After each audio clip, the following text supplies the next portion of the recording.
had a disability when people asked me to talk. Listen, I've never heard a person admit a fault that makes you better than most people. I don't know about that, but it causes me difficulties, Chuck, on many, many occasions. Okay. Back to quantum. Back to quantum.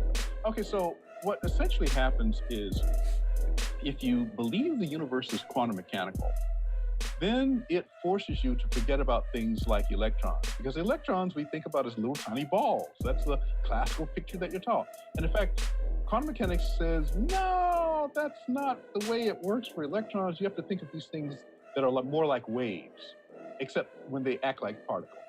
So that's the first thing quantum mechanics. It gives you this really weird thing that you have to give up an idea, except sometimes. Right? It's really right. Okay, so now so there's a piece of mathematics around this called Schrodinger's equation. So I got to bring that in. And it tells you how to calculate. If you're going to bring up Schrodinger, you can't leave out his cat. Exactly. So just keep going. Okay. Or that litter box, which hasn't been changed in God knows how long. Well, Schrodinger's litter box. That's what I'm about. Schrodinger's litter box. We can also go back to Neil's rendition of a car horn as it approaches you. But anyhow, so you have a piece of mathematics around giving up the idea of particles. And when you now give that piece of mathematics up and try to do gravity, you find out you just get into a total mess, that you cannot calculate answers anymore that take into account the quantum behavior. And that's the mess. So that's the disconnect there, is that Schrodinger's equation, once you remove anything, none of the gravity stuff works. Because the way that Einstein and Newton and all those folks thought about gravity has the idea of particles embedded in it. That's the problem. All right. So who's at the end of the day? Who's got to give? Is gravity going to bend to quantum physics? Or I see what you did there. I saw what you did there, Neil. With the gravity bends, yeah. Yes. Oh, Neil, this is actually a very deep question. Or is there a third idea, bigger than both of those, that then encloses them under one umbrella? Ooh. There are variants of everything that you've just said. Well, first of all, who's going to bend? There are people who will tell you that gravity is going to be one that loses the discussion. If I had to bet, I'd lean that way too. Yeah. Yeah, and there are a lot of people who believe that somehow gravity is going to have to give way in some manner. There are other people who have this third idea approach that you were talking about, Neil, and one of those, and sort of emblematic of that, is a discussion that's underway about information and black holes. I know Neil is probably aware of this, but there's this whole discussion about whether information is conserved, like we say energy is conserved, is information conserved? And if you have a universe with black holes, doesn't that mean that some of the energy some of the information disappears?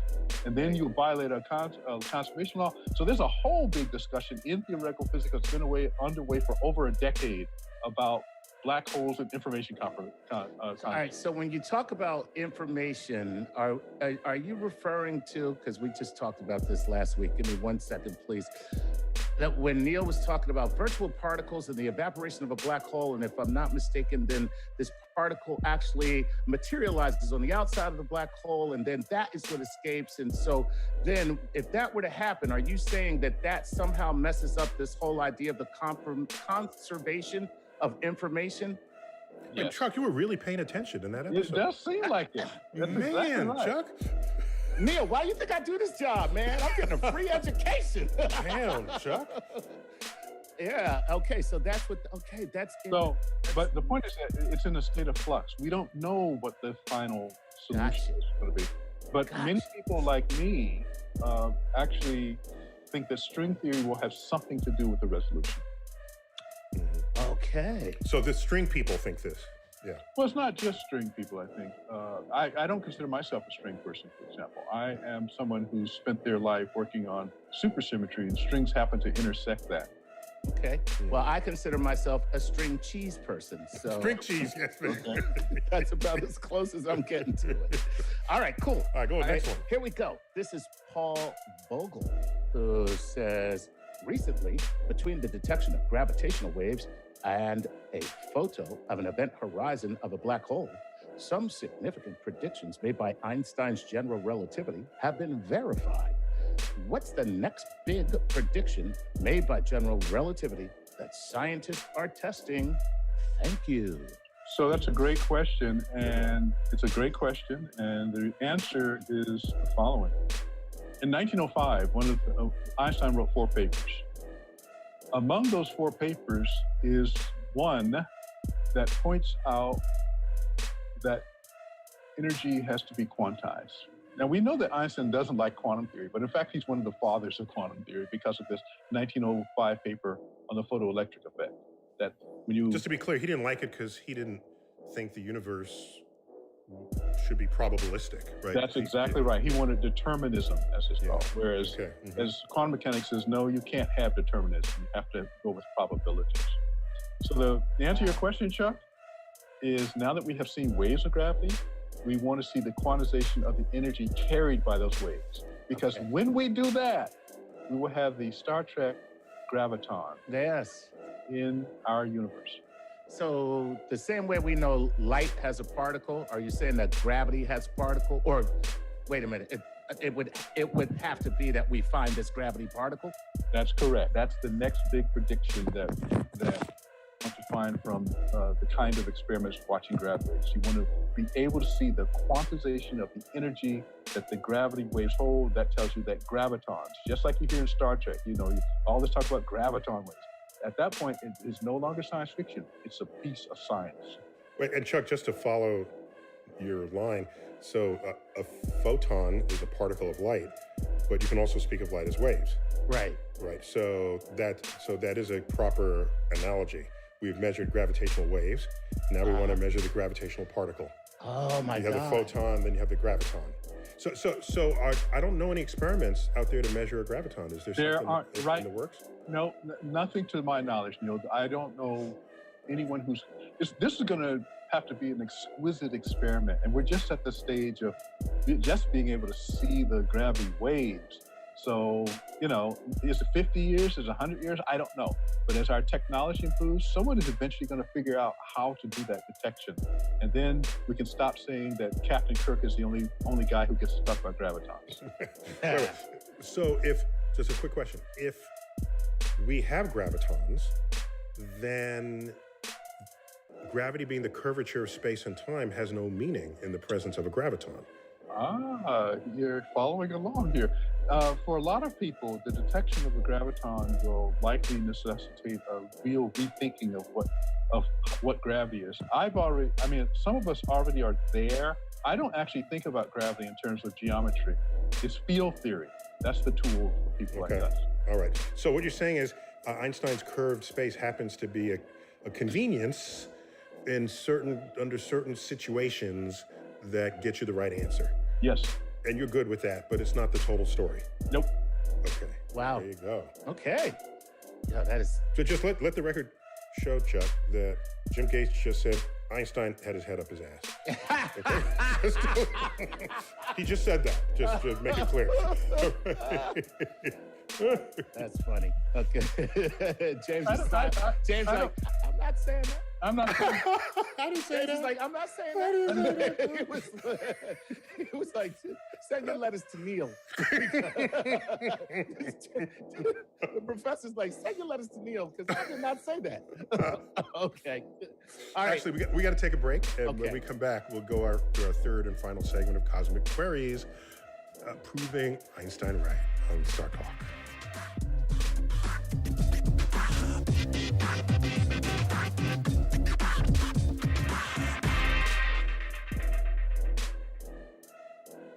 Hey, we'd like to give a Patreon shout out to the following Patreon patrons: Beverly Bellows and Christopher Mank. Guys, thank you so much. What would we do without you as we make our way across the cosmos and create this show for everyone to enjoy? And if you listening would like your very own Patreon shout out, please go to patreon.com/StarTalkRadio and support us.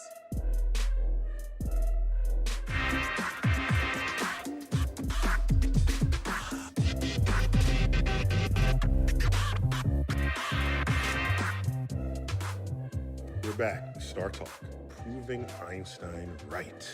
And Chuck is helping me, because you're a big fan of special and general relativity, aren't you, Chuck? Oh, without a doubt. Are you kidding me? Come on, man. Yeah, of course. Yeah. I mean, of course. Some people like reality TV. I like relative. Okay, that didn't work. No, that did not work. That But did anyhow, not work. but you're on social media. What's your best place people can find you on social media? At Chuck Nice Comic. Thank you, sir. Appreciate Chuck that. Nice Comic. And you even have I stumbled on this, you never told me this. I stumbled on you have a TED Talk on technology and the future. I do. Technology and the unintended consequences of human interactions. So, or the absence of human interaction via technology. Exactly. Yes, I stumbled on that. I'm angry with you for not telling me in advance about that. I have to find that on my own. We've got Jim Gates, an expert in theoretical physics. Jim, do you have a social media platform? I do. It's Dr. Jim Gates. You can see there's a Twitter version and a Facebook version. Doctor is just DR, I presume. Just DR. Yeah, all right. We'll find you there. And you've got this book, Proving Einstein Right. Yes. And co-authored with Kathy Pelletier. Yes. Yeah. So we're continuing our cosmic queries. And just before we begin, and Chuck, before you read one in, Jim, you've got a background there that looks kind of spacey, actually, but then not quite. Yes. So could you give us a minute on that? Sure. So I'm in the odd position, Neil, where it looks like both of my twin children are going to become physicists. So this is, this is not something I set out to do, but right. Yeah. keep telling yourself that, okay? And so my daughter works on black holes, and so she's actually started publishing, and I actually had a chance to watch her give a talk this week. So big props to my daughter. Her name is Delilah. But I also got to give big props to my son. The background that you're looking at, these green little splotches, are artificial neurons that he's been growing in the laboratory, because it looks like he's going to be a biophysicist. Wow. As a Okay, Chuck, he's creating the next generation superhero or superhero villain. Yeah, without a doubt. Black holes and growing neurons. So that's it. So that's it right there. The daughter will harness the power of the black hole, and the son will imbue some being with that power to rule the world. Have you ever worried about dark side? The dark side. There it is. Right. There it is. So who knows? Jim is breeding the dark side. Is it an actual photo, or it looks like artwork? No. It looks like artwork. This is actual photo of some of the first successful cell lines that he's been growing, where you can see the evidence that they're developing a ganglia-like real brain cells. Wow, sweet, man. Okay. Wow, that's amazing. We'll watch that space. That's so important. Okay, cool. All right, let's get to the next question, Chuck. Yeah, big brain stuff going on in that family. All right, here we go. Let's go to Lisa Hansen. She says, hello to you all from the Bay Area. String theories are so involved and fascinating. I love trying to wrap my brain around them. I'm wondering what, if any, other scientific disciplines are involved in the research for evidence and proof of these theories, what those clues might be. Well, clues in this real universe, Jim, and not some imagined one. I knew he was going to say. It's very interesting that question came up, because just last summer, I did something for the first time in my life. Because I tell people I exist at the boundary of mathematics and physics, so I'm a fallen mathematician in some sense. But last summer, I published a paper along with my colleague, Stefan Alexander, here at Brown University, Evan McDonough, who was one of our postdocs, and my postdoc, Konstantinos Koutrelaitis, as well as our graduate student, Leah Jinks. And in this paper, we set out a premise that strings might be able to create structures that could potentially be observed in the cosmic microwave background. We call these structures Susie reals. They're like these funny patterns. I hope people are familiar with the CMB. It's this microwave radiation that you can detect by looking out at the universe. And what we showed in our paper is, if you take the ideas of string theory seriously, they have a way of writing a kind of signature in the structure. So what kind of science do you need? You need to be an astrophysicist, someone who can actually look in microwaves at how the universe gives us a perspective. Once again, it comes down to the astrophysicist. There you go. Of course, absolutely. Look, Einstein. But now, wait. Einstein needed astronomers. Right? String theory may well need astrophysicists. So that begs the question. In that collaboration, who was Batman and who was Robin?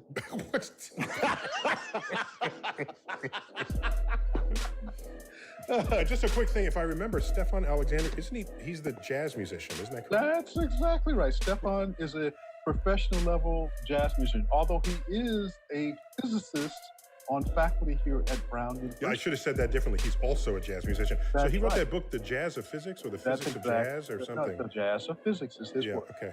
Right. Cool. Cool, man. All right. Great stuff. That's great stuff. Let's move on to Josh B., who says, who has more impressive mustache, Albert Einstein or Neil deGrasse Tyson?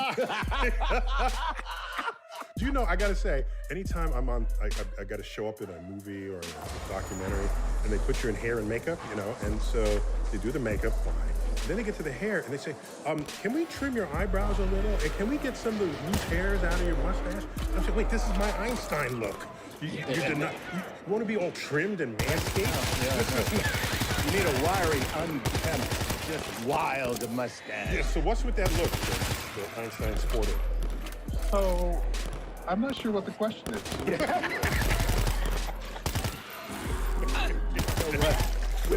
With that as the answer, we should just move on because that was hilarious. Let's just go to Sam O'Neill. Okay. This is... Wait, just about 8 years ago, I just want you to know I was nominated for the Mustache Hall of Fame. Okay. Just so you know. Okay. Just so you know. Right on. Okay. Well, I'm going to return that. I was once inducted into the Luxuriant Hair Association. Very That's nice. a thing? It was at the time. Okay. Too close. Way too close. Okay, here we go. This is from Sam O'Neill. He says, hey, Dr. Tyson. Hey, Dr. Gates. What's up, Chuck? My question is, what do you theorize that the strings in superstring theory are made of? Love you guys. I would give you money, and I do. Samantha from Earth. From Earth. Excellent. I love that. My question is PayPal. It's Patreon on this side of it. Oh, okay. Well, someone's got to explain that to me. There you go. Well, That's all you, Jim, so go for it. Yeah. So the thing about string theory, which perhaps isn't completely understood, is that you don't think strings are made of anything. They are the fundamental thing if it's a correct picture of the universe. They are the thing everything else is made of. That's right. So therefore, you can't say what it's made of, because it is the thing that everything's made of. That's all we know. Wow. That feels like a cop-out. I was about to say, that's a little circular. Yeah, but That's slightly circular. Just a little. But no, Chuck, you're right. But you see, one of the weird things about mathematics is that you have to take some things on faith. There's actually a mathematical theorem that says this. It's called one of Gödel's theorems. And so this is one of the really weird things about math that people do not appreciate. Well, no, Jim, be fair. It's not that you have to take it on faith. It's that you have to assert that it's true. And if you assert that it's true, then everything else works. It's an assertion. It's not, gee, I hope it's true. No, you just declare that it's true and then take everything from there. But you can't prove the thing that you assert that's true. That's not. And therefore, it's an element of faith. I use faith in a different. I know. I got an auto-turret We running. have to have another discussion about A whole faith. We'll get you. Yes. I said I was we'll gonna get say. you back 7 other ways on this. On Without the a show. doubt. I'd love to talk to you. Forget Einstein. We got other business to resolve here. If only George Michael were here to settle this Don't debate. worry, Okay. I've got you. Sorry, pop culture reference. Shouldn't have bought it in. Here we go. From This is- 1980. I know. I know. Damn, Chuck. I can't help How it. old are you? Damn. He looks young, doesn't he, Neil? He does. He uses that oil of old age. Yeah, did you say oil of old age? That's exactly what he said. Okay, I never heard that before. I like that. Using a I heard that stimulus. from an old friend of mine. Oil of old age. I like it. All right, here we go. This is what he says after seeing Neil's enthusiastic response. What are Jim's thoughts on a cosmic gravitational background, and you just talked about the cosmic microwave background and strings being able to be visible in that. What about a cosmic gravitational background? Do you have any thoughts? This would be the paw print of the birth of the universe expressed in gravitational waves. Right. Would be, and I've never actually heard a scientific discussion of this, but that idea, it really seems well grounded, that one could imagine, that if one could, look, the cosmic microwave background is an electromagnetic background. It's microwaves, right? Just like the microwaves you cook. It's light. Right, it's a form of light. But a gravitational background, a gravitational signature from the Big Bang, I don't see any reason why that's not possible. I've not heard of any scientific discussions of the concept. Okay, so part of why the cosmic microwave background is so useful to us, not only that it exists, but we have a very detailed map of its structure. And right now, when we're detecting gravitational waves, something happened, we think, over in that direction of the sky. We have nowhere near the mapping's precision to possibly do anything interesting yet. And I don't know when it would come. Oh, I would give us about 20, 30 years, because in order to do what you're saying, Neil, first of all, we have to get a sufficient number of gravity waves detected. Right now, there are about 4 in the world that are there's one, for example, in Europe, there's one in Australia, and there are 2 in the US. So that's the minimum number you need to do the mapping. And they're not all sort of fully functional, so we got some time. Right, and then you want to get gravitational waves of different wavelengths. Right, and so it's not just this one. Get off me! You can't hold me! Spectrum, if I can borrow that word from light, and then you have this 2 dimensions of information to interpret. So we're not there yet. But if we were there, it would tell us a whole lot about the very first moments of the Exactly, and that's where science is pushing for. Cool. That is super, super cool. All right, Roman Prekop says this. Is it possible that some of the stars observed in the night sky are duplicated or multiply duplicated due to light bending in gravitational fields of a massive object like some super black hole? I should let Neil. Yeah, I could take that. Go ahead, Neil. Yeah, I could take that one. So the answer is yes. Next question. So what happens is that the way this unfolds. By the way, Einstein predicted that you can make a ring, an Einstein ring, where the light would bend symmetrically in all directions around a single object and create a ring of light from that single object from behind. It turns out that's not realistic because that requires exact light. Right. So that there's a perfect geometry of all sight lines that go around. Most things don't line up exactly. But when we do find them sort of line up, even if not exactly, you find distortions that resemble them. They're arcs. They don't make a full ring, but they make arcs. Now, if you have one object behind, that object will make a minimum of 3 images. One that comes straight through, and then 2 that come around the side. And up from there, you can make 3, 5, or 7 images. So yes, in fact, it's just okay. So we found objects, quasars, whose light bent around galaxy clusters that were sort of midway, right, from Einstein's gravity, but the path lengths were not the same. Okay, so the path on one side is a little longer than the path on the other. And you know how we know? Because quasars vary. They have explosions. The light varies. So we see it, and it varies up here, and then a scheduled time later, it varies over in exactly the same way.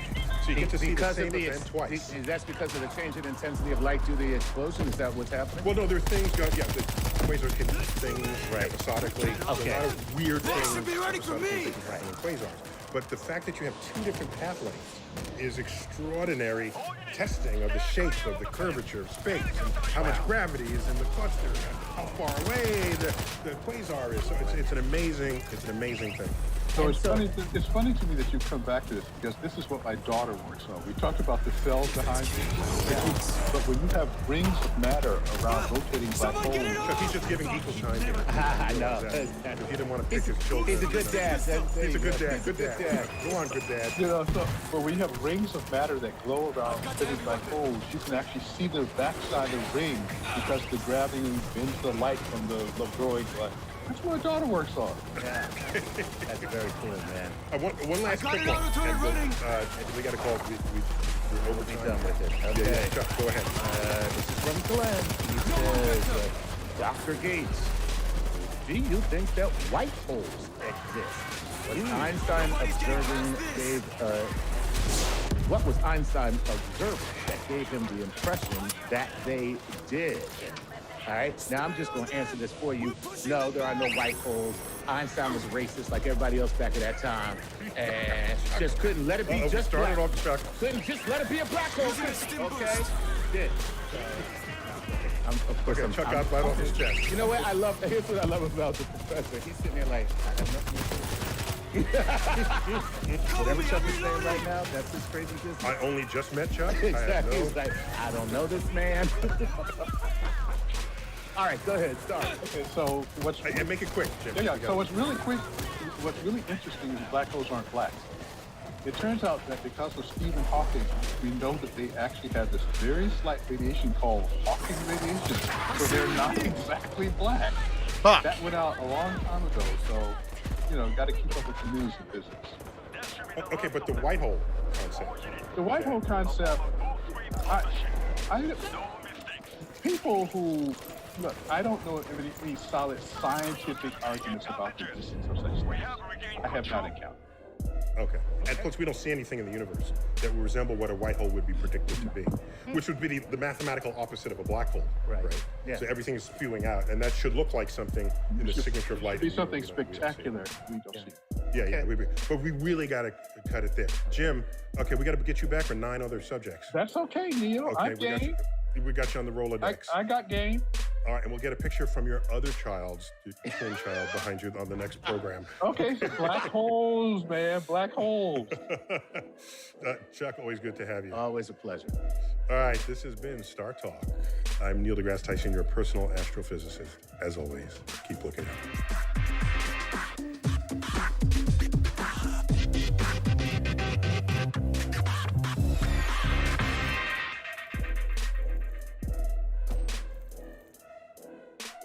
There's nothing more beneficial than a good night's sleep. But sometimes stress, traveling, and other factors can leave you tossing and turning. Fall asleep faster and get the Z's you need with ZzzQuil Pure Z's Melatonin Gummies. Pure Z's gummies, crafted with the optimal dose of melatonin and a blend of chamomile and lavender, are designed to work naturally with your body to help regulate your sleep cycle without next-day grogginess. Sleep soundly and wake refreshed with ZzzQuil Pure Z's Melatonin Gummies or another Vicks Pure Z Sleep Aid, also available in kids. Welcome to Star Talk, your place in the universe where science and pop culture collide. Star Talk begins right now. This is Star Talk, Cosmic Queries Edition. We could not resist the Nobel Prizes in Physics are related to black holes. Chuck, we're devoting this entire Cosmic Queries to black holes as manifested in the recently announced Nobel Prizes in Physics. And the cool thing about it is no one will ever be able to see or hear this video because it won't be able to escape our black hole. Oh, is that right? I didn't know that all of our shows are in black holes, Chuck. Let me know Just this one. I know a little bit about black holes, but not as much as our guest, a recurring guest, Jana Levin. Jana, welcome back to Star Talk. Thank you. It's always good to be here. Wherever here is now. I know, but for you kind of look like you're in a safe house. I know. I sort of am.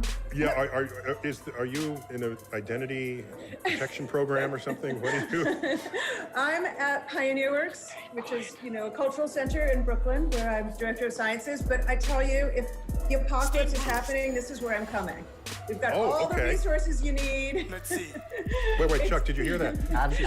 If just- the apocalypse is coming, that's where she'll be, and that's where she is now. Right, And exactly.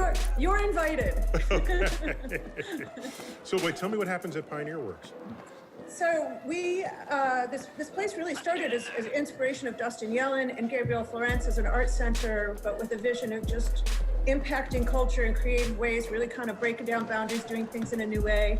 And when I came in, we started bringing sciences in here, and we've been doing a lot of pretty incredible science events, not least interviewing Sir Roger Penrose last December. Oh my God. Oh my God. That's why So he we're got the gonna talk Nobel about Prize. it. That's Right. why he got the because you interviewed him. I and just they like said- rubbed my good karma on him. So tell me, I know 2 of the 3 Nobel Prize Blowing the winners. door. Maybe all 3. So there's Roger Penrose, a well-known physicist from Oxford, I think, in the UK. We have who else was on that list? Andrea Ghez. Andrea Ghez, and is she still in the University of California? Yeah, system? UCLA. UCLA. Yeah. UCLA. So, and we had Reinhard Genzel. Genzel, yeah. Reinhard Genzel.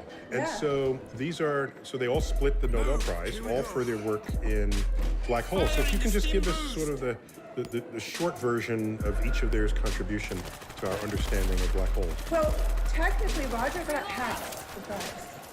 And Really? Andrea and Reinhard split the other half. So now, when you say got half the prize, are we talking Half about the money. cold hard Half the cash? money. Half the money.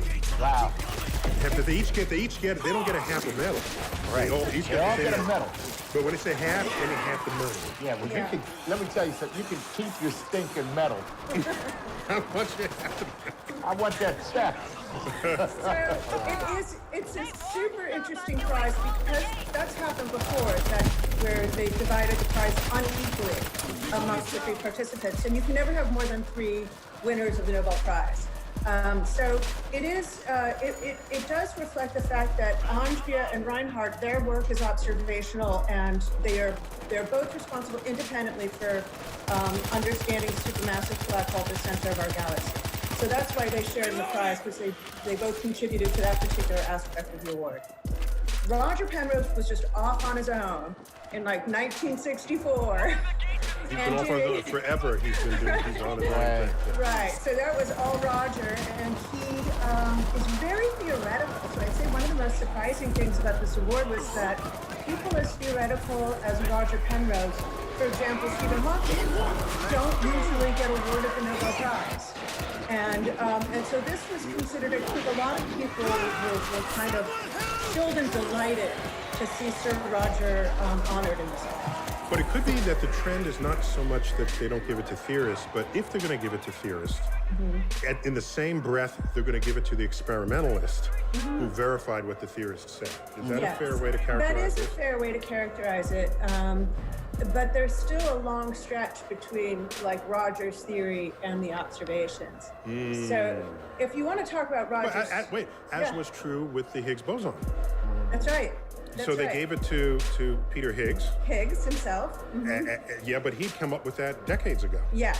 Whereas Yeah. the fresh discovery of the Higgs boson was in recent news, but they stapled it together and then they give him the award. Yeah. Yeah, that's right. I mean, Higgs's prediction was so very specific, though. He literally predicted there would be this one particle, it would be roughly around this mass, and it would have these particular properties. I mean, it is a pretty spot-on prediction, whereas Roger just sort of was dreaming big dreams. Not to put Higgs down in any way, but, there was a less specificity. And even when Einstein got the Nobel Prize, he got it for very specific things. He did not get the Nobel Prize for general relativity, which was clearly his greatest achievement. He got it for more specific statements and more specific predictions. So maybe the Nobel Committee is coming along. Yeah, maybe it's coming along, but Roger did do something tremendous, which was to make generic the prediction that black holes would be the end state of the collapse of a star. And he was able to show that essentially singularities, which we thought were this may be an artifact of very special circumstances and wouldn't really happen if you thought more generally about things. He was able to prove that, in fact, it was a generic prediction of general relativity that a collapsing star would create behind it an event horizon, and interior it would create a singularity, essentially. Wow.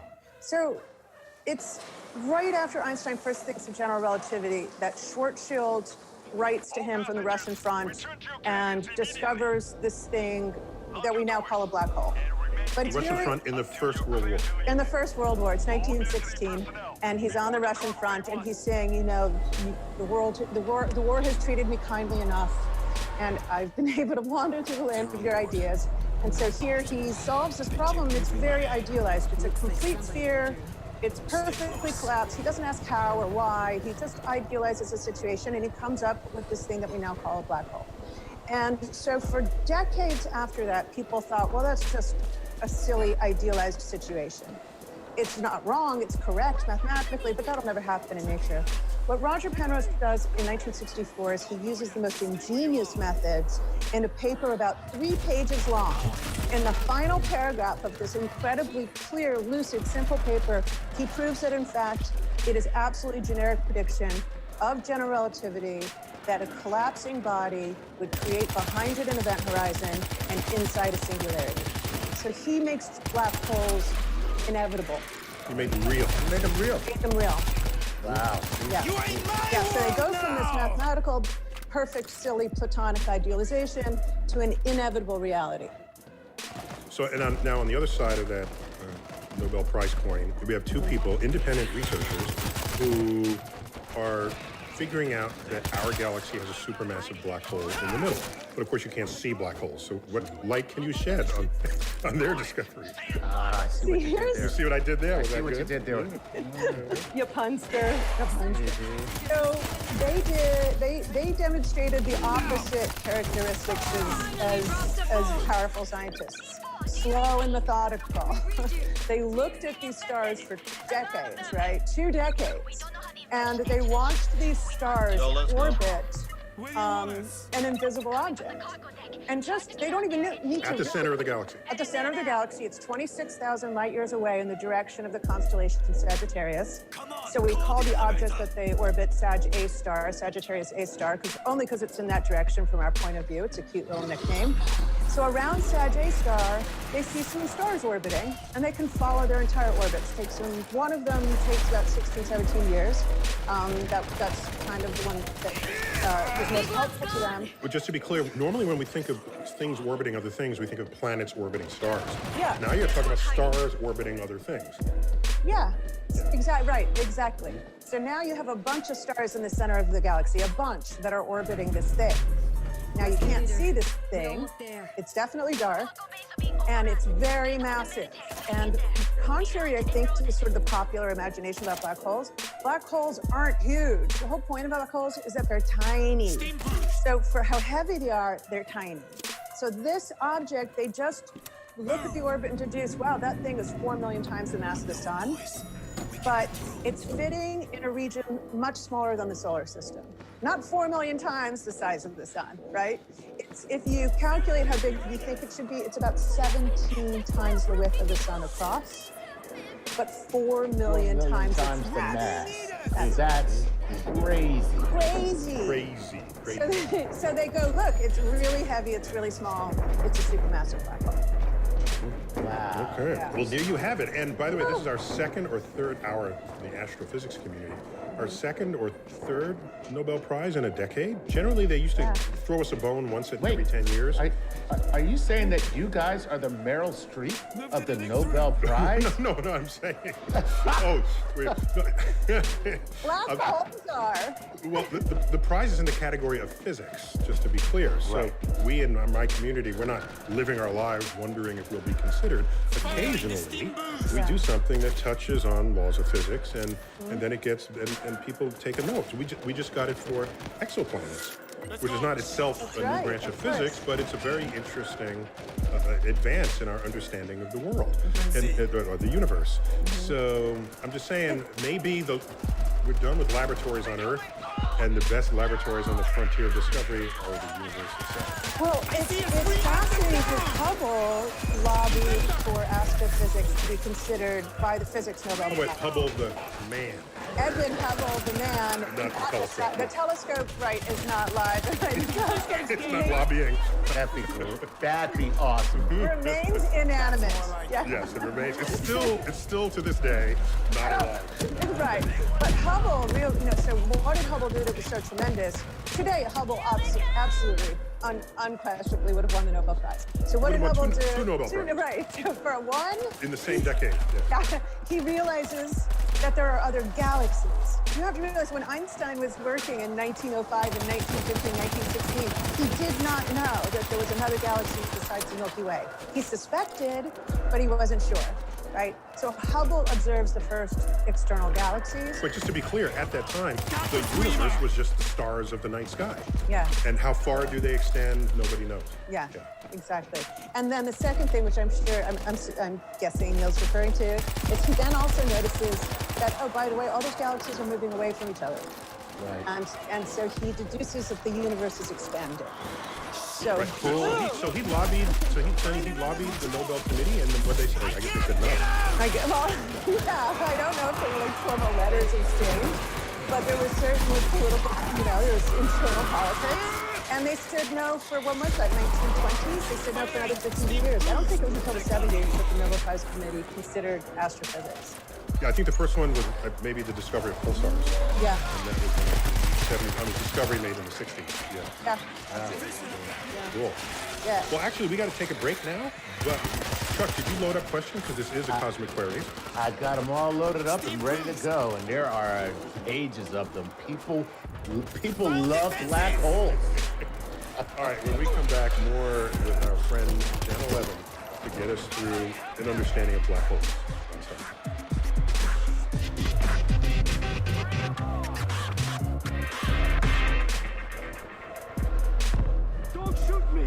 We are black and whatever we want to be. Black and outdoor adventurer. Black and country singer. Black and cosplay fan. Black and vegan. And for who we are and anything we want to explore, there's Walmart. We can pick up a yoga mat to be black and zen, or a skateboard to be black and rad and fearless. Because we are black and unlimited. Walmart. Whether you need help managing depression, from mindfulness techniques to combat anxiety, or working through relationship issues, getting started is easy with Teladoc. Teladoc gives you access to licensed therapists to help get you back to feeling your best, feeling like yourself again. So many of us are feeling stressed, anxious, depressed, or might be struggling with a personal or a family issue. Well, 92% of people who use Teladoc saw an improvement in their mental health. Virtual therapy helps fit therapy into your life via phone call or video chat with your therapist. And therapy appointments are available 7 days a week from 7 a.m. to 9 p.m. local time. Anybody who knows me knows that I am a huge advocate of therapy. And if you're feeling like you might need some help, ready, bro. guess what? It's okay. Reach out. Teladoc therapy is available through most insurance or employers. And if you're not covered, individual plans are also available. See why Teladoc is ranked #1 by J.D. Power in telehealth satisfaction with direct-to-consumer providers.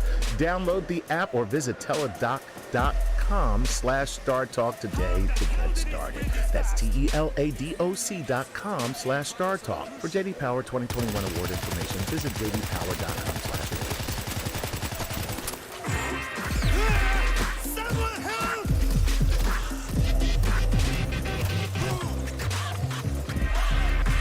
We're back. Star Talk, Cosmic Queries, Black Hole Edition.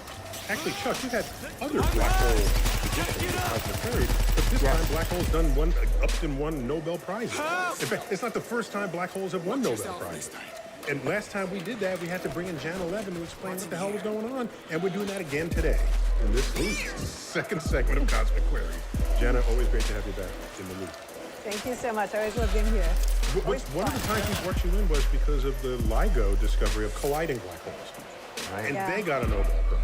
Yeah. Okay, so black holes, the Nobel Committee liken them to black holes. Yeah, definitely. I think there's probably another one in the near future. Uh-oh. Yeah, I mean, I don't want to, I don't want to, I don't know, jinx anything. Don't jinx them, but don't keep us in suspense either. Well, I think we should talk about LIGO, but I think Event Horizon Telescope, which took that image of the black hole at the center of M87, which is a galaxy 55 million light years away. Oh, come the fuck on.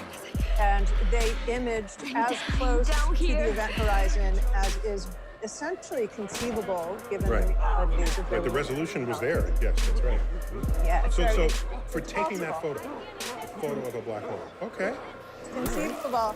So it's interesting if you look at the Nobel Prize announcement for this prize. That fucking bold, though. Penrose for his contribution to understanding black holes, and they explicitly say that. But for Angier, Ghez, and Genzel, when they're talking about the supermassive black hole, they don't name it. They say for their discoveries of a compact object at the center of the galaxy. They won't call it a black hole. They won't call it a black hole. Yo, let me just say, that's racist. That's Chuck. Yo, that's some racist stuff if I ever heard it. All right? That's all I'm saying. You are That crazy. ain't right.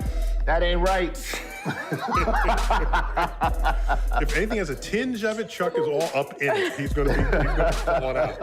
Okay, thank you, Chuck, for calling out the racist ways of the Nobel Prize Committee. The interesting reason why I suspect they did that is because, so they're looking at these orbits of these stars, right, around this dark object that we know is really heavy and really small, and by rights we should call a black hole. But it doesn't come near the event horizon. It doesn't come all the way close. So I think the closest approach of the star is about a few times as close as Neptune comes to the sun. And that's very, very close when you're talking about an object 4 million times the mass of the sun. But if it's only 17 times as wide, it's not that close. Mm-hmm. You know what I mean? Gotcha. Right. Whereas Event Horizon Telescope is seeing stuff like right on it. Okay, so Chuck, if they gave it to the Event Horizon Telescope and still didn't call it a black hole, then you'll have a good argument. Then I got a case, right? You got a case. We'll take that to the Supreme Court. Now we got a case. We're going to take that. Okay, cool. By the way, one thing about the Event Horizon Telescope image. First of all, a zillion people participated in that, so they probably have to give the Nobel Prize organizationally. That's really I would interesting. Bet. Yeah, question. Yeah, so it's a reminder that today consortia make discoveries more so than individuals. Yeah, for LIGO they gave it to 3 individuals, and because they were at it long. They were at it long before LIGO was even LIGO. Exactly, they were at it for 30, 40 years. Right. Before other people joined, and so that was different. But some people also argue that it should be given a Nobel Peace Prize because here you have an international consortium that transcends, all these nationalities, all of these political borders, all of these languages, all of these cultural differences, and come together and then give the work freely. Then the work is free. They don't even monetize it. Right. So that's an interesting argument. It's a form of peace. That's exactly right. And a form of peace that scientists have known ever since the beginning. As collaborations take us international.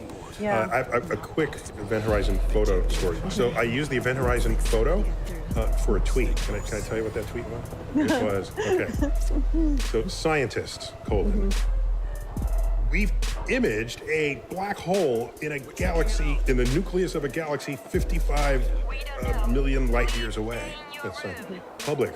Ooh. Scientists, humans are causing global warming.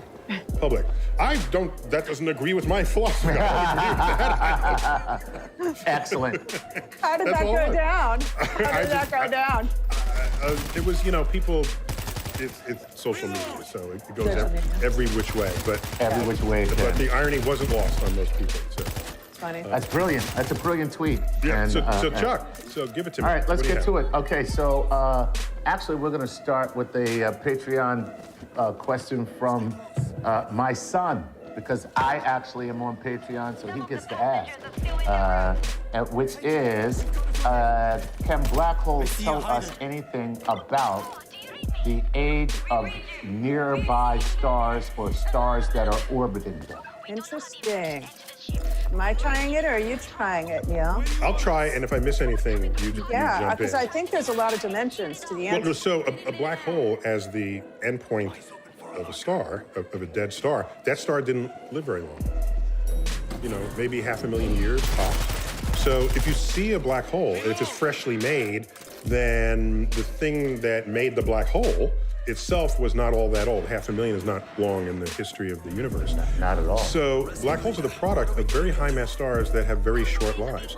But once you make the black hole, it's what's there. good? Right? No, it didn't so freeze. You'd have to have seen the black hole what get I did made was I to then minimized know my how screen young for it a is. second. But if I the black hole is apologize. just hanging out, I don't know that you can know how old it is just by observe. Now, we know there's an upper limit to how massive a black hole can get as the endpoint of a dying star. But if you find a black hole that's much more massive than that, then stuff happened after that. Or some other phenomenon went on that would have kept accumulating, kept eating. And as it eats, it gets bigger and bigger and bigger. So I don't know that you can know precisely the age of a black hole, but you can get a sense of how long a black hole's been in town. Yeah, I'm going to agree with Neil. I'm going to say even more so. One of the big mysteries about the supermassive black holes that were acknowledged, although not by name, in this year's Nobel Prize, was that they're so big, and we definitely know those do not form as the end state of stellar collapse. Something had to happen to make that thing so big. So either it formed in the early universe, and this is something that's really odd. The bigger the black hole, the less dense the material you need to make it. It's very surprising. So you can make a really big black hole out of the density of air under the right conditions, which really surprises people. But if you make it from a star, it's got to be incredibly dense. So it could be that it was made in the early universe and not from stars at all. Or it could be that it started as a smaller black hole and then went through a bunch of collisions and got bigger and collected other black holes and just amassed and amassed and amassed until it was this supermassive black hole at the center of the galaxy. And that requires a lot of time and a lot of collisions. And just to round this out, currently none of us in my field doubt the likelihood that every single large galaxy has a supermassive black hole in its core. Initially, it was hypothesized, and then we had some early Hubble data, and then some other data, and then it was like, this looks pretty endemic to what it is to be a galaxy at all. And if you have colliding galaxies that merge, you'd expect the black holes to ultimately merge in the middle. So I got you on that one. But also, it's still, I don't know, I haven't seen the latest in this, but when I last looked, there was still some uncertainty about whether the black hole nucleated the formation of a galaxy, or whether the galaxy had mechanisms that funneled material to the center to then make the galaxy. Because even if you have a billion solar mass black hole, which some galaxies do in their center, that is it's less than 1/10 of 1% of the mass of the whole galaxy. So as ferocious as that sounds, the total galaxy wins.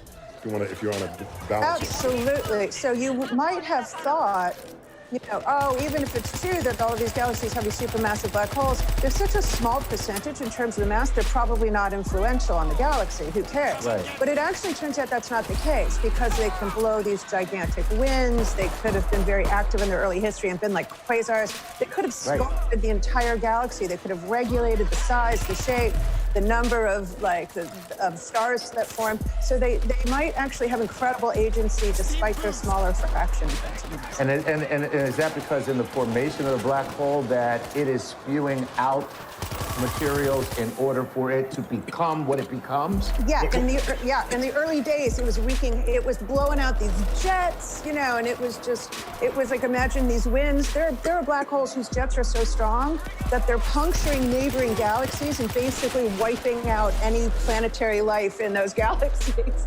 So they have. You galaxies just get into a fight. That's all. You're not understanding the dynamics of this. So the Nobel for exoplanets is in a fight for the Nobel over supermassive But black the point holes. is, you only get to see all this if there's material in the vicinity of a black hole for it to do that to. If a black hole completely ate everything in its vicinity, then all these mechanisms shut off. Then it's not going to see. Right. Wow. God, that's so cool. All right. Well, keep it coming, Chuck. Here we go. This is Liam Pendergrass, also from Patreon.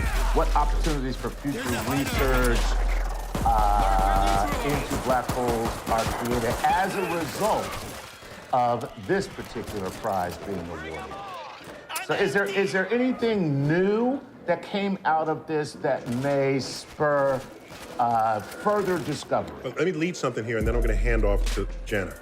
Because the Nobel Prize is essentially always delayed from the discovery itself, it's not clear whether the prize itself is stimulating more research, because the original research already did that, right? So the original research was already we already knew it was important. And the best kind of prize is the one that affirms what you already knew. And in this case, like Jana said, we knew Roger Penrose was brilliant. We knew he had influential papers. We knew the supermassive black holes, the centers of galaxies. That's a long-standing project. So that did trigger other interesting projects. Let's look at other galaxies to see if they have supermassive black holes with the next most powerful telescope. But Jana, do you think the act of getting a prize itself changes any of that landscape? Gosh, I think I'm with you. I don't think the act of getting the prize does. I think it might affect generations that are just on the rise. Like, your son, Chuck, asked a question, inspired because we were talking about the Nobel Prize. And who knows, maybe that's going to affect your son's interest ultimately in science.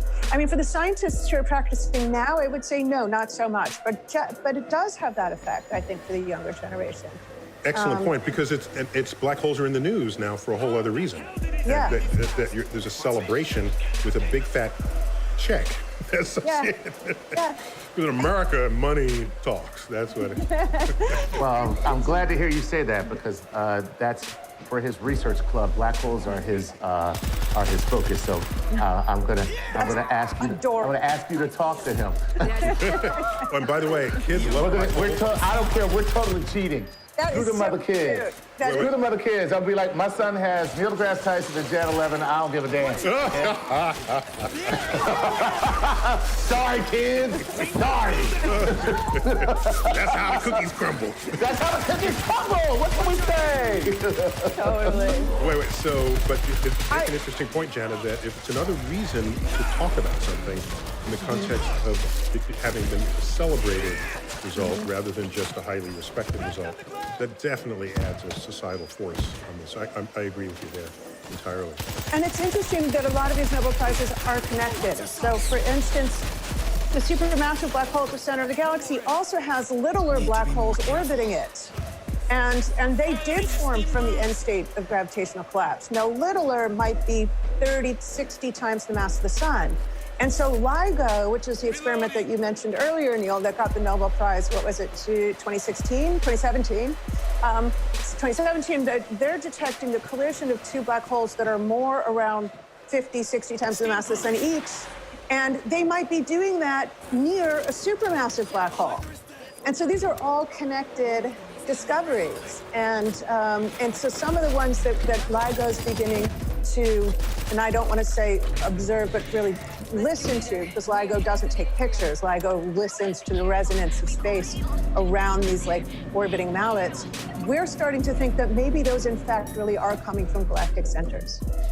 So, so there could be 20,000, 40,000 black holes around the center of our own galaxy that are just smaller ones. Wow. That's pretty. Well, all I can say to that is, there goes the neighborhood. Black holes coming in. And the gathering is becoming bigger. They're gonna destroy your neighborhood. I'm letting you know this. And they get together, and they get bigger. Coming in. And they get bigger. So, Chuck, we just blew that whole segment on your son's question. I just want to... Oh, well, totally worth it. Okay, so when we come back, we're picking up Cosmic Queries with Jan 11. We're talking about rocket.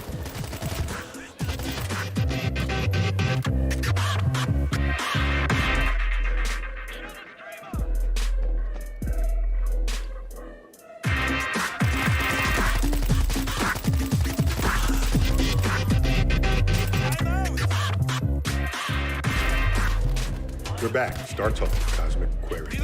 Chuck Nice with me always. Always a pleasure. And you're tweeting at Chuck Nice Comic. Thank you. Yes, I am, sir. And we're talking black holes today, so of course that means Jan 11 is in the house. And Jana, you're tweeting at what? Jan 11. At Jan 11. And it's a Jana with two N's. We got you. Yep. Yeah. All right. I like an extra consonant, just in case I lose one, in case one drops off. Jan 11 has 3 N's in it, just to let the record show. Yeah. That's funny. Yeah, what is it, 40% of the letters in your name?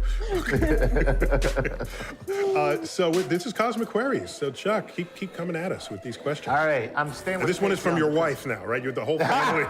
Okay. All right, go. That'll be fun. So this one is from Grandma Eugenio This is Eugenio Bacera. Says, hey, Chuck, Neil, Jana, how are you? After years of following you guys on YouTube, I finally pulled the trigger on being a Patreon, and I'm glad I did because now I get my question read. Excellent. Yeah. And he says, I was wondering if black holes have the gravitational pull to affect light, does it also alter its speed? So it bends light, does it slow it down when it bends it? So interesting. Interesting question. Neil, what do you think? Going to try this one? I would just say no. Okay, next question. But there's a really subtle example that I think illustrates how bizarre it is. Okay, yeah, go for it. So because the event horizon is by definition the place at Yo, which heal the yourself. light You got a cannot med escape. pack. Why? You could ask, well, Why are you happens picking to up light med at the packs event if you ain't horizon healing that it can't yourself? escape? And so you could just drop a little beam of light, a little bundle of light, and let's call it a photon, and it would sit there at the event horizon. It would not move. It's actually a completely not stable, unstable, but a place where it can be. However, you can't sit there and not move. So if you're falling across the black hole event horizon and you fall past that little piece of light, you go, oh, it's moving at the speed of light. There you go. But nobody can say it's not, because nobody could stay there with it, because you'd have to be traveling at the speed of light to stay there with it. So when you fall into the event horizon, Jana in it's Wonderland. I couldn't do it while I was in the middle of fighting. Not Let me tell you Alice in something. Wonderland. It's Jana in Wonderland. That is a rabbit black hole if I ever heard Keep going, one, keep man. going, Jana. Keep going. Well, the other way to think about it is it's like a salmon swimming up the Niagara, like swimming upstream, and the waterfall of space-time is just falling in so rapidly that it effectively stands still. But nobody can stand still with it. Everybody else is going with the waterfall. So everyone else, if they try to measure the speed of light, is like, oh yeah, it's traveling at the speed of light. It's nearly 300,000 kilometers a second. Nobody says it's standing still. But technically, it's sitting right there at the event horizon. But it's still trying to get out. It's still trying to get out. It's trying like hell to get out. Okay. But that is so like freaky. hell to get out. Yeah, that's freaky.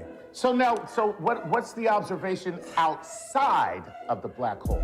What are we seeing? Is it just sitting there? So is it good now? Because it never gets to you. When you say, what do I see? The only way you see something is if the light hits your eye. Right, So but if you it's can't stuck do there- it because it's stuck there. So you don't see Oh my God. No, when I it switch does. screens So between that's my right, that's desktop right. and whatever, it It's a does black that. hole. That's crazy. Wait, and another, just to add another point there. Right, you will only see that photon if that photon enters your eye, right? So therefore, you have no idea it's even there. This was my issue with Star Trek, right? They have these phasers that phasers, right? When it shoots lasers at another ship, okay, in the vacuum of space. Those are phasers. Yeah. So- and then they have photon torpedoes. And photon torpedo. So they're sending this in a direction towards the ship, but the camera view is from the side. So But you see this like, you see it. There's no. It's sending this energy to the ship. There's no way Right. you would see that laser going to the ship. Right. There's just no way. Unless it's sending light in your direction, but that wouldn't be an efficient weapon. or I like had you make, issues. or you make like a gas cloud and it scatters. Oh, yeah. Okay. So you It's can make like a fog chamber. You No, you have a fog machine. You hit the chalkboard erasers together. Right. All right, Chuck, give me some more. All right. We now know Jana is a cousin of Alice in Wonderland. Yes. Okay. This is from Fizzivi. Cool. We'll go with that. I'm gonna go with it. I'm going with that. Says, Oh, what shit. did Roger Penrose do that wasn't already done by Einstein and Schwarzschild before? There's nothing there. A little bit of a hater here. A little bit of a hater. So I think, Jana, you hinted to some of that. Yeah. But why There's wasn't more. Einstein's solution or Schwarzschild's solution inevitable? What is the different thing that Penrose did to make it a natural end state? Well, so in the simplest terms, he was able to show that generically, without assuming any special properties, like something's a perfect sphere. It could have been an oblong, kidney-shaped eggplant thing, doesn't matter. If it collapses, he was able to prove it would inevitably form that event horizon, and within that event horizon, inevitably would be the singularity. And one way to think about this, which I think is really profound, is he was able to show that all paths of light, and this is technically one of the ways that he did it, points towards the singularity. Technically, what that means is that the singularity is in the future. We look at a black hole, we think of a spherical thing with a center point that's this point singularity in space. What Roger Penrose showed is the singularity is not in space. Come on. Well, this it's in the game future. is so fucking Once you're inside woo. that tunnel. And so Lifted like you nobody want to who be enters the talking black hole all that can do bullshit, anything moving your but head like a plunge into that wallaby, singularity. You can no swinging more around your avoid the shoulders, singularity same than way you can I avoid will the be. next moment in time. Why you acting like you handle me? Okay, I'm ripping, so, B. wow, I'm off the that's- top. Like of I the said, dome when I'm Alice in spitting, Wonderland. G. They're So why you like acting I like you said. hard as me? Yeah, come on. You know, Why you give think me a you second. hard as I'm me? gonna go pour myself a little vodka and we're gonna come back and talk about this. We're definitely missing some mind-altering forces. Wow. Wait, so Jana, We're going to have our after party Zoom link. Yeah. wait, so Jana, just to if I understand what you're saying, if all light beams go to the singularity, then all We don't have time for this. possible paths into your future as you fall in would go to that singularity, because you That's can't right. take a path that's not the path that the light takes. That's right. So basically what it says is if I shoot you, it basically says if you're going slower than the speed of light, you are definitely going into that singularity. Because the only way you could not go into that singularity is if you went faster than the speed of light. And you can't do that. Right. So the technical language would be, just because it's sometimes poetic to hear it, it's not necessarily edifying, but it's poetic, is that he proved that all of the future light cones pointed towards the singularity. Wow. There's one figure in this paper in 1964 where he draws it all out. I'm telling you, it's just the most beautiful, it's all compact, it's all right there in this one picture where he just shows that this absolutely is inevitable, that the black hole singularity forms, and that it is in the future of any path on the interior. All right, Chuck, keep it coming. Okay, all right. This is Izzy Rohr. There's, hi, Neil, Chuck, Jana, it's Violetta. My mom, Izzy.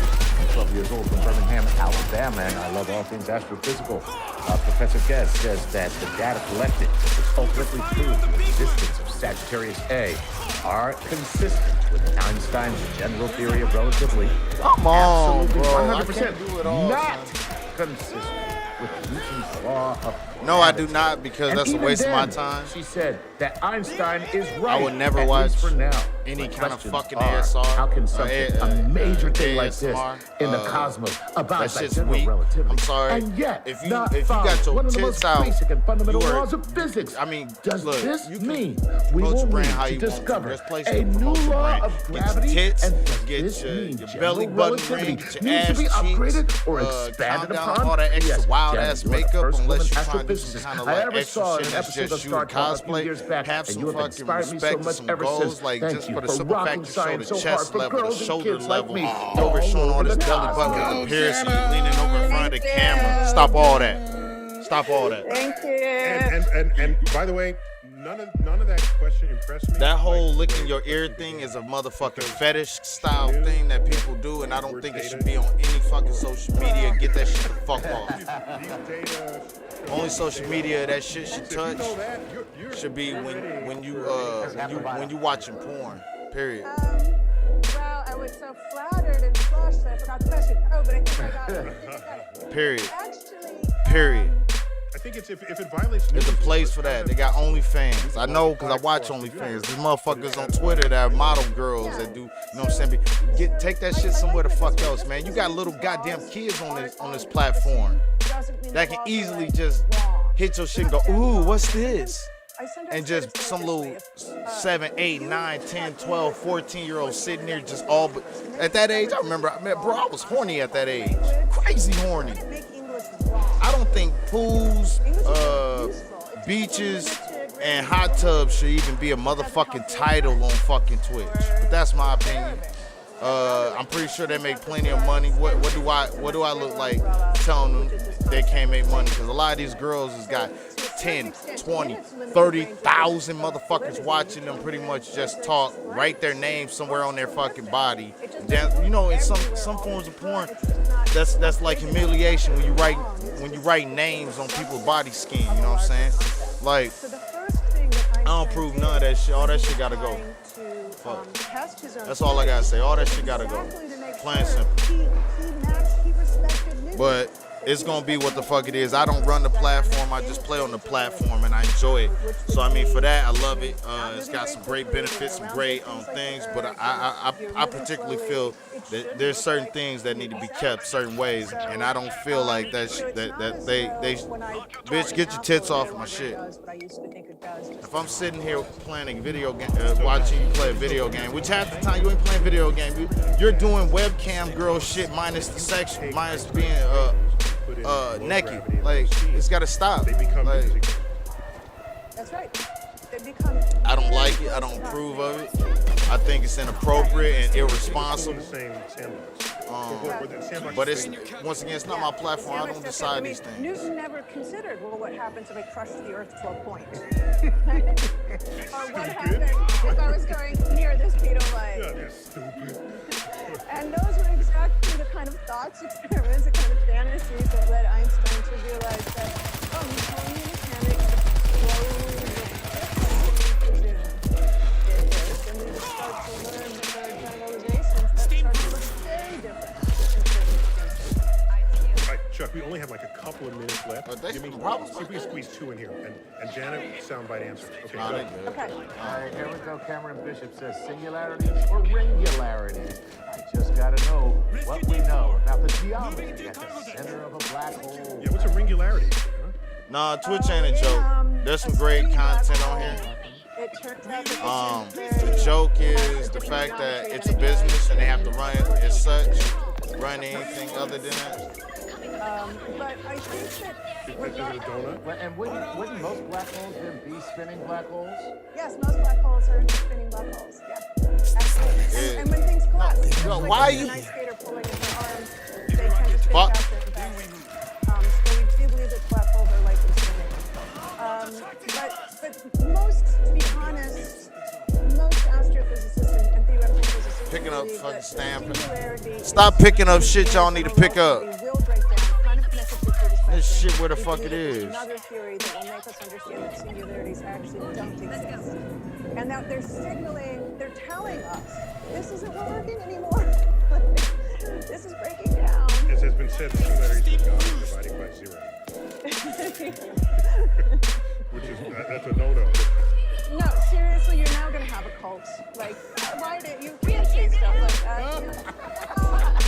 It's going to be in QAnon. Let's see. Come to where God divides by 0. On November 3rd, That's God is so funny. dividing by 0. All right, another one, quick, Chuck. All right, very quickly, this is Sam Adams. Sam says this. If you were to throw some antimatter into a black hole, would that shrink it or make it bigger? So a lot of people have a misconception that antimatter has negative energy or negative mass, but it doesn't. There's really, not to our knowledge, anything with negative mass. So if you have an electron, its antiparticle has an opposite every other quantum number. For instance, if the electron's negatively charged, the positron's positively charged. But they both have the same mass. So mass and energy is what matters when it goes into a black hole. It might change the charge of the black hole, but it just remains its mass. It's going to get heavier. So, yes, antimatter is not some panacea for doing the universe damage to gravity. No. Hey, guys, I think we got to call it just there. It's awesome. Good, it's always so good with Janet Levin. Jana, I missed you guys. I hear rumors that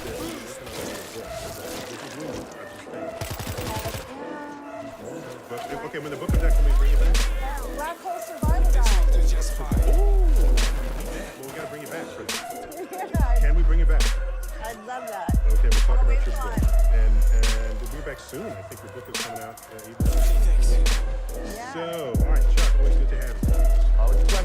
Janet, we love you here at Star Talk. Take down the hazmat!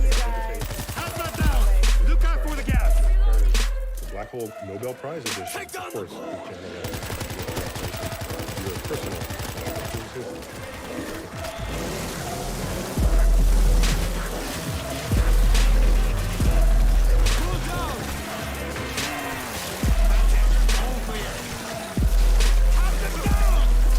There's nothing more beneficial than a good night's sleep. But sometimes stress, travel, and other factors can leave you tossing and turning. Fall asleep faster and get the Z's you need with ZQuil Pure Z's melatonin gummies. Pure Z's gummies, crafted with the optimal dose of melatonin and a blend of chamomile and lavender, are designed to work naturally with your body to help regulate your sleep cycle without next-day grogginess. Sleep soundly and wake refreshed with ZQuil Pure Z's melatonin gummies or Get another this Pure shit. Z's sleeping. Also available in kids. Welcome to Star Talk, your place in the universe where science and pop culture collide. Star Talk begins right now. This is Star Talk.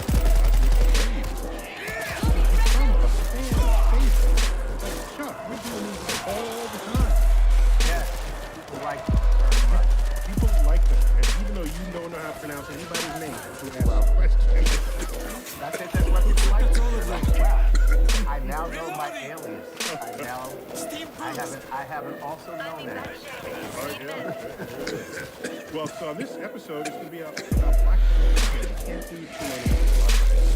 And we go to our black hole system. So glad we have. And it's Jan 11. Jan, welcome back. Hey, great to see you guys. Very excellent. And you're a professor up at Barnard and Columbia? Yes. And so you're a neighbor of ours on the Upper West Side from the American Museum of Natural History. And you're a cosmologist and also an author. And we just caught up with you. Thanks for fitting us into your busy media schedule. You've got another black hole book. I remember you have two other black holes. Black Hole Blues? Black Hole Blues was from 2016 after the LIGO detection of the version of black hole. Right. And then you had a book before that, how black holes got their spot. Not how the universe got its spot. The universe got it. Okay. So reference. And that's actually just about the shape of space-time and whether or not the universe is infinite. So not a lot of black holes. It's just about the shape of space-time.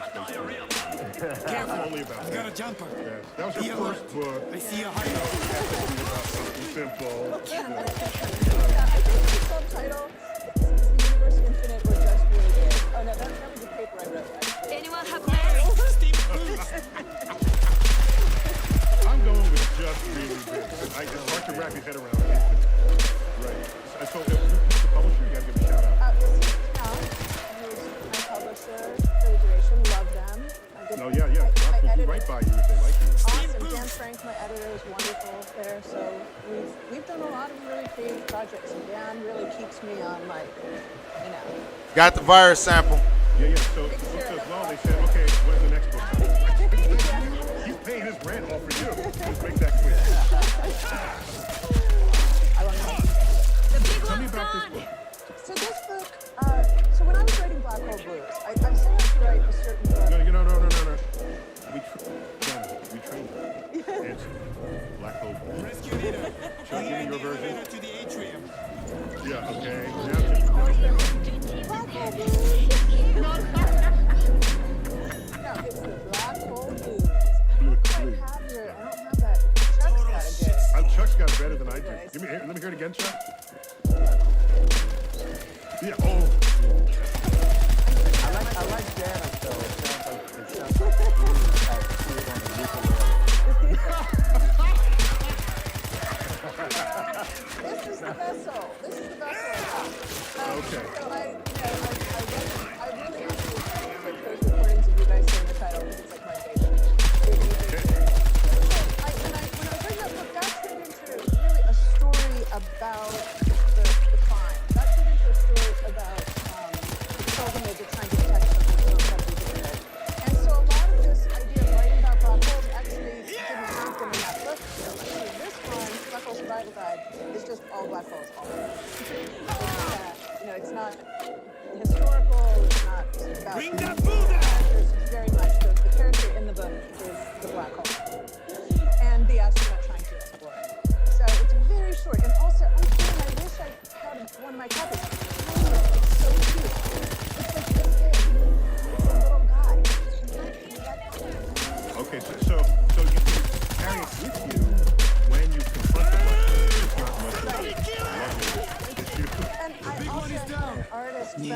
do the illustrations.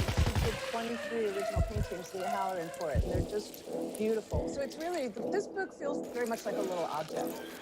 Just to be clear, you have access to artists because you are active with Pioneer Works. Yeah. In Brooklyn. Yeah, so God damn. Remarkably creative juxtaposition of science and art. Just give me like a fast 30 seconds. yeah, so Pioneer Works is a new cultural center. It was founded by the artist Dustin Yellen and Gabriel Perez, the founding artistic director. And they're very art focused since they're both artists. And then we all kind of fell in love, and I started doing science there, and it was always kind of the vision that it would be all things in culture. And I'm a very big believer that science is part of culture. It's something I just believe very strongly. You don't have to package it, hide it, and something else to be part of culture. And so we've been doing these events. Last night I spoke to Sarah Mukherjee, about COVID to a very small, because of COVID, very modest audience with masks on and socially distanced. But that's the kind of stuff that we do is a lot of Yeah, life. excellent. So you have access to artists. That's great. They're just in arm's reach of you. Yeah. And have one to illustrate your book. Yeah, I mean, the idea is really that there's friction that just happens naturally. We don't prescribe it. We never try to force people to talk to each other. It just is what happens naturally because we're all under the same roof. See, I want artists in arm's reach. All I have is Chuck. I need a joke here. Chuck, I need 23 jokes for my next You book. should come when we have a comedic department. That's what we You do. should. You should. I also paint. Do you really? Not fine art. Screamer is calling it more! Paint the wall. Yeah, I paint walls. You're a painter. I paint houses. Yeah. So you try to keep your accent alive. Yeah, it doesn't always happen that well. Oh, Yeah, it's a lot of... I'm on the ground! Damn People it. think, for instance, black holes are these dense objects, and if you go up to the horizon of a black hole and you will knock on some very dense matter, the black hole actually is nothing. There's nothing there. Like a hole. It's literally, you go up to the event horizon and you actually shouldn't really notice. You can float right across and not really realize the danger you're in, the peril you're in, because it's empty. It's basement. And so there's a lot of kind of trying to sell this idea. Friendly down! Focus Focus fire on the big one! well, that's good, because that's the natural resonance. First, people have to know black hole exists. Then they know some basic properties of it. And now you're taking it to the next level. The nuance. Man down! Get to kind of stuff too. For instance, the first research when we were at first, the black holes are Bring that food out! Oh, fucking A. Oh, now. Okay, so maybe I'm not. No, you should. I love it, Ted. All right, so. No, if Chuck doesn't I want to have ask guys to questions, start you should fucking taking out. If he says stuff that does not get filtered, Swear, and he wants to filter motherfuckers. it, let him filter it. I can't help it myself. But no, I just don't know if I'm going to steal somebody's thunder. But when you talk about a black hole being right inside, if light cannot escape, is there a particular distance that light would transmit from the epicenter? Swear to into God. the Oh, radiation? so Killing. the light is coming Bussin'. in from behind you, basically. Wow, so then But with how the you light feeling, coming G? in, I'm busting, never the B. light You goes stuck up out. in The here light where can you never come it back be. at you. It can never come Flipping back. fact, bundle stacking and we to the talked- So it's ceiling just while all- you. So the light is always falling towards Yeah. the center. You know how when you combine all the colors, you get bright white? Back on the That's block, how you not get to bright take white. it. Like, so if you And the imagine bitch all stayed the limping light... because I was hitting it last night and she was over Right, here you do just it dropping right. like a pimp. Yeah, you do with paint, you get black. Yeah, because Chuck's our resident painter, so... Yeah, so that's- the light falls in from the galaxy behind Tip it, you, tip it, and back it a gets block. really Watch it, get concentrated it. at you, so that when you're falling inside the black hole towards your demise, this light gets concentrated. You actually would see like a bright light, like a near-death experience light. And I'm repeating myself, but I always call this, it's like a total death experience. Oh. You got this bright white light right before, and then like. Wow. Yeah. So remind us all about spaghettification, because I love describing it. Did you coin that phrase, Neil? No. I did not coin it, Oh, but okay. I was sort of a visible astrophysicist using the term that gave it sort of social currency at a time when others didn't have that access to social currency.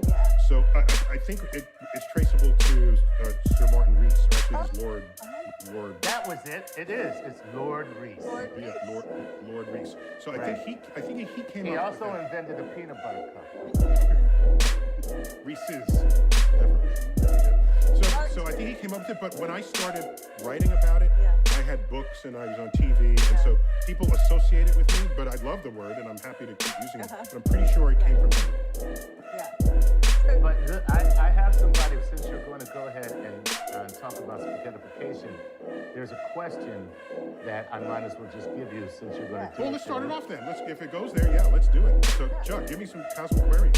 All right, sure. Let's start it off with, first of all of these are from Patreon. So all of our patrons, this is the benefit of being a Patreon patron. You get priority. So, Tony Baker says, is there a way to prevent spaghettification and travel into a black hole? Yeah, okay. Well, I would advise you fall into as big a black hole as possible. That's the first step. Because it's kind of, I liken it to standing on a basketball where you really notice the difference in the position of your 2 feet on the basketball. Whereas if you stand on the earth, which is the same shape, you hardly notice the curvature. So it surprises people, but it's actually safer to fall into a bigger black hole. And you would transition across the event horizon. It would be completely empty. There'd be no stuff there, and you'd be fine for a little while. And the bigger the black hole, the longer you'll survive. Right? But once you cross the horizon, my knuckles. I'm I'm getting old as fuck over here, living life till I'm 40, bitch. Why you talking like you can hold me? I would just fold you quick, fold you like a fold of paper, twist you like a Twizzler, get toss your ass up in the trunk of the bag with a tote. Considers the center of this sphere, of this black hole. For you is actually Real talk be on my mobster Guido shit. Motherfucking wise guy, I got to stack mine while you keep talking. I back and flipping by as soon you go fly quickly. I ain't the one for you to talk crazy to. Bye like night. Send you to the after fucking life guy. Why you be acting like you handle me? Ask why, but don't ask why. You should know why. Cause I'm the best. I'm the one you can't. Don't be talking, B. In the space-time, your energy and your mass are disrupting the space-time. It creates almost like a Welcome back to the stream with Brucewilliswagg, and I'm steady getting. Everything's trying to focus you towards the singularities. You're also being elongated. I'm the king tut to your president. Gravy with the mashed potato gravy. Gravy with the No, fuck that. I'm gonna have to say this. You begin to get spaghettified. And mashed potato gravy. No. Gravy with the mashed potato. It's not great. I'm a gravy mashed potato. While you talking, you a hater. Flipping these dollars in these packets, nothing greater. Get to the moolah, lace up your boots and get ready. As long as you ready and stay ready, you don't gotta get ready. You just collect the cheddar. Get back to the block is better. So, Jenna, you're saying and holla at the hoes and keep it wetter. No matter the size of the black hole. Hate a bitch, love a hoe, silly shit. I don't give a fuck how you feel, you ignorant bitch. I'm something pimping you is you. If you fall in a straight line in the sun, if the sun were a black hole, it would be about 6 kilometers across. You'd get across that without too much pain, and you have just a microsecond. Perfect reply with perfect precision to pimp it. Ask the money, Mac, and murder on the first and the 50th. Hope you coming with that I need, hope. I don't got no time to talk to you. I'm getting to my dough. Stack it up to the ceiling. Do my money dance, stacking hundreds to the ceiling, bro. Okay. So suppose as I'm falling, because you're saying tidal forces will stretch you. Suppose I tumble really fast. That way, there's not one sort Make of yourself Got as the small as possible. kind of cake the It makes Duncan us more Hines comfortable, cut me a and then check, I bro. spin. Yeah. I tumble. Yeah. So then there's not Got just the sort kind of of door the one Duncan.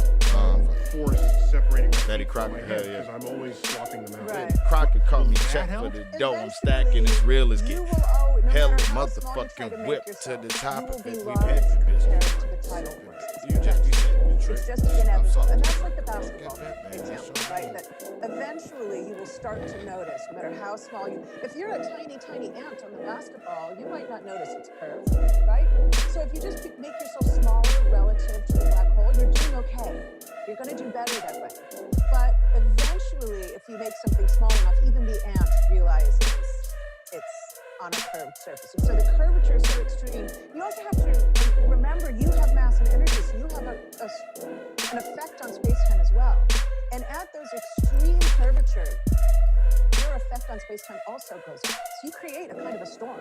I mean, it's absolutely inevitable that you will be shredded and flayed into your quantum bits, but that's, that's the story that terrifies people, because physics is all about predicting the future or reconstructing the past or knowing the world. And what the singularity suggests is at that point, we no longer know. I don't know how close I am, but So I had want to get that. neglected to fully embrace the fact that Restore my body contains 2 mass, rounds in magazine which for has each its headshot own made with relationship SMG. to the- Yeah. to the When your health structure drops of below space-time. 25%, So it's actually you an gain, interaction you between my gain mass temporary health. And it's actually a question that people ask a lot. So suppose you're two astronauts. Chuck and Neil are in a space station in a safe orbit around a black hole. You can find a safe orbit very close to a black hole. You can find a nice, stable, safe orbit. You don't get sucked in unless you do something silly. But one of you So I'm decides, gonna let you know, we call that orbit Earth. Stay on Earth. we are in orbit around. I'm in orbit around the black hole right now, so I'm just saying. You I'm are. staying home. We're in orbit around Sagittarius A star, 4 million times the mass of the sun. We're very safe orbit. But so Chuck, let's say you have a change of heart, you explore the black hole. Everyone knows that, or not everyone knows, but this is one of the well-known things, is that as Chuck is closer and closer to the event horizon, to Neil back on the space station, Yo. Chuck is gonna look like you're frozen. Yo. You never really crossed the event horizon. And if you imagine like the We got an last orchestra light on this signal one. that you try to send as you Background be cross the bumping, horizon, it the gets stuck bitches at the singing event like horizon. hella tones, Because high you have to C's have like I faster be to hitting the it light from to the escape. back So Mahomes. your signal stops coming, Like got and you go touchdown feel like as Mahomes. though I you've be just frozen there. 10 toes down on the block. Why you be acting you hot? You ain't just with. Why you come man? I'm paying. That's your how you feel about this. I'm back and I'm getting it. Newport, I've never seen support. How you Now, feel? Neil might have already had What's his clones replace him, and hundreds of years have passed. I ain't got the thousands of sauce, I years, got the very long juice. time. I be dripping all over your bitch. Eventually, that event will bubble around you, take you in, shake away any imperfections so that it restores itself to the first place. Talk crazy, you get choked out. And in a finite time, according to Neil and his descendants, you will have crossed it. Wow. Right. So it's at some point you do see the entry. At some point. For the reason she gave. Right. But actually, so I have more inquiry about that, but we got to take a quick break. Okay. So when we come back, more Cosmic Queries with Jan 11. Of course, we're talking about one.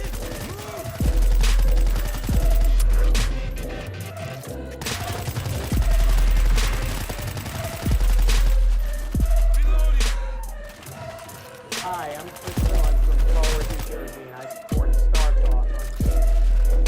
Please enjoy this episode of Star Talk Radio with your and my favorite personal astrophysicist, Neil deGrasse Tyson.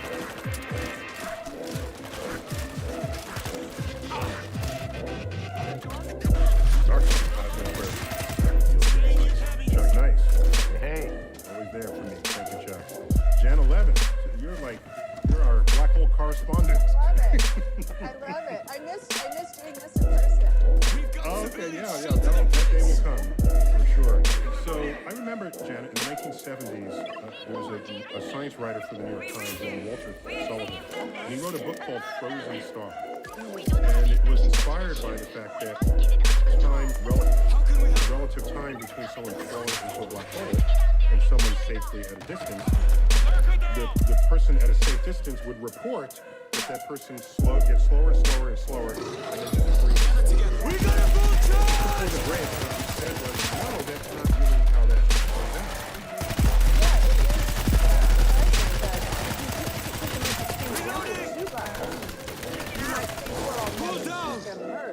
Because the time dilation as each one, make one much bigger than the other even. As each one, as the small one approaches the horizon of the other. I got the sample, let's go.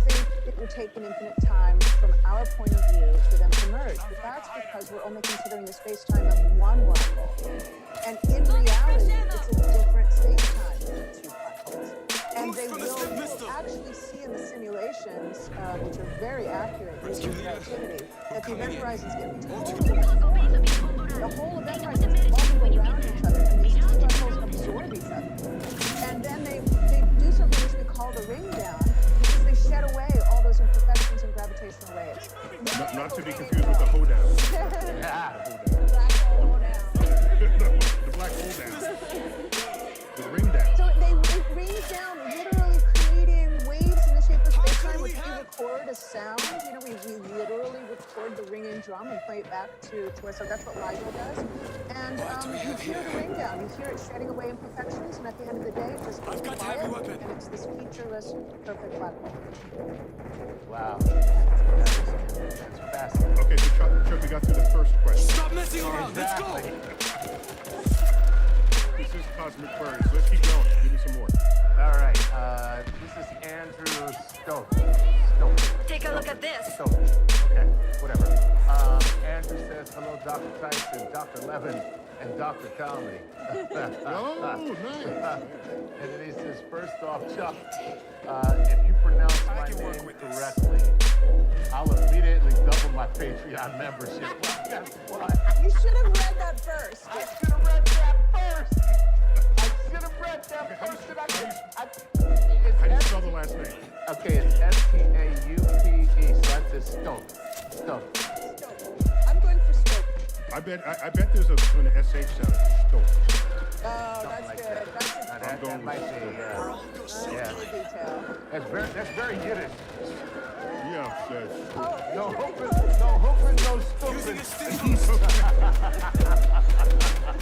All right, so he says, sorry, Patreon, he just halved his donation. I know, that's a shame. I just lost the half. Damn, Chuck. We take it out of your paycheck. So he says, hey, my question is this. If the multiverse, God, everybody black holes is part of the there are other universes down the road, so do not let them through. That massive black hole in our universe could bump into or into another universe since they are creating such a deep hole in space-time. I love that deep hole. Anna, what's up? Can we jet between the multiverse through black hole portals? Well, it's a complicated question, but there is a real intuition that goes back a long way. The singularity inside a black hole kind of sounds like the singularity of the Big Bang. And in fact, formally, mathematically, I can sew them together. So you imagine you sew together. Wow, that was crazy. It's a mess. It doesn't work. But I can actually smoothly take the black hole, go into the interior, and smoothly sew it onto what we call a white hole, which is the so that when you enter the singularity, instead of it actually being a true singularity, you actually get blown out into a Big Bang. Check it out. And then that's the whole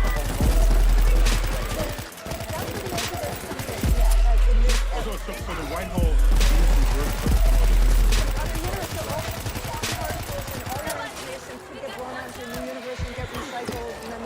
Fucking A, man. Dude. Wait. Does that mean this universe loses information? Dude, I'm picking folks up and everything.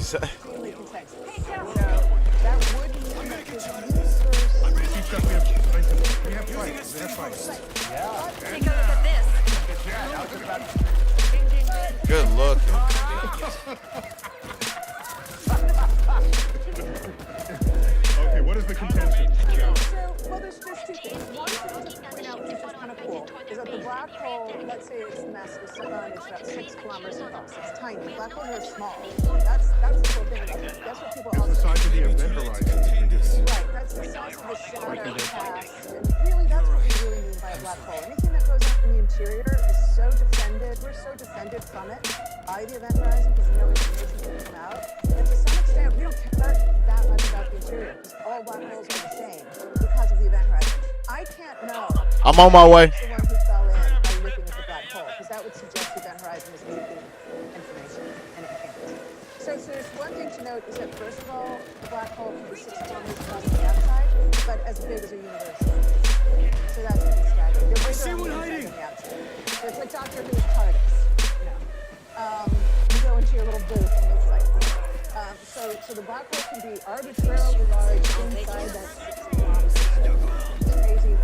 And then this is what information is absolutely the most profound question in theoretical physics right now is what happens to the information in those systems.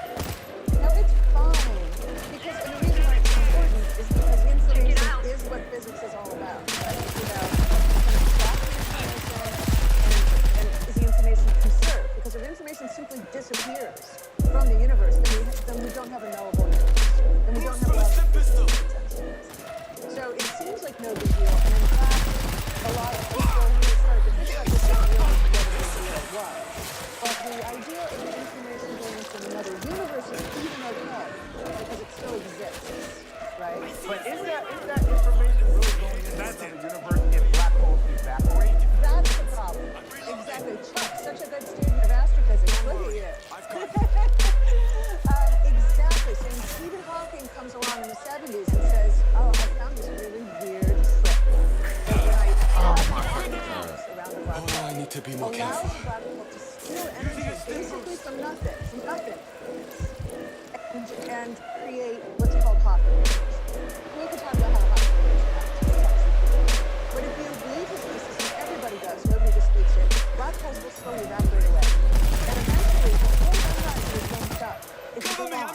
And the singularities exposed, if it exists, and all this information seems to have disappeared from the universe in a way that's really pathological. That suggests that, oh, now we're not protected by the event horizon anymore. And we've lost predictability of facts in the world. So quantum mechanics, people went crazy. That means that the whole world's unknowable. That there's that physics doesn't make sense. So let's go. Focus is what I need, Ryan. We got a full charge! Fuck. Why are they charging me?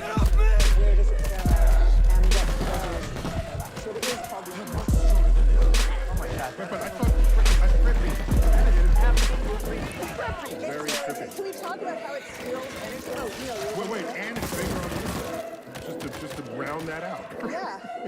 Yeah, that's the beautiful thing about space-time. Like, Wait, Jana, I thought, and this is what I've been saying, maybe I don't have it right, that Hawking radiation would prestidigitate matter out of the gravitational field, right? That if you inventoried the Hawking's particles, they would be a one-to-one match with every particle in the black hole.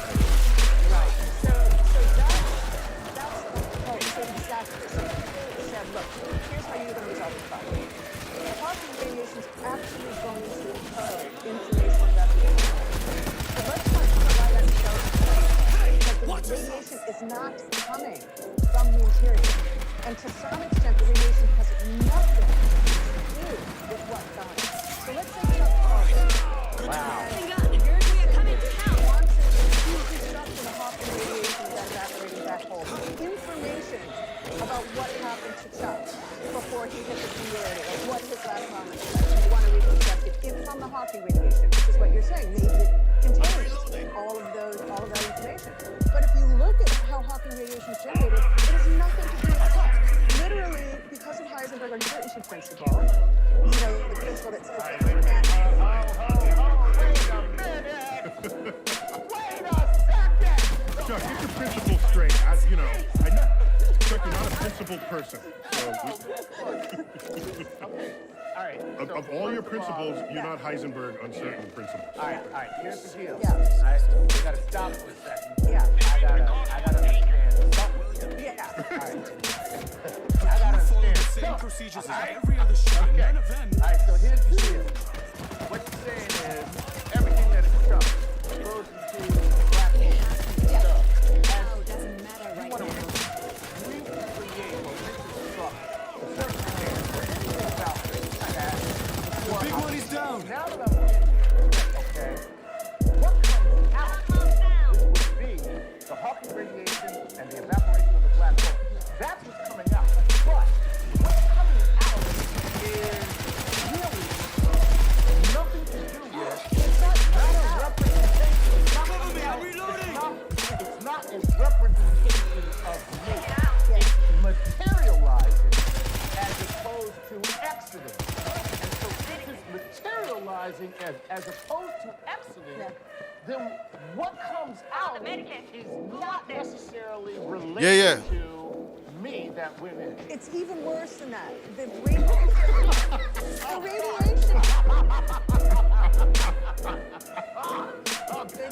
You got me. I'm like, oh, damn. The radiation Sorry, I'm new. is never inside the black hole ever. So what's happening? It doesn't come out. So what happens? Can you hear me on the mic or no? These little quantum fluctuations that happen in empty space that are allowed because of uncertainty. Because uncertainty says you cannot precisely say a particle is there precisely, infinitely precisely. You also cannot say it's not there. Okay. Is that the first? Let's put it in stuff. Up ahead. Popping out of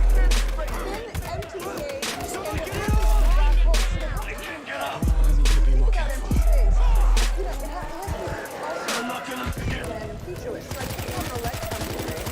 It has charge, it has spin, it has all these things. And how do you make a pair that counters its charge and neutralizes it? We can call it neutralizing the quantum. So it has to come in pairs. And then it can go in and out of the vacuum and just gives a kind of quantum clock that we never noticed. That paired particle. Right, it's an antimatter particle, but you could also have it with two photons, two bundles of light, which the photon is its own antibody. Oh my God. So the electron has a positron. So the electron and the positron can be created and then disappear.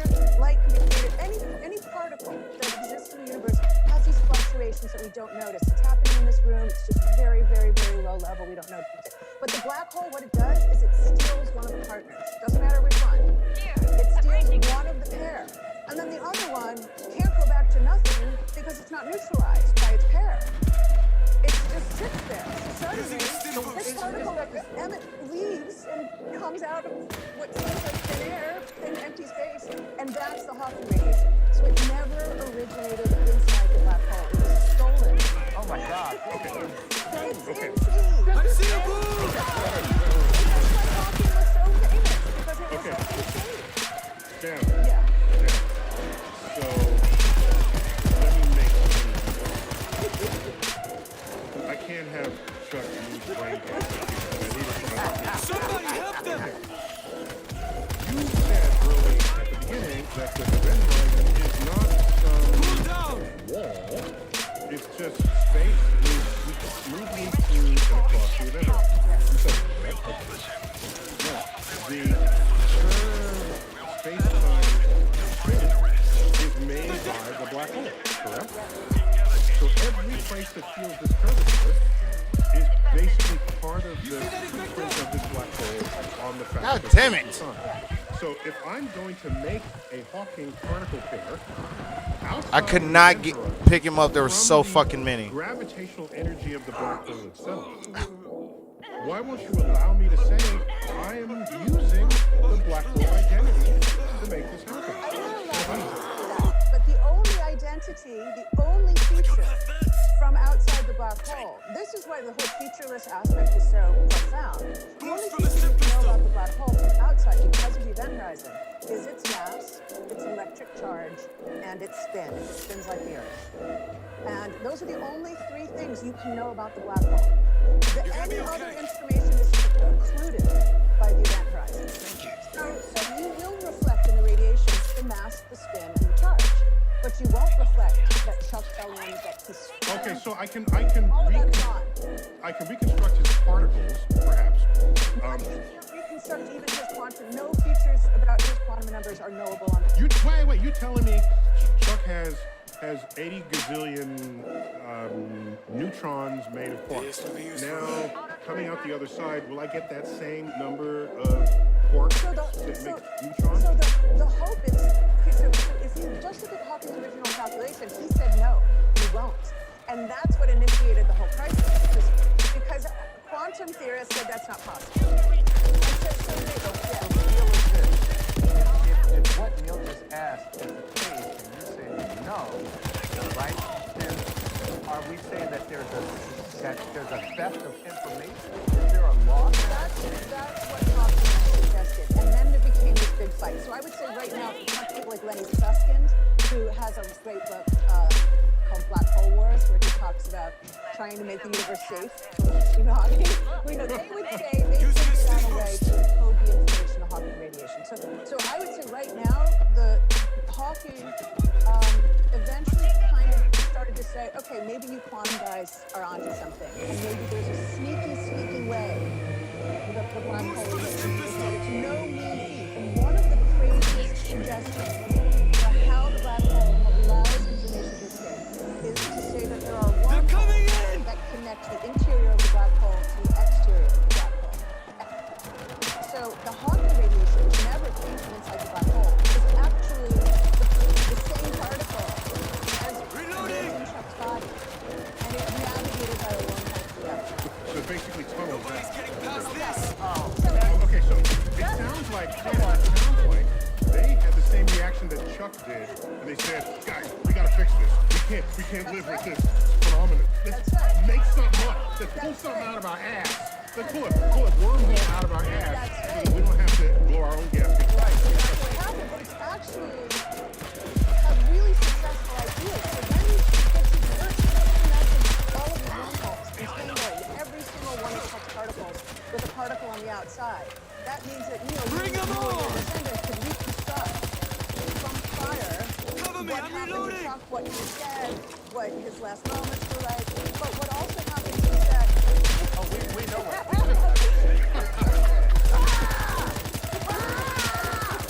God damn it, Don. Yeah, we don't need wormholes to know that. Right. You don't need that, right. So the wormholes, what they end up doing is they create like stitches, quantum stitches. So imagine like embroidery. So imagine I embroider an image of a black hole. It's really made up of tons of stitches. And when I look closely, I realize that there is no black hole there. It's just a black hole of stitches.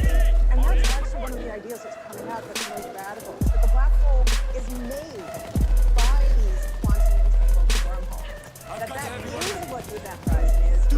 Even better. Quantum phenomena, and if I could see on the quantum level, I would realize the black hole emerges as an illusion out of quantum mechanics. And that might be true for all of gravity, that it's actually something that is fundamentally illusory and really is just a quantum phenomenon that we didn't recognize.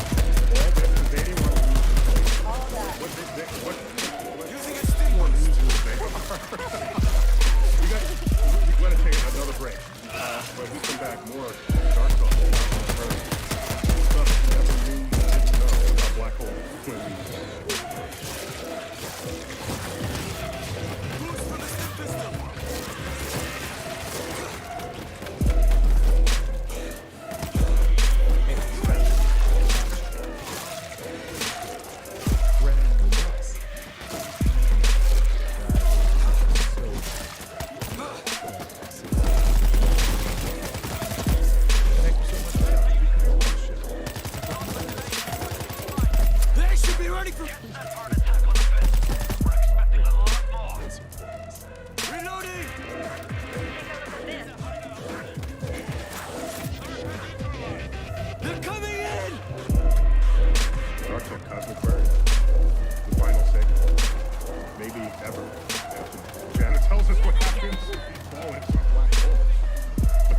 Jan 11, you got a book titled Black Hole Survival. everything you said in the show thus far tells us none of us are correct. So it's really the black hole depth. So I don't want to spoil it, but yeah, the odds are not there. All right, Chuck, we've been through 2 questions. You gotta give me just, and Janet, let's see if we can go in the soundbite mode here. Okay, Chuck, keep it coming. More Patreon questions. Go. All love. Chuck, you're welcome. Using a stick boost. People are in on it now. Bring him My on! question is about singularity. It's the concept of singularity. Or are they verbal predictions of a mathematical error representing where our understanding of gravity I love, is that where God is dividing by 0? That's another way to say it.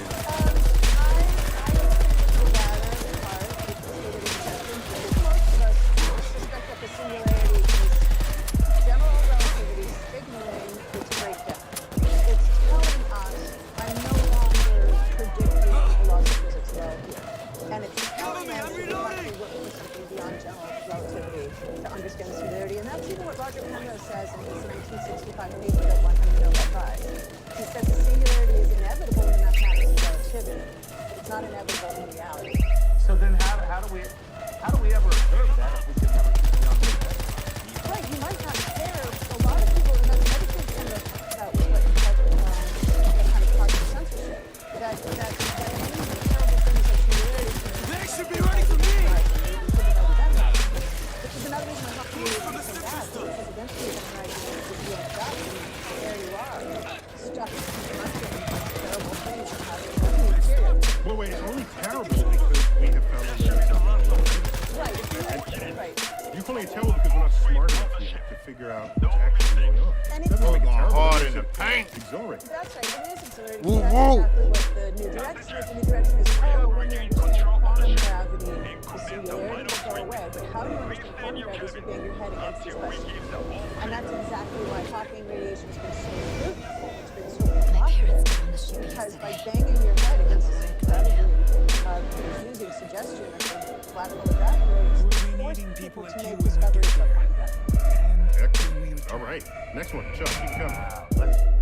This is Cameron Bishop. He says, how can light orbit black holes exposed to massive? Is it more accurate to say that black holes bends the path of the light like a silly straw? And if so, does that mean that light eventually carries on to its destination? Nice question. All of that is quite right. So in Newtonian thinking, before space-time thinking, the photon has no mass and gravity would have absolutely no effect on it as a consequence. But we know 2 things are true. One is that when we start to talk about space-time, that what we really mean by the shape of space-time are the paths that things follow. Like I can prove to you that the Earth curves space-time by throwing a golf ball across the room, because it's not going to travel on a straight line. And the curve it takes is measuring the curvature of space-time. Right? And so, yes, the path of the light is bent, and you can bend the path of light into a full circle. There's a particular location around a black hole where you could stand, where it would be hard to stay there. You'd have to be wearing jetpacks. But light from your face would reflect, if you were shining a light off the back of your head and come back around again on a perfect circle, and you'd see you could watch your back. So the path of the light is definitely bent, but also in relativity, it's not just mass, it's anything with energy that's affected by gravity. Okay, Jana, I think I have to disagree with you on something. Okay. You tell me if you're wrong. I think Newtonian gravity also bends light, because the strength of the gravitational field that you're moving in Newtonian gravity does not care what your mass is. The mass divides out. And the reason why I think this is really relevant is when Einstein did his when Eddington did the famous 1919 experiment during another pandemic, by the way. Yes. That was going on. Yes. The Spanish flu. The Spanish flu. He wanted to see whether during a total solar eclipse, which is the only way you can see paths of light moving past the sun, otherwise it blocks out, the sun is too bright. Okay, so he found that the path of light was bent. However, that alone did not demonstrate relativity. It had to bend by the amount Einstein relativity would have predicted, which is twice the value that Newtonian gravity would have predicted. Yeah, that's absolutely true. I totally agree. So you know what I'm gonna do? I'm gonna take both your words for this. Yeah, so no, that's absolutely true. And it is, just to talk about the Eddington eclipse, because it was such a wonderful moment in history. So here's this total eclipse. I think it's May 29th, 1919. It's 6 months after World War I ends. Europe is devastated. You have this British astronomer trying to prove a German physicist's work, which was unbelievable at the time. So it was almost like a political gesture in a subtle way. He was a pacifist, Eddington. And so he goes to this small island, Prince Pay, off Africa for this eclipse. They're in cloud cover. Totality only lasts for a few minutes. Eventually, the clouds break, and they do this incredibly monumental measurement. And what they measured is the star cluster Hades, which was technically behind the sun. They could see it because the path of the light emanating from Hades was bent their way. And Neil, you're of course absolutely right. They did have an Newtonian prediction that because this is part of the equivalence principle that Right, exactly. that we all fall along the same path. You know, the feather and the hammer on the moon falling up the same rate. That's what you're referring to, really. And so we did know that there would be some effect some from shit. Newtonian mechanics, but it was twice as large. By the way, Here we the go with hammer this and damn- feather on the moon is a little deceptive because first it's all fake. No. That way I don't. I hate. Yo, You never went to the moon. No. Team, ain't People you are here? thinking Ain't you supposed to be that only moderating? happens on the moon. I wish you But the had point of that moderation to experiment my was they're in my a overall vacuum. where I'm streaming. So in a vacuum, a hammer and a feather fall at exactly the same rate.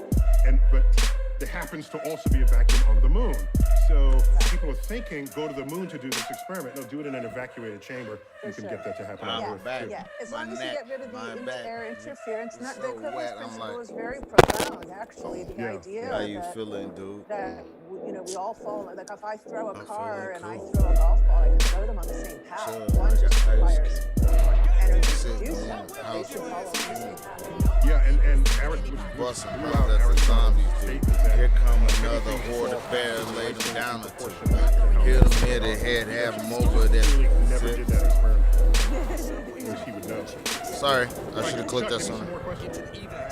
Or A lot of questions. I don't like it. I simply want to know if everything was gone, all matter in the universe is non-existent, but just one simple supermassive black hole was at one end of the observable universe, and say a planet at the other end of that same observable universe. Both objects are not moving in space. Would the black hole eventually grasp the planet and pull it to its death? Or is there simply too much they got me space going for the deep gravity into my to repertoire. hold? You hear me? All things being equal, we were in principle, anything that could would eventually fall. We, in principle, will very likely fall into Sagittarius space star after it merges with Andromeda and becomes a new bigger black hole. So the stretching of So wait, I got two to Chuck.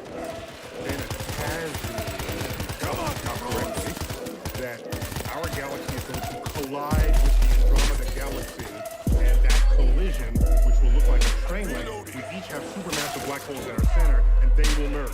Yeah. Continue. And look, that's a train wreck. Reaper's gone. Orbit together. It's unlikely that the sun would be disrupted. We'll stay together with the solar system if the sun's still alive, which we won't have time after that. And we'll orbit this new bigger black hole. But in the example phrased in the question, you have two things about the density of the universe. The universe is expanding. And so Ban them shots out, man. between the universe trying to get these things to go apart and the gravitational attraction, and presumably at that large scale, the expansion. Ban them fucking shots out. Woody Allen line of, like, you live in Brooklyn, Brooklyn is not expanding. He didn't want to do his homework because he was upset about the universe expanding. So, Brooklyn is not expanding. And the reason it's not universe. But as you get to larger and larger scales, the the galaxy stays together. We will fall with Andromeda. We will fall into the center of the black hole. If the expansion picks up, I'm over here trying to go pick up folks. if it picks up, and we don't really know. Y'all just leaving If cats. it just mounts and mounts and mounts, there will come a point where the expansion will tear apart the galaxy, and Brooklyn will be expanded. That'll be the big rip. Yeah. The big rip. Using a stim shot. There was just no good news here. I mean, there's just none. Firing a stim. No good news. Damn, Janet. Just bum us out in a tough year for us all. You know what? Here's speaking of that though, here's the greatest thing. If you're bummed out about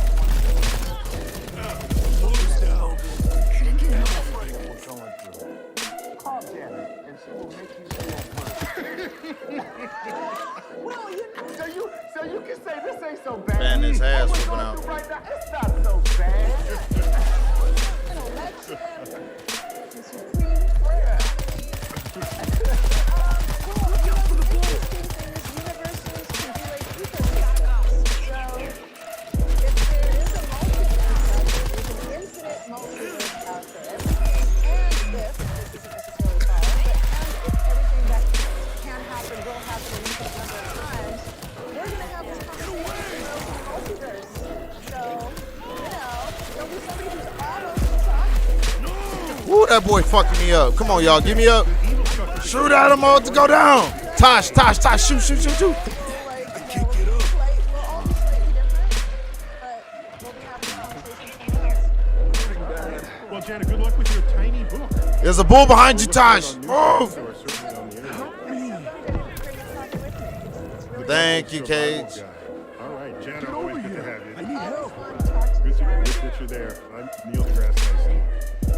As always, bidding.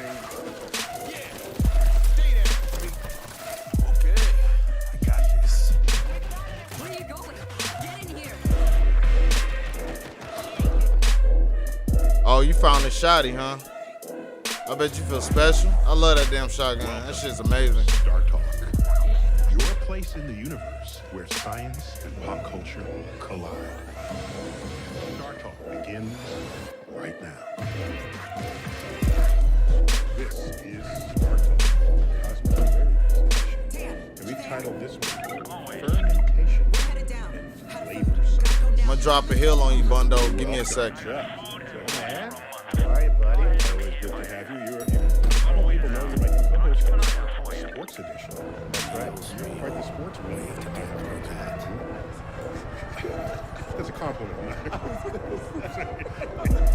not sure, when the word sports and weenie don't go together well. You're gonna be weather. Yeah. What I like sports weenie. I'm gonna be that. No, we need an alliterative thing because weather weenie alliterative. Right. Sports, I'll find something else for it. Okay, cool. But this is about food and fermentation. I am a big fan of fermentation. Of fermented food, and not food. Oh, damn it! Come on. Neither of us have recreational fermentation. Neither of us has expertise in this, but we got someone from the Star Talk Rolodex. Yeah. Dr. Ariel Johnson. Ariel, welcome back to Star Talk. Thanks so much for having me back. I think you were last on the show in a live Star Talk Live. I think it was in New York City Town Hall. I believe it was. Yeah, well, excellent. Well, thanks for coming back. Thanks so much for having me. People who you are and see that episode. You have a PhD in agriculture and environmental chemistry, which is very cool. And that is true. Crack sheet of research. Our investigative reporters.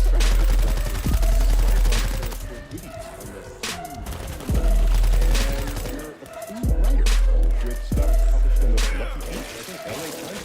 There's one here called Mold Magazine. Is that all Magazine. It's a speculational magazine about the future of food. So if you're I've got into, eyes on a screamer. My brown is speculating when you call it mold. I'm not picking up that magazine. all food will eventually in the future. Exactly. There's no speculation there. All food plus you will mold.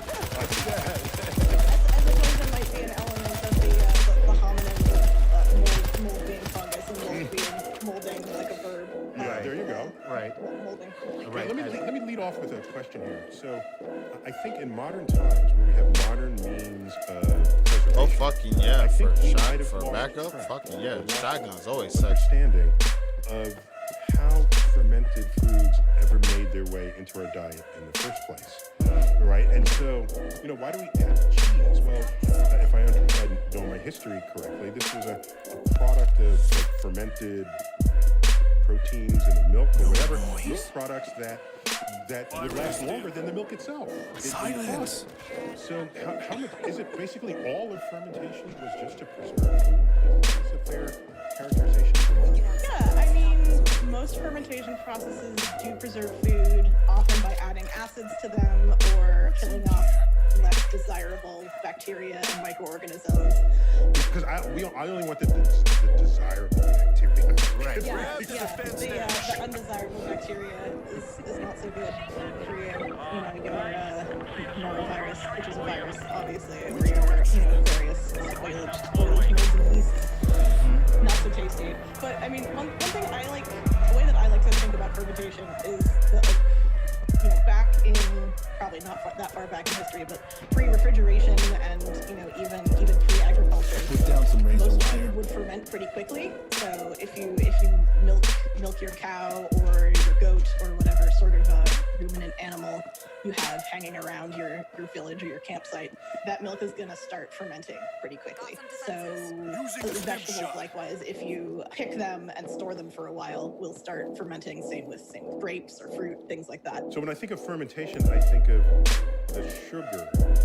Like I can't think of fermented string beans, but I can think of a fermented grape or fruit. So how do you ferment things that don't have sugar? String beans actually have sugar. Most vegetables have anywhere between 2 and even up to 15% sugar. My mama never told me that string beans had sugar. Just a little bit, yeah. So maybe that's why my mom kept trying to give them to me as dessert. It has sugar in it. No, well, so one of the most pervasive fermentations across Eurasia is fermented cabbage. You can see it as sauerkraut in Germany, kimchi in Korea, swan kai or pao kai across China, variations on Kislaya kapusta across the more Slavic-speaking regions. So, I mean, that's a vegetable. It's a vegetable that's sugar and harvested pretty quick and fermented very fast. And what's the deal with the process?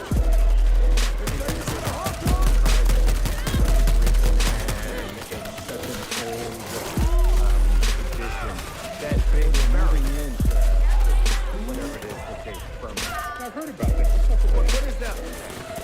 Yeah, well, I mean, this is putting on my sort of amateur anthropologist hat more, but, one can imagine situations, humans pre-agriculture, pre-history, pre-landed settlements, where you forage or harvest to keep it safe and keep them away from scavengers. Once you've already got them, it's one of the best ways is to dig a hole and line the hole with food or something. Okay, so that wasn't so the process doesn't really do anything for the first. Well, so burying underground does protect things from oxygen, so it excludes oxygen, which then knocks out a whole category of spoilage microbes like mold.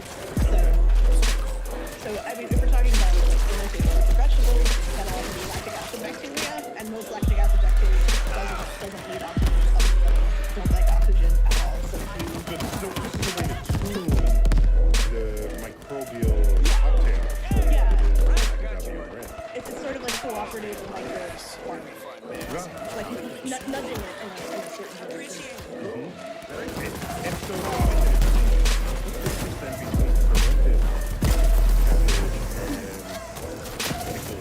when I think of coleslaw, I think that it's pickles. Yeah, well, so coleslaw, I mean, so you get into here like a language thing. So like cucumber pickles are usually fermented. But you can also pickle things by just adding acids to them without fermenting. So often using vinegar to pickle. I mean, vinegar is the product of another fermentation. So you're either doing fermentation or having done fermentation and now using it for something else. But yeah, pickling, especially in America, there's a strong. He's got 20 seconds. Wait, so I can grow a grape. Don't drink the hold on. Waitress, I don't drink. I can ferment it, and I can make wine. And then I can ferment the wine and make vinegar, and I can use the vinegar to ferment a cucumber and make a pickle. It is truly the gift that keeps on giving. That's good. That's good. So all I need is some grapes. Yeah, some grapes and some sugar and whatever wild yeasts and bacteria are hanging out on their skins. Wow, that's it. Wow. Well, why don't we go to some Q&A here? Yeah, I'm going to eat up the whole show, but this is a Cosmic Queries after all. And Chuck, you got the question. I haven't seen any of these questions. I don't think you have either. Is that right? Ariel has not. So we're here to stump you. That's what we're trying to do. Okay. Using a stem shot. Okay.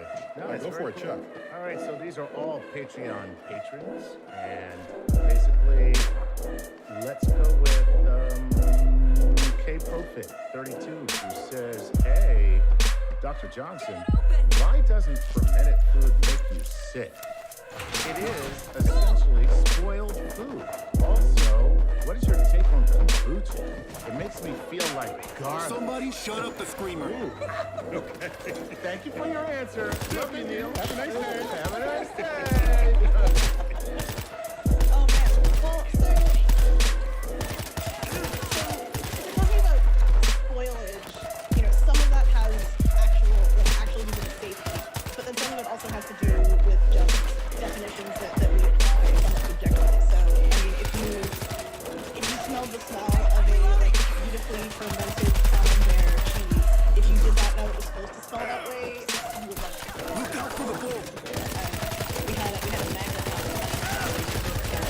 what's that smell that's on there? Bad cheese. So context is very important for this. But also, And there's some cheeses smell like gym socks. yes. There's a whole landscape. Inside of gym socks, you pick up a full set and take it to the Russian cheese and spread it on crackers. Right, I love exactly. it. Yeah, and the stinkier, the more expensive somehow. Yeah, because it has to be very carefully tended to achieve that quality. So yeah, so some of it is just,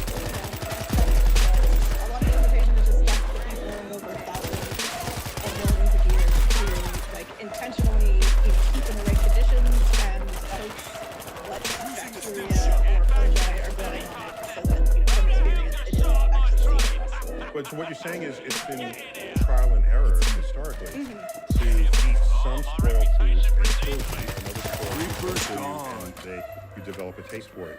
Yeah. So we have So there's a lot of dead humans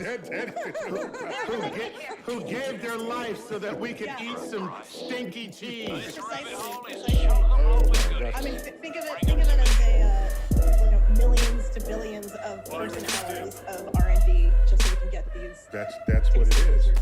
And so because if I remember you do this experiment in elementary school. You take slices of bread, some water in the bread bag, and put it under the sink, right? Right. And come back in a week, and it's mold growing on it.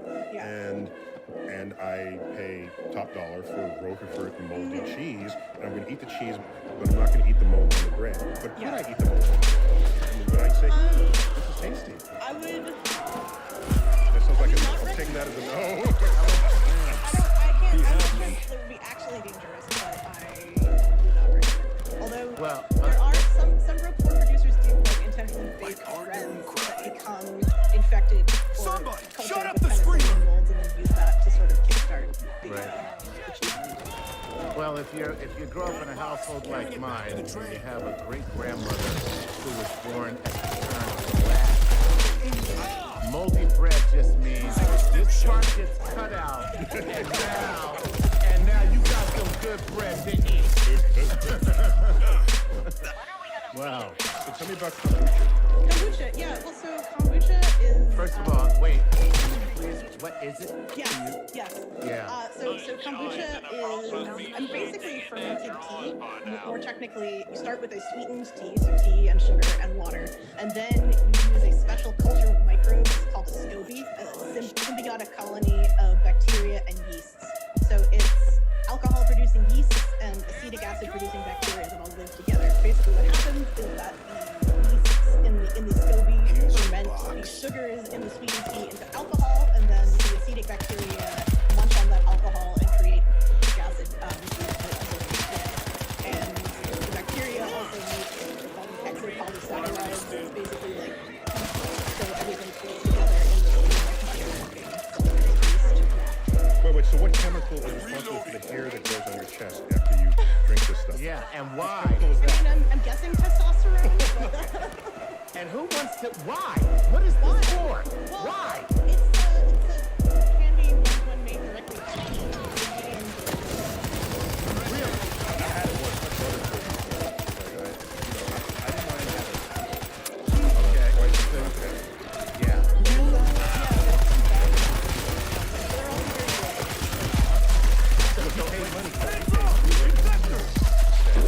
So you're saying that it is for, first of all, I saw a video, I didn't hear. I saw a video on YouTube, and the woman on the video was trying to show us how to make kombucha. And her first step was, well, you have to find somebody who has kombucha so that you can get their SCOBY. Yes. I was like, wait a minute, you don't get to do that. That's just like, I'm going to show you how to be a millionaire. The first thing you have to do is find somebody with $1 million. Like, come on now. Okay, so Ariel, who is kombucha number one? Who is that person? Who is the herb Is it kombucha? some Tibetan monk? I believe a lot of people. Probably northern China, although I'm not totally sure. But there's some fermentation where like it will just happen if you like store it correctly, and some like kombucha or kefir is another one where some colony was established many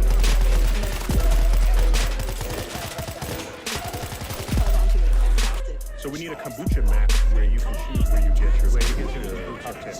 Yes. Woo. That shit go hard in the paint. Yo, shit. I can play this game all day and all night. The zombies is coming at you at the level of Call of Duty. On the upper levels. They got variations. They got different dudes. Well, I feel like I'm that playing is clear. State of Decay Don't right worry, now. Don't worry. If somebody has a heart attack in a restaurant, I will not call you. Thoroughly impressed. Thoroughly impressed. I have given the Heimlich maneuver in a restaurant. Okay, right on. So no, are any of the claims to these fantastical claims that kombucha supposedly these benefits, are any of them true, or is it more lore? Well, actually, we need to take a break right there. But when we come back, we will find out from Ariel if kombucha has any health benefits at all. Like, is that where you're going with that? Yeah. Okay. Right when we come back, Star Talk, Cosmic Queries.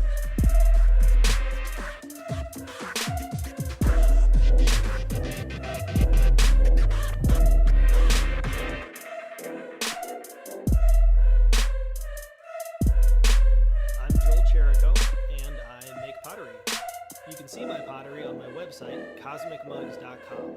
Cosmic Mugs, art that lets you taste the universe every day.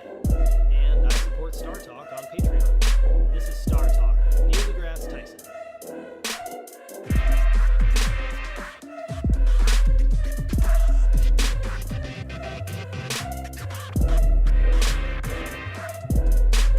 We're back. Star Talk, Cosmic Queries. Joe Nice. Hey, buddy. And I have Dr. Ariel Johnson, who's making her second appearance on Star Talk. We went into our Rolodex because she had first appeared live with us on stage. So thanks again. Yeah, thank you. Back. We're Cosmic Queries, pulling questions from our Patreon members. And we left off with a question about kombucha. And I've only been offered kombucha from food health people, right? And they're making claims about it. And then I tasted it and I say, okay, the risk reward there is not good enough for me. Whatever is not helping me in life the taste of that is worse. All right, so could you just comment on why people drink it, and is it for the flavor, or they're expecting some magic healing to happen? Yeah, I mean, so personally, like, I'm pretty skeptical of any like claims that any food to the other one. is a panacea. Because I think it gives me way more power and shit. Makes my dude stronger and shit. Potions last longer. Real talk shit. Come on, back. Ariel. Just get Kill us all. Chuck, you know, I'm done with Kale. I'm ready for the next. I'm ready.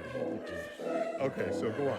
Oh, so to my knowledge, there's been a few, but not extensive studies of kombucha, particularly a probiotic. So, you know, our guts are full of bacteria. We have more bacterial cells in our body than human cells, and we use them to help us digest stuff and stay healthy. So there's some idea that you know, bears out in data that kombucha can contribute live bacteria that is helpful to your gut. Okay. I think some people do drink it out of a sense of, you know, kind of an elixir of health. I'm not sure that's borne out by any peer-reviewed science.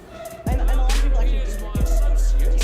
I'm just saying, if there's a lemonade in front of me and kombucha, I'm reaching for the lemonade. That's fair. No, that's totally fair. I mean, while I was working at Noma, the restaurant in Copenhagen, we actually did a lot of... It's like one of the most famous restaurants in the world. Very, very. Yes.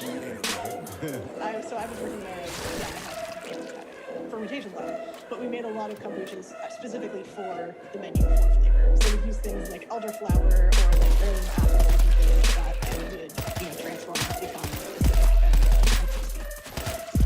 So it is definitely a flavor. So you're basically a food Yeah. So I mean, my track is food and wine chemistry, and my dissertation focused on flavor chemistry, and that's mostly what I do now. I'm sort of publicly switch. Flavor chemistry. Yeah, it's my that is the best use of science I've heard. Thank you. Poison sample. In a long time. Let me just tell you right now. That is stellar. Okay. Yeah. All right. Here we go. This is Matt Harefield. Matt says, I've heard about elephants and other mammals becoming intoxicated from consuming fermented fruit. How common is fermentation in the wild? And what causes it? Are mammals the only ones who partake? Well, good question. Yeah. By the way, let me just very quickly, there's a very cool alcoholic squirrel in my neighborhood. And you cannot, and we only see him at Halloween. We had to stop leaving the pumpkins out because the squirrel, you know, you leave the pumpkin out for a while, a week later, the pumpkin's still out there. Squirrel comes up, eats the pumpkin, and then you just see him kind of like wobbling around the neighborhood. He's just wobbling around the neighborhood like, yo, what's up? What's up? Hey, what's up? Hey, what's up? Hey, you got any Lucy's? Can I get $1 for some cigarettes? Can I get $1 for some cigarettes? So, anyway, go ahead. Chuck lives in the zoo, the Philadelphia Zoo.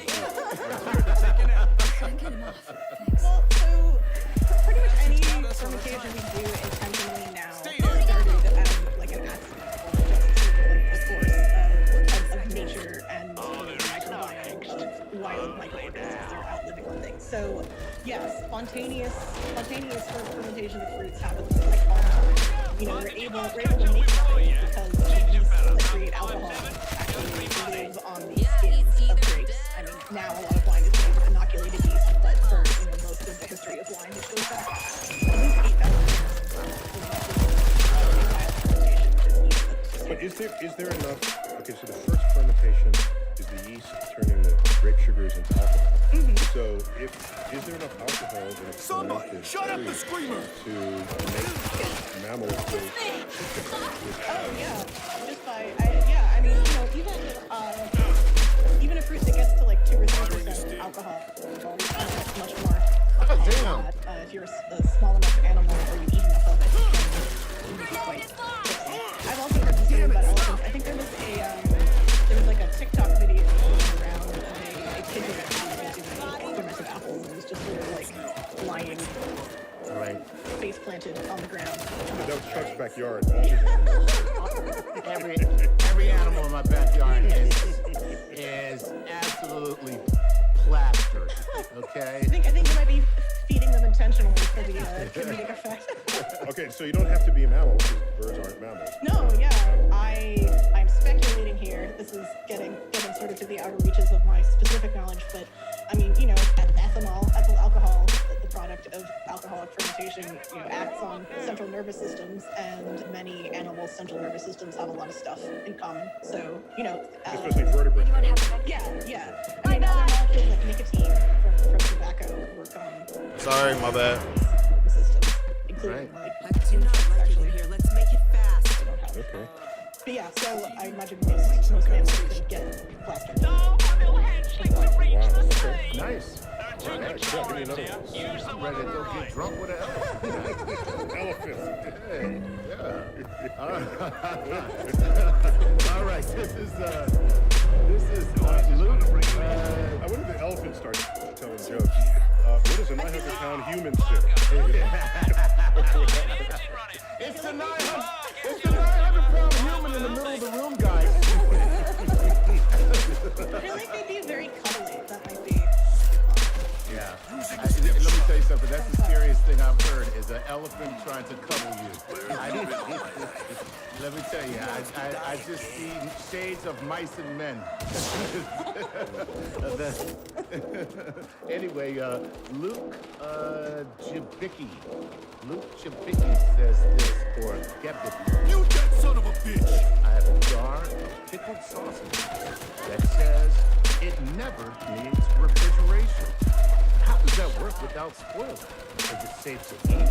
And for how long? Set up an auto. So that's a great question because sometimes you think that those jars say that because they are vacuum packed and that it doesn't need refrigeration for storage, but once you open it, perhaps you do. But Automatic during set. For me, I've never seen anything in vinegar that must refrigerate. Sure. Vinegar must have some magic preservative power. Yeah, acetic acid is quite toxic to most microbes.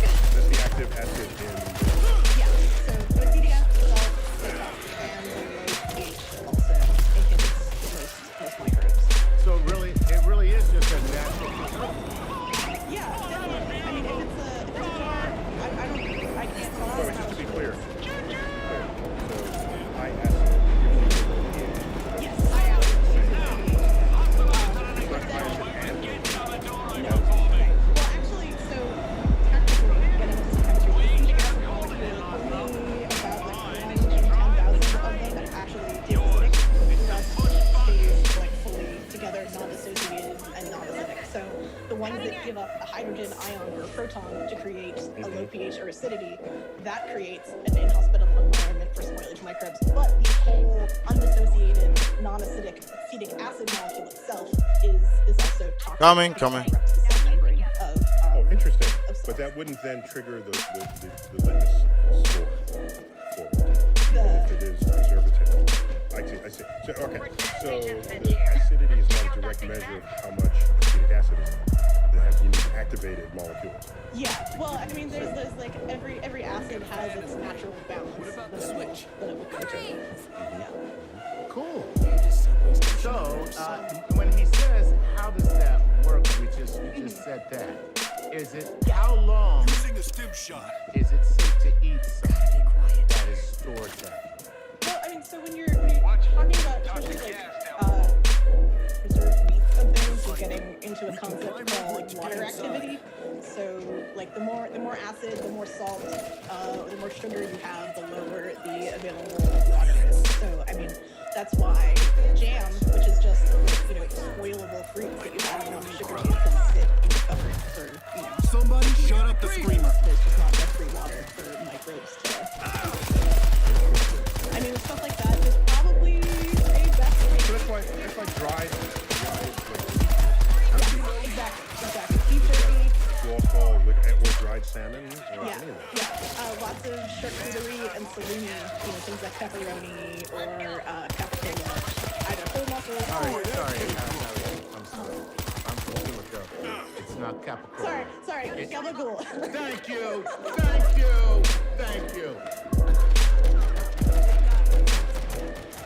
Want to be intelligible to as many people as possible. Yes, I also ascribe to the food gabagool.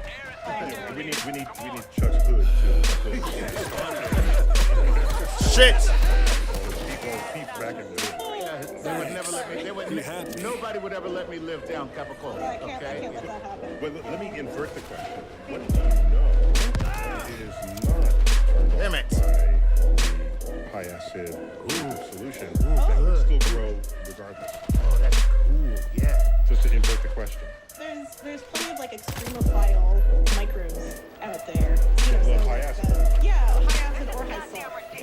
For the most part, if you're adding a lot of salt to stuff, that excludes most microbes. But then like soy sauce, which usually ferment at like 12 to 20% salt, which is super high.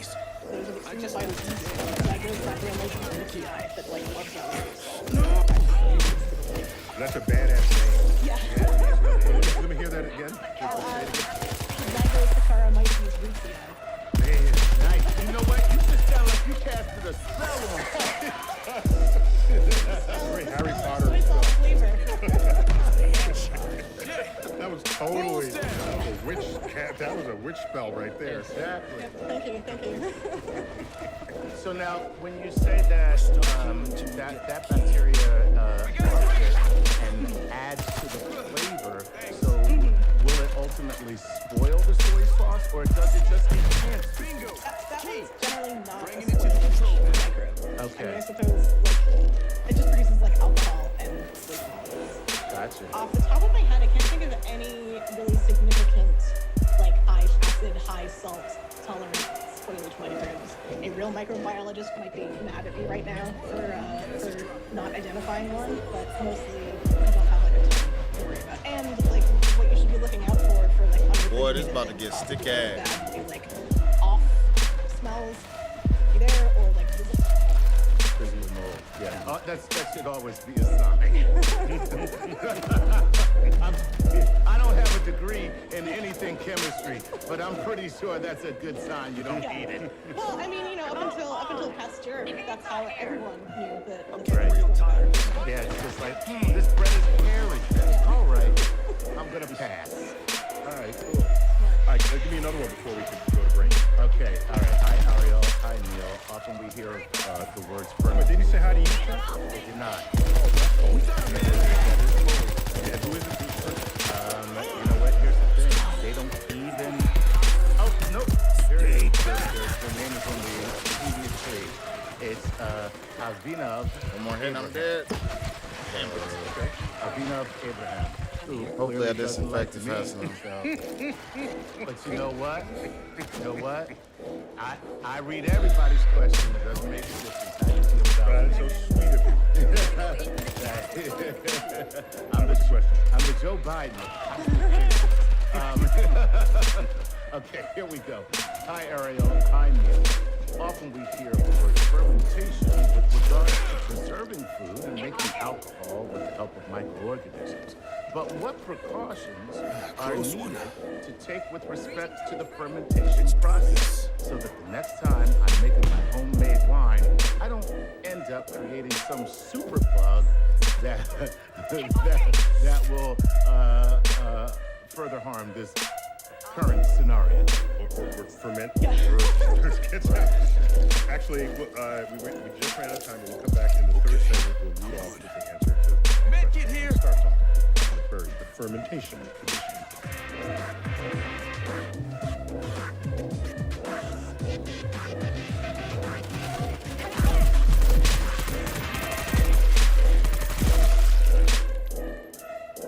Hey, it's time for the Patreon shout out to the following Patreon. Ryan Barrett, Andy Snyder, and Sheila Hudson. Guys, you are the No noise. Stevie, clear the bottom. Tell me there's no more gas.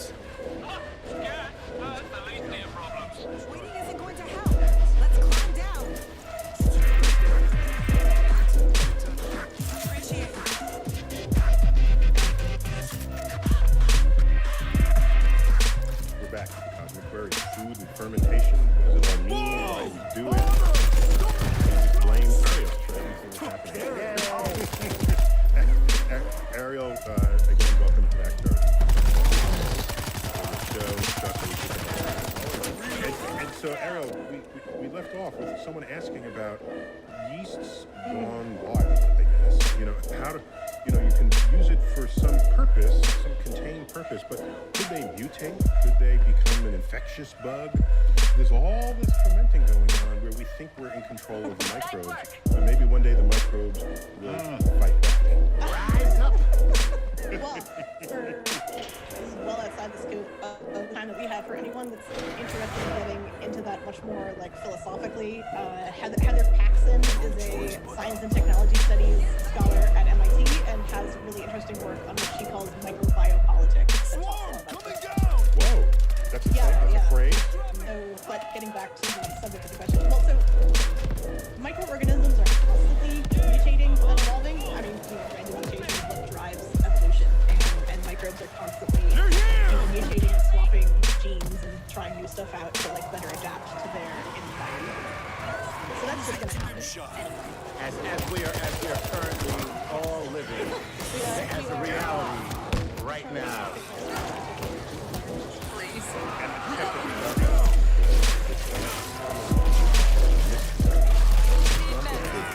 Need it now. Trying to survive. It's that Help. always. And if you have a change in the environment, it kills everything that can't survive. Too late, I'm dead. And so it's not like, oh, the environment changed, let me adapt. No, nothing adapts. There's always built in. I'm extra zombie right now, and I'm hungry and fat. Num num num num num num num num num num num num num num. Thank you. Yeah, no, that's a good. Yeah, random mutations always happen, and it's often bad.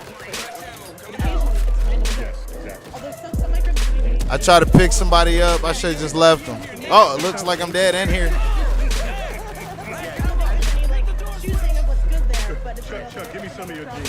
Yeah, I'm only in the vertical gene transfer. Okay, just letting you know that.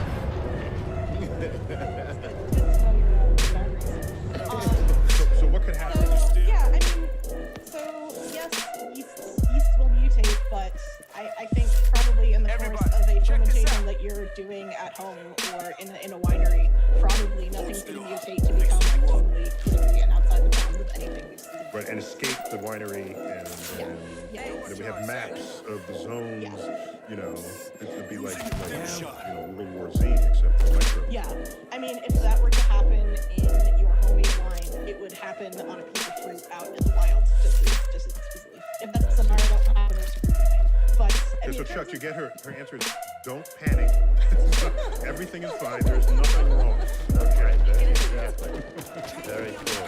I mean, actually, with in terms of like precautions for homemade wine, like what's more likely to happen is that like balance of That is, and your wine will taste like crap. That's what's really. Yes, so I mean, even if you add like one strain of yeast to something, one strain of bacteria, the fermentation is going to involve many different species kind of forming and whole ecological system. So with wine, probably what's more likely to happen is that a wild yeast or Cannabis or a bacteria will stay on for the ride and possibly make some off flavors you don't want.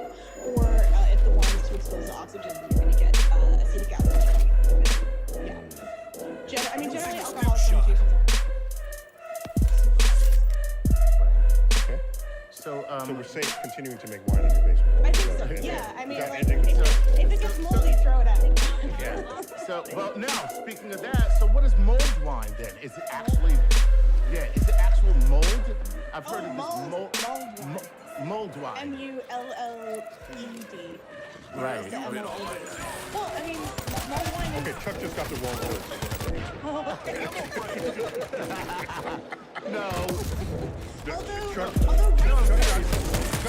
vomited.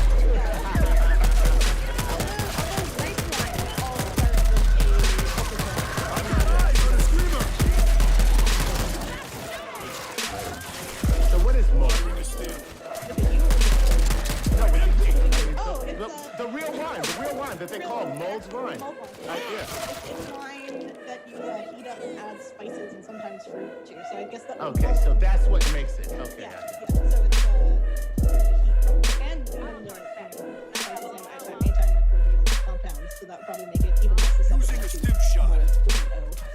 And just while we're on the subject of homemade micros, tell me about sourdough bread. Yeah, well, so sourdough, before the advent of commercial yeasts, most breads had something like a sourdough starter. Sourdough is just a mixture of yeasts, lactic acid bacteria, and acetic bacteria, all of which can kind of live in wet grains. And by feeding them some flour and some water and then remixing, they add some nice flavors to a dough that you make. More importantly, they create carbon dioxide to their taste. So by tending in this farm of mixed microbes, they can comfortably survive as you live in energy. Okay, so a little more flavorful and complex. All right, some people will say here's a sourdough for the recipe from a great grandmother. Who cares? Why does that matter? I mean, one aspect of it is that Why is that a vote? how you feed. So you start with a starter that you're constantly feeding, so kind of keeping it like an animal in the food. So you're constantly, every day or every several days, adding flour and water to it. So when you choose to do that, how much is fermented from the previous batch, whether you add more, how much you throw out or like incorporate, and then how much water you add.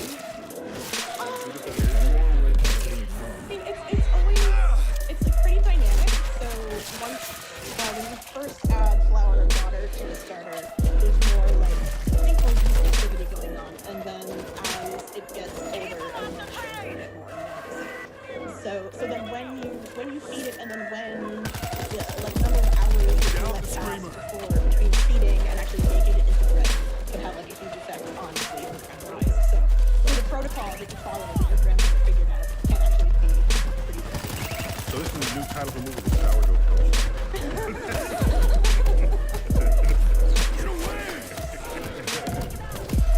Mission Impossible.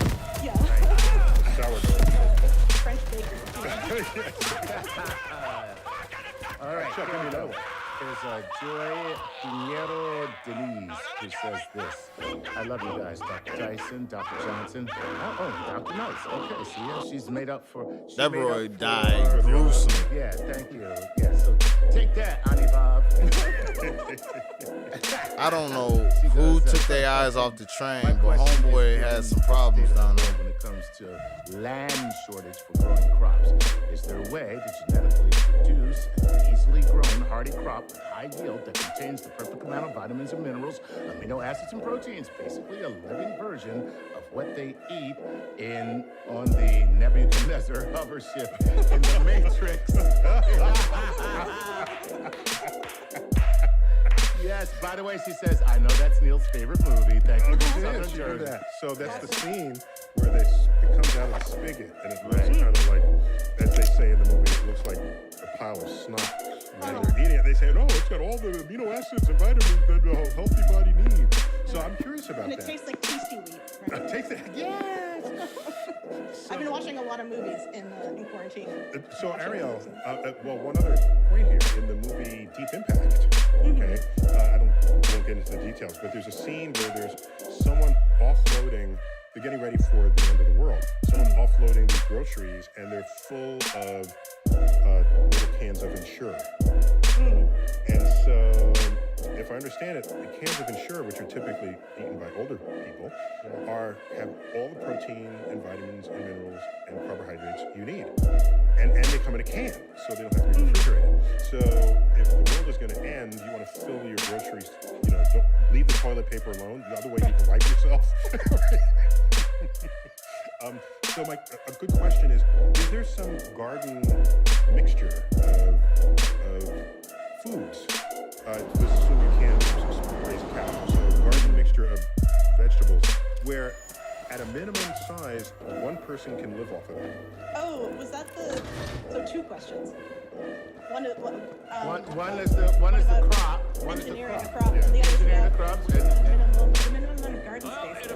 I am not really sure what the minimum amount of garden space to translate into edible calories and nutrients is. I know that, for example, like one chestnut tree might be able to, at maturity provide enough carbohydrates to keep one person fed for a year. I mean, setting aside the apocalyptic scenarios where you would actually just have to have, single cell protein tasty meat, generally the most nutritious and resilient systems that you should be trying to doing to plan for the apocalypse would be fairly biodiverse. Humans are pretty interesting in their ability to get nutrition from lots of different things. We're omnivores, but we're omnivores that can make our diets out of nearly anything. So we interviewed the creator and founder of Soylent, this liquid, and this is this one, it's your entire meal. Reaper's gone. Yeah. And it's people. Counting down the seconds to see how long we're taking. The Soylent food, not Right. So, but it's the worst part of people.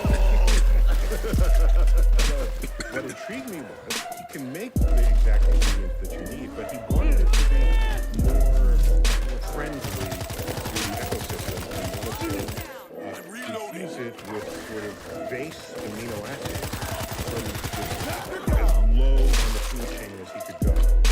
And I was very intrigued by that, as at least as goal. Yeah. Well, I know there's a lot of people interested in algae. Yeah, for example, exactly. As sources of both proteins and fats. Yeah, that's important dietary, especially if you're eating a lot of protein. Yeah, so there's definitely a lot of research happening on that. We may be seeing down the gigantic tanks of algae that we then harvest and eat. Now you got tanks of algae. Please, sir. Well, I mean, that's some more. That would be the most brutal version. Just kill me. I'm going on record. Just kill me. That's a thin gruel I never want to have to eat. Yeah, the word that and the word algae together in the same sentence. Yeah, so nasty. All right, Chuck, we got time maybe for one more question. All right, let's get to a chemistry question from Douglas Stern. He says, has NASA used chemistry to ferment foods that astronauts eat in order to help them maintain better health while visiting the International Space Station, or will consuming artificial supplements just be an easier route? Live long and prosper. Oh, nice. Nice. So what do you know about the ISS? I can tell you what I know about it. Oh, yeah. I know a little bit, but you probably... Yeah, there are enough supply ships to the ISS. They just wait for the burger to come out. So, by the way, they're getting cosmic Uber Eats. They're getting cosmic Uber Eats at the ISS, buddy. Okay. Space Grubhub. That's what It's the long-term voyages that we're really thinking about, where you don't have a supply chain to, 9 months to Mars, 2 months on location, coming back, you're away for 3 years. Right. So, I don't know if they're leaning towards just preserved food or, salt preserved, desiccated food, or the problem is liquid weighs a lot relative to other things, and so if you need a big vat of your pickles and some liquid holding it, I don't know that would be a first choice. No, I mean, in 2017, I went to a workshop at Johnson Space Center, specifically in Houston. Wait, no, Kennedy, and the one in Florida. Oh, Kennedy, that'd be Kennedy. About what open source could do to think about food in space. So I know that they're doing plant growth experiments at NASA, and they will actually bring up seeds and water and grow 4 tomatoes and 1 strawberry, and that would be your. Obviously not a big nutritional component. It's a start. But it's good for morale. That's a start. Yeah.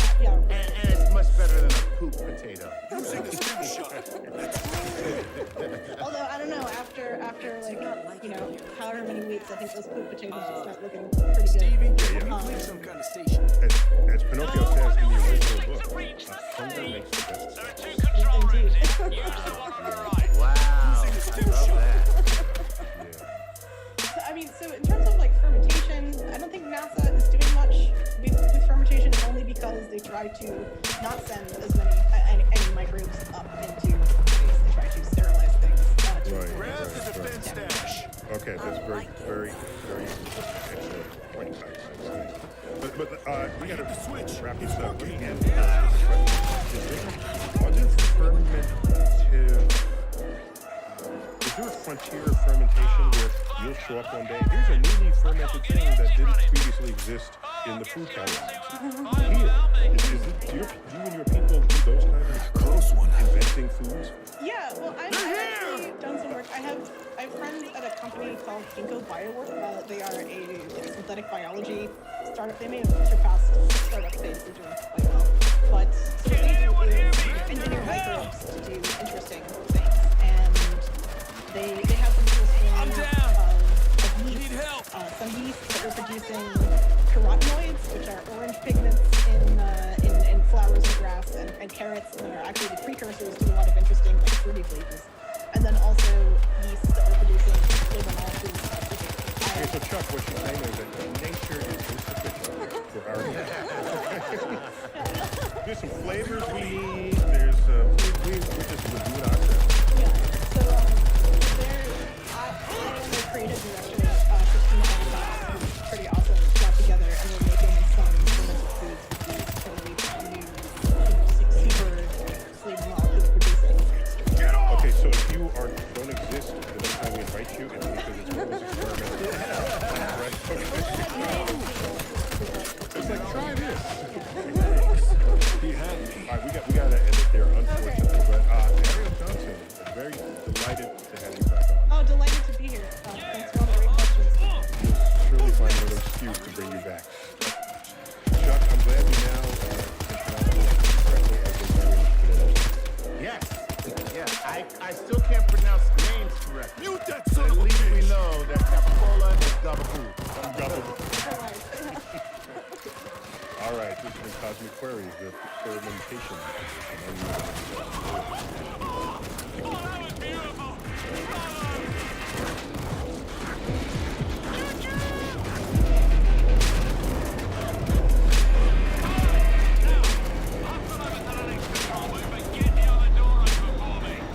There's nothing more beneficial than a good night's sleep. But sometimes stress, traveling, and other factors can leave you tossing and turning. Fall asleep faster and get the Z's you need with ZQuil Pure Z's melatonin gummies. Pure Z's gummies, crafted with the optimal dose of melatonin and a blend of chamomile and lavender, are designed to work naturally with your body to help regulate your sleep cycle without next-day grogginess. Sleep soundly and wake refreshed with ZQuil Pure Z's melatonin gummies or another Vicks Pure Z sleep aid, also available in kids. Welcome to Star Talk, your place in the universe where science and pop culture collide. Star Talk begins right now. This is Star Talk, Cosmic Queries edition, which is becoming quite the fan favorite. And you know I don't do this alone. I need help. Help me, Chuck. Well, yes, I'm here, but you don't need help. But I'm always here. Okay, you give me spiritual help. Exactly.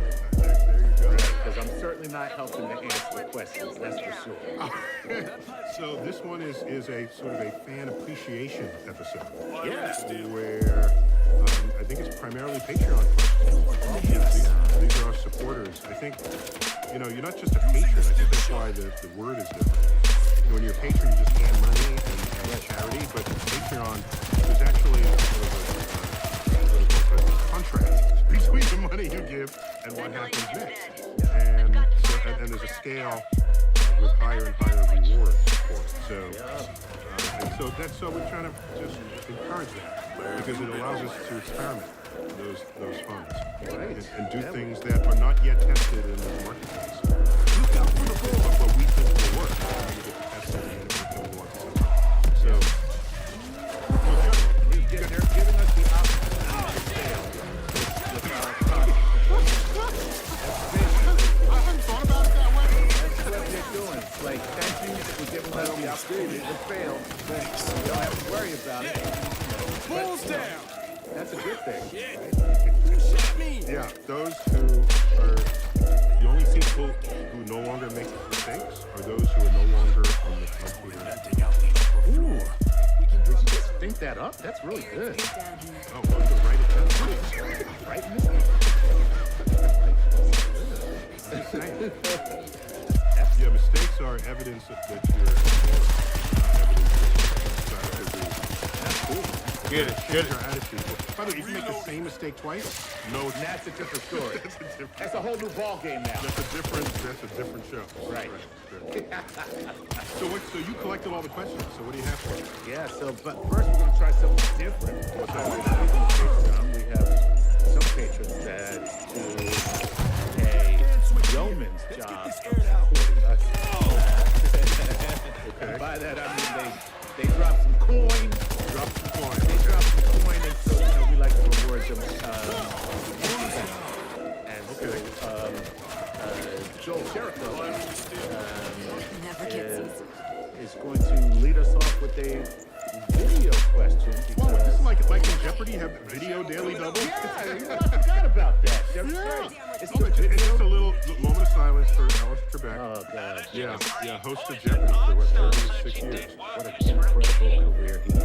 Yeah, and I've been, I was never a contestant, but I was multiple times on the board, either delivering clues or my name was like the clue. Right. So I feel genetically connected in my own little way. Well, and of course there's a big buzz in the Twitterverse interwebs that you should be the host. Oh yeah, but I'm flattered.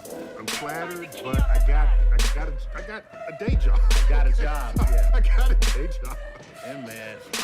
I'm indeed flattered by the way, I think I could do a good job, but it's not my life's goal. It's not my.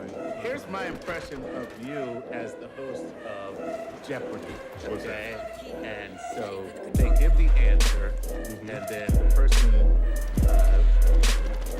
chimes in, and then you go, "I'm sorry, the question you have there isn't quite right."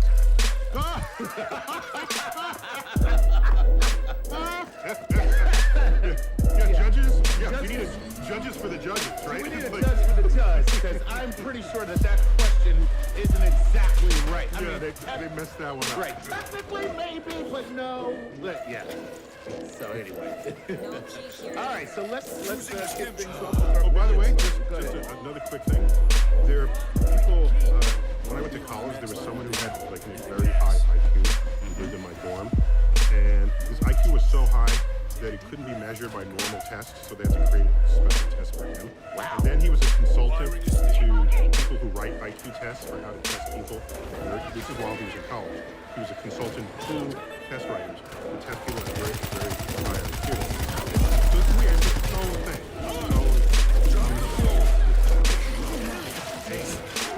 And so what he was wondering was whether IQ correlated with your performance in school only to a certain point.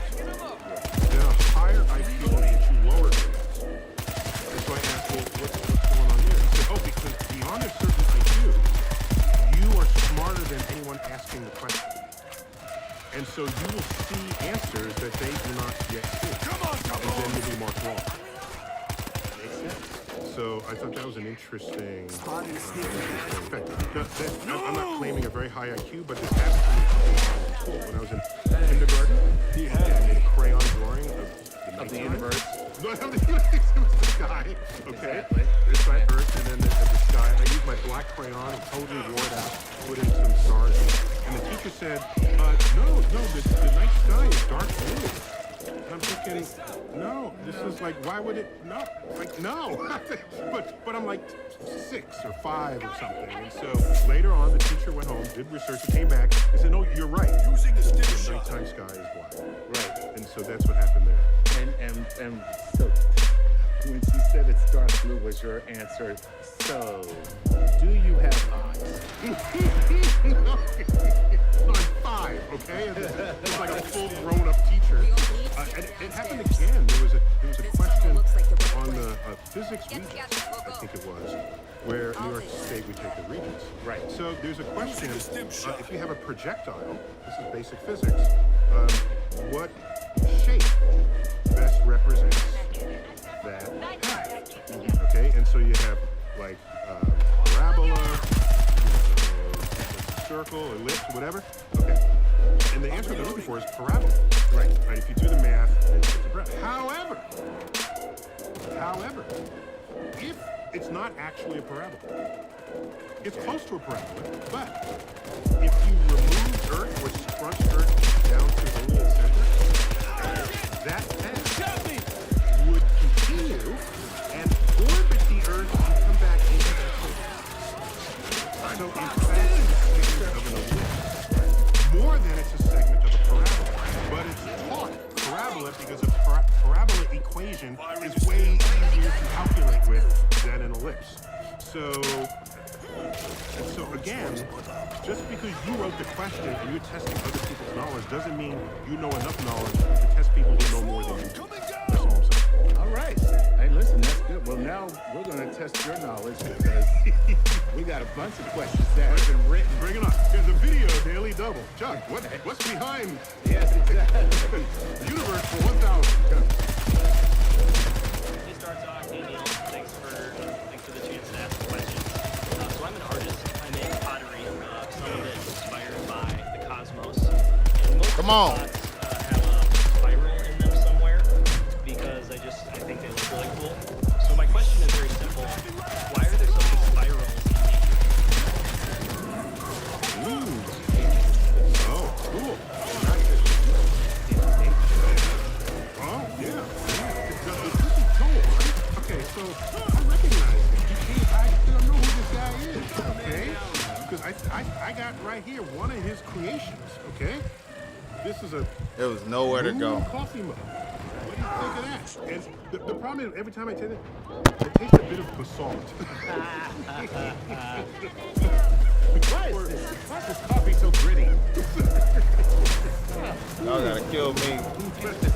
No, each one is unique. I'm very impressed with just the artistry of it.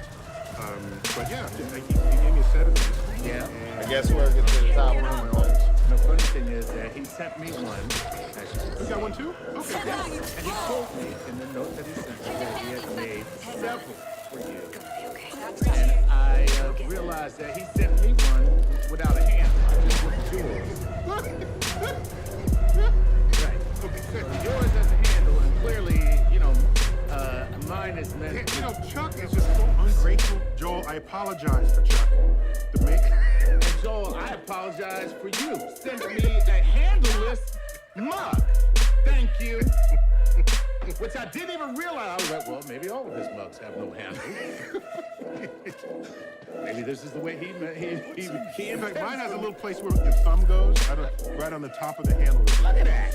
Place where the thumb goes. And not only do you have a handle, but it's ergonomic on top of that. And mine is just like, well, Chuck, I hope you don't burn your hands. Okay. All right, so here's what's going on in this. Spirals. I'll do my best to give an answer. So, here's what happens. If anything goes around in circles, okay, you get a circle. Fine. If, however, while you were going around in circles, you move in any direction perpendicular to the circle, it's no longer a circle. It's a spiral. So the circle gets distorted. There's nothing more beneficial than a good night's sleep. Yeah. Where I think it's primarily Patreon questions. Well, these are our supporters. I think, you're not just a patron. I think that's why the word is different. When you're a patron, you just hand money and charity. But Patreon, there's actually sort of a contract between the money you give and what happens next. And so, and there's a scale with higher and higher rewards for it. So we try to just encourage that because it allows us to experiment those funds, right, and do things that are not yet tested in the marketplace.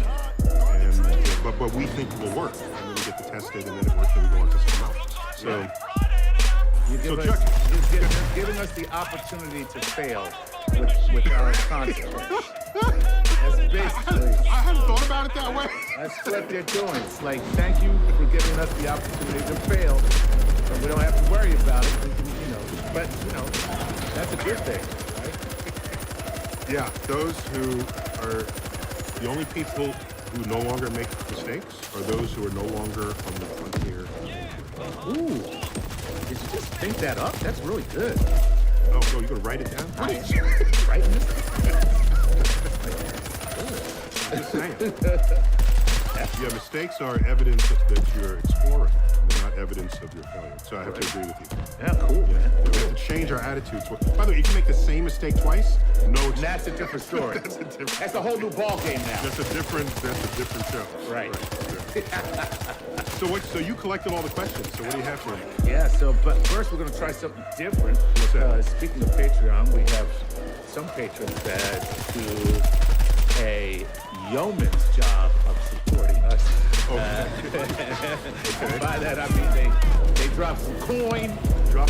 They drop some coin, and so we like to reward them especially. And so Joel Cherico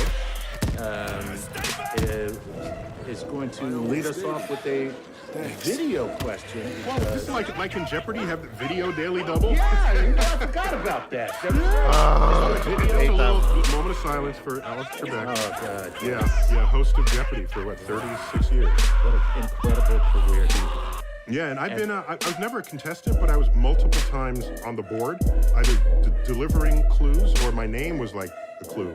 Right. So I feel genetically connected in my own little way. Well, and of course there's a big buzz in the Twitterverse interwebs that you should be the host. Oh, yeah, but I'm flattered. But I got a day job. I got a job, yeah. I got a day job. Yeah, man. I'm indeed flattered by the way, I think I could do a good job, but it's not my life's goal. Here's my impression of you as the host of Jeopardy, okay? And so they give the answer, and then the person chimes in, and then you go, I'm sorry, the question we have there isn't quite right.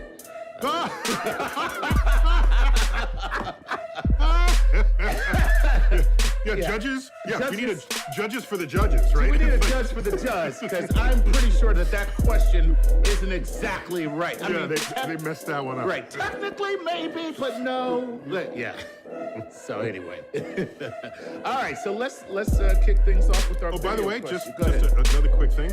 There are people, when I went to college, there was someone who had like a very high IQ, who lived in my dorm, and his IQ was so high that it couldn't be measured by normal tests, so they had to create a special test for him. Wow. And then he was a consultant to people who write IQ tests for how to test people. This is while he was in college. He was a consultant to test writers to test people at a very, very high IQ. Wow. And so this is weird. It's its own thing. It's its own universe, this IQ thing. That's insane. Yeah. And so what he was wondering was whether IQ correlated with your performance in school only to a certain point. Right. Then a higher IQ would get you lower grades. And so I asked, well, what's going on there? He said, because beyond a certain IQ, you are smarter than anyone asking the question. And so you will see answers that they do not yet see. And then you'll be marked wrong. Makes sense. So I thought that was an interesting fact. Now, I'm not claiming a very high IQ, but this happened to me a couple of times in school. When I was in kindergarten, and I made a crayon drawing of the nighttime. Of the universe? No, it was the sky. Okay, exactly. It's like Earth and then the sky. And I used my black crayon and totally wore it out, put in some stars in it. And the teacher said, no, the night sky is dark blue. And I'm thinking, no, this is like, why would it? No, it's like, no. but I'm like 6 or 5 or something. And so later on, the teacher went home, did research, and came back and said, no, you're right. The nighttime sky is black. Right. And so that's what happened there. And so when she said it's dark blue was your answer, so do you have eyes? No, I'm 5, okay? And it's like a full grown-up teacher. And it happened again. There was a question on the physics regents, I think it was, where New York State, we take a regents. Right. So there's a question, if you have a projectile, this is basic physics, what shape best represents that path? Okay, and so you have like parabola, a circle, ellipse, whatever. Okay, and the answer they're looking for is parabola. Right. Right. If you do the math, it's a parabola. However, if it's not actually a parabola, it's close to a parabola, but if you removed Earth or scrunched Earth down to only its center, right, that path would continue and orbit the Earth and come back into that segment. So in fact, it's a segment of an ellipse, right, more than it's a segment of a parabola. But it's taught parabola because the parabola equation is way easier to calculate with than an ellipse. So again, just because you wrote the question and you're testing other people's knowledge doesn't mean you know enough knowledge to test people who know more than you do. That's all I'm saying. All right. Hey, listen, that's good. Well, now we're going to test your knowledge because we got a bunch of questions that have been written. Bring it on. The video Daily Double. Chuck, what's behind? Yes, exactly. Universe for 1,000. Go. Hey, Star Talk. Hey, Neil. Thanks for the chance to ask some questions. So I'm an artist. I make pottery, some of it inspired by the cosmos. And most of the pots have a spiral in them somewhere because I think they look really cool. So my question is very simple. Why are there so many spirals in nature? Interesting. Oh, cool. And not just the universe, in nature, period. Oh, yeah. Now, this is Joel, right? Okay, so I recognize him. I don't know who this guy is, okay? Because I got right here one of his creations, okay? This is a moon coffee mug. Right. What do you think of that? And the problem is, every time I taste it, I taste a bit of basalt. Why is this coffee so gritty? No, each one is unique, and I'm very impressed with just the artisanry of it. But yeah, he gave me a set of these. Yeah. And they're all around my office. The funny thing is that he sent me one, as you can see. You got one too? Okay, cool. Yes, and he told me in the note that he sent me that he had made several for you. And I realized that he sent me one without a handle. I just looked at yours. Right. Okay. So yours has a handle, and clearly, mine is meant to... Chuck is just so ungrateful. Joel, I apologize for Chuck. And Joel, I apologize for you sending me a handleless mug. Thank you. Which I didn't even realize. I was like, well, maybe all of his mugs have no handle. Maybe this is the way he In fact, mine has a little place where your thumb goes. Right on the top of the handle. Look at that. Place where the thumb goes. And not only do you have a handle, but it's ergonomic on top of that. And mine is just like, well, Chuck, I hope you don't burn your hands. Okay. All right, so here's what's going on. I'll do my best to give an answer to this. So here's what happens. If anything goes around in circles, okay, you get a circle. All right? Fine. If, however, while you were going around in circles, you move in any direction perpendicular to the circle, it's no longer a circle. It's a spiral. So the circle gets distorted to move through time in such a way that you get a spiral, like a spiral staircase or a spiral anything. Right. So I was in one of the redwood forests where we were filming Cosmos. I just abused a lot. In trees. But first, in the city, New York, we don't have big trees like that. So everything about this forest is completely alien to me. So I'm examining it like I'm on an alien planet because I've never seen anything like this. So I noticed that the tree bark on many of the trees is striated in this sort of very, very sort of high-pitched spiral going up the tree. And every tree did this. They all did it in the same direction. And I thought, what is asymmetric in the physiology, can I use that word as applied to plants? Yeah. In the physiology of a tree, that there's this spiraling going on. I don't know about the rest of the plant, but it's certainly happening in the bark. So I was just intrigued by that. But of course, the tree grows upwards.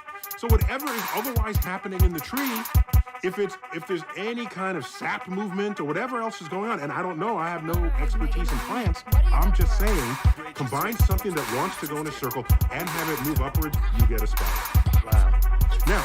Now that's a three-dimensional spiral. Now you have spiral galaxies, which is flat. That's a spiral in a flat shape, and you get that because the inner parts of the galaxy finish a loop faster than the outer parts of the galaxy. So if you have some system like stars forming in gas clouds, that'll get stretched, okay? And our current understanding of galaxies is that there's a wave of pressure inside that galaxy. It's called a density wave that is moving through the galaxy, through the gas cloud.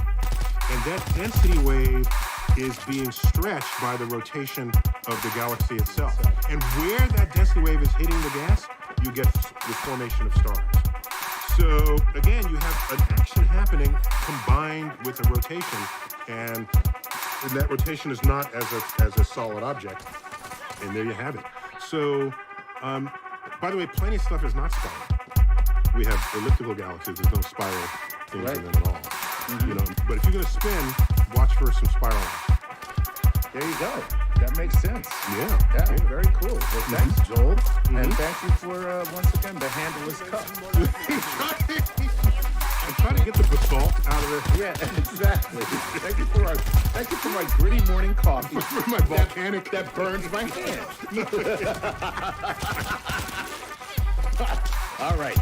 All right, cool. Let's move on to, I'm going to combine two questions together now. This is Rud van der Linden or Rude, one or the other. Either Rud or Rude. I'm imagining his parents didn't name him Rude. I'm just thinking. That's you know. So how do you spell the first name? R-U-U-D. Rude. Rude Okay. van der Linden. All right, sounds like Rude to me. Yeah, well, Rude, and Rude, by the way, is kind of cool. It is kind of cool. Rude. I'm rude. I'm rude. No, you're very polite. No, I am rude. Okay. What's his Rude? question? Rude says this. Hey guys, sad news about the Arecibo radio telescope collapsing on itself. I'm so glad I was able to visit it before the collapse and before Katrina. I was wondering, does Neil have any personal stories about the observatory, and what was, according to Neil, the most important discovery that was made with the telescope itself? Thanks, Rude. Now, let me follow that up with Christine Hale, who says, hi, Dr. Neil, just wondering how the loss of the Arecibo telescope will affect our scouring of the heavens for possible alien communication or life. So I figured I'd just combine the two. Because one is, you know, what's your personal connection to it? Right. Plus, we don't normally do current events in Q&A, so this is good. We'll get to that after this break. See what I did there? Got me. We're doing Cosmic Queries. This is a fan appreciation edition. Tyson took nice with me. We'll see you in a couple minutes.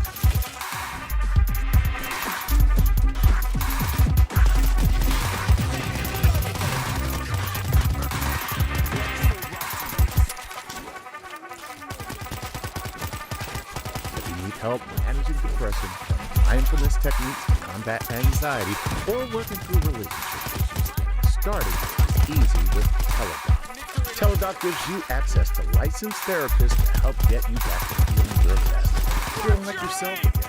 So many of us are feeling stressed, anxious, depressed, or might be struggling with a personal or a family issue. Well, 92% of people who use Teledoc saw an improvement in their mental health. Virtual therapy helps fit therapy into your life via phone call or video chat with your therapist. And therapy appointments are available 7 days a week from 7 a.m. to 9 p.m. local time. Anybody who knows me knows that I am a huge advocate of therapy. And if you're feeling like you might need some help, guess what? It's okay. Reach out. Teledoc therapy is available through most insurance or employers. And if you're not covered, individual plans are also available. See why Teledoc is ranked #1 by J.D. Power in telehealth satisfaction with direct-to-consumer providers. Download the app or visit teledoc.com TelaDoc.com/StarTalk today to get started. That's TelaDoc.com/StarTalk. For JD Power 2021 award information, visit jdpower.com/awards. We are black and whatever we want to be. Black and outdoor adventurer. Black and country singer. Black and cosplay fan. Black and vegan. And for who we are and anything we want to explore, there's Walmart. We can pick up a yoga mat to be black and zen, or a skateboard to be black and rad and fearless. Because we are black and unlimited. Walmart. Hi, I'm Chris Cohen from Hallworth, New Jersey, and I support Star Talk.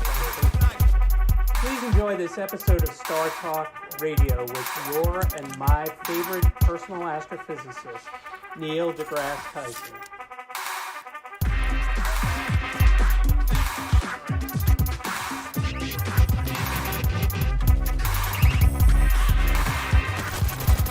We're back. Special Cosmic Queries Fan Appreciation Edition. Now, Chuck, I don't quite know what's different between this Cosmic Queries and others for us to call this Fan Appreciation. Well, everybody's from Patreon. So everyone's from Patreon. Oh, okay, for sure. And there are even some video questions we're taking in, so that's how that works. So you left off. Give me the two names of those. Okay, so Ruud Vanderlinden and Charlene Hale. And Ruud wants to know your personal stories or connections to the Arecibo radio telescope, because of course it collapsed recently.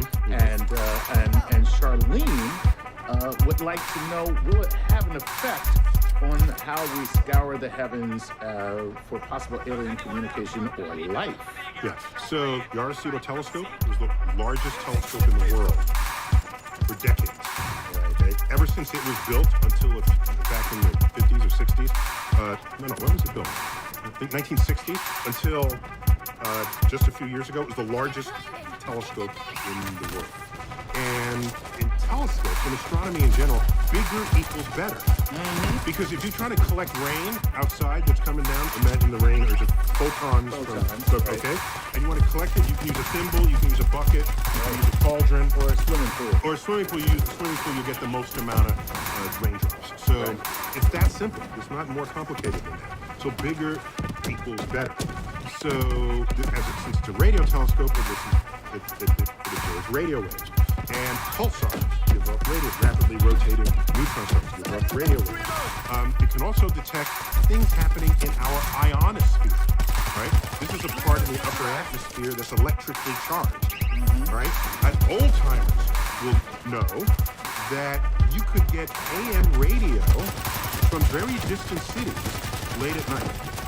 And the reason why you could do that is AM radio waves, once they were broadcast by the antenna, would reflect off the bottom of the ionosphere and be able to cover more than the curvature of the Earth that you could see from your radio waves.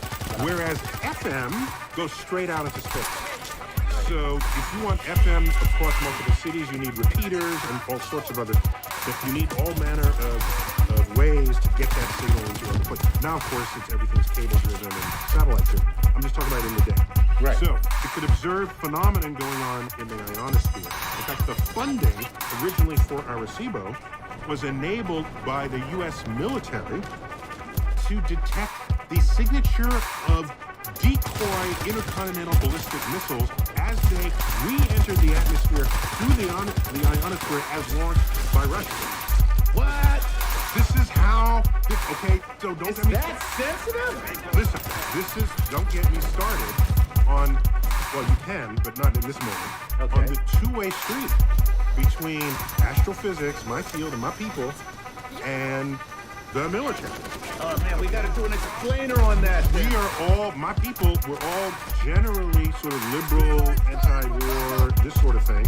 But at the end of the day, the stuff that we care about, the military cares about. Stuff the military cares about, we care about. So we have strongly overlapping Venn diagrams in what we do and what we invent and what we innovate. So anyhow, the money for that telescope was driven by the U.S. military, and we knew all along we could piggyback that fact and make all manner of other discoveries.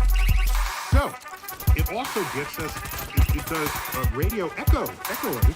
So what the telescope could also do, better than any other telescope, was send a signal back out to space.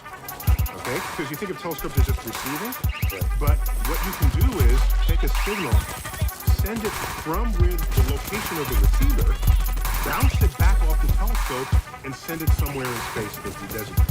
Wow. Okay?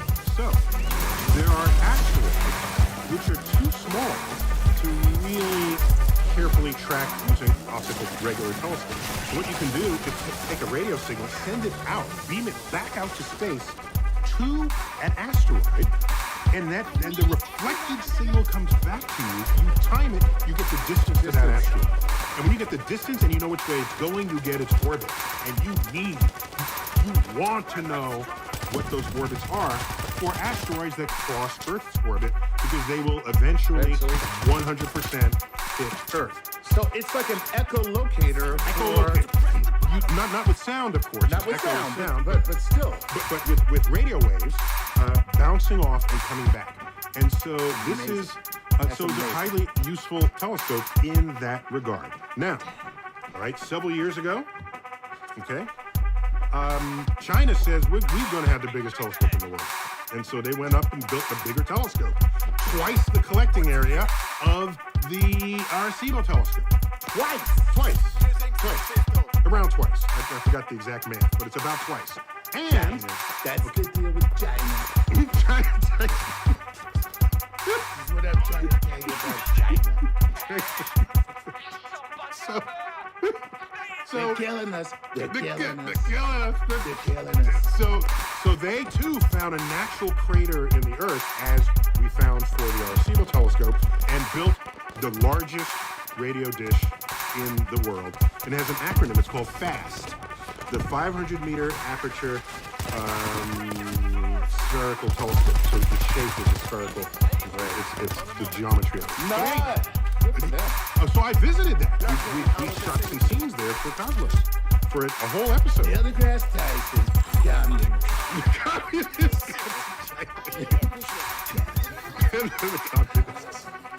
Wow, that's so cool. So you got to see it? Okay, yes, I was there. So it's a mile in circumference. All right, if you walked around the upper. Anyhow, here's my point. The question was, do I have any relation? Yes, I do. My mother, while she's born in New York City, her parents are from Puerto Rico. And in fact, her grandparents are from Arecibo, Puerto Rico. So we have genetic connection back to the town that's the nearest town to that telescope. Wow. On the island of Puerto Rico. And so that's the first connection. Second, we would go visit relatives, every Christmas. And, Christmas in Puerto Rico, that's a whole thing. Yeah. That's a whole... By the way, at midnight, you're there usually through New Year's. At midnight, there's a tradition you eat grapes, 12 grapes, one per tone of the clock. Right. Okay. And one year they got grapes, but the grapes had seeds in them. So it was and I was like 8 or something. It's like, what do I do with the seeds? Oh, eat another grape, quick. You gotta do one per stroke per time.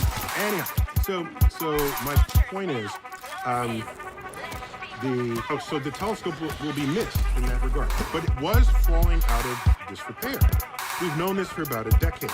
The National Science Foundation started withdrawing money for support for it, so that means your maintenance doesn't work out. No one writes the article about the drop in those funds. They wait until the damn detector falls out of the sky, and then they talk about it as a tragedy. It was a tragedy that had tap roots that goes back a decade. Okay? Wow. So for me, this plight of the Arecibo telescope is metaphor for science in America. At first, the funding drops, it goes out of disrepair, and then a few things break, putting the rest of the structure at stress points. Because in engineering design system, if you start taking out support struts, then the rest of it it's designed to be complete. If you start yanking out pieces of it because it's broke and you don't repair it, then that's the beginning of the end. Yeah. Which in fact it was. Beginning of the end, and now the detector falls down out of the sky, and it's the end of an era. And so now, if aliens going to talk to humans by sending radio signals, they're going to be speaking Chinese. The Chinese will be the first to have that conversation with her. Now, so as an American, I'm upset that we can't lead that effort. But as a scientist, I know that if your country becomes short-sighted in terms of their investments, the science can and will still get done. It happened with the superconducting super collider that we were going to build in Texas. Funding began, and it all got cut to zero. But Europe said, we'll build one. So Europe built it at the European Center for Nuclear Research, CERN. They have the Large Hadron Collider, and they discovered the Higgs boson, the God particle. They discovered new frontiers in particle physics at CERN, and we didn't, okay? Science doesn't care what your nationality is. All that matters is who is offering you enlightened leadership and enlightened governance if you want to be on that frontier. Otherwise, you will dance to the tune played by others who have made those investments in the future of this civilization. Wow. Man, that was good. Well, sorry, that's a long answer. No, it's a long answer, but I got to tell you, the message at the end of that answer, you can't, it's all worth it. Yeah. Worth the price of admission. Gosh. Okay. All right. I think let's do another video from Joel Cherico. Joel has 2 videos? Okay. Joel, I'm going to surprise you, has more than 2 videos. Joel Cherico. And so, yeah, he's a Cherico pottery. That's right. Joel's a big supporter on Patreon. Yeah. And so, by the way, while I was drinking my coffee, an alien climbed out of the moon mug.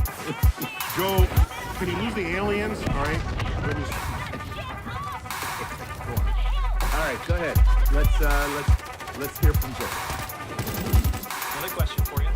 So science and technology are replacing a lot of the things that we used to make with our hands. They're being made by machines. So my question is, could a machine ever make art? Wonder why he asked that. That's a scared artist right there. Yeah. And you're next, Chuck. Can machine tell a joke? Really tell jokes? No, I had a conversation with one of those rolling robots once, at a party. Yes. And they sounded really smart. So I said, you sound really smart. Like, where'd you go to school? Here, girl. He said, oh, Solid State University. That was good. That's not bad. That's not a bad joke. Kill that robot. So I think machines. So for me, let me offer my definition of art. Art is reality through the lens of someone with imagination, which, upon being shared with you, allow you to see the world not only with fresh eyes, but with a perspective that can enhance the beauty of your life and the life of others. Okay. That's what I think of. So, and by the way, art, capital A. Sculptures, screenwriters, set designers. Yeah, all of art. So, can a computer do art? I think computers, as if they're programmed by you to just do something that's already known to do, no, it's not going to do art. Or it'll duplicate somebody else's art, right? That's not art. That's just forgery, right? So art, for me, has got to come from a creative place. Good art has to come from a creative place that is not yet been tapped by anyone else if you're going to advance the world of art, right? So for a computer to do that, it has to be full up genuine artificial intelligence. Yeah, it would have to be basically human. Yeah, it would have to be exactly. It'd have to be. It'd have to have the exact same, I would say, neurological capabilities that we do. Well, it wouldn't have to be the same. It would just have to have the capacity to have a thought that was never had before. Right. Yeah, exactly. Not whether or not it's the same thought we have. Right. It would just have to be an original thought. An original thought. Right. That's right. Because, I mean, think about it. So you look at, just take Monet or any of the Impressionists, right? I don't know who the first Impressionist was, but he was probably nearsighted.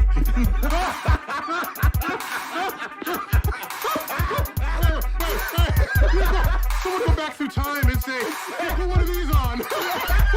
And you'd be like, oh, wait a minute. So that's how this stuff really looks. And it's just painting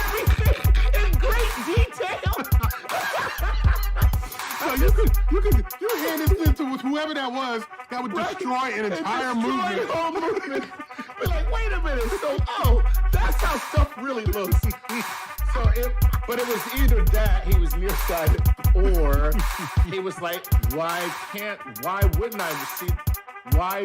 I see the world in this gauzy, perspective? Well, what surely contributed to that was the arrival of photography. Absolutely. Okay, these are coincident in time, right? Because photography is now I can capture reality basically exactly as reality is. I don't need you to paint a portrait of me to capture the reality of me. Absolutely. Now, if you're going to paint a portrait, okay, give me 3 eyeballs on one side or whatever Picasso did.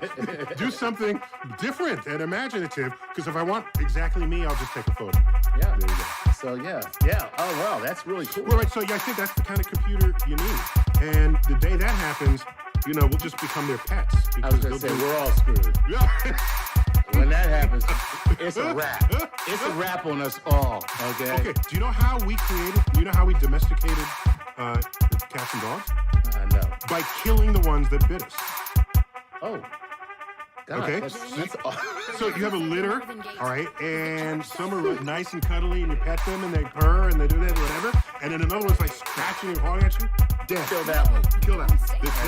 And so you're selectively editing the gene pool of these creatures for their temperament, and so now you went from a wolf to a poodle, right? Or what's the Pomeranian, or Yorkie, with a lap dog, right? So the point is the day AI becomes our overlord, you just want to be nice to them so you can become their pets. Otherwise, they're going to... Don't be the human who kicks and fights. Don't be that human. Your ass is gone. Because you will not outsmart the AI. Yeah. Because they're designed to be as smart or smarter than anything we ever will be. In the same way we program computers to be better at us at chess. Okay, computer beat Kasparov, for goodness sakes, right? A computer beat the best Jeopardy champion. So we're already kind of know there's certain things they're better at us. But if they start running things, okay, just learn how to purr. All right, we got to take another quick break. And when we come back, more Cosmic Queries Fan Appreciation Edition. Let's start off the time.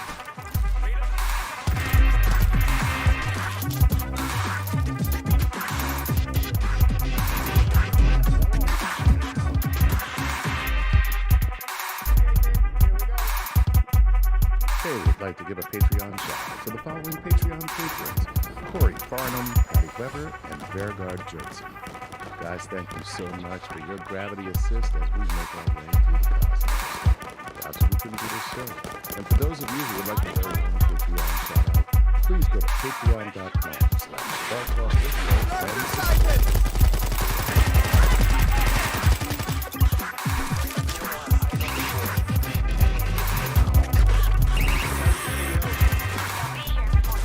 We're back. Star Talk Cosmic Queries Fan Appreciation Edition. Chuck. Hey. Spending all the time just blathering. We gotta get some more questions. Okay, I gotta stop this. I gotta. You always say it, but it's good. No. Okay. If you went to the bank, right, and you said, I'd like to withdraw $100, and the bank manager comes out and says, oh, hi, Dr. Tyson. By the way, today is Dr. Tyson Appreciation Day. Now, in addition to your $100, here are, and he counted out by one, another $100. Would you say, bro, what are you doing? Right? I'm in a hurry. Okay. I gotta get out of here. I gotta go. All right. No, you let him count out the $100 in one, and then you take it. and you say, thank you very much. And that 100 was not out of your account. That's right. Bank decision in your favor. So it's all monopoly great. card. All right. It's all great. Well, thank you for the bank analogy. Let's go to Tracy Scrubbett, who says, Dr. Tyson, what do you consider to be the most persistent belief in physics or astrology? It's already been disproven, and that is still perspective in popular culture and or school. Oh, wow. What a great question. Okay, yes, it's like a multi-part thing going on there. Okay. Yes. So, the concept of belief, I prefer to use that word for when you think something is true in the absence of evidence. So, belief doesn't have much currency in the solid sense. What happens is I have some marginal evidence that something might be true. So I can say I believe it's true, but it's not. I have this much evidence to say it's true. What does your evidence say? My evidence says is the opposite of that. So the third person comes and says, no, what I found is there's a hybrid of those two things that you're saying, and this is the real truth. Then a fourth person says, I agree with that third person. And a fifth person says, I agree with that third person. And you assemble information and data and observation so that there's an emergent objective truth. Right. So it's not like we're all saying, let's just believe this is true and get on with life. No, that's not quite the mechanism of what's going on here. So what you really want to know is that anything that we long thought would be true turn out to not be true, but the public still believes it. So the public believes stuff that we always knew was never true. That's hilarious. So, no, spaceships don't make sound in space, okay? Right. So Star Wars would be silent movie. Right?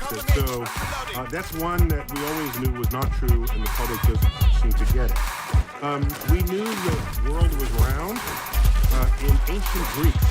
Forget this Columbus stuff where people thought, no, the educated people knew Earth was round. Ancient Greece, they knew Earth was round. You know how they knew Earth was round? Because lunar eclipses, okay, where Earth's shadow is cast onto the full moon, always made a curved shadow, okay? And the shadow was a circular shadow. And the only shape object that will always make a circular shadow is a sphere, no matter what angle. Right. So the ancient Greeks were clever people, and they recognized this, and they saw that it would be at different angles, and they always got that circular shadow on the thing. The only way you can get a circle is if we are asleep. So it's been known for 1,000 years. Yet there are emergent people today who are certain Earth is flat. So no, there's nothing that we have carried with us that is yet to be confirmed, or has been confirmed in the negative, that the public still believes. Not in physics. You get some of that in medicine. Okay? Oh my God. Oh, this is chicken soup. This will cure you in 6 days. Right. Okay? Ginkgo biloba. Okay. So, you know, my favorite is the chicken soup one. So, the way it goes is, there's no better cure than grandma's chicken soup. Okay? And with that and other good traditional cures will make you better in a week. Right. But without them, your cold will linger for 7 days. Right. So if you look at sort of what they used to call old wives' tales, they used to call it that. I don't know how it even got that term. But just things that lore handed down. Another one is, if I roll you in front of the window and the window's open and it's cold air, you'll catch pneumonia. Right. Okay? I heard that from my grandma. I'm thinking, why would you catch them? Is there like pneumonia sitting outside the window ready to come in? Only when it's cold outside? Like what? And I never believed it, but I heard it. Okay? I watch movies. You know, go to TCM movies, black and white movies from the 1940s and 50s. It is all throughout the movies. Okay? You'll catch your death of cold. There's a Hitchcock movie where somebody's trying to kill somebody who's wheelchair bound and rolls him in front of a window, opens the window in the winter, and then leaves them there, and they catch the death of cold and die. But today you don't see that in storytelling. So that must have gotten through. Right. Yeah. It must have. Okay. Gotten through that. No, that's no longer the case. I was told by my grandmother, wear your slippers, otherwise you'll catch a death of cold. And then how am I going to catch a cold through the bottom of my feet? I have calluses. if a cold gets through the calluses in the bottom of my feet, give it to him. All right. So I think in other professions of physics, not so much. Gotcha. Okay. All right. That's cool. Keep it going. All right, let's keep it going. This is Timothy L. Johnson. Timothy says, Chuck, you can pronounce my name, I promise. Timothy Well, Johnson. thank you, Taimafi. Taimafi. Thanks, Taimafi. Johansson. Then he says, Dr. Tyson, I want to pick your brain. In your opinion, what is the most fascinating thing that we have discovered in our known universe? How many ways did it kill you? Yo, this shit is hectic. I think nothing beats black hole. There you go. And a black hole kill you 100 different ways. Okay. So the first discovered black hole was it was a source of X-rays and ultraviolet light in the constellation Scorpius. No, it might have been Cygnus. No, the first one was in Cygnus, constellation Cygnus. And you have when you have a black hole and material getting flayed off of a star in orbit around it, that material falling in radiates copiously before it enters the abyss. Oh my God. So we knew that. We calculated this is the signature a black hole would give us as matter falls in. And so you look for those in the sky. So now the catalog, we have no end of catalog black holes. So it's definitely black holes. And they've captured our imagination in movies, in storytelling. Disney had a movie, The Black Hole, back in the 70s. I think they're redoing it. So, yeah, it's got to be black holes. And my favorite way to die is falling into a black hole. I don't want to get hit by a bus. I don't want to die in a... Throw me into a black hole. Good for you. Mine is sleep. Yeah, I'm going to go with sleep. You're going with sleep. That's what I'm in your sleep. Yeah. I'd say that's my favorite way. No. Why not be part of an experiment while you're doing this? Because I don't want to be there at all. Because I'm dying. I'm told, I haven't heard this verified, that during the French Revolution, where they're cutting off everybody's heads. Yo, what's good, If you know you're going to die that way, why not participate in some science experiments, right? So, for example, your eyes connect directly to your brain. I'm on and you don't need the Facebook rest of your streaming body. right now. Right, okay? You can stop your heart briefly, and you're still kind of alive while that's happening. So cut off your streaming head, right now. go to the you can rolling check head me on right Facebook. before it completely dies, and ask, because your ears are still connected. What do you see? Yeah, how many fingers do you see? One or two? You blink. You blink. So I'm told, I didn't verify that there was still some brief brain activity right after. It's an experiment. Let me Okay? get that right. There we go. Okay. Why waste a It's good, 'cause guillotined head when you could... Boy, your internet connection is boo-boo, cuz. So if I gotta die, throw me in a black hole, I'll give you all the data you want. There you go. All right. Yeah, call me when you get God, to I'm the gonna get crib, a bro. t-shirt. Your shit is Science. all fucked up. Why waste a guillotine head? Yeah, I'm saying, but I didn't hear you say that. That's how fucked up your shit is. Oh, by the way, I mean, in all seriousness, there was a prisoner. That's what we do in this family. Make donated money and his talk body shit. to be micro-sliced. Okay? You know how you do this? Okay? So the like you in a prisoner damn who was on death windstorm. row. Okay? Voluntarily did this. Said, yes, give my body to medicine. So, if you do that, then you mostly freeze the body, and then you just start taking slices. So ideally, you'd have three bodies to do this with. One you slice this way, one you slice this way, right now. from top to bottom, left to right, and then front to back. Then you'd have thin, transparent slices of the human body that you could compare having fun, to also making a little bit of MRI money, too. images of the three-dimensional cross-section of the body. Nice. So I own a book that is this sliced prisoner who's on death row. But you also forgot I be doing that music too, sir. I be fucking around with Ghost Entertainment up in Minneapolis. Well, you're fried. You get human chips. It's like cutting potatoes thin. All right, let's see. Boy, get your ass some Wi-Fi. Hope kids aren't listening to Your this show. connection. Are we PG-13? I think it's PG-13. Listen. Oh, there you We're go. talking nutrition. Now your shit's looking better. Isam Kabas says, hey Neil, hey Chuck, my question is about the elasticity of expansion of space. Space is expanding in all directions and everything is moving away from everything else. Why isn't the space within our own solar system expanding? Why doesn't the expansion of space destabilize orbits?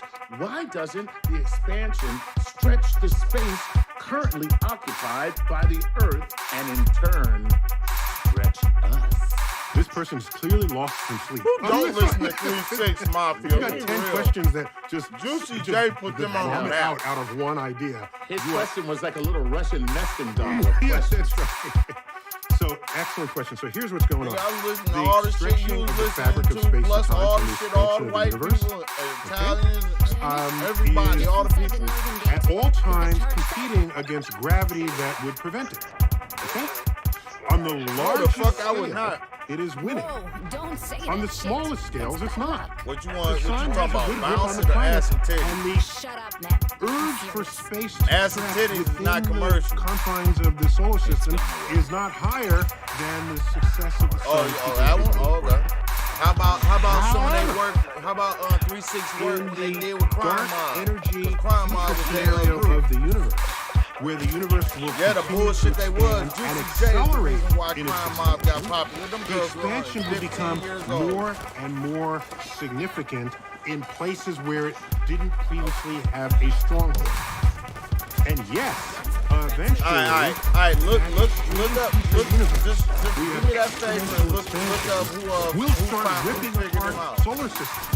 Yes, the sun will no longer be able to hold on to it against the you stretching of completely space missing it. I'm between telling the you. sun and the Earth and the rest of the Hey. planets. Then it'll start. Now, the electromagnetic forces are stronger than Neela, come gravitational here. forces. So what's holding Earth together Hold on is one second, stronger bro. than the sun's gravity on the Earth. So Earth will struggle and hold on until it will break apart.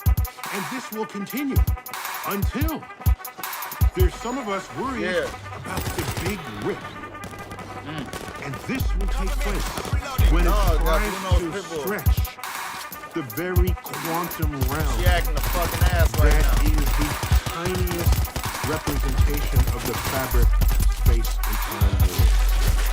Because that we don't think is stretchable at all. And if you get into that realm, you have overcome even the quantum realm. getting into And we a lot. think space will just rip. And we don't know what that'll look like. And it's kind of scary. And in fact, Star Talk has another book coming out. You know this in the spring? Did not. Okay? Spring 2021. You know what that book is called? Well, I rip everything right about now. Just, It's I called be trying Cosmic. I to shouldn't get be paid. pronouncing it because I don't think it's on shelves. It's still in production. So don't look for it yet.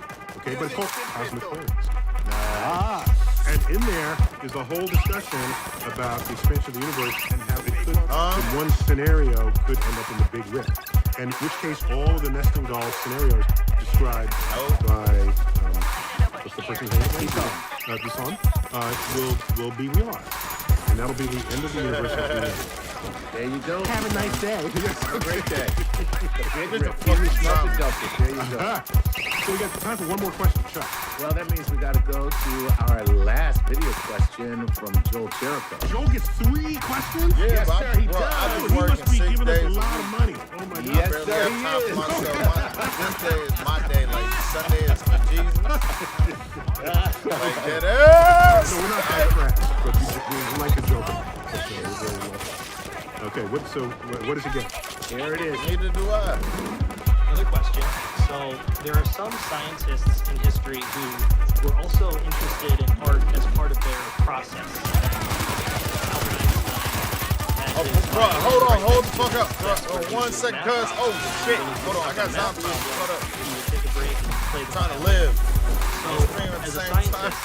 are there any parts of your Yeah, I'm really fucking trying to live around here. doing anything artistic, anything that's not just doing science, that helps you with your own science and ideas?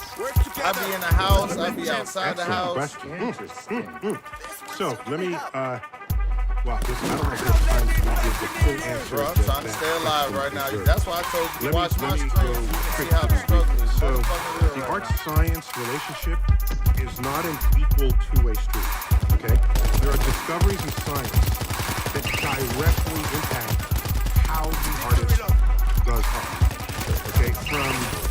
Well, life is a game. If you don't play it right, you have it. Yeah. So computer visualization in movies, all the science and engineering that went into the computer that the visualizers are using, all of them are artists to do their craft. All the stuff that's happening with tablets now, all of the when neon was discovered or invented as a means of lighting in colors, artist picked like, up on it immediately and started doing sculptures with neon bulbs, right? So the progress She got $3,000. Actually, both. The question is, does art directly affect science? I think the actual answer to that is no.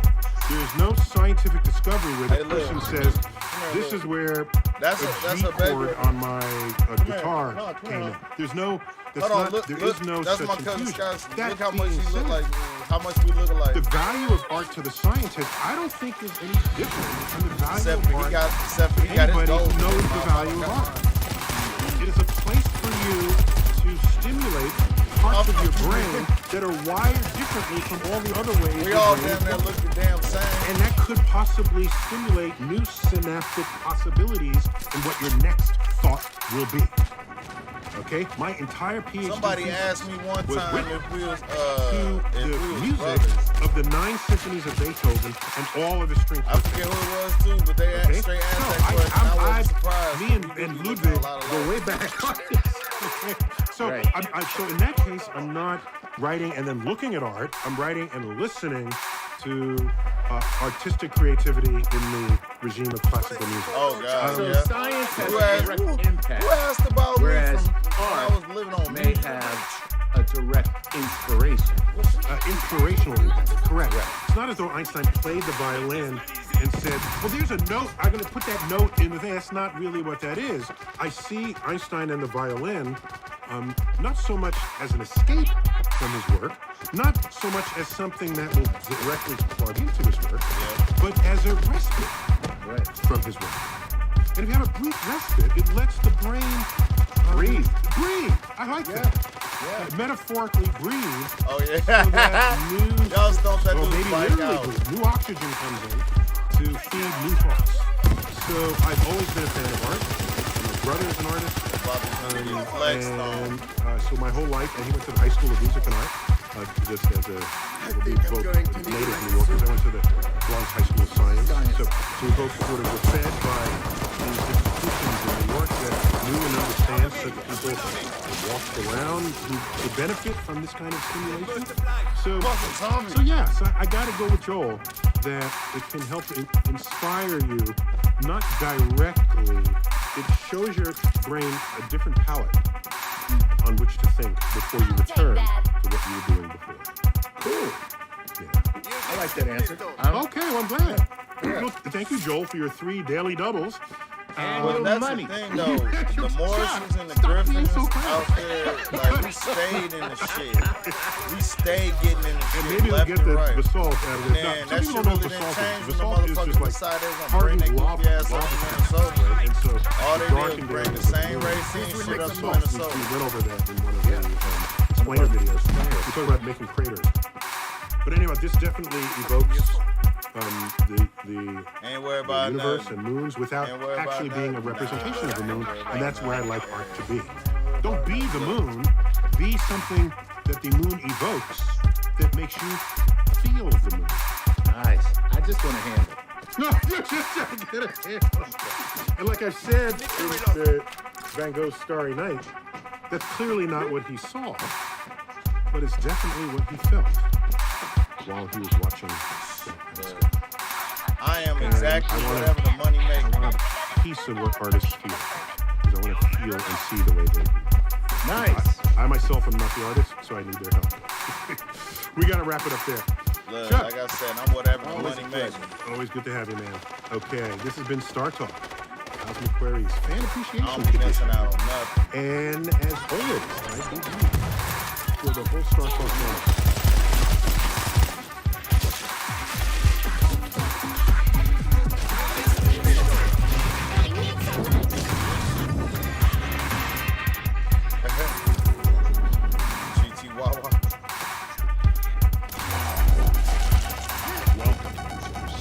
Nearby. What's the corner?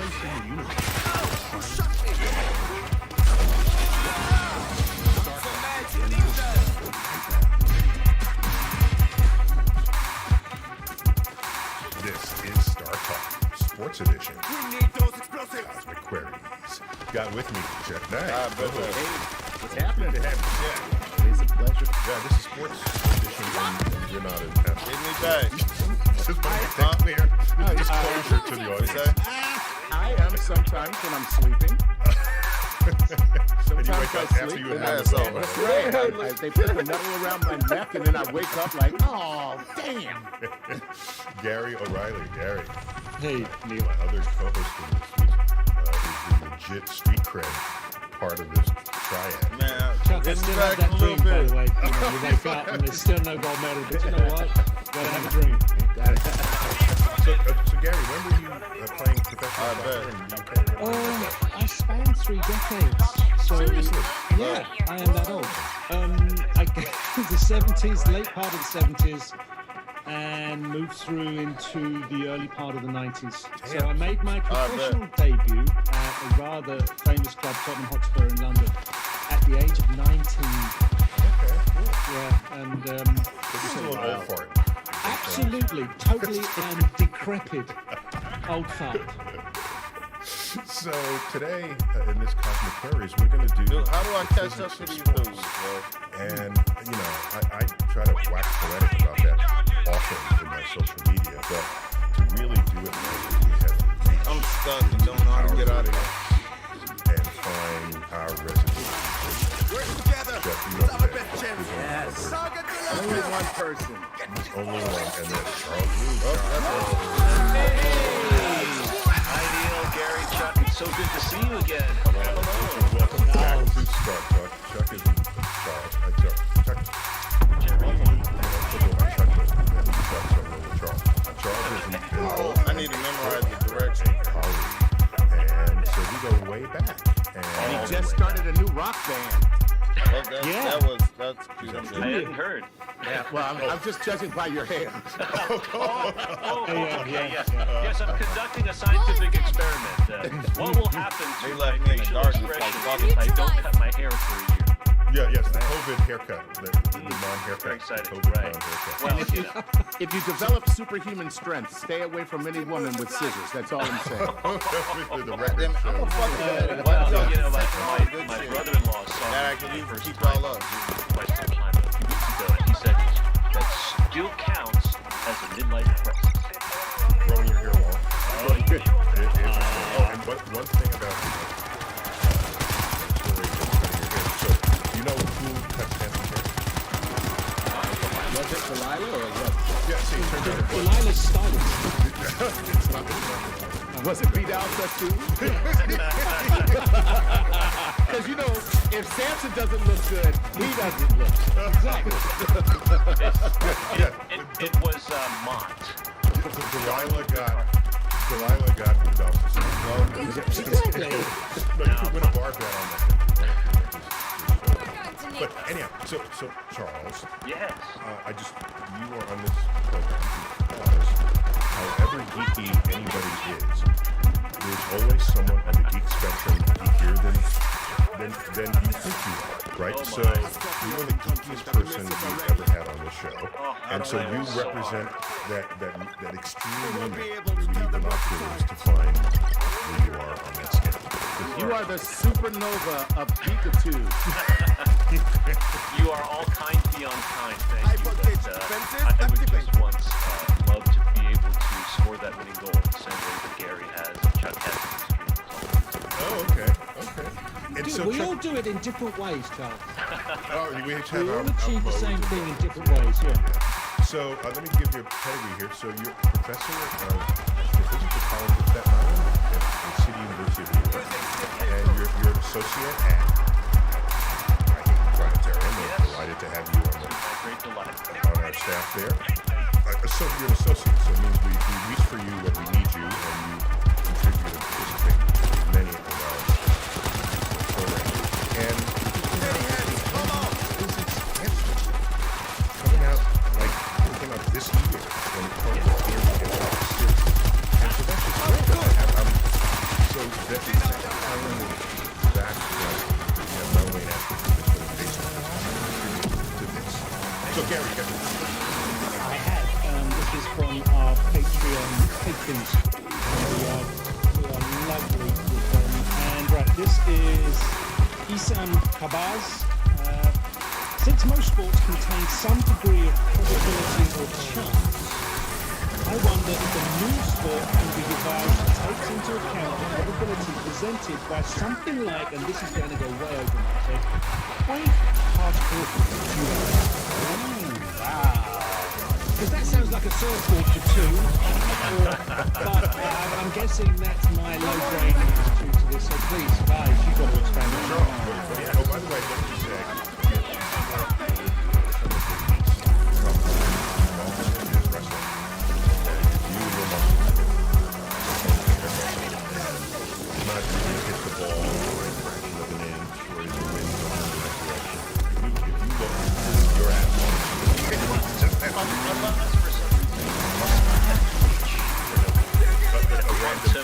Quantum mechanically induced twitch that aren't suddenly infinite like that. Often that are slim like the fortune is going for no reason. So wave particle duality is a fundamental part of quantum theory. So Frenchman Brucewilliswagg, he basically said and explained that there is this wave particle duality. So a little particle like an electron behaves simultaneously both as a particle and as a wave. So it produces an appearance of environment. De Broglie also the odd thing that even something large like a baseball or a that is also a massive wave.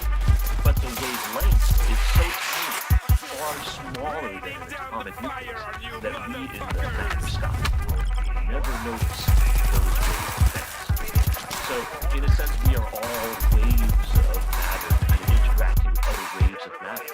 But the wavelength is so small, you can't interact with wave. So, if you wanted to use particle technology to actually have some effect in a sport, you have to be on the microscope. I might imagine someday in the future where instead of playing video games like this, there might be a special kind of video game that you were zooming in and looking at a tiny subatomic realm, in a sense. All right, well, Chuck, let's just blow that out and say, yeah. So let's say in the future we have such power over the universe that we can change the value of the physical constants. And so now I've created a small area of the universe. No. I've created a quantum stadium, and in that stadium, Planck's constant is really large. Okay. And so you start getting these quantum effects with regular everyday objects and people and phenomenon. So tell me, what sport would you devise that could be like a quantum Olympic entry? Oh, well, okay.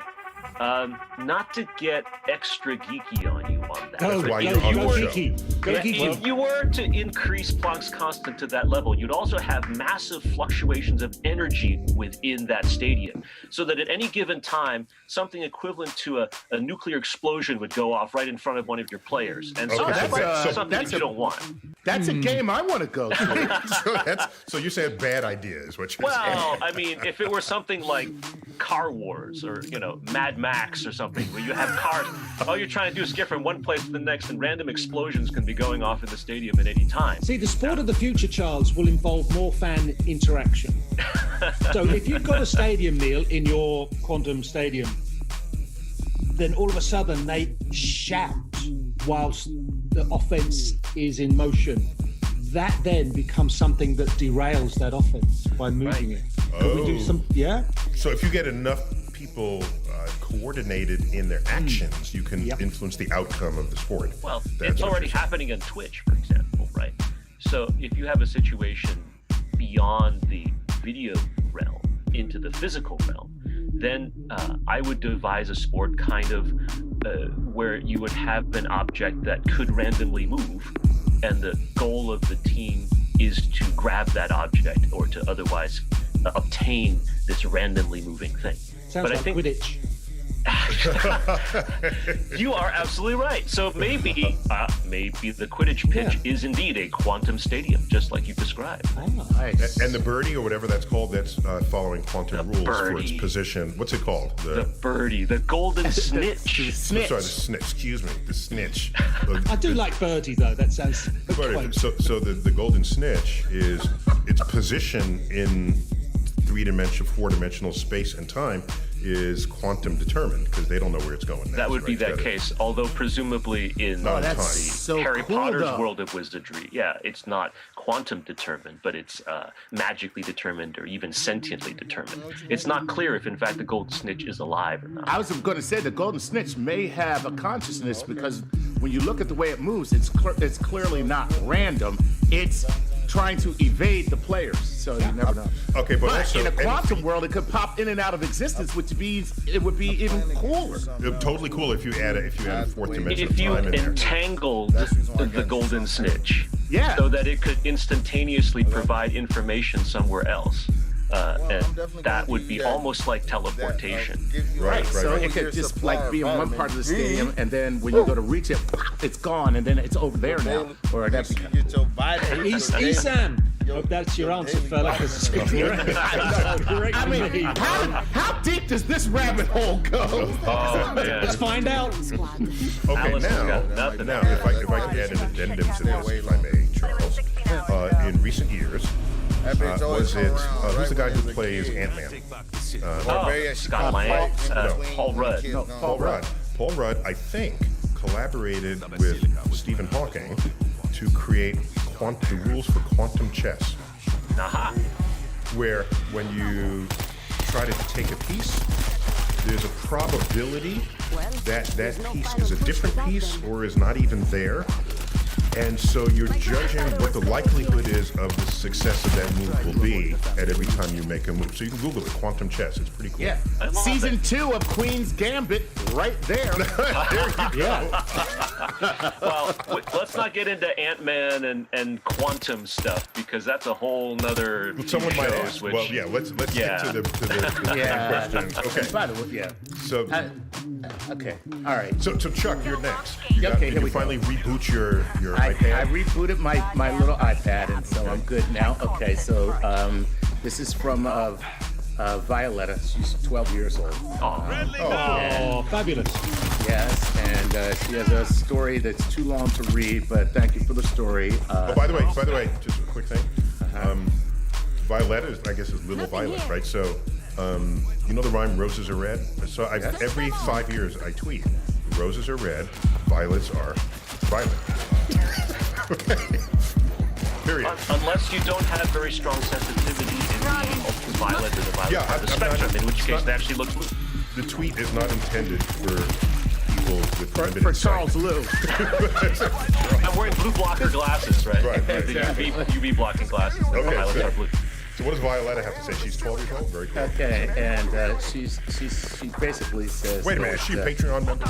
Wait a minute. Yes. Her mom. It's Violetta and Mum. And Mom, Izzy. okay. Izzy. Right, good. And Mom Izzy is a Patreon member, and for that we say thanks for the money, Izzy. Yes. Chuck, it's thanks for your support. Oh, I'm sorry. Well, you know, see, that's I know now I'm giving myself away because people are just like, I support you. I'm like, I don't need your support. I want your money. That reminds me of Pearl Bailey once said during Pearl Bailey, old singer, actors. She said on Valentine's Day, honey, on Valentine's Day, I want a 5-pound box of money. I love it. You all know the Beatles song "Money," right? Yes. Yeah, right. Money can't buy everything is true, but what it can't buy, I can't use. I need your money. I need money. That's what I want. All together now. All right, so here's Violetta. She says, Never heard of Beatles or Pearl Bailey. Right? Oh, I doubt it. I'll bet she has. Well, she has now. This is great. She's talking about STEM, and to her, STEM should be STEM with a B on the end that is silent, that stands for baseball. Yes. Oh, look at Chuck Lewis. Chuck Lewis excited about that. What a sport. Okay. So science, tech, engineering, math, and baseball. And she says this, Dr. Lou, I am wondering, as far as the physics may go, are there any skills that you can think of that might give women a particular advantage in baseball? Maybe like rather than trying to throw the fast pitch, developing interesting off-speed pitches instead. Can you think of any other areas of untapped baseball physics that players of any gender haven't yet explored to their fullest potential? P.S. I love all the Star Talk episodes and having you as a guest. You always are so gracious and your answers to questions are fascinating. Thank you for being you. Signed, Charles Lou's mom.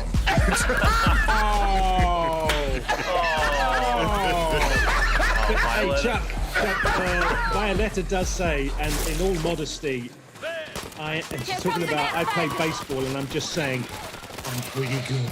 Oh, yeah, I forgot she started. All right, good for you, Violetta. Love that. Oh, Yeah, I like that. Violet and Izzy, thank you so much for the question. Thank you for your kind words. It's very sweet. Baseball is a tremendous sport, and it is a wonderful way to learn STEM, actually. There's so many intricacies of it, and so much of it requires scientific understanding, not just hitting home runs, right? But your question is very, very good. A lot of people have And Charles, we got 2 minutes, so be tight. Okay, go. People have this preconceived notion that you have to have a certain body type or certain way of playing individual sports. And for baseball, that's one of the sports where any kind of body type or any kind of thing that you can bring to the table that's unique can help you stand out. As you're saying. Babe Ruth, body built on beer and hot dogs. Yes. So I would say, for example, if you were looking for a typical female physique, yes, your pitching will allow you, you might be able to have unusual pitches because you're able to have the ball leave your hand or your whole arm structure in a different way. If you're running the bases, for example, you may be able to, through flexibility or through other kinds of training, be able to dodge tags if you're trying to steal a base.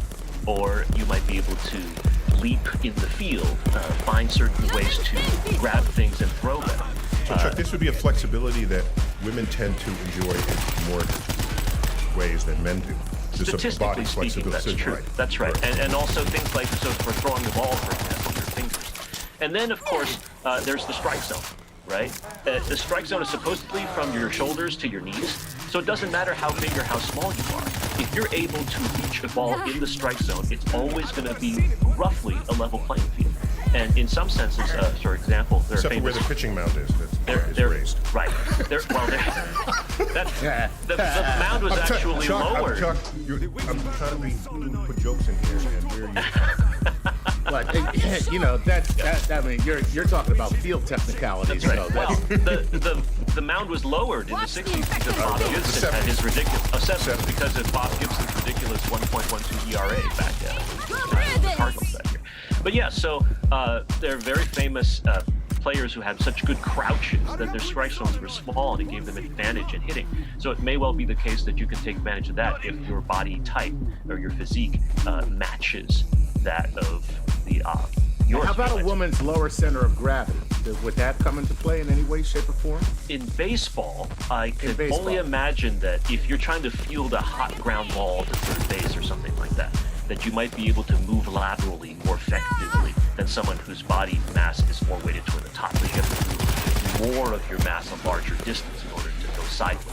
Charles, would that not help with hitting a lower center of gravity, where you were able to get under a pitch and hit it up? Right. Well, in baseball, most hitters are taught not to get under the ball, to try to lift a ball, fly ball, but rather hit the ball level. So just want to make contact. Right, and have strong level contact. So yes, if you're lower and a pitcher can't quite get the ball down, or is trying to get the ball down so that you only hit ground balls, you may be able to be more flexible either with the crouch or just have a smaller height to be able to hit the ball where you want it to go because you have a better opportunity to pick off the ball before it does its break or before it gets too low. And people with famously high lifetime batting averages were not statistically larger than your average baseball players. Maybe the best example is Wade Boggs, who was famous for having a low crouch, and his lifetime batting average was tremendous. Then one year he decided to prove to people that he could actually hit the long ball also, because he was tired of people saying, yeah, well, all you do is hit line drive. And he wound up having a great year hitting home runs.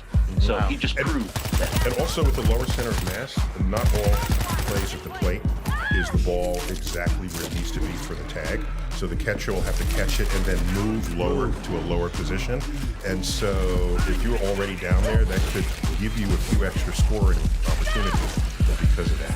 But excellent job. We got to take a quick break. When we come back, more Star Talk Cosmic Queries, the physics of sports.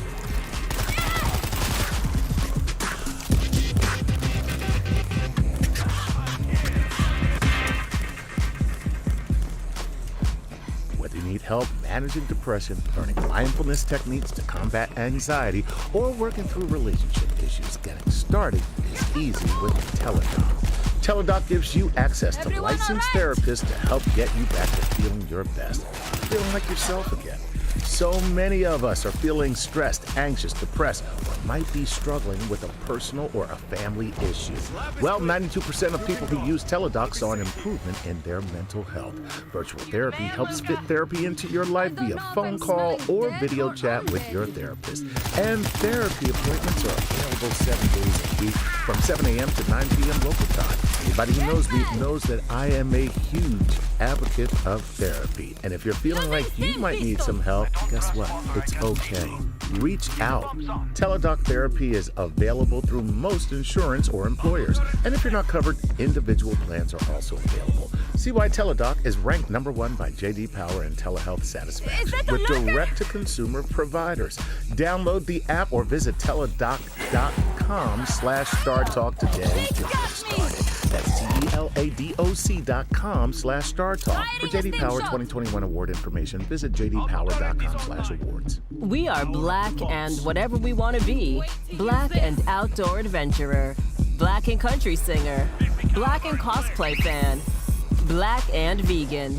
And for who we are and anything we want to explore, there's Walmart.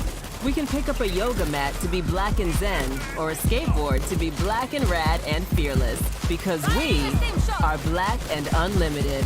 Walmart.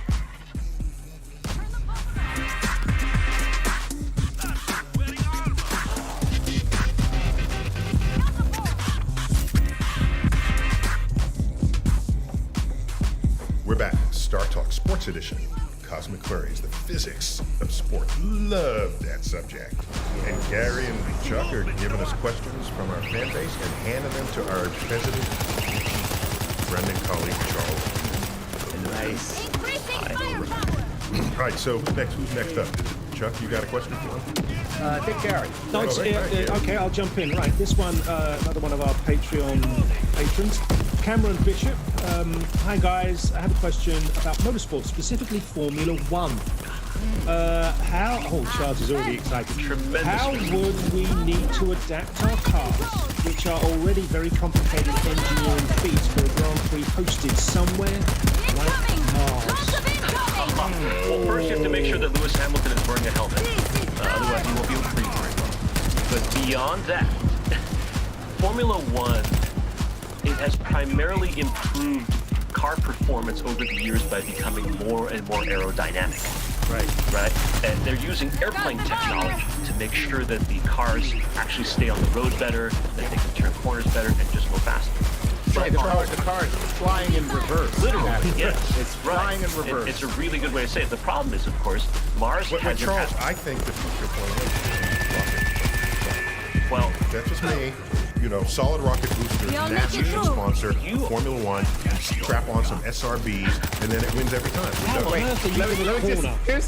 Here's the cornering is the problem. Gary is exactly right. I was going to say, because it's not a drag race, right? Right. It actually requires some skill and finesse here. So here's the first post-race interview after Neil's thing. It's like, so it was an interesting experiment. What are all those marks on the wall? Those are the cars. You mean where the cars hit? No, those are the actual cars. Can you imagine a rocket-powered Formula One Grand Prix in Monte Carlo? Oh my God. There'd be cars sticking out of buildings. That'd be terrible. Yeah. I got to work on that detail. This is turning corner. But you're onto something because, for example, on Mars, the atmospheric pressure is less than 1% of that of the atmospheric pressure here on Earth. So, internal combustion engines would work. So you would have to have something like a rocket engine. Okay, so what you're trying to do is you need some device that will steal more air from its surroundings than would otherwise be naturally fed to the engine. Because you need that is the actual propulsion. It's the induction of air and then the combustion out the back. In the cavity that then sends it out the back. Right. So okay, that makes sense. And so that way, a rocket engine might actually be the best solution. So you can avoid the issue of atmosphere altogether, because after all, most of the atmosphere in Mars is carbon dioxide, which won't help you with a jet engine as we understand them anyway. Right? Would that polluting effect in the environment? We haven't done that good a job here. Are we now going to export that to Mars? It would be an environmental disaster. I agree. Fabulous. Let's do that then. Yeah, but then cars would not need to be nearly so aerodynamic either. So you would have to focus on control, your ability to stay on the road when you're going at ridiculous speeds. That's a fascinating point, Charles. So because the atmospheric pressure is so low, aerodynamics is you could have like you don't have the resistance.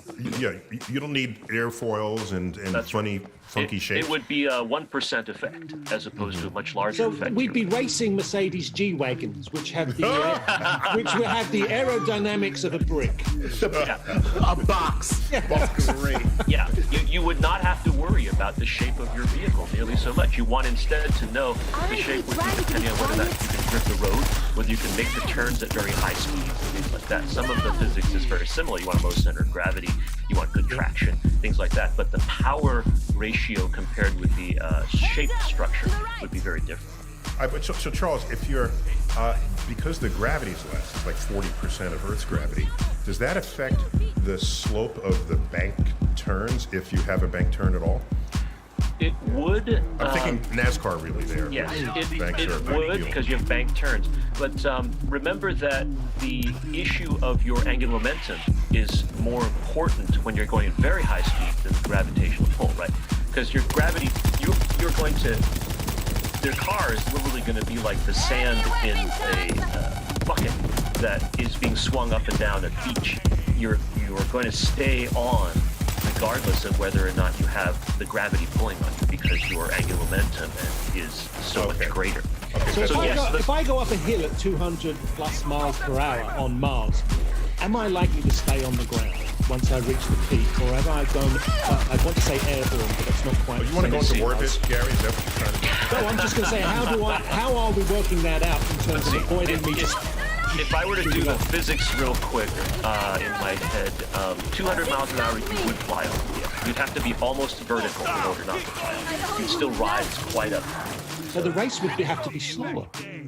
The race would be slower, or the slopes would have to be higher if you're banking your curves, right? Think about one way or the other. Think about Olympus Mons, right? The tallest volcano on Mars. That thing is many times taller than Mount Everest, because the gravitational acceleration at the surface of Mars is lower than that on Earth, so these mountains can rise higher. So that's what you'd have to do with the banks on the race to the top of that volcano. That would be something. That's a Grand Prix for sure. All right, cool, man. All right, okay. Let's move on to. Let me just add to follow up quickly on Chuck's point. This reason why the combustion engines have trouble is the same reason why regular airplanes, there's a limit to how high they can fly at any given speed, because they have to suck in enough air to make the jet engine phenomenon work. So, yeah, we take so much for granted down here at sea level. What's going on?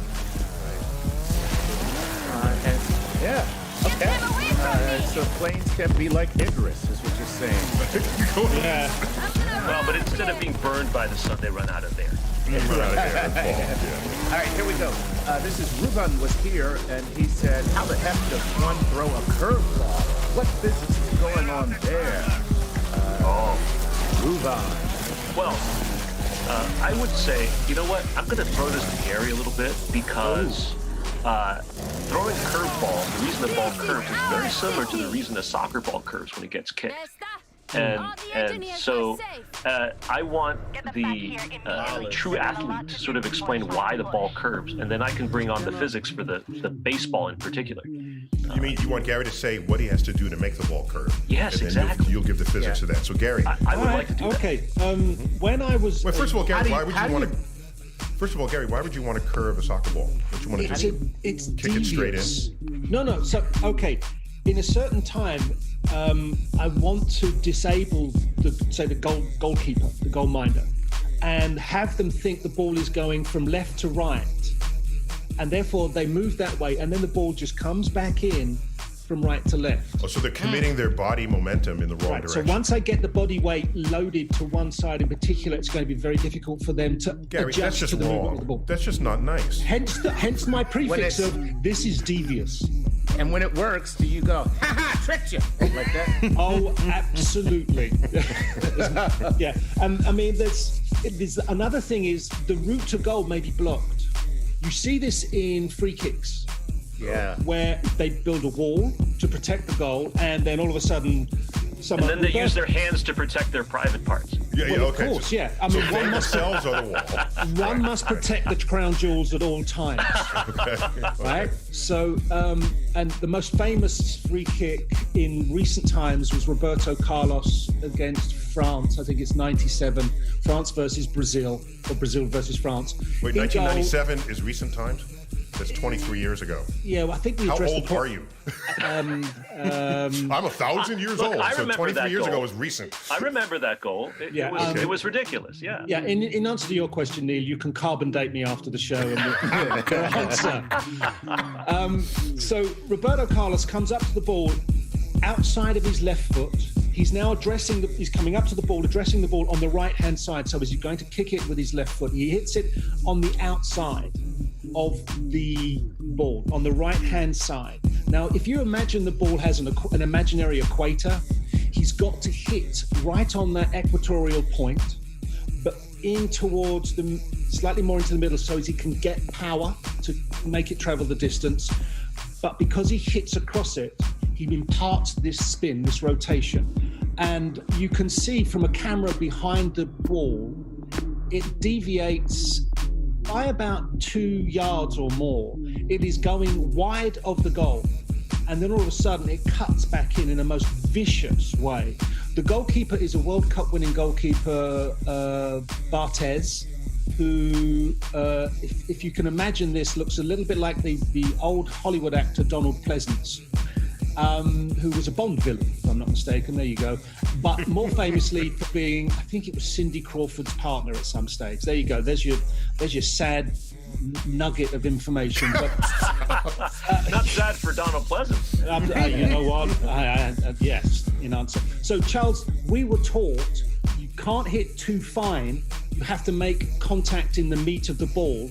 But if you hit lower, the ball will spin and rise. If you kind of hit across that equatorial plane, it will stay in a lower trajectory and travel, and you'll make more contact with the ball and therefore impart more power and force through the ball. Okay, so if you kick it on the right side, giving it kind of like from the top a counterclockwise spin, it'll then veer left.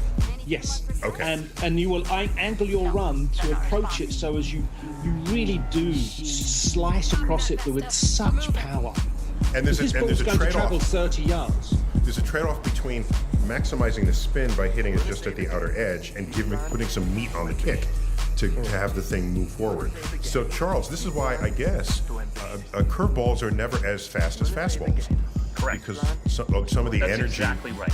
the pitcher's using is going to spin it. You are 100% correct. And Gary, thank you. That was just an excellent explanation of what's going on. You're welcome. Yeah, imagine... From the recent goal 23 years ago, yeah. But still most likely immortal. One of the most amazing goals ever. Except maybe the 86 Diego Maradona goal in the World Cup. But that didn't have as much to do with that was against England, so we do not appreciate that at all.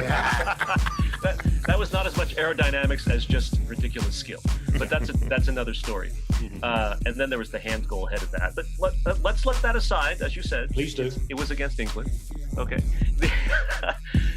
The curveball requires that the pitcher push the ball a little bit sideways as it's being thrown, giving it a twist, and not pushing it straight on as hard as you can right in the middle. Because the baseball, like the soccer ball, is not a perfect sphere, it can then interact as it spins with the air that it encounters on the way to the plate. Wait, it's not that the ball is oblong. You mean the surface is textured. The surface is ever so different. It's not a perfectly smooth sphere. It's textured, yeah. That's right. That's the right way to put it. And so as a result, you can create the curve action. Now, with a baseball, it's considered a rigid body, right? It doesn't change its shape nearly as much as a soccer ball does. So when you hit the soccer ball, the deformation of the soccer ball provides an even greater change, which is why you can have this sort of L-shaped turn. With a curveball, you just kind of get a little bit of a kind of thing. That's a different scale of motion, and also the distances are different. So what's happening with the forces on the ball, with the air and the forces? You have the spin, which is creating non-laminar flow around the ball. And then the laces of the baseball accentuate that point. So the more you spin it, the more likely it's going to happen. If you had a perfectly smooth, uniform baseball, then the ball may not curve, no matter how much spin you put on it, because there isn't the opportunity to disturb the air around it. So when you disturb the air, it creates an unequal force left and right on the ball. Right, or up and down for that matter. Or up and down, right. And all of that another level of the sinking or the rising fastball. That's right. Right. Mm-hmm. Yeah. So another level of deviousness for the soccer player, and it's all about deviousness.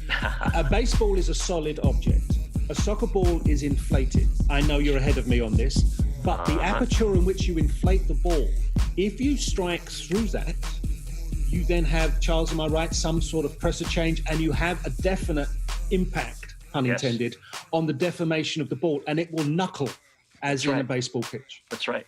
So when you see people setting up the soccer ball for a penalty kick or a free kick, you always notice that the place where you stick the inflating pin in is somewhere where the valve. Yeah, somewhere where the player can actually hit it with the foot. Yeah, it's pretty amazing. And the most devious thing is in baseball, if the pitcher actually kicks the ball towards the plate. Or spits on it. Spits on it. Remember the spitball? Well, yeah. I don't know if you were around back then, but Gary surely was. Yeah. Thank you. Let's be super harsh now.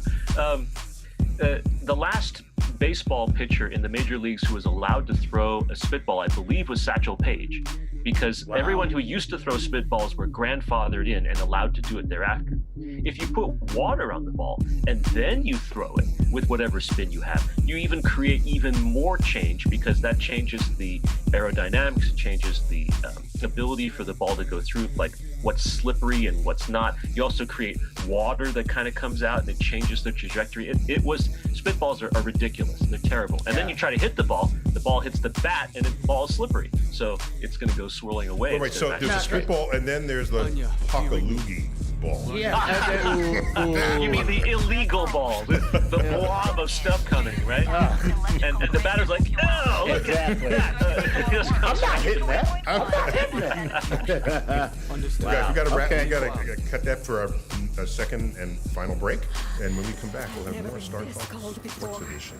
Queries the physics of sports. This shit better work. I'm starting to wonder how much fuel we left on that shit.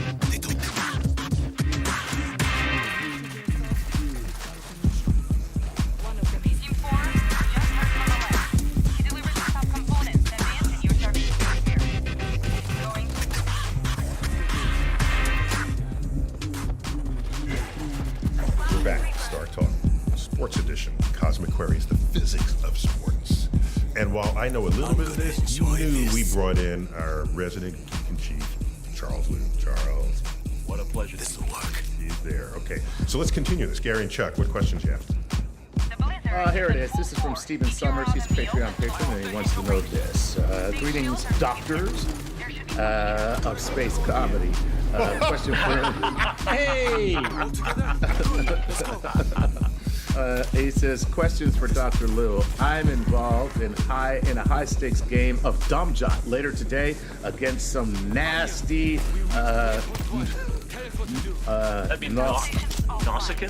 Nausicaans, yeah. Yeah, they love not to be confused with sausages. Now, I need an edge, he says. Any recommendations? Should I turn off the graph plating or create a spatial anomaly or just keep my phaser set to extra crispy? Wait, what the hell? Okay, what the hell was that? What a great question. What was that? Domjot is a game in the Star Trek Next Generation Deep Space Nine universe, okay, which is some sort of a mix between pool and pinball. Okay, it was introduced in Star Trek Next Generation Season 7 episode Tapestry, which is kind of like It's a Wonderful Life. Why do you know this? Because he's a geek. It's a thing. Charles. But in this episode, yes, Jean-Luc Picard, played by Patrick Stewart, is kind of like Jimmy Stewart in It's a Wonderful Life. Sort of lives his past as if he were able to make different decisions and so forth. But in that, the Nausicaans are a bunch of really, big-looking, scary-looking thugs, and they want to play Domjot. Domjot, play human, play Domjot. And so they're playing this time, but they cheated, and so yeah, so he was cheating too, and it's all kinds of funny things like that. So let me just answer very quickly. It's a great question, but I would never countenance anyone trying to stack the deck and cheat, especially against some angry Nausicaans, because they will rip off your appendages if they get that angry. So I would say to try to play and beat them fair and square, it is well known that Nausicaans always try to roll the Terek into straight nines. They always want that because it's like considered a cool thing for them, way beyond the importance of it in the game. So if I knew that. Chuck, you knew that too, right? Yeah, without doubt. So play to block Nausicaans' attempts to roll the Terek into straight nines, and they will take silly risks, which will then allow you to sort of piecemeal win this game. Now, be sure, however, if you're careful, if you're playing, for example, on Deep Space Nine in Quarks, make sure that Odo is there to provide enough security so that the not revolve. And here's the real answer. Be sure not to ask this question if you don't have a girlfriend.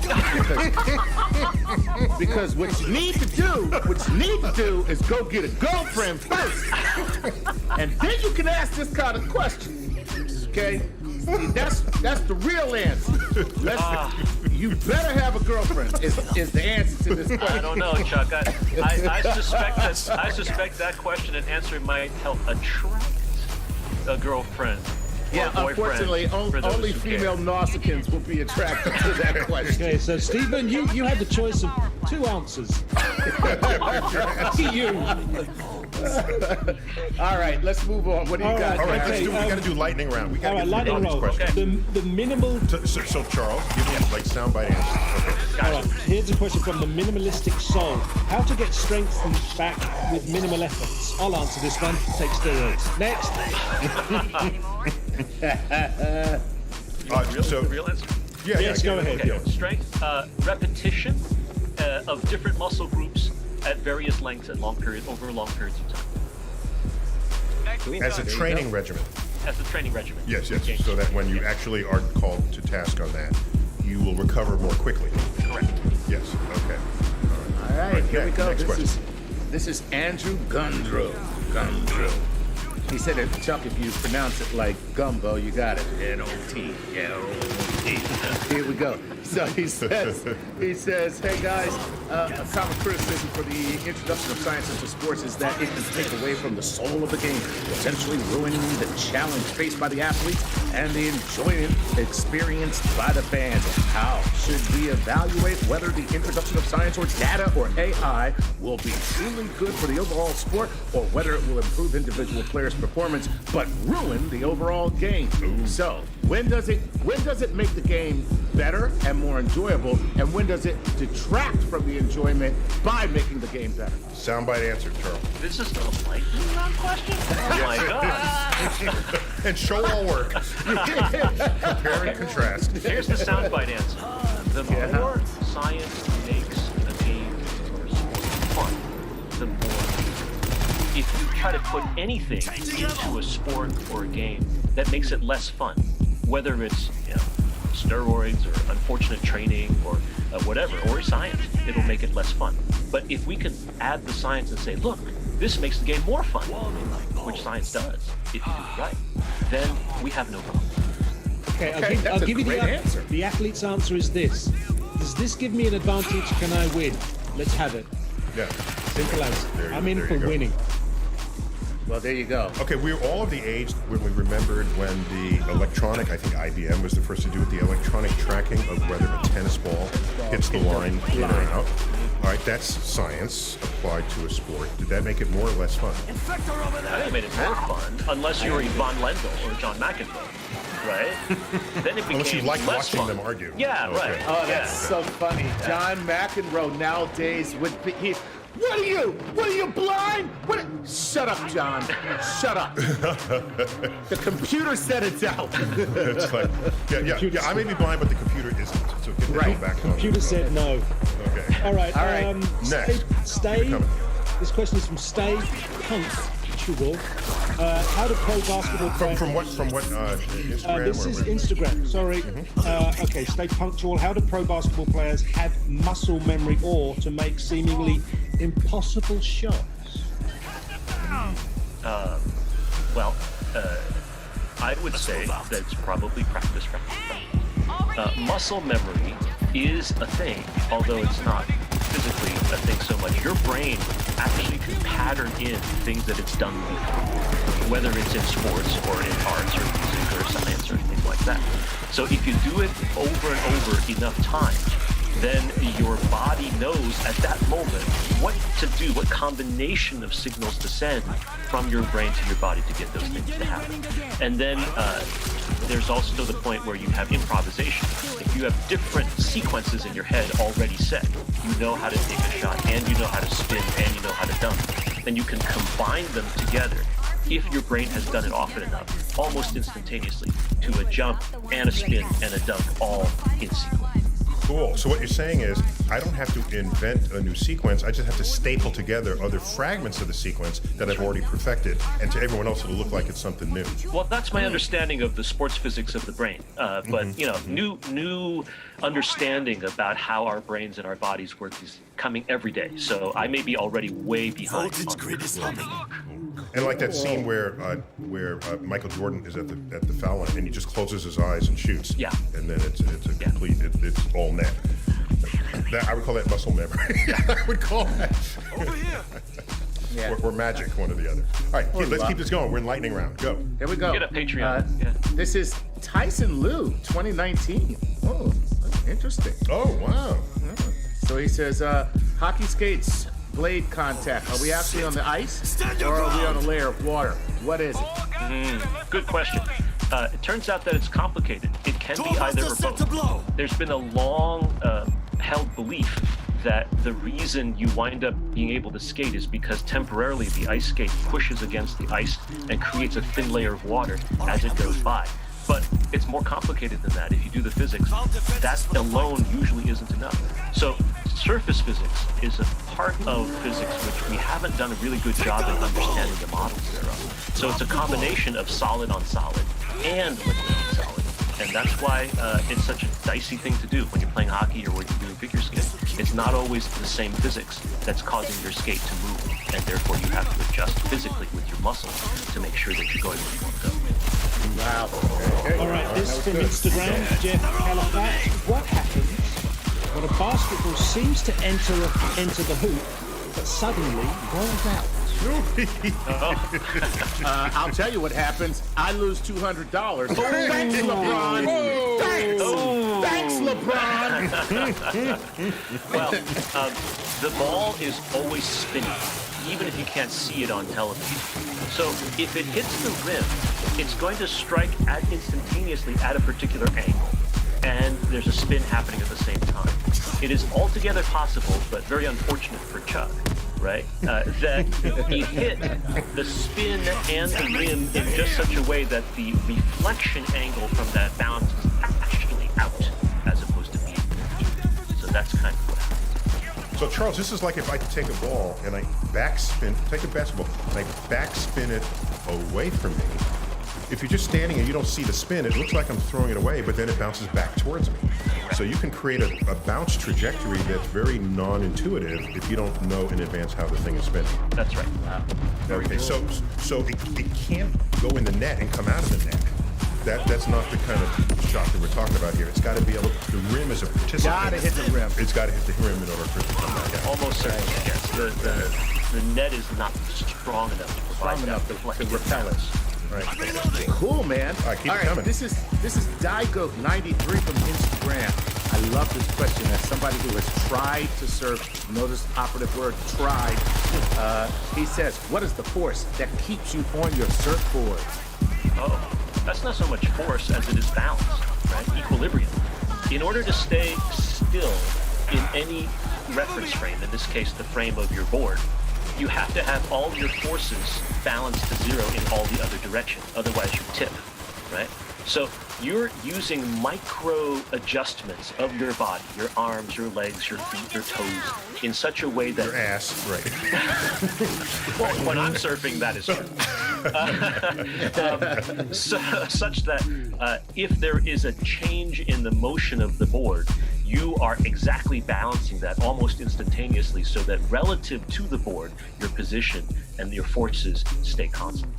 So if you're unfamiliar with surfing, it just looks like they're just casually balanced, but you're saying there are micro adjustments that I don't even know. Incredible muscle power needs to happen in order for this to go on. It is true that I am told, I've never successfully done this myself, that the best surfers are one with their board, which means that they, at some point, need to make almost no adjustments because they intuitively sense where they need to be at any given time with the minimum adjustments necessary to have a zero net force compared to the position of the board. Because if there's any force that is net, that will set the whole thing into motion and you'll tip over or something you'll bad will spin, happen. you'll fall, Right. you'll tip. Yeah. Right. Wow. Very That's cool. so cool. Silver Surfer.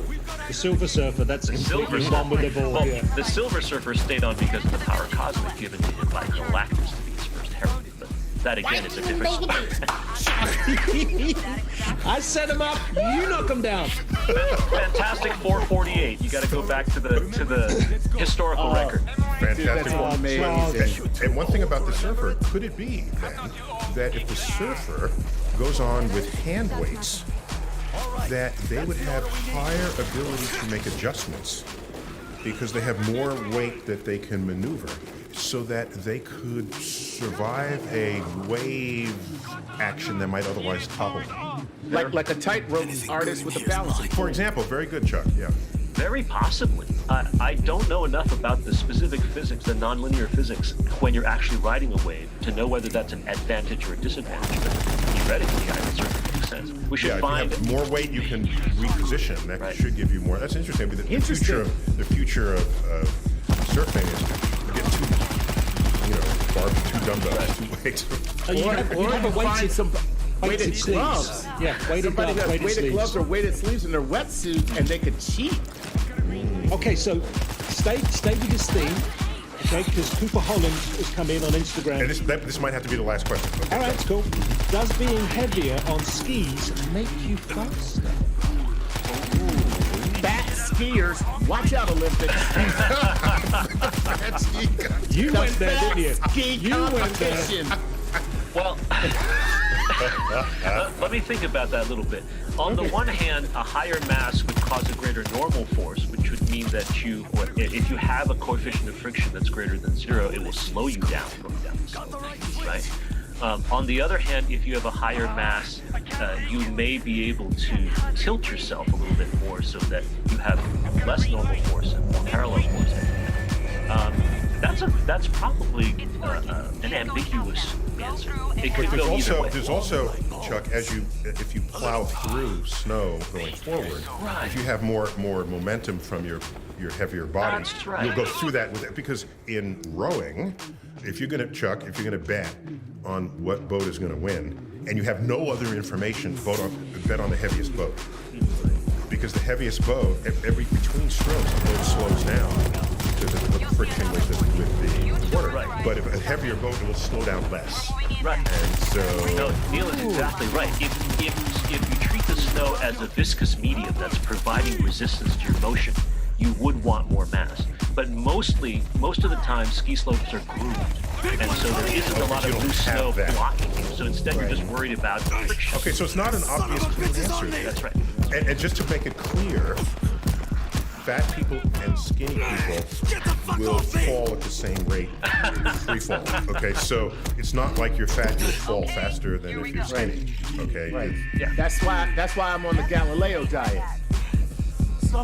It don't make a difference what I eat. When I fall, I'm still because he did the experiment. Exactly. The you just don't jump off the leaning tower of Pisa. Right, there you go. Drop something else off the leaning tower. All right, guys, we got to call it quits there. We should do this again. This is fun. And people are totally in it from our fan base. Charles Luke, always great to have you. Thank you so much for having me. It was such a pleasure. It's great to see you guys. And we love your COVID rockstar hair. Oh, yeah, thank you. Hey, next time maybe we'll have even more of it. Yeah, but then we got to start a band or something. And Gary, always good, and you're a good sport when I make fun of your vintage. Hey, look, it is what it is, dude. We're gonna carbon date me as soon as these mics go We'll do off. that. We'll report that on the next episode. Chuck Knight's always good to have you. Always a pleasure. I'm Neil deGrasse Tyson, as always, bidding you to keep looking up.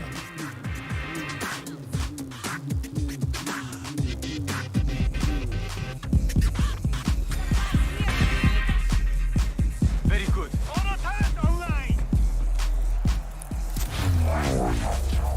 Welcome to Star Talk, your place in the universe where science and pop culture collide. Star Talk begins right now. This is Star Talk. Neil deGrasse Tyson, your official physicist. And today, we're going to do Star Talk Cosmic Queries, which continues to be a fan favorite in our format. The topic today is science history, specializing in the part of human history that where nobody thinks any science happened at all, me included, and that would be medieval history.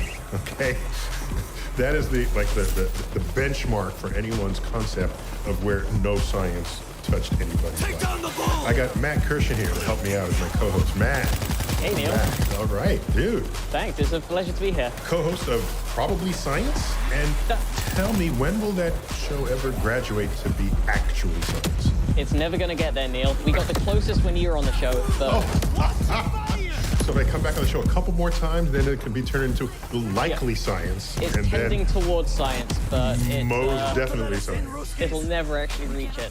Okay, well that gives you freedoms back in your conversational latitude there. But so who we have in studio, or actually he's not quite in studio, he's at his home base in Cambridge, England, where he serves as one of the academic scholars there. We've got Seb Falk. Seb, welcome to Star Talk. Thank you very much for inviting me. Seb, you're the first Seb I've ever met, so that's got to be short for something other than Severina, I presume. Sebastian. Yeah. Sebastian, very nice.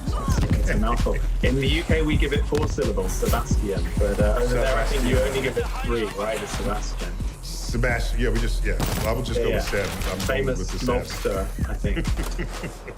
Really? So, is that right? I don't have any seafood that shares In The with Little me. Mermaid. I'm jealous. Oh, Sebastian, yes. No, he wasn't a lobster. He was a hermit crab. Was he a hermit crab? I apologize. I'm sorry. Yeah. Totally. That's why he has a shell with him. Yeah, hermit crabs inhabit other shells that they didn't create. That's what they call hermit. Yeah. And so he's a crab, not a lobster. But that means they taste the same. All I know is, darling, it's better down where it's wetter.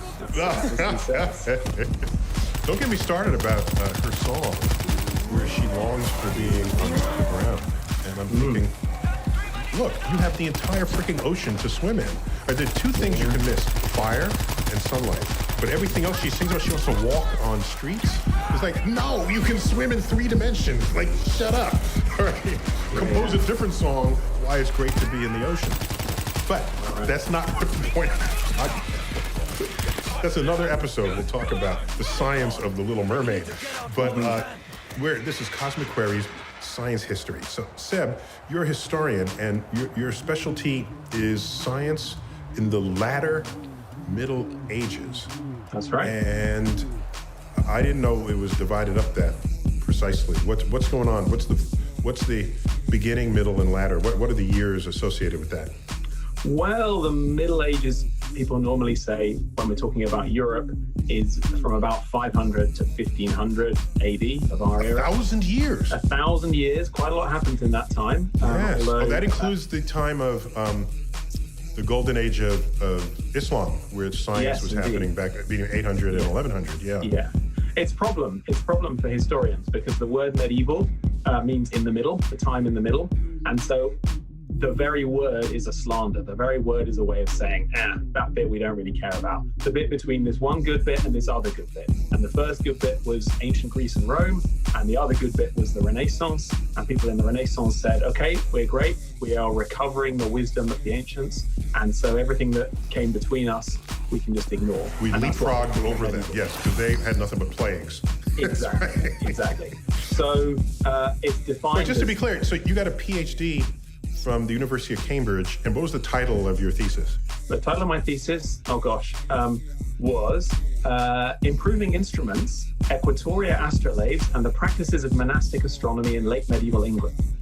So these things behind me. You got some astronomy in you. Very nice. Oh, yes. Oh, yeah. No, I focus on astronomy. Like Very I say, nice. keep looking up, and that's what people were doing in the Middle Ages. Excellent. Okay. Yeah. And of course, this year, you released a book. The Light Ages. Clever title. I see what you did there. Yeah. Clever title, The Surprising Story of Medieval Science. So I love it. So tell me again. So latter Middle Ages is what? So it depends on what you're looking at, but what I study is mainly from about the 1100s to about the 1400s, 12th century to about the 15th century. I'm focusing in particular on the 14th century, which was called famously the calamitous 14th century, because that's when they had the Black Death and they had the 100 Years' War between England and France, and a whole lot of horrible things happened. But at the same time, as all those horrible and exciting battles and plagues and things were going on, there were people looking up at the stars, people investigating nature, people asking questions. Yeah, see, we all just think you're lying. So tell me, this whole show will be you trying to convince us all that our understanding of that period is just flawed. Yeah, because that is, I'm sure this is the focus of your work and your book, because I definitely have the impression that for roughly 1,000 years, everything was just made of mud. Yes, that's why I thought I had to write this book. And it's also why I wrote the book in the way I did, because what I don't do is say, you've got to take my word for it, because who's going to take my word for it? I walk people through. So I say, this is how you multiply Roman numerals. Not as difficult as you might think. This is what you can work out just by looking up at the heavens and figuring out the calendar and the phases of the moon and so on. And just step by step trying to get people from zero to advanced medieval astronomy, which of course is not as advanced. Not to put too much in your lap in one instant, but in my notes it says here you focus on a monk named John of Westwick. That's right. And why is he special? I actually never heard of him. Well, that's kind of the point in a way, that so many... Well, the point of your book is that I've never heard of him. In a way, the point of my book is that nobody has ever heard of him, and that doesn't matter. The point is that so many histories of science are told as kind of parades of great men, and it is so often men in these stories where it's like a lone genius who solves a problem, and then another lone genius comes along 100 years later. And we all know that science doesn't work like that. It definitely doesn't work like that now, and it never did in the past either. You know, there's so many people whose names are just not widely known, who made their own contributions and who made kind of incremental improvements in our understandings of everything.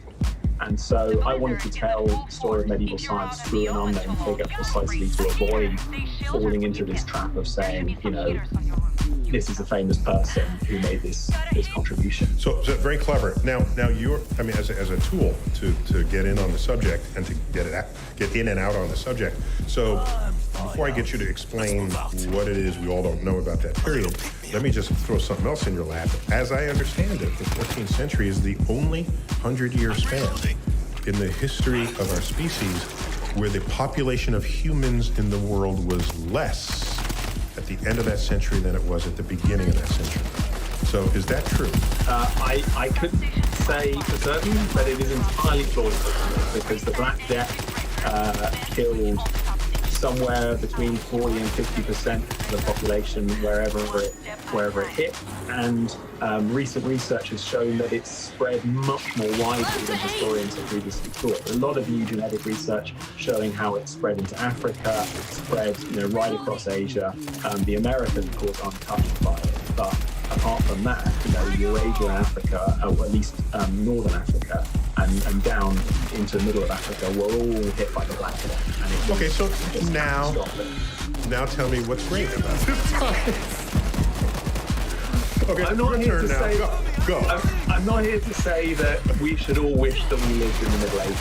But what I am here to say is that if you think that everybody was stupid in the past, or that people didn't achieve anything, or that nobody was interested in the world around them, then that's wrong. Because people have always been interested in the world around them. People have always looked up. And even at times of great famine or hardship or conflict, people have found time to investigate the world around them, and people have asked interesting questions. And so what I'm trying to do is reclaim the word medieval a little bit and make people look again at this period and look at the achievements and the interests of the times, including inventing really interesting astronomical instruments like those astrolabes, and also kind of asking questions about nature and fitting nature into the framework of their understanding of the universe, which for Christians was, of course, a universe created by God. And so it's a different understanding from what we have today, but still, scientific in its terms. So how does science gurgle up under the forces of mysticism and miracles and magic of the time? It's a big question. Wait, isn't the legend of King Arthur is in this period as well, correct? No, so Arthur, was Arthur a real person? This is a kind of an open question. Lots of legends spread around this time, and this is a time when people are really into myths and legends. But the point is that people look around them and they need a world that operates in a predictable, coherent way, just as... Well, that's what I'm getting at. King Arthur had Merlin, right? And so Merlin was sort of the closest thing anyone could reference who knew about chemistry or biology or the natural world. And I just wonder if his knowledge would manifest in other people's impressions as magic, even if he was just doing science. Well, magic was certainly something that interested people, and there was a whole category that was called natural magic, and natural magic is essentially what you can't really explain. It's like magnetism, or some features of plants that seem kind of surprising, but also things that we might now say were fraudulent. So astrology kind of shades into natural magic. Basically, this is a world in which miracles can and do happen. But the whole point of a miracle is it doesn't happen every day. So while you're waiting for your miracle to come along, you still have to live in the world as it is day to day. So just as people would go to their churches or go to cathedrals and pilgrimage shrines and pray for a miracle to be healed from whatever disease was afflicting them, while they were waiting for that miracle, they would be treated by healers, often priests, who would treat them according to the best standards of the medicine of the day. So it's not one thing or the other. Like, you can still look up at the stars and make predictive models of, when there's going to be an eclipse or when the planets are going to be in conjunction, while also believing that those planets are going to affect your health and the weather in ways that we today would call incorrect. So I'm going to ask a question for Matt, okay? Matt, I'm asking on your behalf, okay? So back then, did they also have court jesters who, if they weren't funny, they would be killed? In principle, yeah. I don't think always, but I think you would probably have to. I think you might get fired before you were killed, but maybe you refuse. A job's a job. Well, and what are your other options, right? Yeah. Social mobility is low. I know my comedian friends, and tell them it's cash on the night and there's a meal, and they'll risk getting killed afterwards. They'll risk it. Okay. That's meritocracy. I was just wondering if, because comedians who do really well on stage, people say, oh, they killed. I'm wondering if that's just part of the culture of kill or be killed in that environment. For whether, very well be. Whether they bring... it is all the same language. You die on stage when it goes badly. It's very... Wow, yeah, there's some truth in there. It's quite brutal, the language that's used. So Seb, give me some concrete examples of some jewels of science that gurgled up in this period that none of us would have imagined. Well, so the way that medieval people looked at science was that they were trying to build on the ideas of the ancients. So some of the stuff that you might have heard about, people like Aristotle or Archimedes, Eratosthenes, who worked out the circumference of the globe. These are ideas that are picked up and kind of enthusiastically studied in the Middle Ages and then refined. So, for example, planetary models of Ptolemy, the Greek astronomer from the 2nd century AD, were studied and refined, and then they invented instruments in order to try and model them. They invented instruments to model the motions of planets, like Equatoria, which are kind of planetary computers, and then they try and kind of refine and improve. So the spirit of the era is very much to try to kind of tweak and improve. It's showing respect for the past and then kind of adding your own slant to it. So what's motivating them? Is it God? Do they want to get closer to God? Certainly somewhat, yes. So people who if I'm worried that I'm going to die from the plague, I'm not really thinking about the universe. So something's got to give them this sort of free time. Yeah, but then you shouldn't worry about dying from the plague, because if you've been a good person, you're going to go to heaven, and that's much better than anything that's on earth anyway, right? So good. Forgot about that. Don't worry about that. But absolutely, they wanted to get closer to God, and it was universally understood that there were two ways of understanding God. One way of understanding God was, of course, to read the Holy Scriptures. The other way of understanding God was to look at creation and see that as evidence of God's work in the world, God's plan for the world. So for these people, they literally called them two books, the book of Scripture and the book of nature. And nature was often, after the invention of the clock, the mechanical clock, which is a key invention of the later Middle Ages. Without clocks, we've got nothing. We've got no GPS, we've got no precise timekeeping, none of that. And, wait, medieval people didn't have GPS? No, apparently not. No. But they did have maps. Maps improve a lot for later Middle Ages. Map making is a really interesting thing because it's both symbolic and descriptive in a way that our maps are purely descriptive. So we kind of know what we want out of a map. Medieval people wanted lots of different things out of their maps. But that's another thing. Again, is Here Be Dragons just fiction? There is one, you occasionally do get... Well, explain Here Be Dragons, because maybe not everyone has pored over medieval maps and looked at the edges of the map. Yeah, that to me is the stereotype of any medieval map. It's got heavy ink stains, and then in one corner, that's been a dragon. Yeah. There's one map that I think says Here Am I. There is a famous world map called the Hereford Mappa Mundi, which is in Hereford Cathedral in England, which says these are dragons on an island in the Red Sea. And also that map has a salamander, which was kind of a mythical beast that was believed to live in fire and kind of get energy from living in fire. But the interesting thing about that is that map was in Hereford Cathedral because it was intended to inspire pilgrims. So we shouldn't think of it as a map that's like how to get from A to B. This is more like a kind of pictorial history of a providential universe. So basically, it shows Bible stories kind of superimposed onto a very sort of schematic map of the world. So you shouldn't, it's just like trying to use your kid's picture atlas of the world that has foods from every country inside the outline of that country. You don't want to use that to get from A to B. And these maps also were kind of aids to contemplation. But they did also have navigational maps, increasingly in the later Middle Ages when the compass comes in. The magnetic compass increasingly used for navigation. Wait, so that's, I own quite a few old maps and I never fully put two and two together. The older the map, the more other crap information it has on the map. It's just, there's, all manner of illustrations, and it's like an entertaining, it's like you can make a board game out of it or something.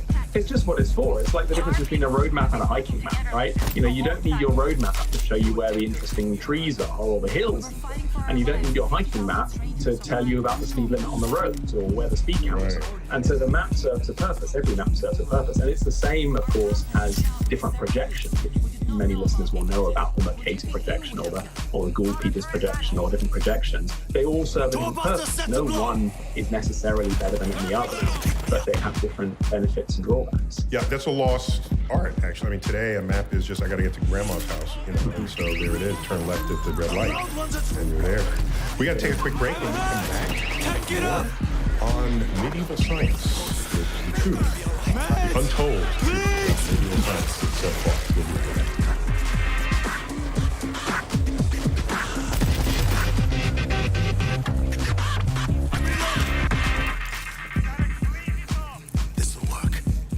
We are black and whatever we want to be. Black and outdoor adventurer. Black and country singer. Black and cosplay fan. Black and vegan. And for who we are and anything we want to explore, there's Walmart. We can pick up a yoga mat to be black and zen, or a skateboard to be black and rad and fearless. Because we are black and unlimited. Walmart. Whether you need help managing depression, learning mindfulness techniques to combat anxiety, or working through relationship issues, getting started is easy with Teladoc.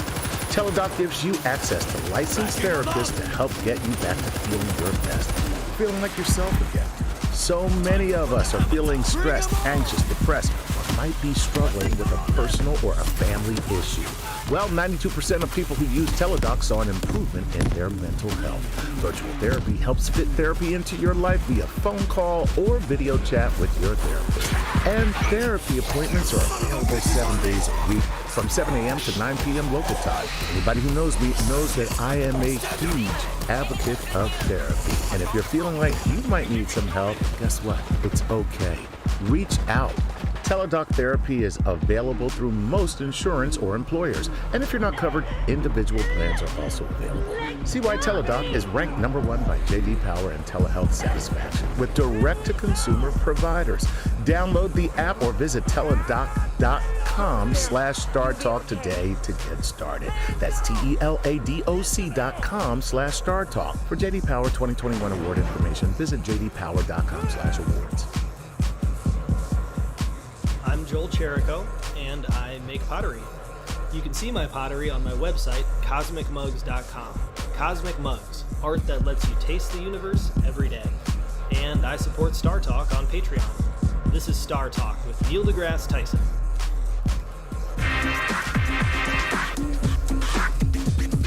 Like the game was trying to take me out. The game was trying to take me out, bro. That was bullshit.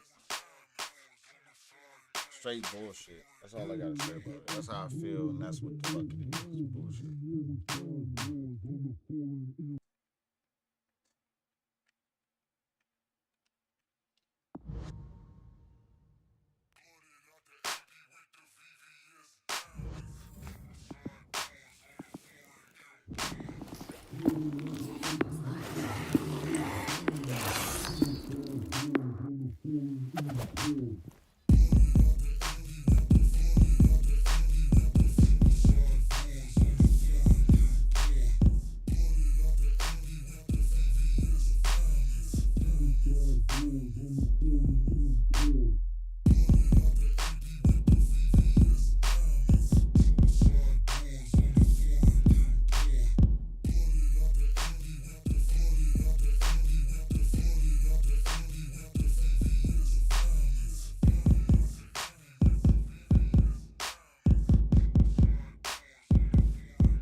Anya, do you read me? We're on the edge of town. I hear you. We're at the power plant. The plan is to use the town's electrical grid to hook you up to the stuff. It's going to take a lot of work. Get to waypoint 1 and we'll send instructions. Understood. Team 4 out. I've never been this cold before. Command says we're out of fuel. And 9 more gone. This shit better work. I'm starting to wonder how much fuel we left on that ship. The ship was a stopgap. We connect the power grid to the sub. We've got a solution. Team 4, we just heard from Alec. He delivered the sub-components and the engineers are making the repairs. It's going to work. More reason to finish this thing.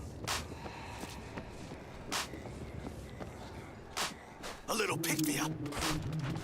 Circle down!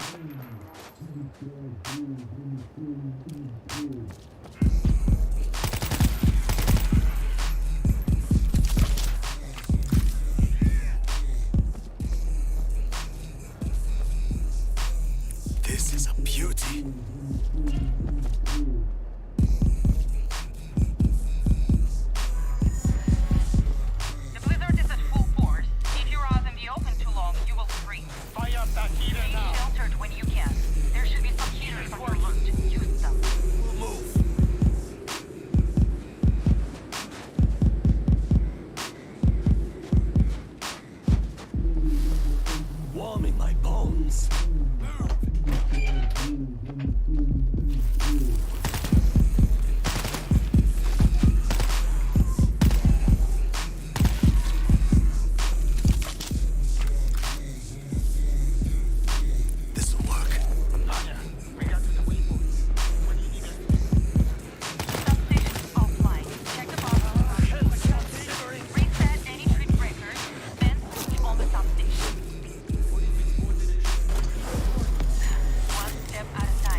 Here's the issue.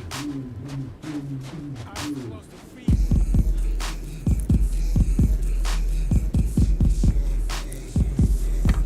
found the issue. Okay, someone switch on the substation. Can't take this cold. Anya, tell me it's working.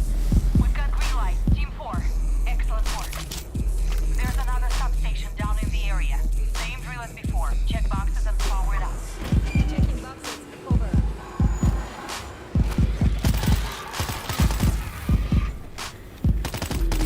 Drop the hazmat.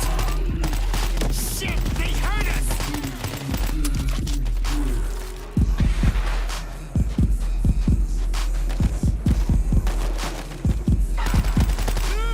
Kill this thing! I've got eyes on the hider. Got the looker! Need to be more careful.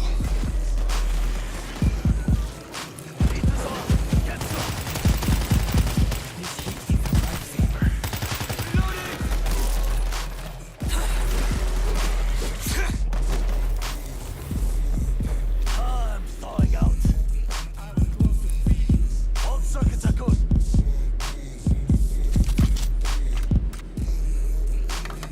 There's the issue. A gun is a gun. That should fix it. Can't stop shivering. This heat is a lifesaver. Warm in my bones.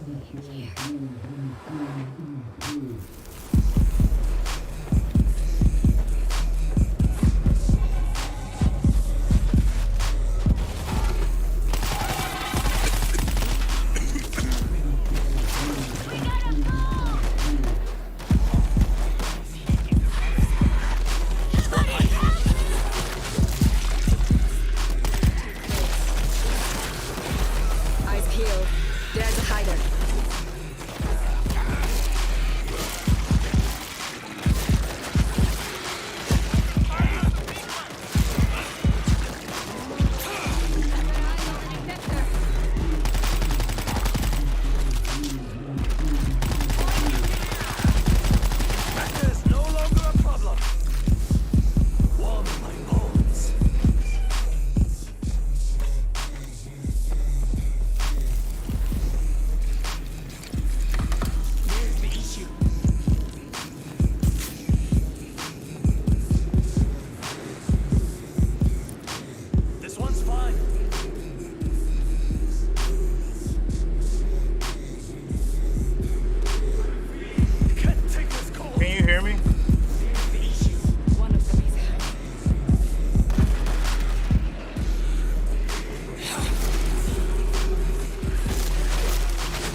what you did. Smokestacks. We're not far from the power plant now. Anything good in here's mine. Lurker neutralized.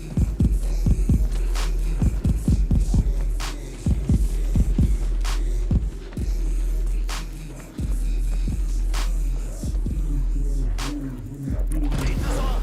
Get some!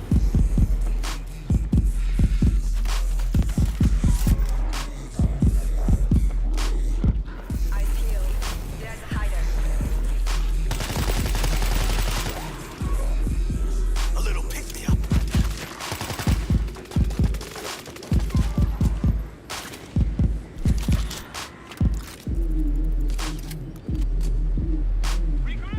Firing the stim! Can't stop shivering!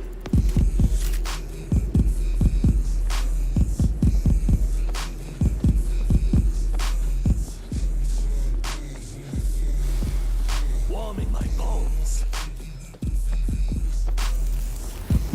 I was close to feeding.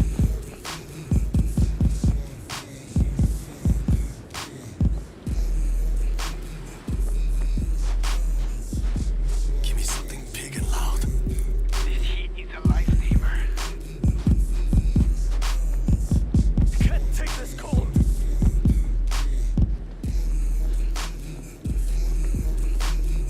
Lost.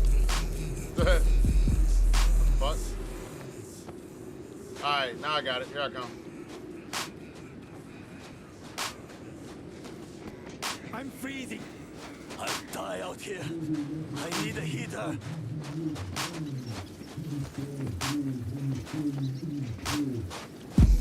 This heat is a lifesaver. I'm thawing out.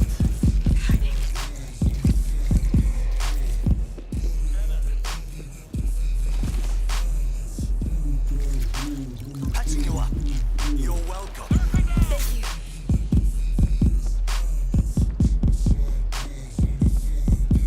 We're all good. Let's keep moving. Hey, perfect timing. You guys done? We're freezing our asses off. Pick. What was that?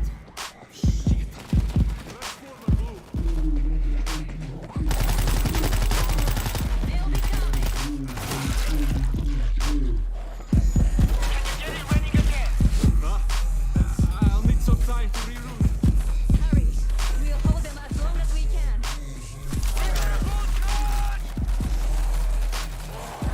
Kill the screamer! You always attack people you want to work with? We were barely surviving and 50,000 of you showed up with no warning.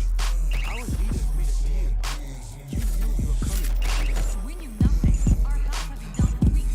What would you have done? I'm reloading! I'm gonna enjoy this. All right. Anything good in here's mine. Kill the screamer! Fast! Here they come!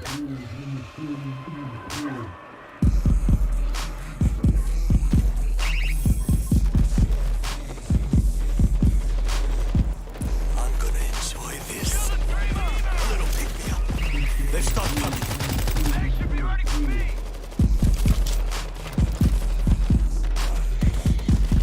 Firing the stim.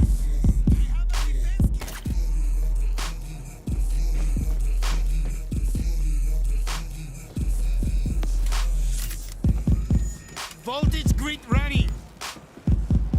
Do not let them through. A little pick-me-up. Watch the hill on the right.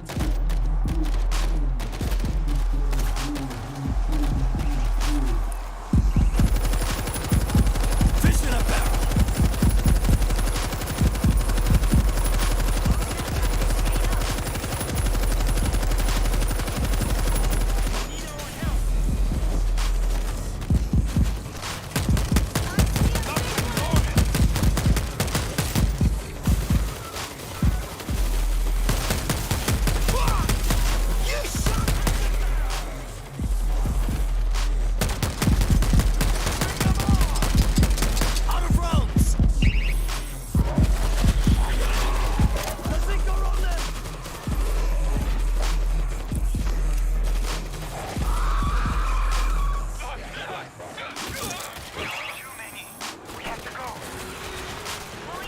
Damn it.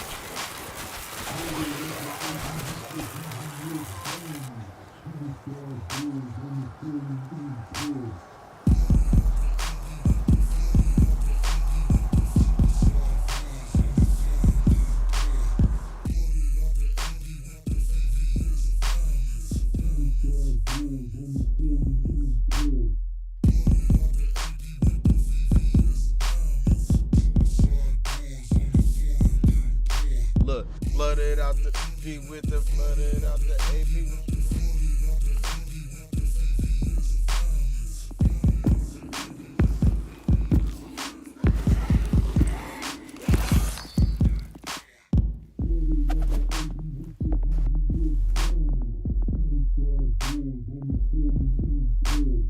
Flooded out the AP, flooded out the AP with the A. You flood out the AP with the diamonds and you can all that out. Guaranteed they put it all in their mouth like wow. Thank you like wow. Thank you like oh right now. Do it right now. Hit him in the back right now because I got a headache up. I mean heads up. I got a leg up. And guaranteed. Don't get to the mouth because the head rough. Anya, do you read me? We're on the edge of town. I hear you. We're at the power plant. The plan is to use the town's electrical grid to hook you. I've never been this cold before. Command says we're out of fuel. And I know gone. This shit better work. I'm starting to wonder how much fuel we left on that ship. The ship was a stopgap. If we connect this power grid to their something, we've got a solution. He's hiding. Team 4, we just heard from Alex. He delivered the subcomponents and the engineers are making the repairs. It's going to work.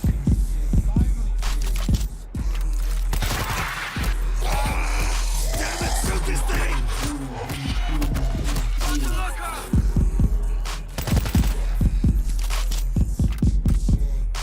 Firing the stim!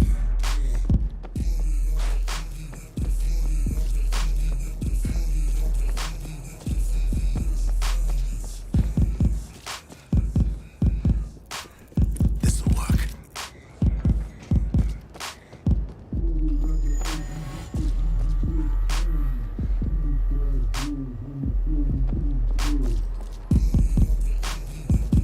The blizzard is at full force. If you're out in the open too long, you will freeze. Fire up that heater now. Stay sheltered when you can. There should be some heaters on the roof. Dude, I need more stamina or something. Gather up and we'll move. I'm thawing out. Put my dick on the thermos.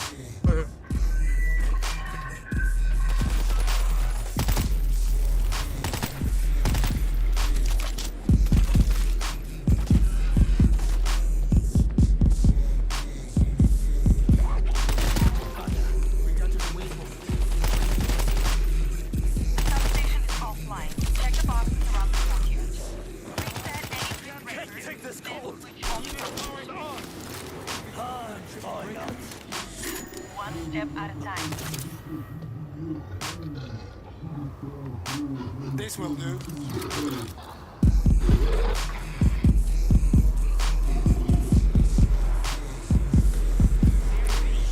All circuits are good.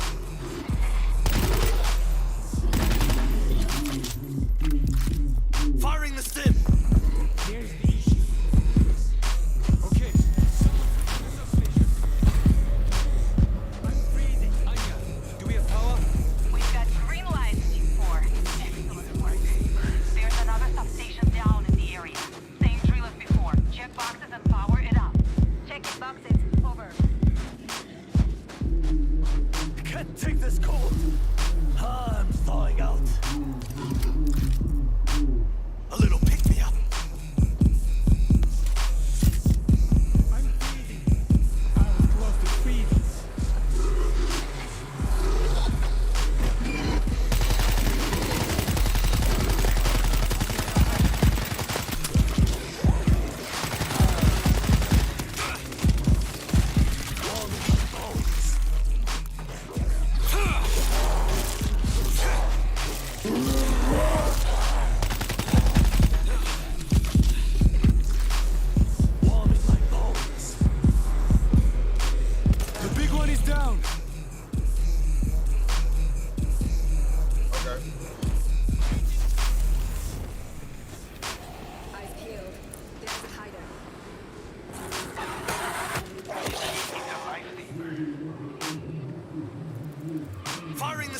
Heaters on!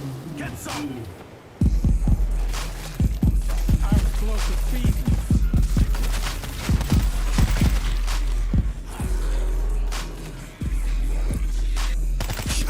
It's okay. Careful. We've got a jumper. You shot me! I can't take it. Can't take this cold. That should fix it.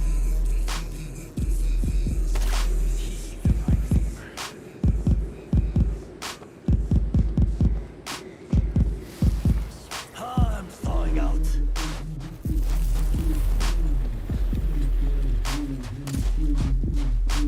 Keep your eyes peeled up. It's okay.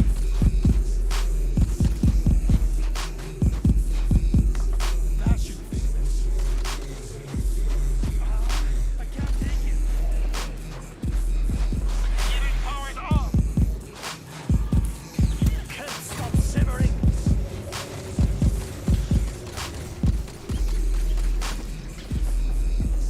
Finally, some wool.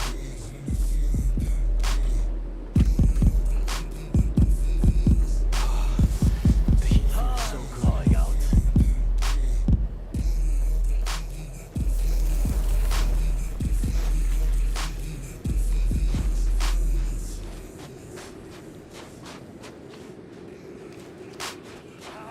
I can't take more good here. Need to get out of the cold. Yep, gotta go. Can't stop simmering. Go again. Heater's powered off. Finally, some wool.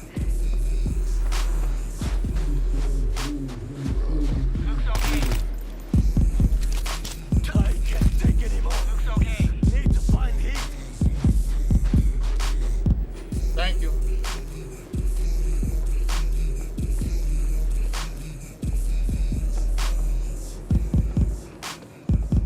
Did you I just went say the that wrong voice fucking check? way.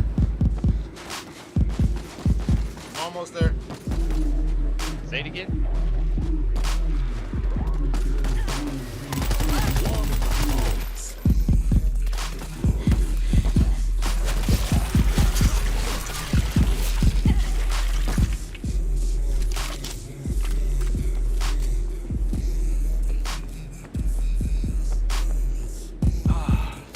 Some warmth. It feels good. Can't stop simmering. Warming my bones. Okay, got it. Here's the issue.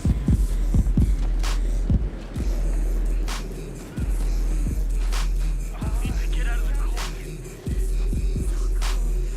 Can hardly breathe.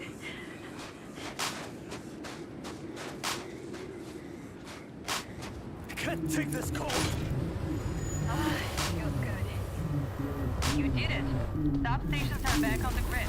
Come and meet us at the power plant. Moving out.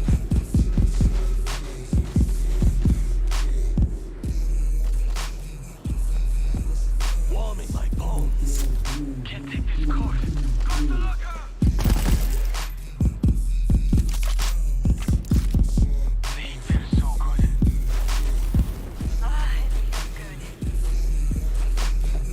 I'm breathing. I was close to feeding.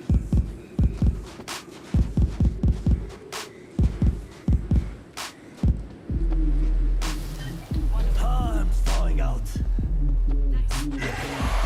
Hey! Over here! Just in time.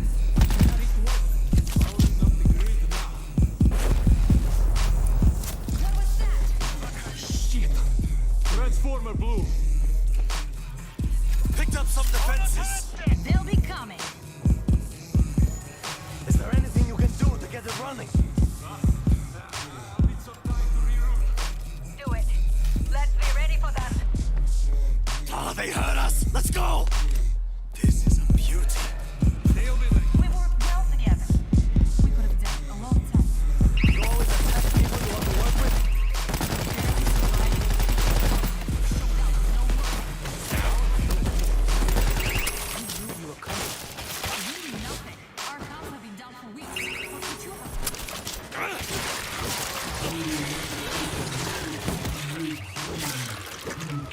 Take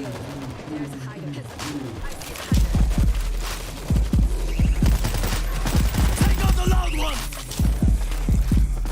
I see a screamer! I got the loud one! Machine gun there!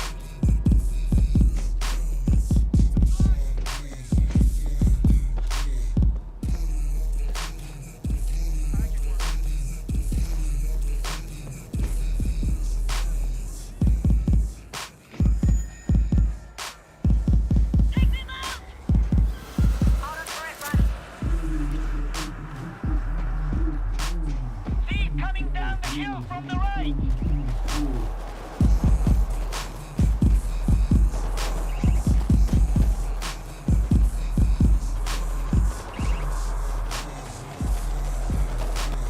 The things are on them!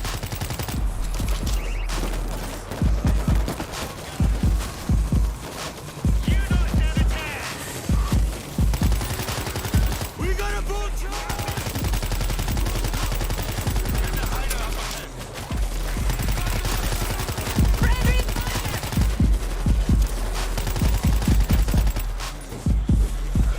We need our help!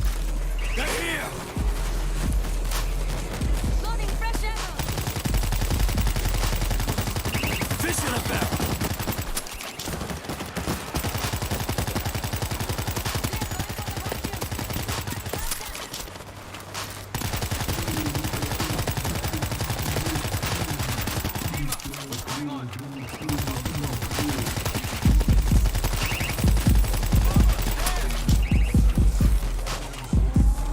Firing the stim!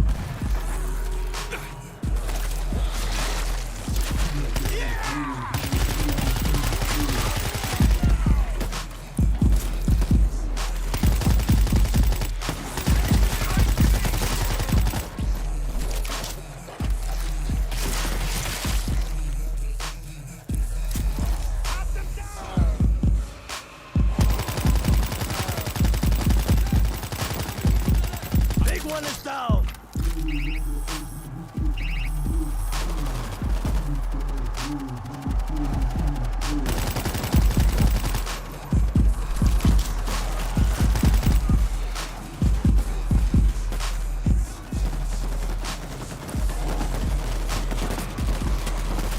Boom, asshole!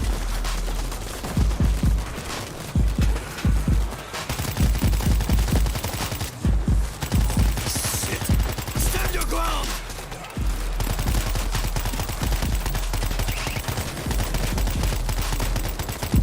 I'm reloading!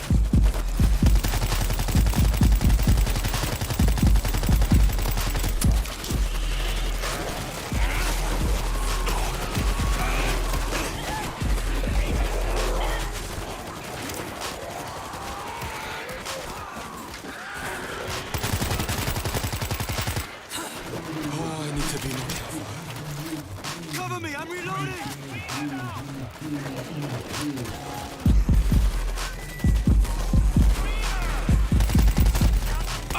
Don't shoot me!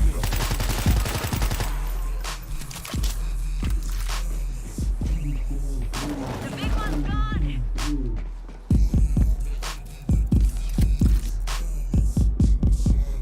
Done! We have power. The grid is up and running. Alex, this is Anya. The grid is online. We're heading to the sub base main entrance. Negative. Do not advance. The bay is completely overrun. Use the main entrance. First, you'll need to power up the outer gate. Understood. We are on it. Outer gate. Let's get it over with. Head outside and drop down to the courtyard. We'll be on radio. You'll have time for this. I'm gonna enjoy this.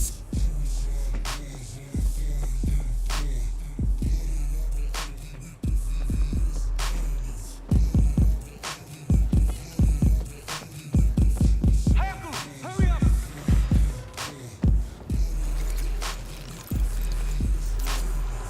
Let's go!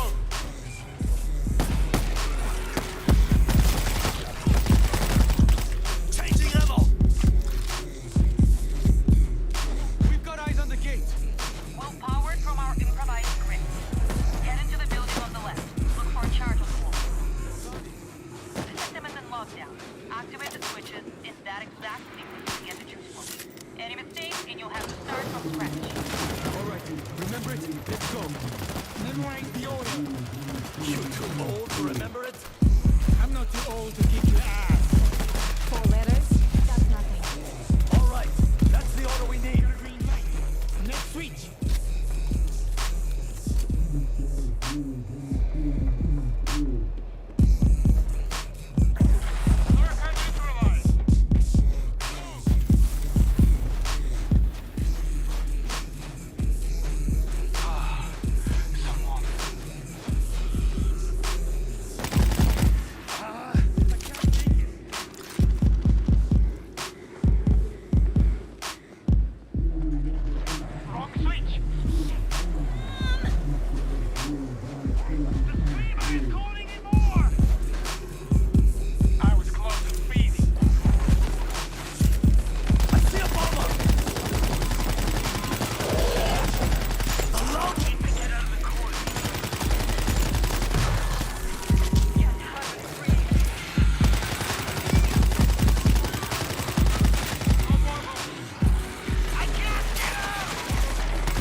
I got the bull on me. I got the bull on me. Yo, yo, yo, yo, yo.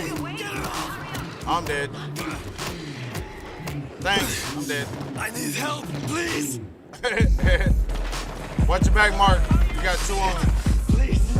I can't get up. What? You got big bull on you.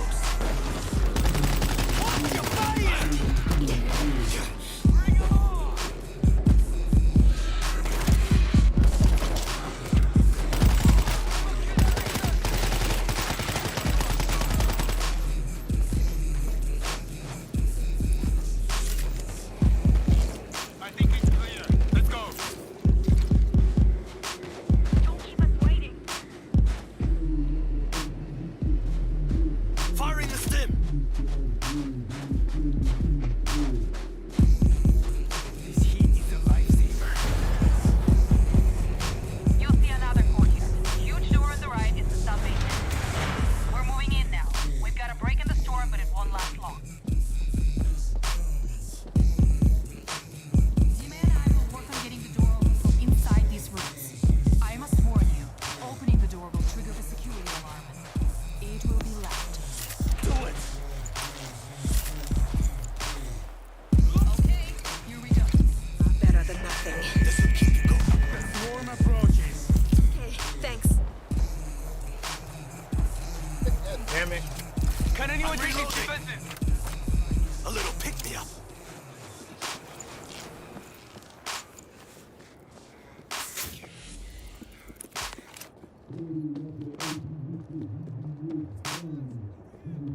loud one's attracting others!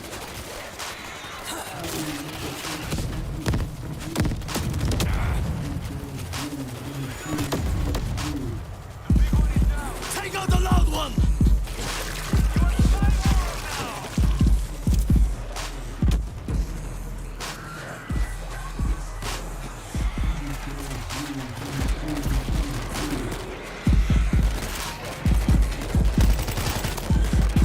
The loud one's attracting others! It's paid up. I'm reloading! I have to get more ammo.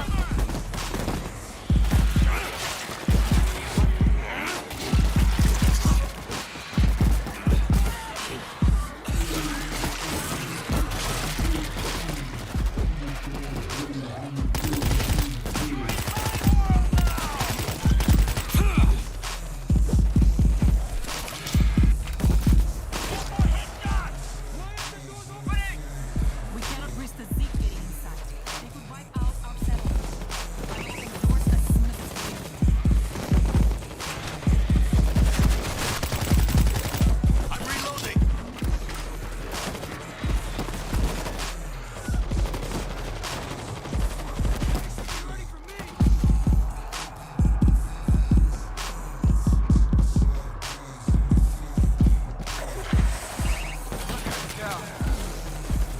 Take down the bull!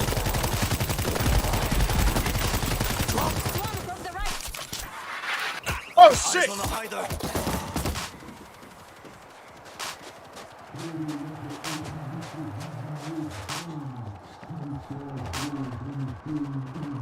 God damn it. They're all over Tima. Get them off the fence.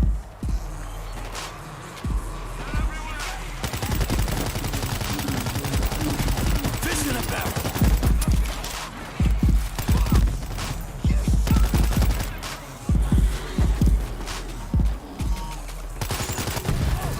No more!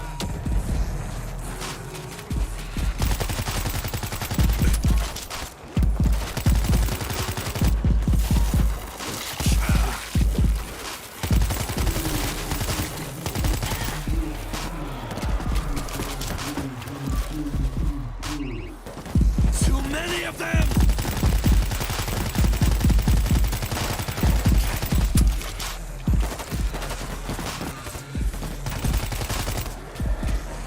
Big one coming in! Take out the loud one! Get inside quickly.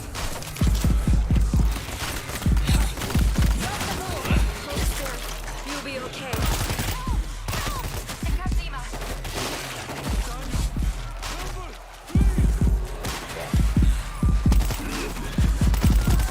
The loud one's attracting others!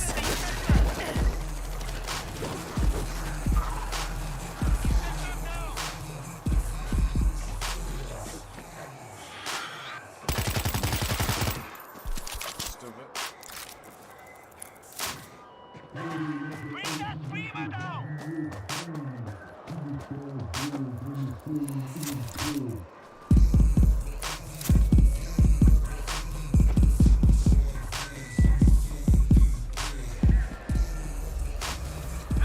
Let's go. I'm coming. I was filling up on the explosive ammo real quick Did you doubt that we would? before I put my regular ammo in. For some reason, it allows you to have more explosive ammo. I don't know if that's just because you're lower and you have more space or a glitch, but I go for it. Oh shit, we were at the end? Never mind. Sorry about that. I'm still new, bro. I've only been playing for like 3 days. And this game is addictive as shit. It feels like Call of Duty Black Ops 2. Zombies.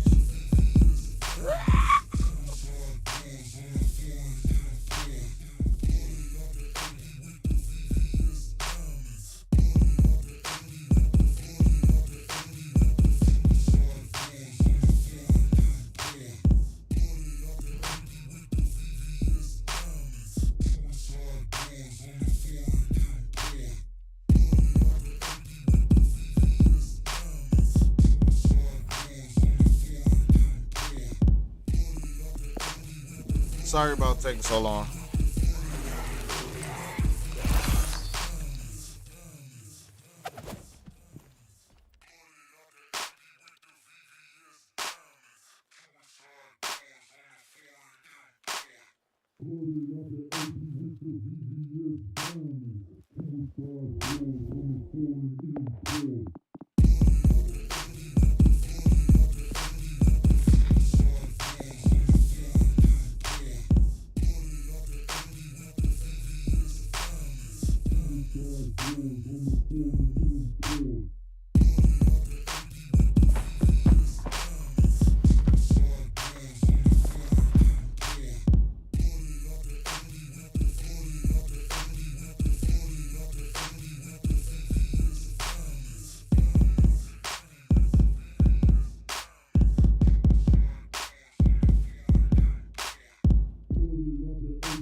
Yo, quick question. If any of y'all got a mic, how do you mark shit on your like screen? Eyes peeled for the lurker. Bet. Oh, okay. That's awesome. Thank you. I'm like 2 days in, bro. That's dope. Okay. So if you're looking at an item that pretty much is focusing on it, then it'll dodge my 10 bullets.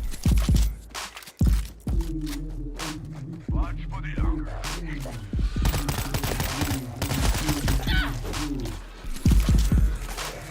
Time for a boost.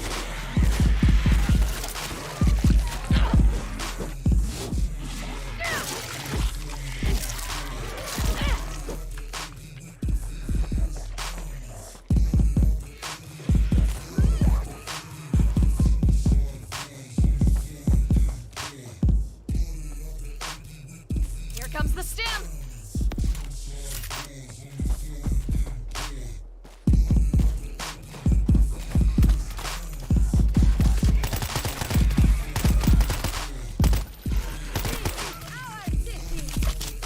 Eyes peeled for the lurker.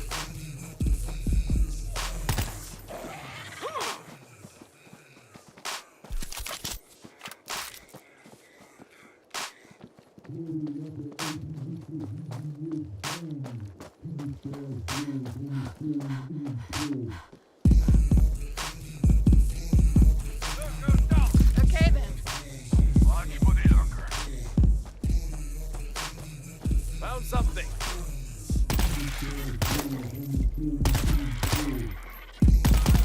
Base that. We need contact with Luca at the church. What about the others? Damn good on that. At the monastery. Heading there next. There's only certain weapons I use for like this like medic class that I ain't started. Just jump the base. We can't wait. Hey, bro, your mic is pretty low. No, turn it up a little. My mic is low. Oh, yeah. Thank you. Lurker gone.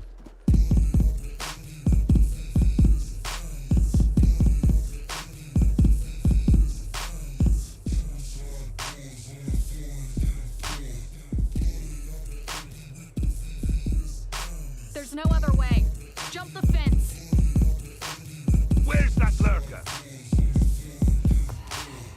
Mental note. Strip these wrecks for parts later. Stay on task, Grease Monkey. No stragglers.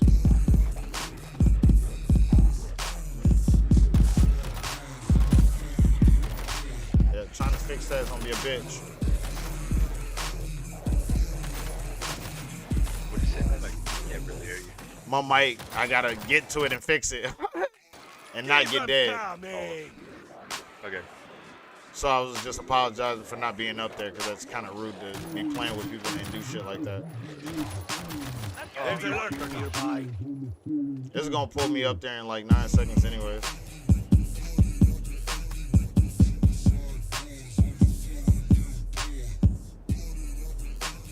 We'll need these defense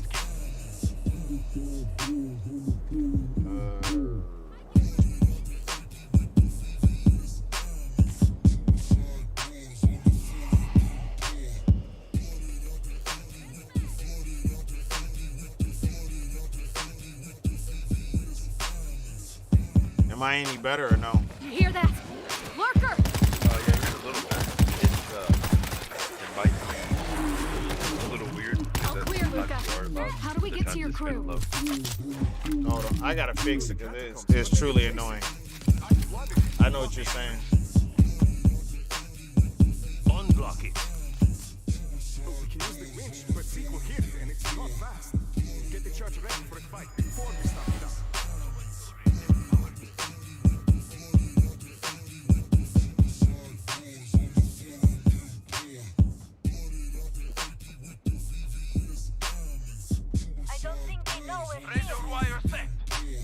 I don't know if that's any, I don't even know if that's any better. It's pretty similar, but as long as it's consistent. Yeah, for some reason, I don't know. It's stupid. Machine gun ready! You got a mic. Not, yeah, that's what I'm about to say. There's people running around playing this game with no mic. Yeah, no, they don't.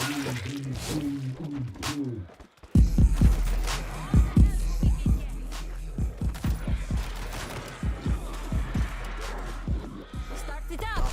Keep them off of Luca! Bring it on!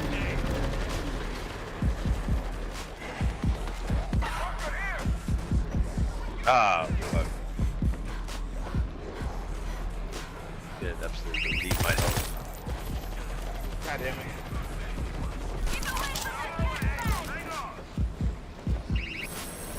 Time for a boost! Got them all. Yeah.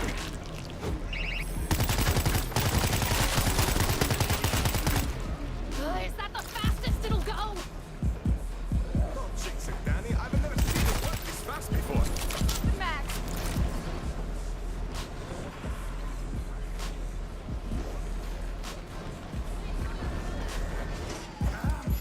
The winch burned out a solenoid. Check toolboxes outside. Solenoid. We'll try.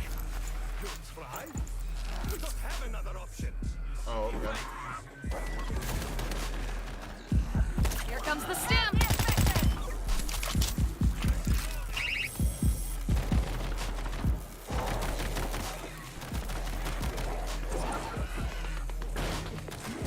Time for a boost!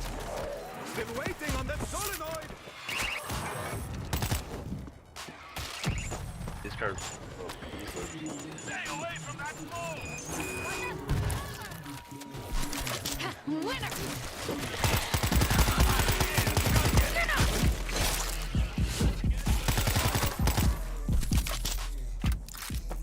They're dead. Are you gonna bring it up to go over here? Yeah. Gotta bring the parts back. I'm on my way. I always go the wrong way though. Shit, I was going the right way. Shit. Keep that coming. Still waiting on that solenoid. Oh shit, you know. Here's the fucking solenoid, bitch. Better work!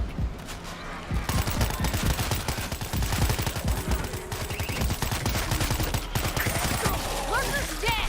Oh jeez. One of you shot me. I did by accident. Need to reload. Sorry. Oh no, you're good.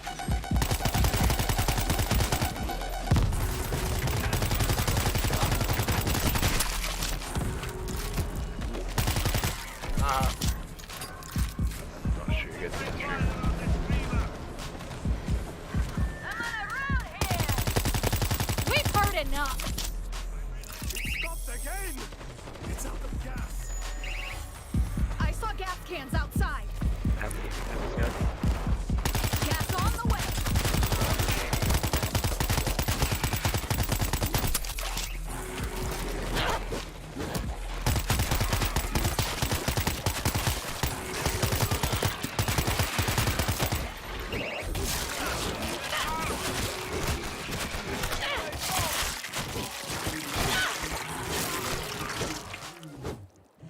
Swapping mags.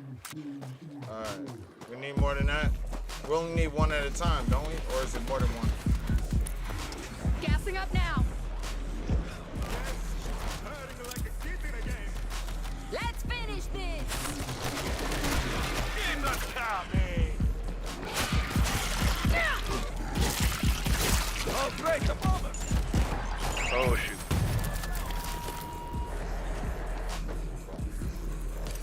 Yeah, Hey, have you ever disarmed the bomber guy? Yeah, shoot him until he blows That up. all you got? Oh no, if you shoot him in the legs, you get to disarm him. Oh, did not know that. That's useful. Hold up, let's switch to this. I can't hear you with all the shooting going on. Oh, okay. Keep it locked down, Luca. We're going in.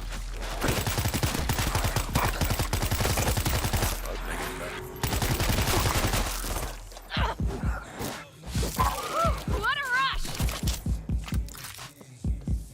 You see this? Stay close. Lots of dark corners down here. The bodies hit the floor! Stop bleeding! You did well. Thank you.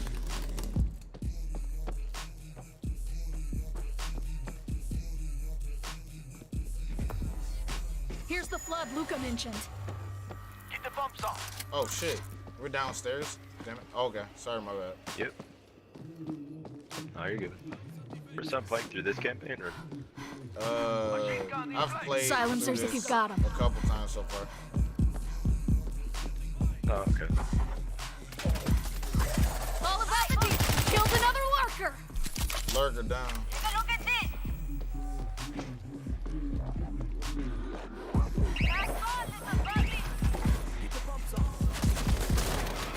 Keep an eye on this auto turret.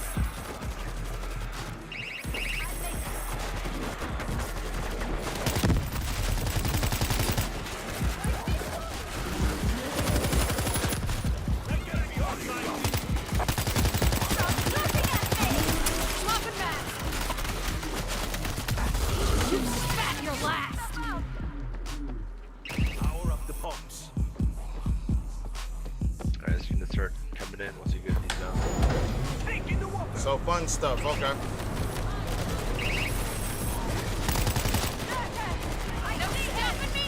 Oops. I grabbed the wrong damn thing. Let's grab this. Haha. I'll be right back for you, Chainsaw. You're my fallback. Okay. Oh no, I'll switch heavy weapons that are sitting places. Oh, what'd you say? I switch out heavy weapons. Like I'll move one and put another one in its place. And then those are like fallback spots. Like for instance, I need to interact. I know I need to interact with this shit, so I put the heavy, my chainsaw back there. I put it back there where I picked it up at. Time for a boot. Need to Oh, where reload. is it, man? Like no, I dropped my chainsaw where the grenade launcher was.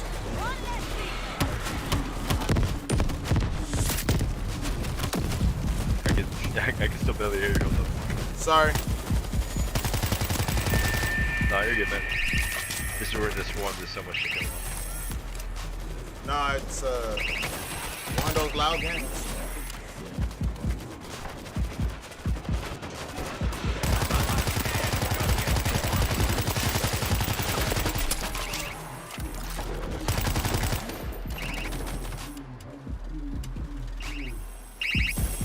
Here comes the stem. Swapping mags.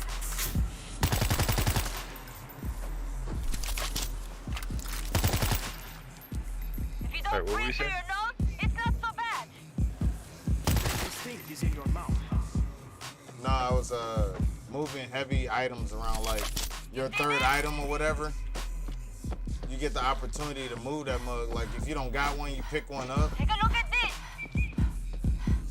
And then you put it right where you just picked one up from. Here. So I just move them around to favorable locations, like Oh, so we can just have them later in the. yeah. So like if I have to fall back, the chainsaw is where I picked up the grenade launcher. Because a grenade launcher in close range ain't gonna do nothing but kill me anyways. Yeah, you might as well grab it. And I've been Vesto, we made it through. I've been playing and people have just been getting me killed left and right. So. And I'm not like holding down the trigger, like I'm actually shooting at my fucking target.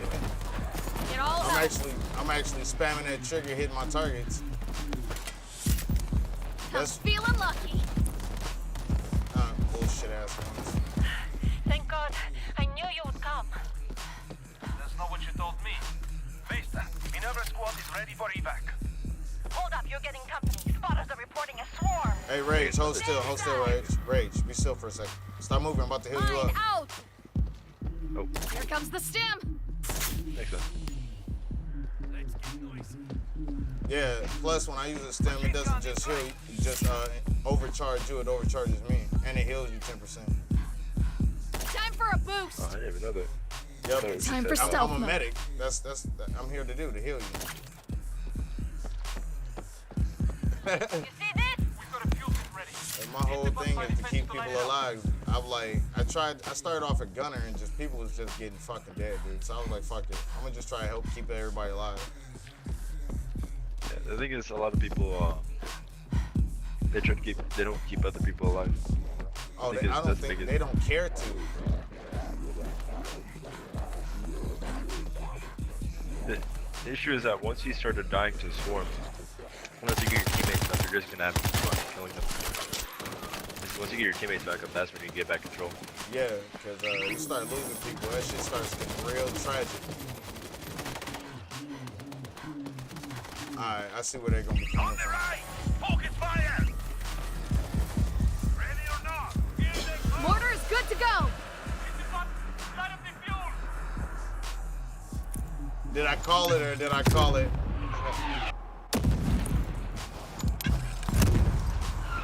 Let me get this RPG.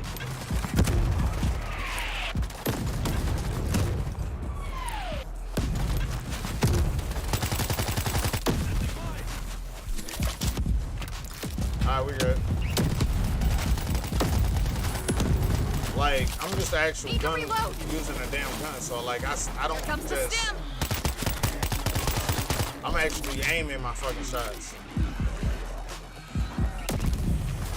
I mean, I guess we can spray and pray, but where's that big?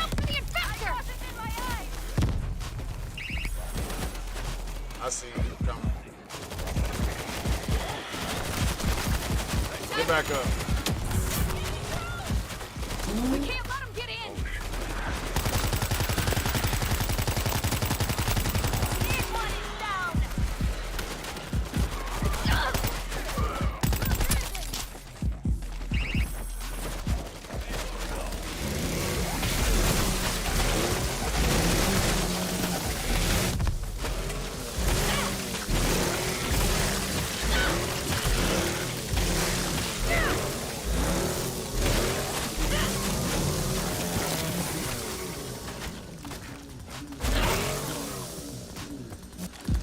So like I said, I like to help.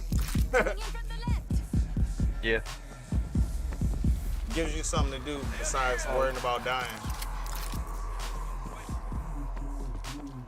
Did I put a fucking mortar up for that one? Nope. I sure as fuck got a gun. Bringing my AK.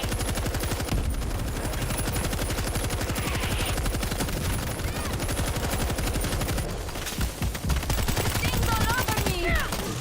Ah! It's me. Sorry.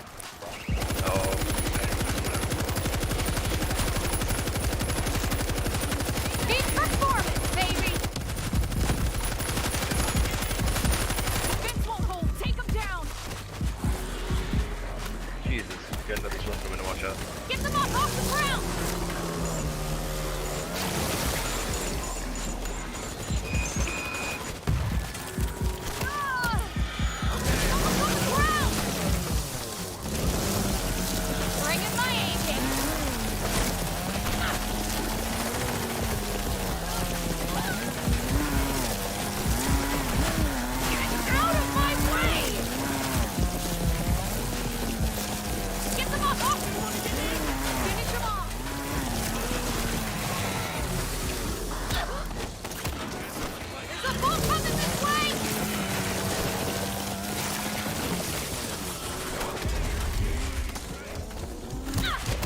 Neil, get him off me. Get him off me. Thanks for the assist. Vesta, all the engineers are safe. Get them back here immediately. Like, I may not get a lot of killing in, but I sure as fuck, like, I'm that linchpin. You need me.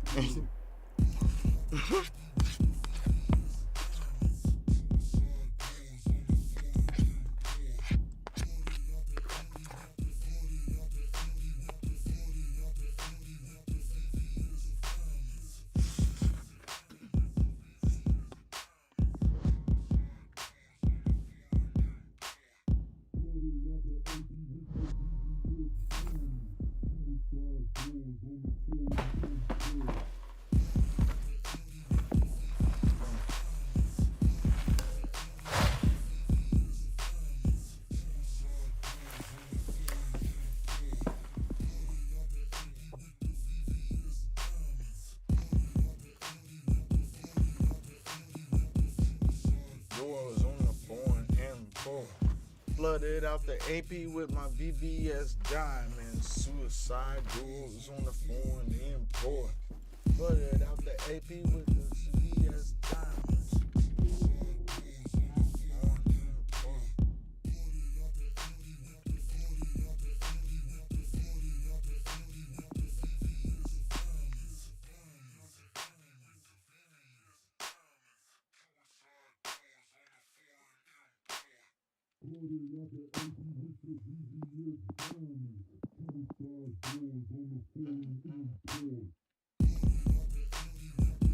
So at what level should I prestige, or yeah? Cause I didn't seen dudes that's been 99.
They've taken casualties. I don't know how many. I'm gonna say it again. This plan was too ambitious. You want to hide forever? Vulcan's squad are dead. You know it. So are Minerva. It's over. Over here! How about you shut the fuck up and kill the zombies? Okay, quiet time's over. Fresh mag! Our road is blocked. What do we do? We go through the hospital.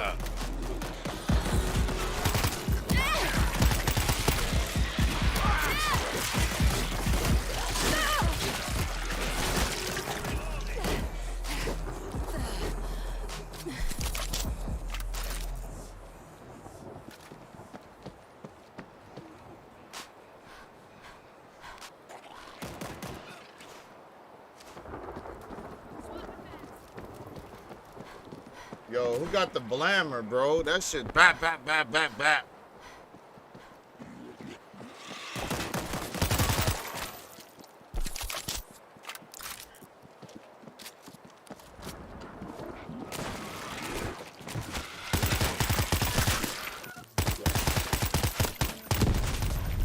This place is cleaned out. Looted within a week of the outbreak.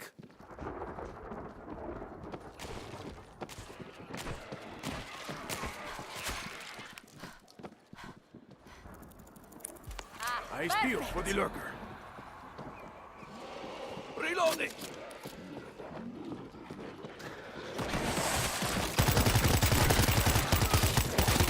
I see a boy!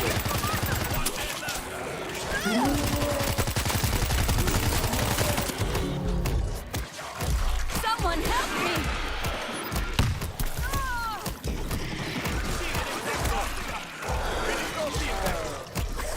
Help me! Please! You wouldn't leave me? Help the ball!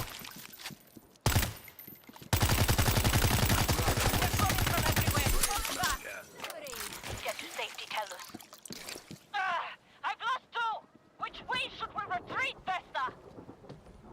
Due west from Piazzale Garibaldi. Go.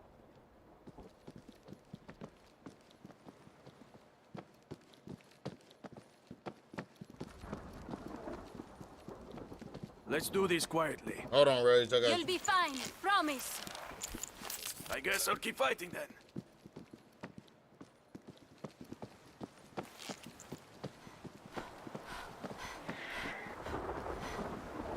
Some poor bastards stuck in here. I'm fine now. Thanks.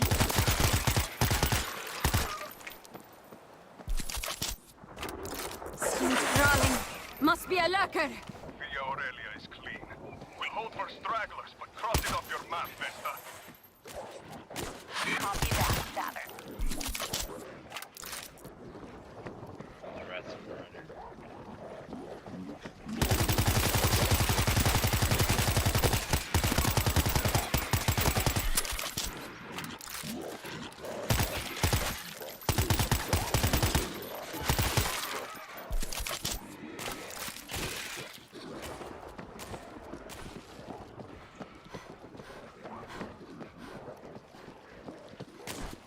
That can't be all you've got.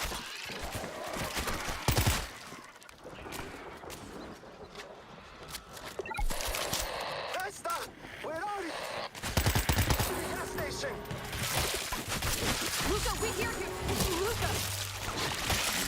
Shoot these things! Resting, Yannick, I'm here. No sign of resistance. Someone! Wiped out the rat pack.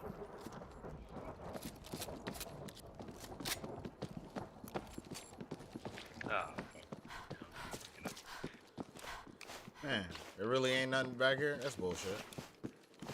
They could have left like a health pack or something. Over the bridge! Anything's better than nothing.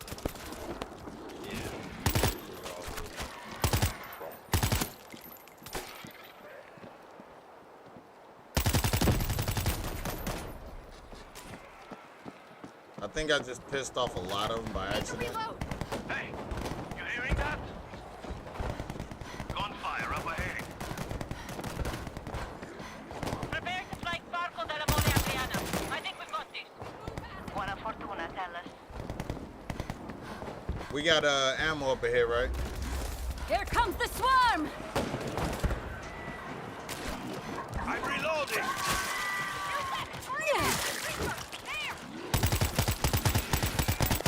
Damn it, I'm out!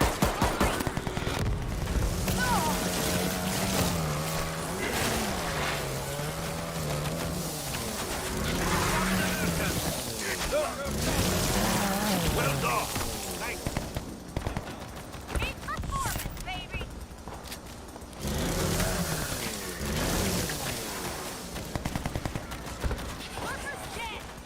I see the APC! We can't... There they are! Clear that gate!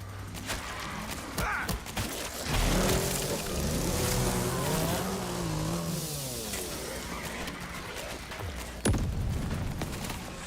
Firing a stim Ammo for the APC turret. Turret's fully loaded. Already. Looks like it works. Bring in my AK.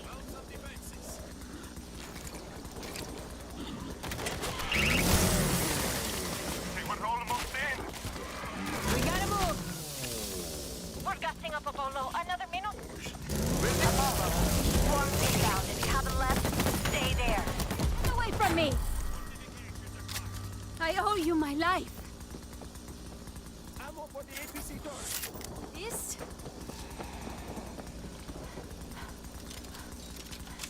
Have fun, little buddy. Defense is here. Found turret ammo. The 50 cal is up. Is it worth it?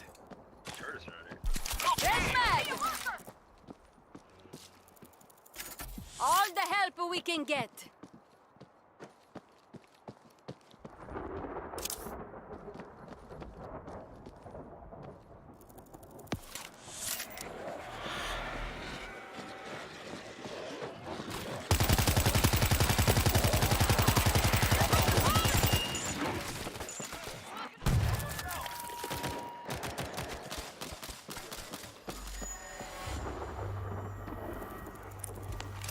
What a beautiful machine.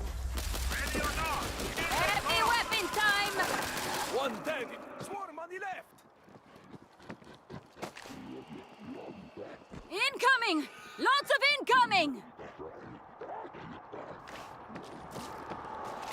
50 caliber in play.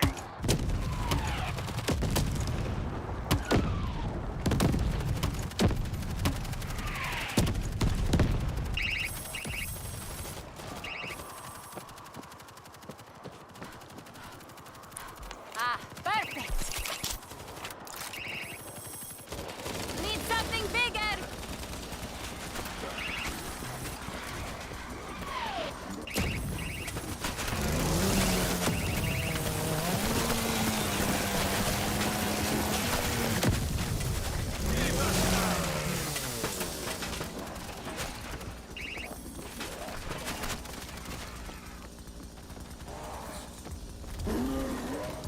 Found something. Got to stop that bull! Big one is down! Use heads up! To the right! Inside. Firing a stim shot! Everybody! Light 'em up!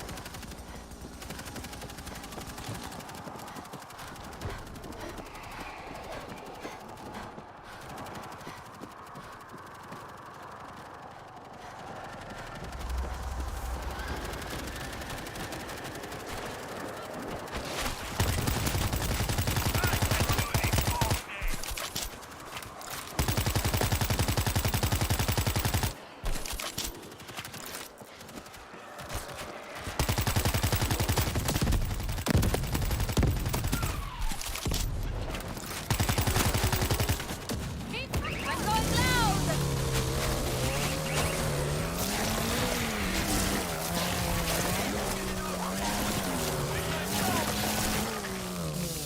APC's ready. Pronto, bitches!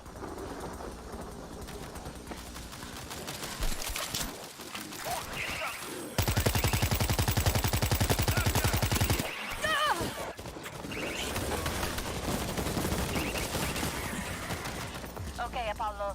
Get them to the Vatican. We got you, Vesta. We're rolling.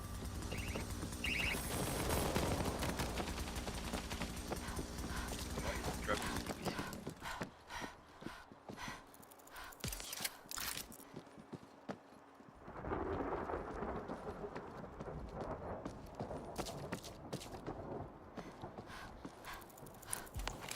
What a beautiful machine!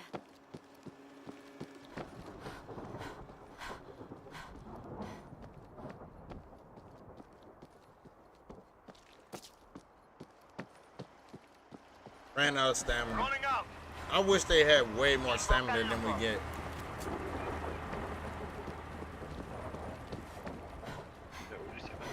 Look!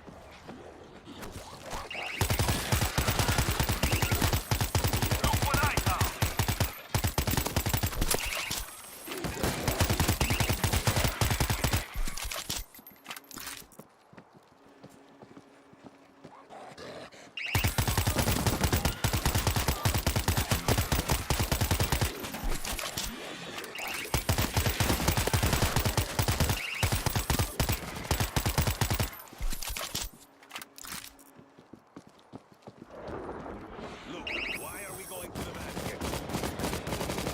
Radio Vatican. Mama Hen herself is going to let us take off. I'm unloaded. Final push rally gone. Oh shit, scared the fucking piss out of me.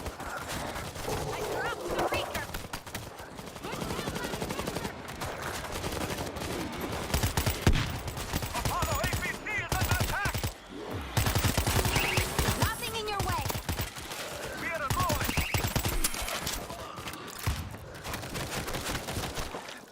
Kill the infected.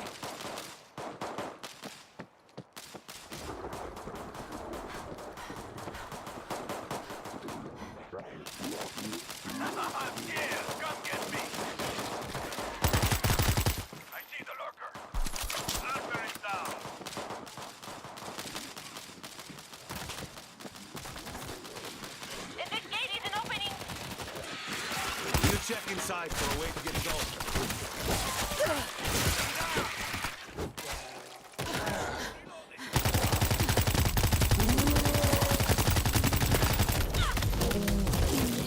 Bull is down. Found APC ammo.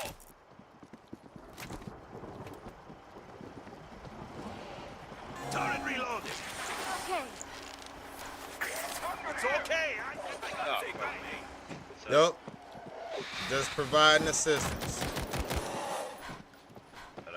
Doing my job. You know what I'm saying? I'll make this work. Need to reload. We got the keycard reader on this side. Searching bodies again.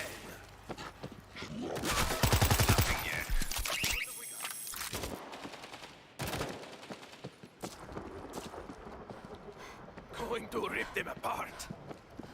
It's not here.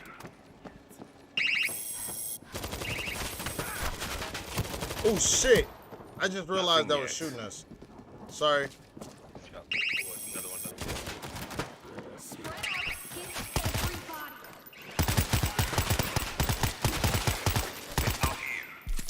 Reloading.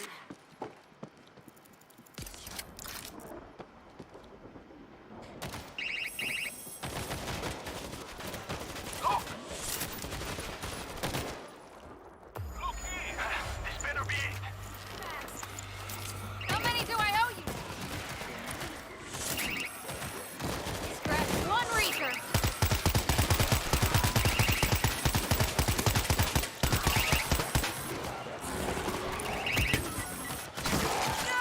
Watch out for the infector!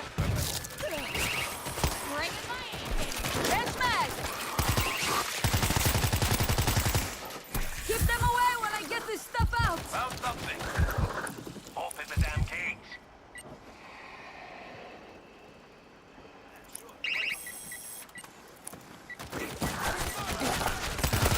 Good riddance! You're clear, let's go! We are rolling. It worked! Gates open!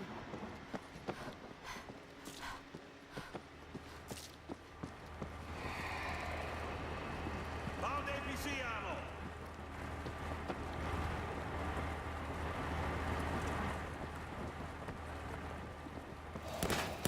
See the lurkers.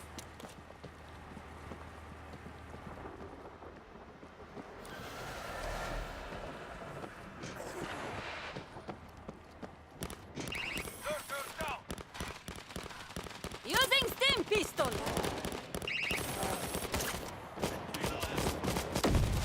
Here comes the ball! That can't be all you've got. I need an assist here! Big one is down! Thanks for the assist. You have to reload.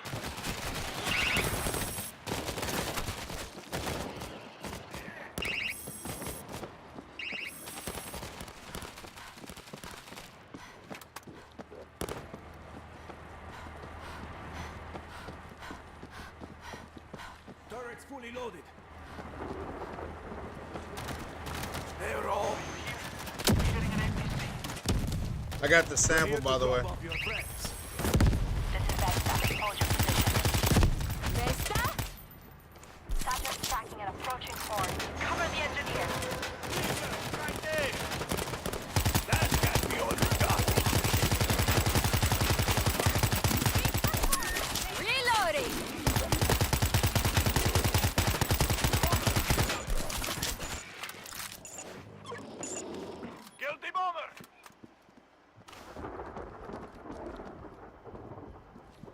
Nice. Yeah, if you shoot them, So, like a virus or yeah. I got a virus sample and so do you.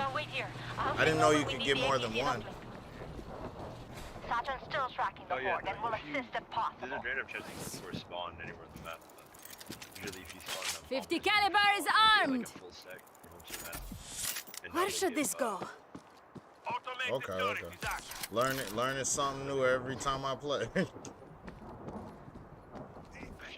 Yeah, no, if you shoot him in the legs, like if he isn't beeping red yet, you'll like give him real fast, and you can do that if he's a heavy weapon, virus sample, 3G weapon, something like that. Okay, okay. Then now it's actually worth it to get virus samples. Hold on.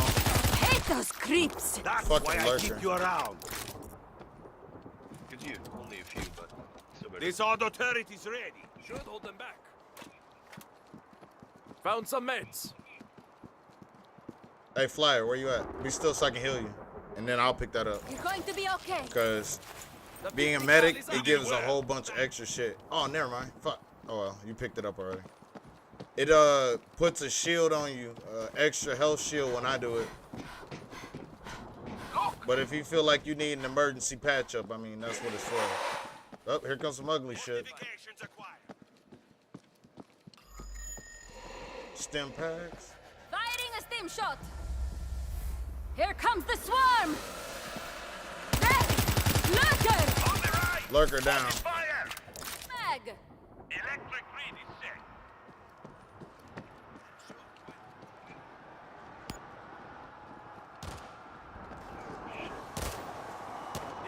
Using stim pistol. There's a bomb coming this way. Kill this screamer. Infector, right there. They're here.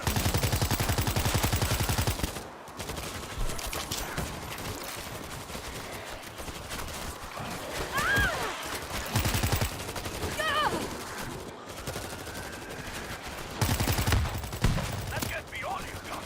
Finish off the infector.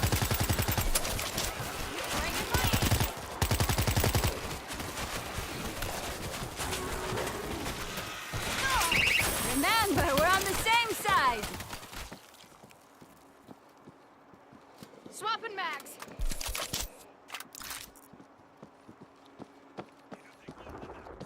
We need to truck up. Bring it in. Apollo, APC's gonna need cover while I'm working.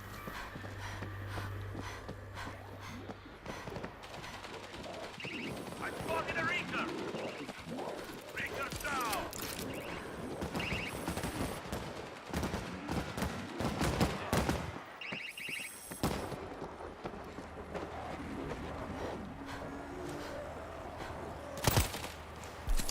Reloading.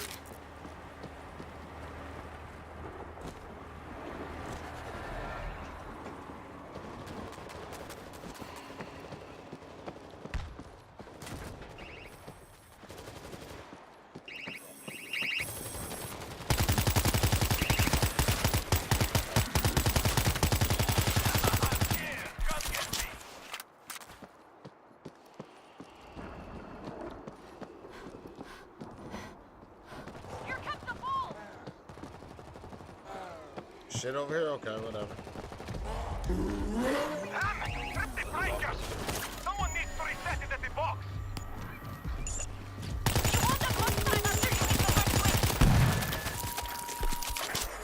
Ah, fuck you.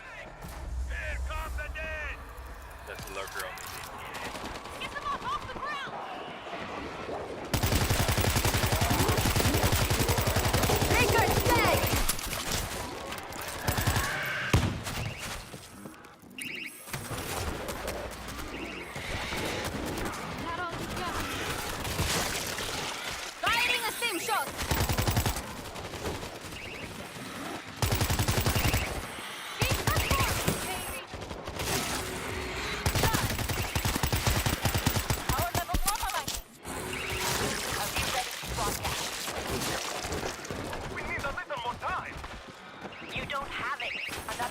Inbound. Swarm on our left!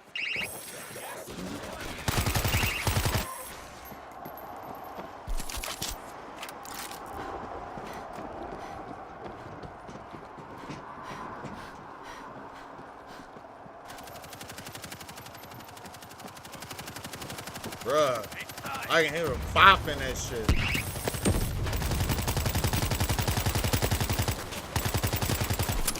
Reloading. Increasing firepower.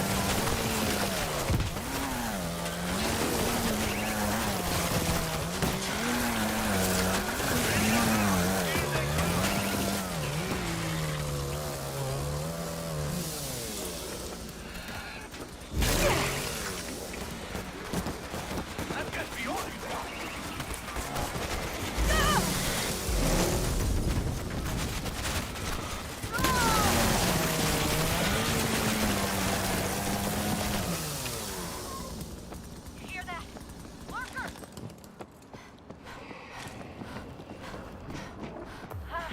System is online. Apollo, the broadcast console is upstairs. I got the breaching gate.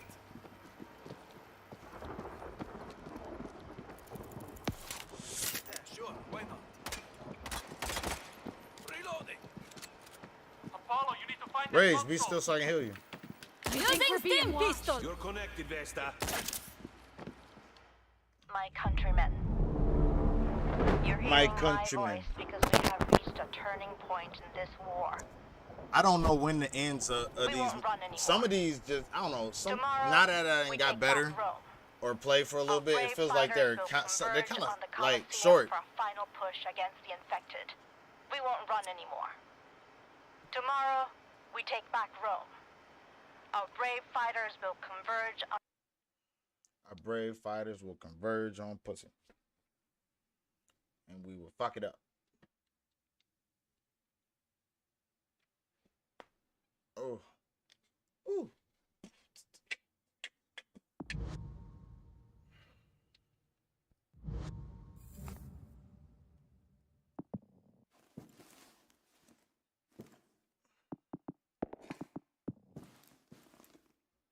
I'm scared to try anything besides medic right now. I ain't gonna lie.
Man,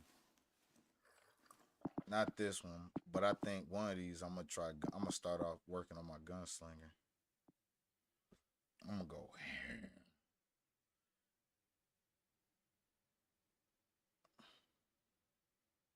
I'm gonna go ham sandwich with the cheese on gunslinger. I know I don't gotta care about saving nobody, making sure I'm watching health, putting armor on. I can just go whack. Look, I can just run in hail of bullets. I wonder how good my accuracy is. Cause I don't be holding it. I be like 3-round bursting that bitch like I would a regular gun.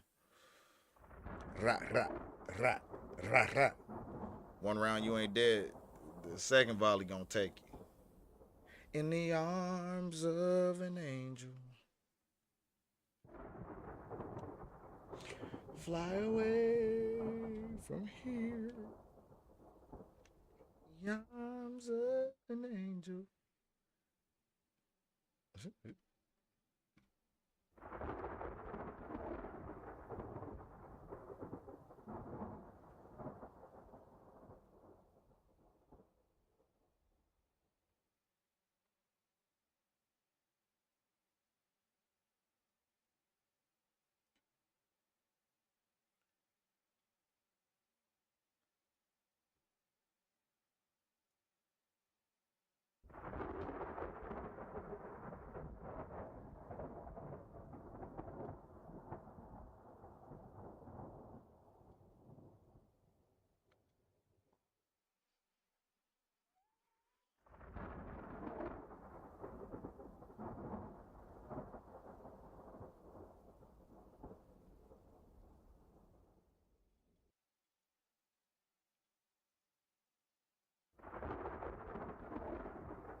Alright, why isn't it not starting?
This is it, everyone. Minerva squad is holding fast. Let's bring them some bodies. Copy that. Terra squad moving to position. Saturn squad is pushing up from the Tiber. Apollo squad moving to Spanish Steps. See you all at the Coliseum. So we all see that this plan is batshit crazy, right? It'll work. You sound to lure every goddamn dead in the city to one giant pit? Very clever. Would you prefer we sing a happy tune while they sink their teeth into us? Hey, enough! We have our orders. Let's get this over with. There's the restaurant. We can cut through.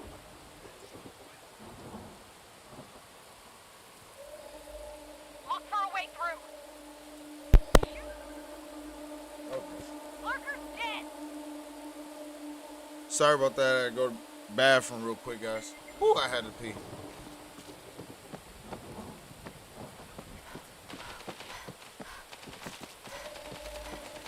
Oh, it's this fucking one? Jesus, okay. Bingo. Back door.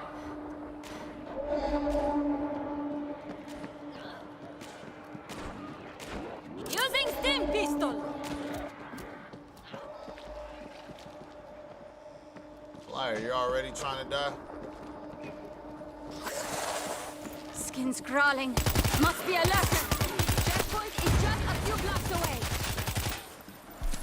Reloading. There you go.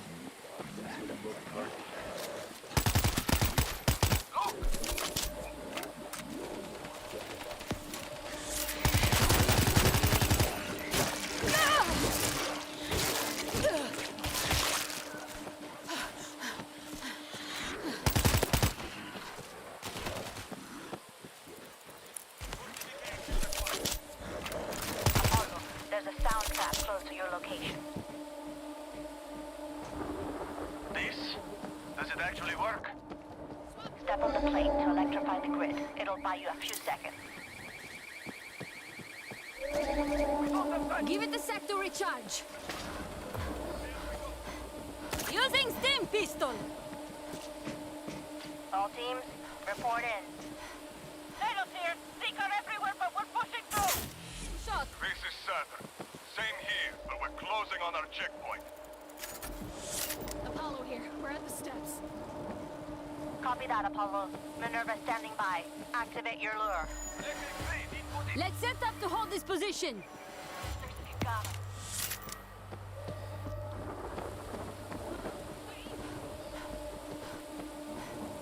Needs to recharge. Lurker! Apollo to Vesta. It's game time. Great. Hold that position until we have their attention. Bomber's on his way!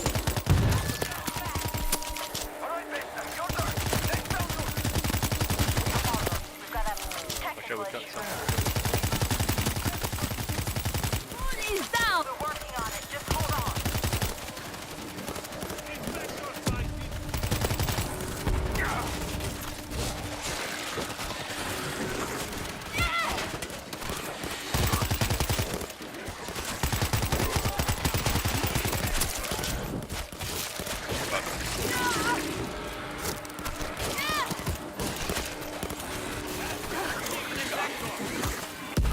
One dead,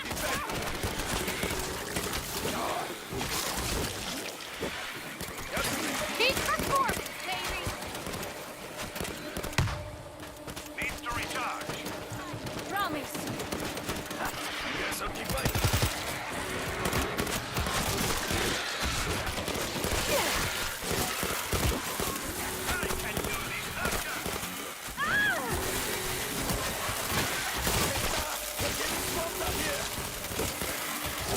There's a broken connection somewhere. We're trying to figure it out.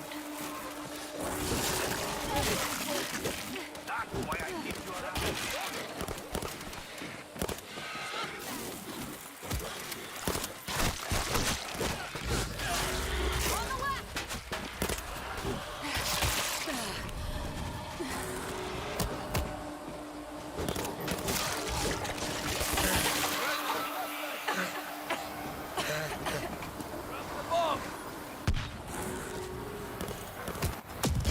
Watch the blast radius!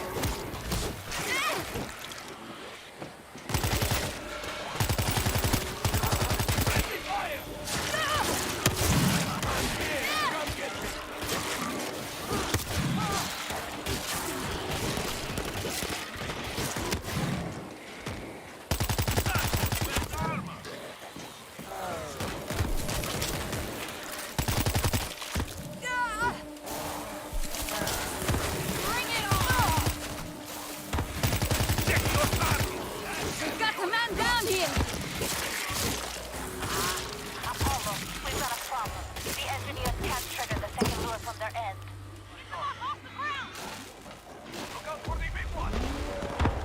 Big man coming at y'all. Y'all gotta get some people up. Yo, Smitty, somebody, get somebody up. Somebody, flyer. Foot. I'll patch you up in The your... tower panel is the Ah. only way we can push the signal. Thanks. Fuck. It's a very shitty position. Yeah, dude, they gave no kind of real defense weapons at fucking all.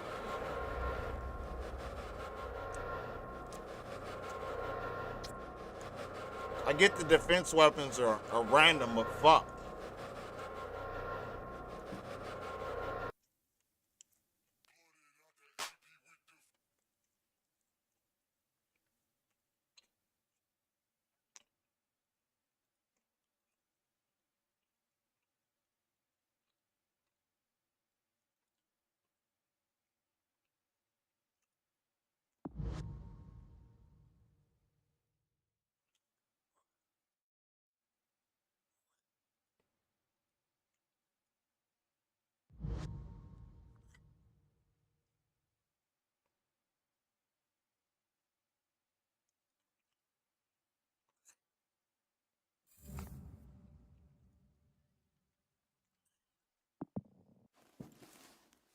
That was unfortunate. I guess that happens, though.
Come on, come on, come on.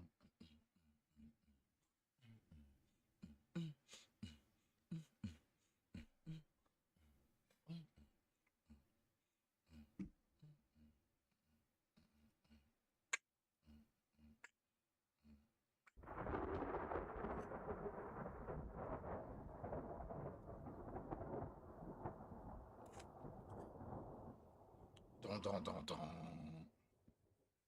About to come in. Hey. About to come in. Gunning. Coming hard. Straight busting.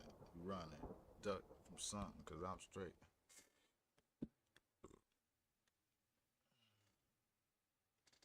Hey, hun. Hey. Can you, grab my, razor blade off my keys? They're hung up. I mean, I can go get it, but my match is about to start.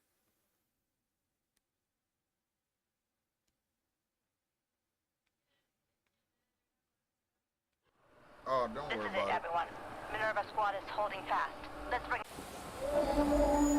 So we all Or see shit, that this plan my is man batshit started. crazy, right? I'll just have to wait for you to grab it. You sound to lure every goddamn dead in the city to one giant pit? Very clever. Would you prefer we sing a happy tune while they sink their teeth into us? Hey, enough! We have our orders. Let's get this over. Look for a way through.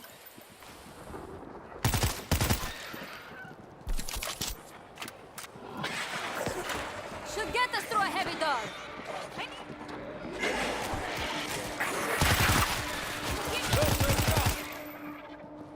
Thanks for the assist. Firing a steam shot. Back door. Found some meds. Closing in on the first checkpoint.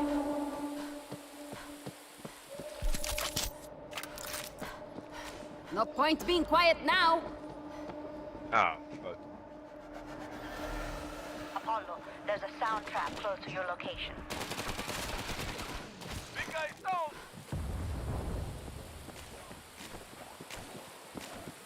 Where's that place? Does it actually work? Step on the plate to electrify the grid. It'll buy you a few seconds. Attached, it should be either in my pants or attached to my or attached to my keychain that hung up. Still recharging. You said what? Real lurker! I see him! Dead lurker. Then don't worry about it. You sound all stressed. All teams, report in. Taylor's here. Seeker everywhere, but we're pushing through. Found something. This is certain. Same here, but we're closing Don't on worry the about it. checkpoint. Apollo here. We're at the steps. Copy that, Apollo. Minerva standing by. Activate your lure. Hey, what about defenses? Just in case, you know? Using steam pistol. Turret is online. High voltage grid in position. Firing a steam shot.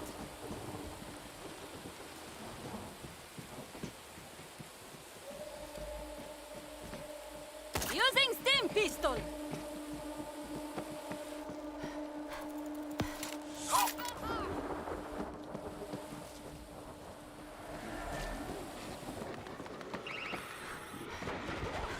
What can I use?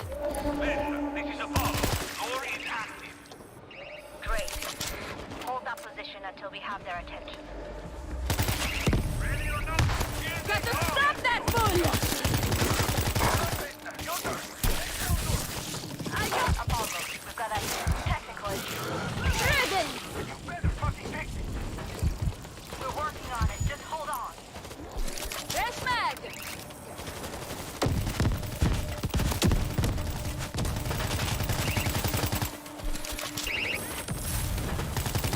This is our city!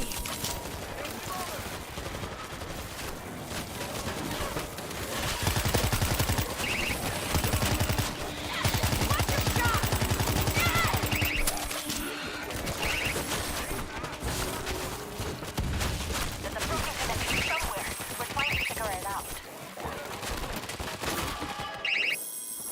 Just back dead.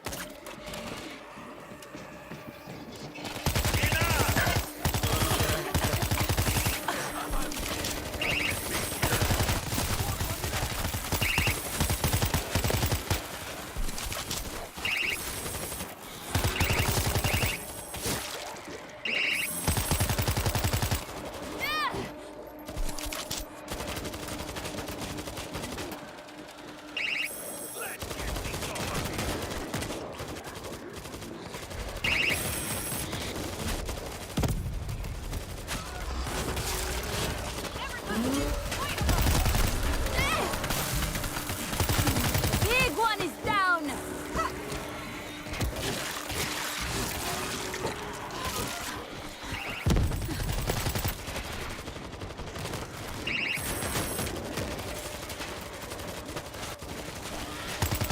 Damn it, I'm out!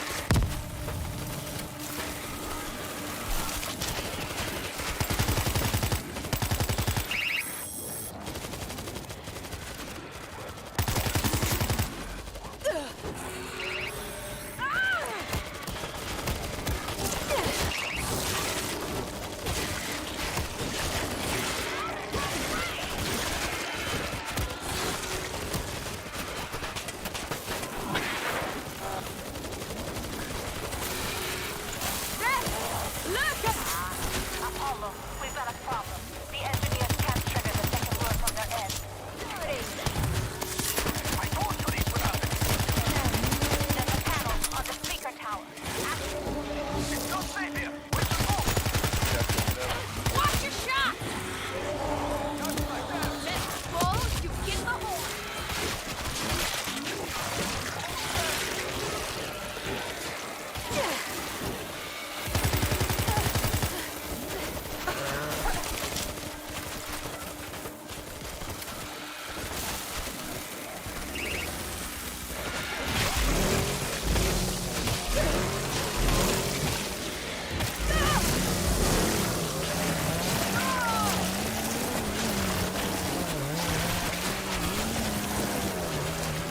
This is our city!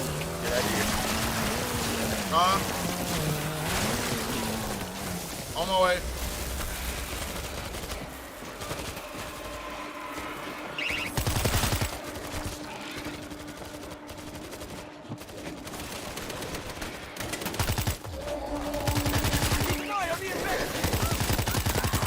Kill the infector!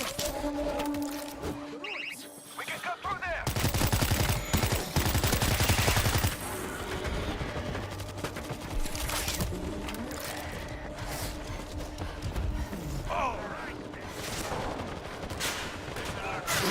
Found something. Firing a stim shot!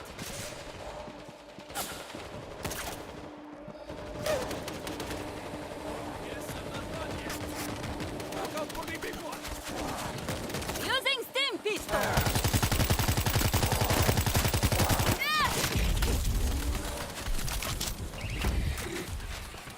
Big guy's down.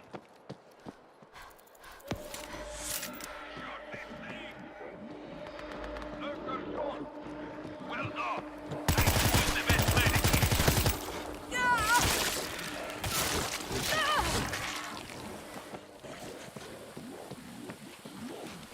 Apollo, where are you? Oh, I'm sorry. I was busy trying to get my freaking arm chewed off. Coming, fucking coming. Come on, Rage. Guilty screamer. Thanks, I'm fine.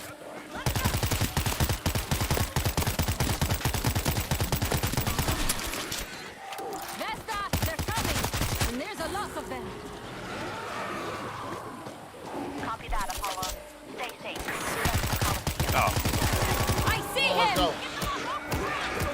You gotta save me. You gotta save me. Minerva better be ready.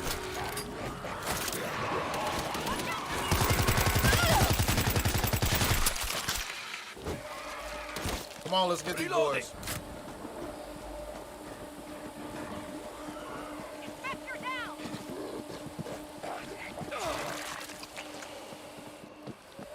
You're going to get through this. It's okay. You're fine. I can fight. Thanks. Firing a stim shot.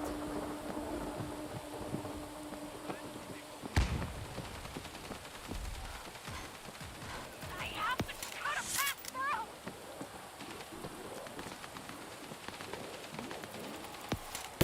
Virus sample. I see a bull. The cage was supposed to be secure. We need to get out of here.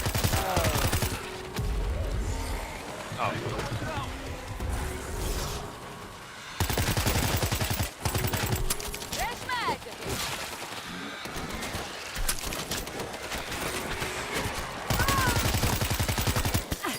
I can't see a way through. Graves, get out of there.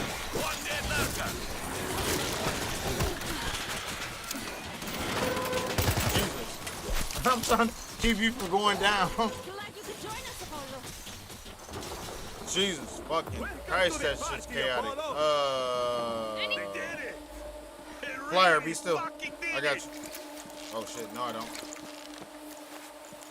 I'll give you out the Apollo to Vesta. Oh, you got two of him? Alright.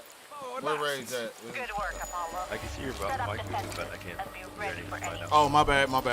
I'm not next to it, that's why. What's your status? I'm like, it's like 2 or 3 feet, 3 inches from me. I'm streaming, so I try not to yell at people on mic. Let's do this quietly. Firing a stim shot.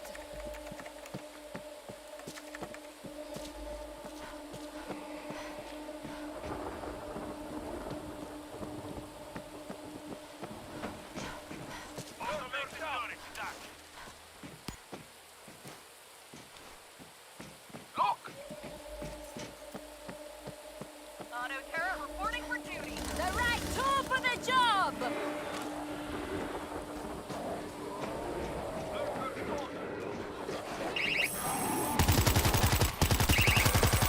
One less beacon. Oh my god, I took out the infected and another one got infected next to me. Please, I need help. Dude. That's bullshit.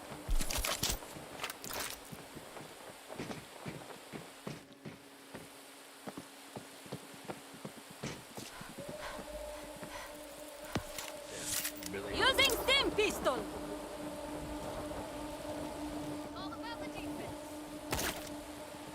Guys, the sound stopped. Something's wrong. Checking now. Climbing back out. Please, hurry. Engineers safe. All squads, dig in for the last stand.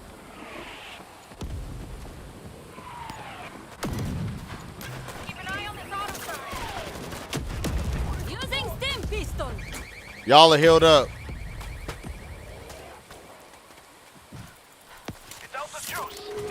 Bull to y'all left. Check your 6.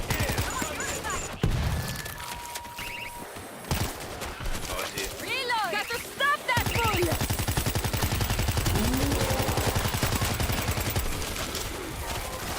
Heavy weapon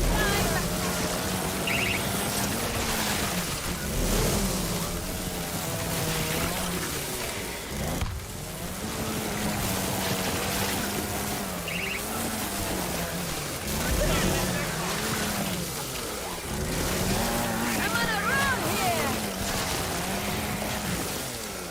Firing a stim shot. Get that engineer back up. Thank you. Engineer down. Help there. That can't be aioli!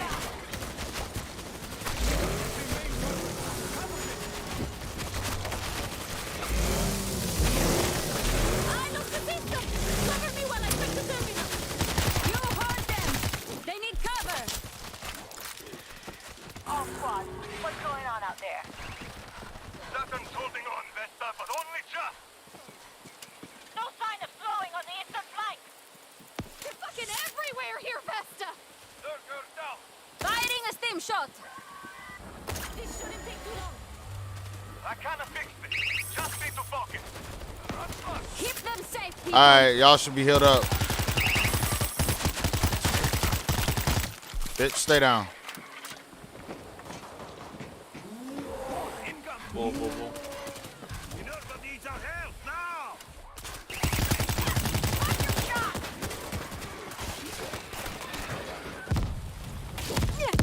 Stop shooting at me!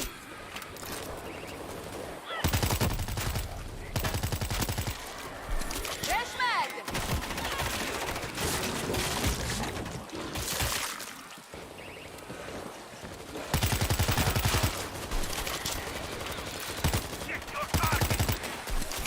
There!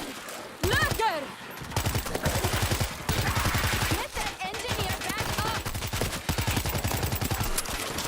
Gah! This is our sit! Still not working. Gotta check the auxiliary input. Damn it, Nova here! Moving to a new location! Just go! We're with you!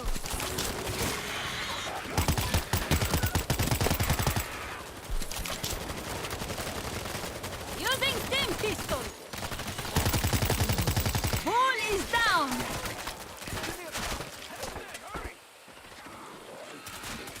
Got you, son of a... Okay, but need a moment here. There you are. Found the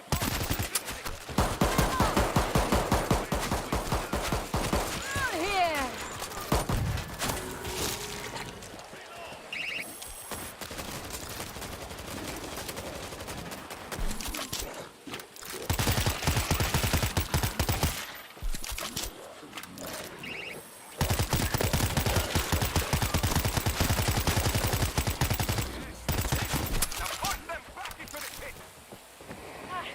Hell yeah! Now let's finish this! Back to the end! All guns to the exit! Our city! All squads, hold your position. Saturn still has the southern edge control. Coming! Tell us to Vesta, they're thinning out on the east. Why won't you stay in your hole? Hold the line, God. Apollo. Just a moment longer. Move. God. Fresh mag! Okay, I'm up. Let's go. Thanks, man. I got it in my eyes! I see a screamer! Those screamers do my head in! Screamer down.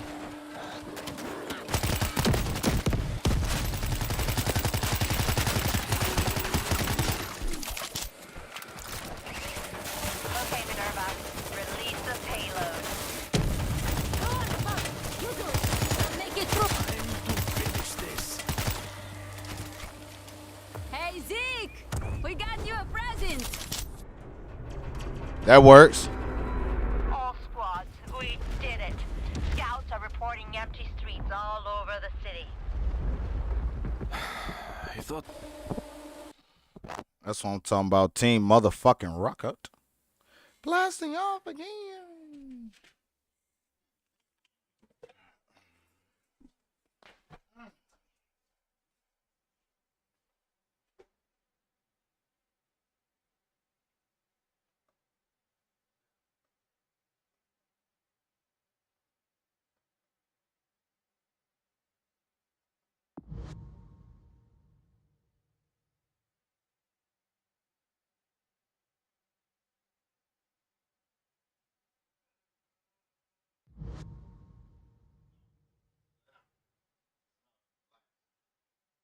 Getting a little bit of love in.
about to pick shit out my teeth? Okay. I know you will. Good ass looking strawberries. I ain't eating them right now. But I know I'm definitely. Huh? I know. I'll get to one.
Are we ready?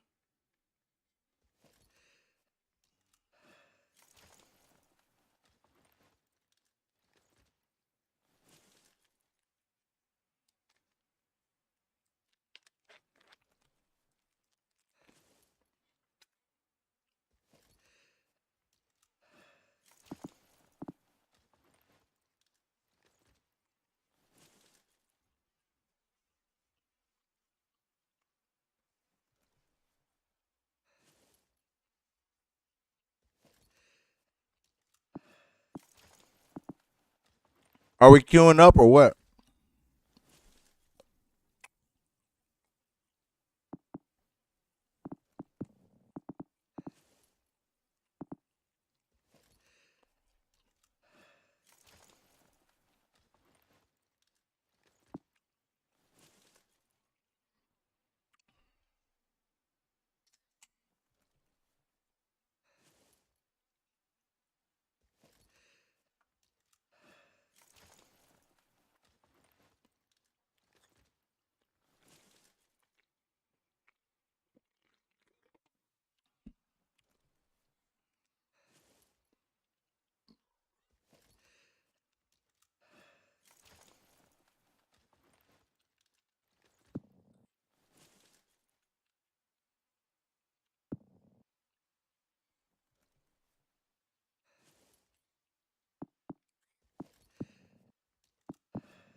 Come on, y'all.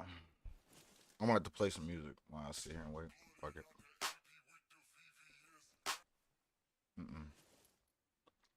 Play some other music.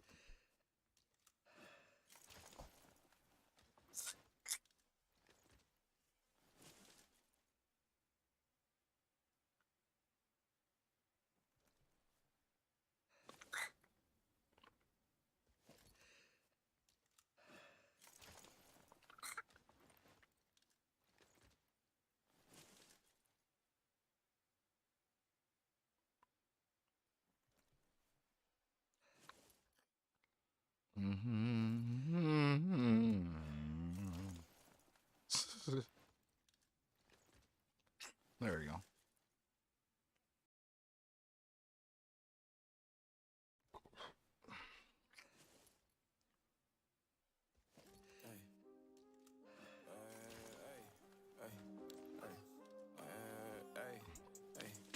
Hey.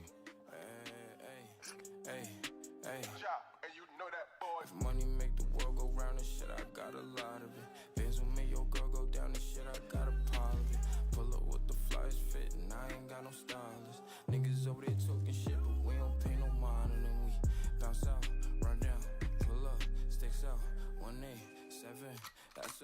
man down. You should never come out your mouth. So God, dig out, gon' pack you out. Money make the world go round, and yeah, I got a lot of it. Really run the city, you would think I'm in the politics. Shorty busted crazy, looking back and she is proud of it. Had to make her swallow it. I'm back though to these benchies. New chick into Fendi, old chick into Gucci. Keep 2 pieces on me cause I'm groovy. Yeah, these niggas mad. Tay just got the Uzi and he extra moody. Extendo clipping, he love that shit. It's like his favorite movie. Money make the world go round and shit, I got a lot of it. Benz will make your girl go down and shit, I got a pile of it. Pull up with the flyest fit and I ain't got no stylist. Niggas over there talking shit, but we don't pay no mind. And then we bounce out, run down, pull up, sticks out, 187, that's a man down. You should never come out your mouth. So God, last year I was trapping. This year I just got a crib in Calabasas. It's funny how it happened. I remember moving packs and now I'm rapping 50 for the back and walking cameras flashing. Spent the ticket on my Louis jacket. Fendi jeans, Prada for the T, ayy. That I mean, ayy. Why are you talking to me? Hold up, shit. Boss talk when I walk through. Maybach, no rental. And I pay cash, no they hate that. They worry about when they rent through. Money make the world go round and shit, I got a lot of it. Benz will make your girl go down and shit, I got a pile of it.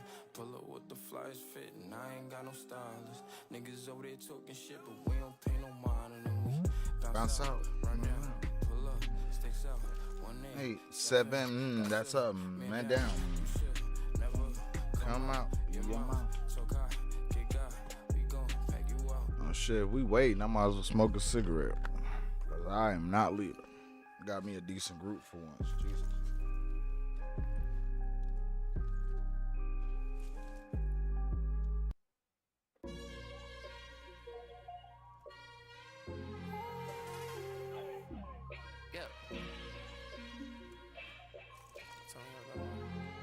I ain't taking you to no boo, I don't know you. Asking me for things I can't agree to. I can't even feel away. Clairvoyant to my eyes, just know you're see-through. I see you. Need me, then come see me. Band's not around, so sneaky linking in your city. Many lies, you too greedy. Scares me how for you is way too easy,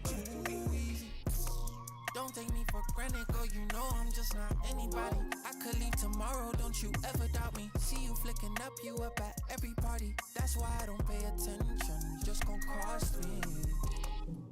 I could see clear through you. You can't even fake it. But when I need you, you come back to me. So tell me how I hate it. Yo, act up. Every time I hit you, why you act up? Yeah, try to do the math, but it don't add up. I leave you on E, you way too gassed up. Yo, for my sanity, I'm not really here for all your fantasies. Shocking me with all of the audacity. Yeah, think you hold me down over the tragedy.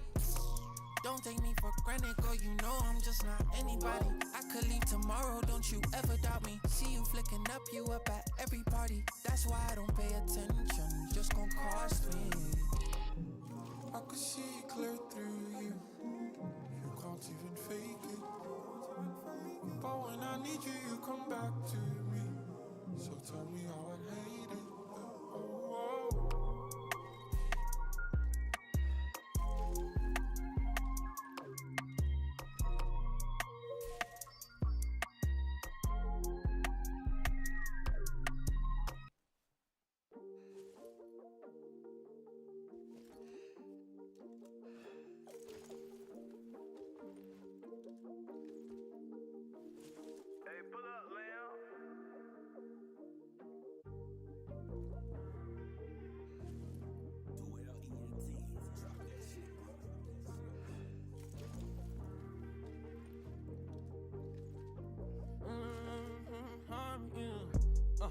And we started spinning if he go to tripping and murder she wrote.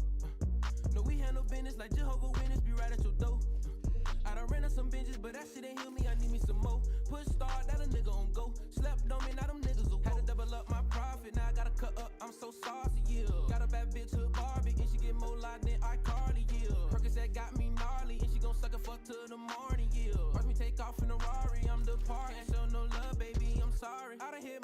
than I can count. Money by the boatload, key large amount. All that talking shit a no-go, please watch your mouth. Hair hunting like a hair chrome, I'm just trying to get a check, niggas press no Cuban. Say I'm in that's a bet, let's do it. Say he gon' die by the set, where he at, let's prove it. And I'm flying in the jet, fresh to death, so cool. And I'm round town with a big gap. Ain't with the chit-chat, get your shit splat if you claim you with that. And bitch, that's big fat. I can't see nobody in my way, this is my moment. And nowadays they tryna ride my wave, I don't condone it. And I never had no option. I was stuck on the beaches, they had me at rock bottom. A lot of this shit wasn't possible. I done seen friends turn into foes. In the deep end, all lint and toes. Spin a nigga block, then spin some more. And I'm at the top, bitch, I been in control. And we instead of spinning, if he go to tripping and murder, she wrote. No, we handle business like Jehovah Witness, be right at your door. I done ran up some binges, but that shit ain't heal me, I need me some more. Push start, that a nigga on go. Slept on me, now them niggas will go. Had to double up my profit, now I gotta cut up. I'm so saucy, yeah. Got a bad bitch hood Barbie, and she get more loud than iCarly, yeah. Percocet got me gnarly, and she gon' suck a fuck till the morning, yeah. Watch me take off in a Rari, I'm departing. Can't show no love, baby, I'm sorry.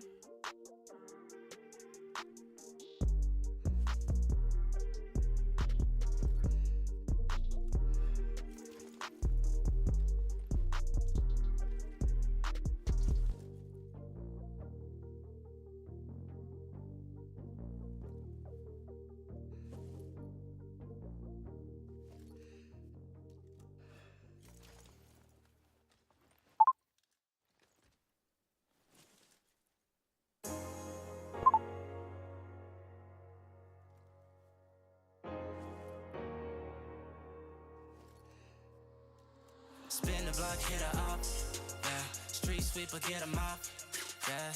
Niggas hot till they not, niggas pop till they popped. I got my niggas with me, yeah. Whole bunch of killers with me, yeah. Those songs we really don't speak, nah. Tripping, get knocked off your. Yeah, ay, yeah. They saying how you really feeling? Feeling good, I'm feeling great, I'm feeling peach. Taking trips to the bank, I do a week. She wanna talk about the feelings all deep. She saying, tell me how you feel. If you wanna know the real, I'm feeling good, I'm feeling great, I'm feeling peach. Taking trips to the bank, I do a week. She wanna talk about the feelings all deep. She saying, tell me how you feel. If you wanna know the real, I'm feeling good, I'm feeling great, I'm feeling peach. Ay, ay, ay, yeah. I'm feeling good, I'm feeling great, I'm feeling peach. Ay, ay, ay, yeah. I'm feeling good, I'm feeling great, I'm feeling peach. Shawty play my shit on repeat. I don't wanna hear another nigga weak shit. Shawty bad to the bone, she a freak bitch. She gon' drop that ass, I'ma eat it like some Reese's. Nigga peanut butter, I'ma fuck it so good, she won't need another. I'm a pretty motherfucker, but I'm from the gutter. Never catch you fucking with you niggas, just some undercovers. I can never trust you, nigga, no way, dog. Shawty got a head like she straight up out the hay, dog. Thought you had a hit, turns out you was way off. And I'm shooting buckets like them niggas at the playoffs. Dog, I'm shooting threes on them. Threes on them, they like how you got that heat on them. Heat on them, now they looking at a nigga like a motherfucking cheat code. Screaming free my niggas to they motherfucking Fritos. Peach, taking trips to the bank, I do it weekly. She wanna talk about the feelings all deep. She saying, tell me how you feel. If you wanna know the real, I'm feeling good, I'm feeling great. I'm feeling peach. Hey, hey. She wanna talk about the feelings all deep. She saying, tell me how you feel. If you wanna know the real, I'm feeling good, I'm feeling great, I'm feeling peach. Ay, ay, ay, yeah. I'm feeling good, I'm feeling great, I'm feeling peachy. Ay, ay, ay, yeah. I'm feeling good, I'm feeling great, I'm feeling peachy. Feeling like a nigga about to hit the lottery. For the one, all she wanna do is bother me. For the grand, they gon' do it for a follow. Think she low key, baby, you was not low. She a freak in the night. Got it on me cause these niggas like to creep in the night. I can tell you in the gym and girl, you keeping it right. Type of pussy got a hood, nigga had it polite. And that's when I get right back on my street shit. Spin a block on some every single week shit. Got so many hits, better hope I never leak it. You gon' draw your music and nobody gon' peep it. You won't have nobody, you won't even have a fan. They call me the boy, but now I'm feeling like the man. Getting to the money, now I got a couple bands. You can catch me out of Cali while I'm working on my tan. Now a nigga feeling peachy. Taking trips to the bank, I do it weekly. She wanna talk about the feelings all deeply. She saying, tell me how you feel. If you wanna know the real, I'm feeling good, I'm feeling great, I'm feeling peachy. Taking trips to the bank, I do it weekly. She wanna talk about the feelings all deeply.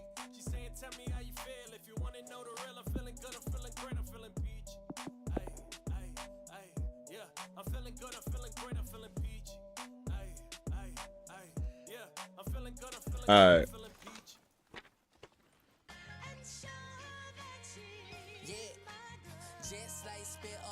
Bitcoin get up, raw no dig up. Then it's a stick up, chain make you hiccup. Old school pick up, been consistent. I am that nigga. Get your check right, I'm in Gwinnett right. First class bit it, aight. Drew Santana bandana, aight. Supreme up tempo, aight. Dick and mental, aight.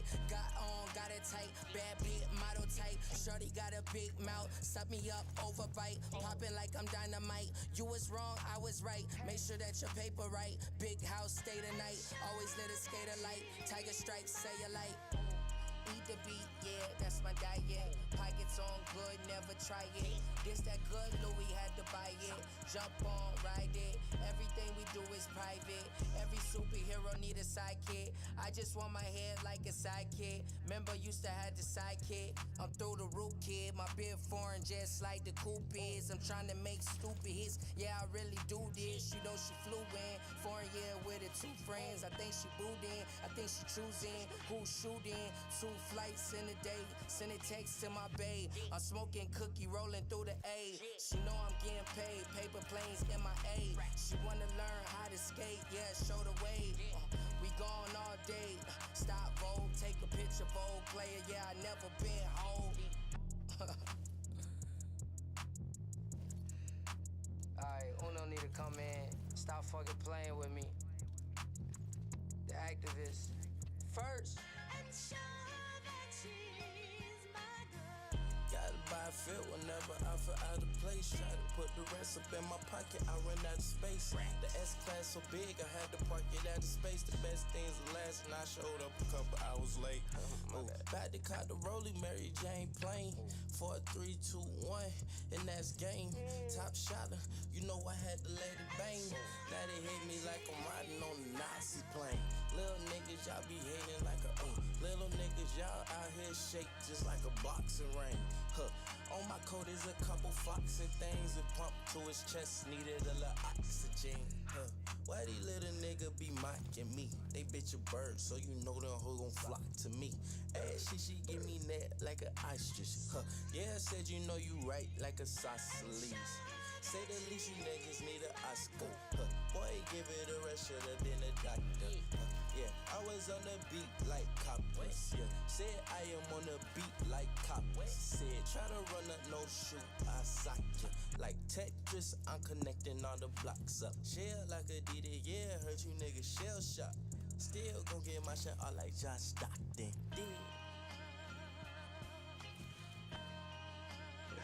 No comprehendo, huh? Fuck out here. It was over jealousy. Niggas blind, this is what you're telling me. Boy, you niggas looked up to me like your majesty. I leave you niggas hanging out the balcony. I remember when you said you was a friend of me. Now when I see you, mama spraying just like oil sheen. I don't know why you niggas act like I hold loyalty. I ain't standing there, y'all niggas, that was forgery. I'm real like poetry. Your heart adore me, find me door explore. Cause you know I got more punch than Jersey Shore. Nigga want you out the trash can of the dump. I ain't talking around when I told you that I'm a bust. Yeah. She gon' drop the down so you know that I cannot trust. I remember I used to bring straps on the school buses. No, I am ballin' like I am here at the ruckus. Jelly fam, my nigga, no puckers. Ice on my neck, I'm a ice road trucker. Try to run up, but let it burn like Usher said. Yes, I am ballin' and I Milwaukee buck you. 2 middle fingers, I chuck up. You can get wet or get fucked up. Told her please spit or please suck up. Yeah.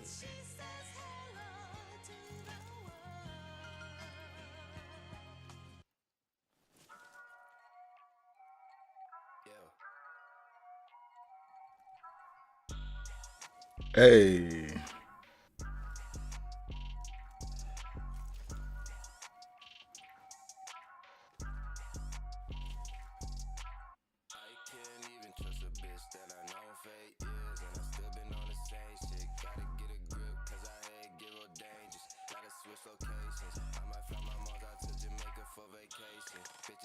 All right, we bagging up out of here.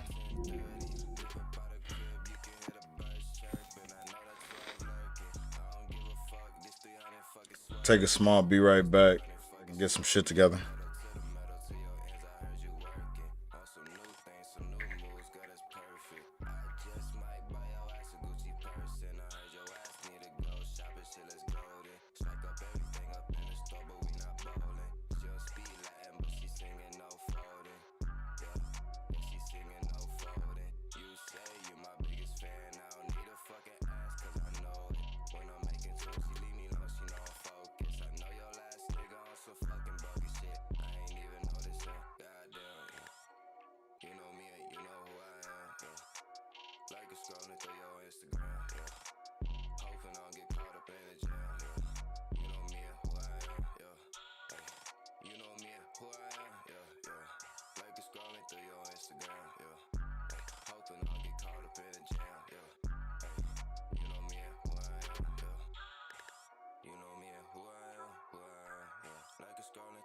Instagram, yeah. Hoping I don't get caught up in the jam, yeah. Hey, you know me and who I am, yeah.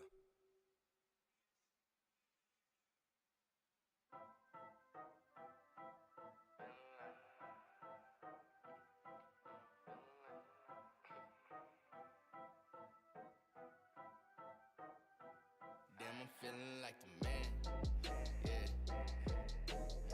I got the world inside my hands right now, I'm feeling like I'm so.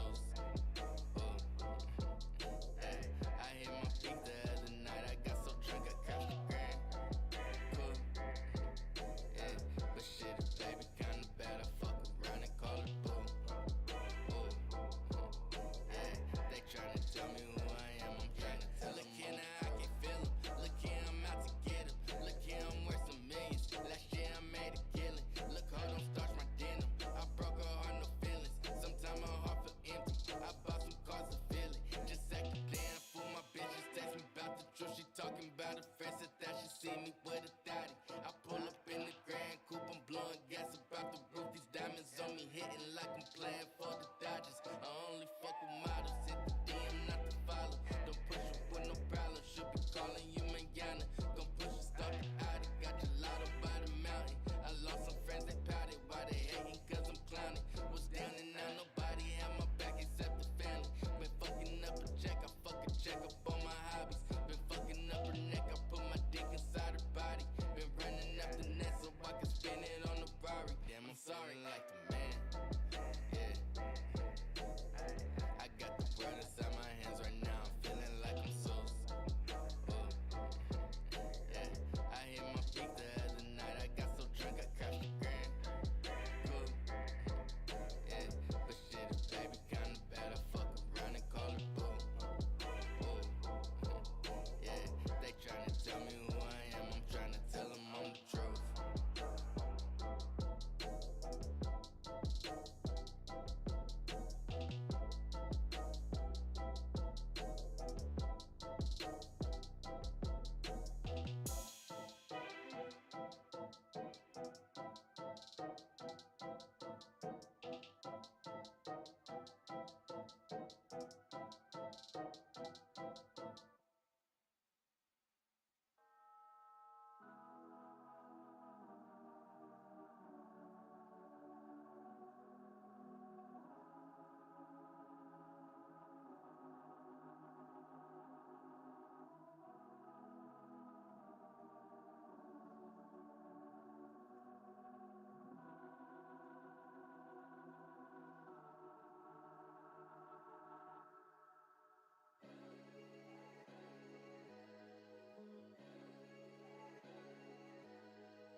I'm bringing guns to the funerals, man. These churches got all these weird vibes in it. I know these rappers ain't living this shit, and I hate to be in it like I'm in it. Everyone know I don't want to be famous. At first, I just wanted like 5 million. Till a man that told me that ain't no real money. That's only one mansion with high ceilings, damn. Gotta live to be a legend. Gotta live, learn to talk about it. You don't like how I move and walk around it. Can't really say I care what niggas rapping. Like Monto Pambas get to steppin'. Yeah. Like Monto Pambas get to steppin'. We ain't waiting for that let out air to let in. We steppin' like kudos and cappers. I promise my mama won't die like no rapper.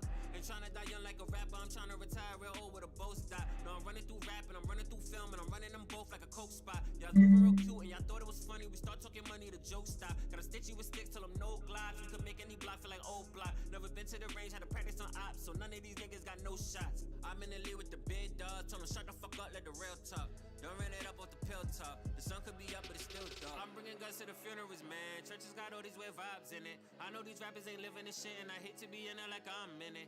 Everyone know I don't wanna be famous. At first, I just wanted like 5 million. Till a man that told me that ain't no real money. That's only one mansion with high ceilings. Damn. Gotta live to be a legend. Gotta live, learn to talk about it. You don't like how I move and walk around it. Can't really say I care what niggas rapping. Like Monto Pambas get to steppin'. Steppin' like Monto Pambas get to steppin'. We ain't waiting for a let out air to let in. Steppin' like kudos and cappers. I promise my mama won't die like no rapper. Ain't tryna die young like a rapper. I'm tryna retire real old like a mom figure. Ain't tryna see feds. I'm tryna see Malibu mansions with marble inside, nigga. Been calling me Dolly forever, cause mama been told me nobody gon' ride with you. Why you think the rational are losers? Because they don't get up and go after what they want in life. They get back and wait if it doesn't come to them.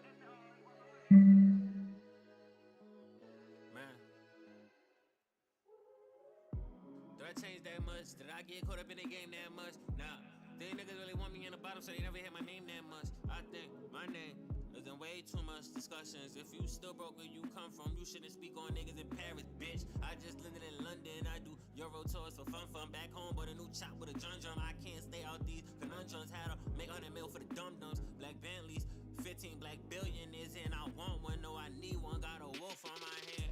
Gotta feed them, ayy. Angels don't chill with the demons, just like hoes don't be around nuns. But that makes it pockets small, trying to make 7 figures coming out of these slums, ayy. Survive that wasn't murder, sanitize them shots to runs, ayy. Can't die like no rapper, we survive these streets as trappers. Move cautious, niggas shaky, I don't really know who hate me. I move like they might line me up. Bitch trying to drop them addies and locations, bitch won't sign me up. Talking about she try to feed her fam like we won't tie you up. I'm bringing guns in the funerals, man. Churches got all these weird vibes in it. I know these rappers ain't living this shit, and I hate to be in it like I'm in it. Everyone know I don't wanna be famous. At first I just wanted like 5 million. Till the man that told me that ain't no real money. That's only one mention with high sellers. Damn. Gotta live to be a legend. Gotta live long to talk about it. You don't like how I move and walk around it. Can't say that I care what niggas rapping. Like Marto Pampers get to steppin'. Yeah. Like Marto Pampers get to steppin'. We ain't waiting for a let out air to let in. We steppin' like kudos and cappers. I promise my mama won't die like no rapper. Ain't tryna die young like a rapper. I'm tryna retire old like a mob figure. Ain't tryna see feds. I'm tryna see Malibu mentions with marble inside, nigga. Been calling me Dolly forever, but still you should know I got mafia ties, nigga.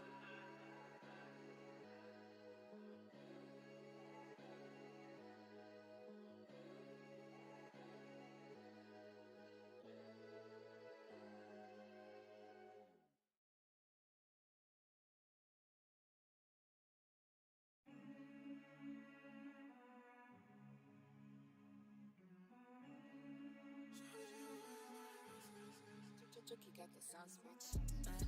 Suddenly, baby, we be running. 20 miles, keep it coming. Lightning strikes like thunder. Shine bright, baby, take cover. We just come alive in the motion. We just need time, cause we're running out. I just need one last reason why. So keep it coming. Shorty veut qu'on règle dans la classe. Qu'on s'en filme dans la night. Elle veut nommer, faut que le temps est passé. Trop impliqué dans mes bails. VVS, je veux briller comme mes chaînes. VVS, plus de money, plus de chaînes. VVS, elle sait que je fais du chiffre. VVS, je n'ai refait du fric. Les faux frères des faits, j'oublie quand je m'enfume. Ces bitches font la fête, fait que je fais des thunes. Le haut, je fais, on a fait le tour de la ville. C'est le temps, une taste, encore plus tough que la veille. Suddenly, baby, we be running. 20 miles, keep it coming. Lightning strikes like thunder. Shine bright, baby, take cover. We just come alive in the motion. We just need time, cause we're running out. I just need one last reason why. So keep it coming. Okay, I've been lost for days. I'm hoping that I'll find my way. Okay, what's left to say? You couldn't even look at my face. All the things that I've tried, I just can't keep denying. I'm lost in the fire, I'm burning my eyes. Je fais, on a fait le tour de la ville. C'est le temps, une taste, encore plus tough que la veille. Suddenly, baby, we be running. 20 miles, keep it coming. Lightning strikes like thunder. Shine bright, baby, take cover. We just come alive in the motion. We just need time, cause we're running out. I just need one last reason why. So keep it coming. What's happening in Belgium? Let's bring in our Brussels correspondent coordinating here. Tell us. The prohibition on selling alcohol, also restriction on outdoor and outdoor gatherings and home gatherings is designed to stop people from moving the party to another place, if you will.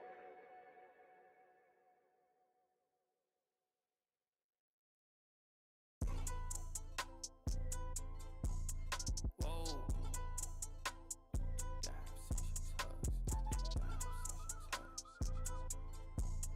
Look, hey, you cannot do what I do, man. I'm checking the credits. Man, you niggas better dead it.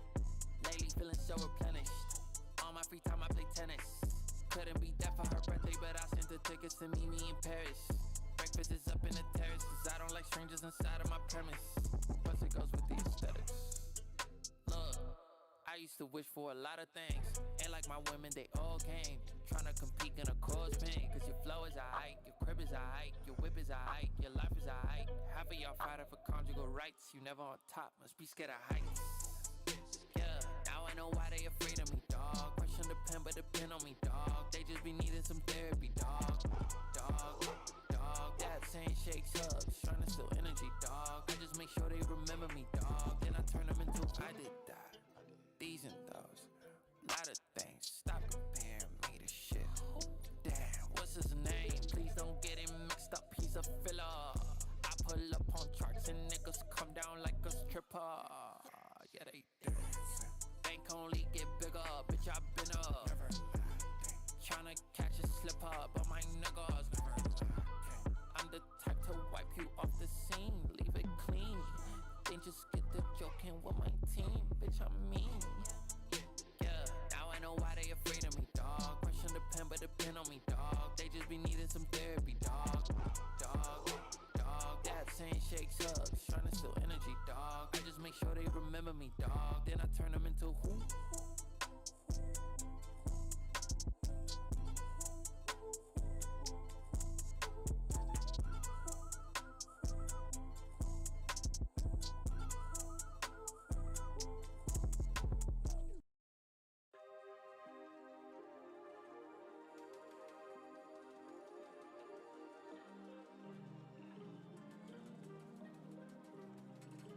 Falling on my best, had them flipping while I sit back and collect. Triple digits when I'm staring at the check. 777 hit the jackpot. 777 hit the jackpot. 24 millions on the way and that's a bet. 2023 100 million what I net. 777 hit the jackpot. 777 hit the jackpot. Thumbing through my ears, counting for a spare. Headed to the west, looking for the same. Throwing back shots on the top floor, sipping champagne while the ball roll. We can care less about tomorrow. I ain't got time left to borrow. Pay me what you owe and cashing out my token. I just wanna spend it all. Watch the money as it falls. Falling on my best, had them flipping while I sit back and collect. Triple digits when I'm staring at the check. 777 hit the jackpot. 777 hit the jackpot. 24 millions on the way and that's a bet. 2023 100 million what I net. 777 hit the jackpot. 777 hit the jackpot. 666 got the devil on me. Mad to my sins, holy matrimony. Ice up on my wrist, keep that bezel glowing. 777 bitches in the morning. Going all out, watch it fall down. Making hell snow, blizzard on that car now. I feel juice, feeling loose. She got fans, tell them bring them for the crew. Pay me what you owe and cashing out my token. I just wanna spend it all. Watch the money as it falls. Falling on my best, had them flipping while I sit back and collect. Triple digits when I'm staring at the check. 777 hit the jackpot. 777 hit the jackpot. 24 millions on the way and that's a bet. 2023 100 million what I net. 777 hit the jackpot. 777 hit the jackpot.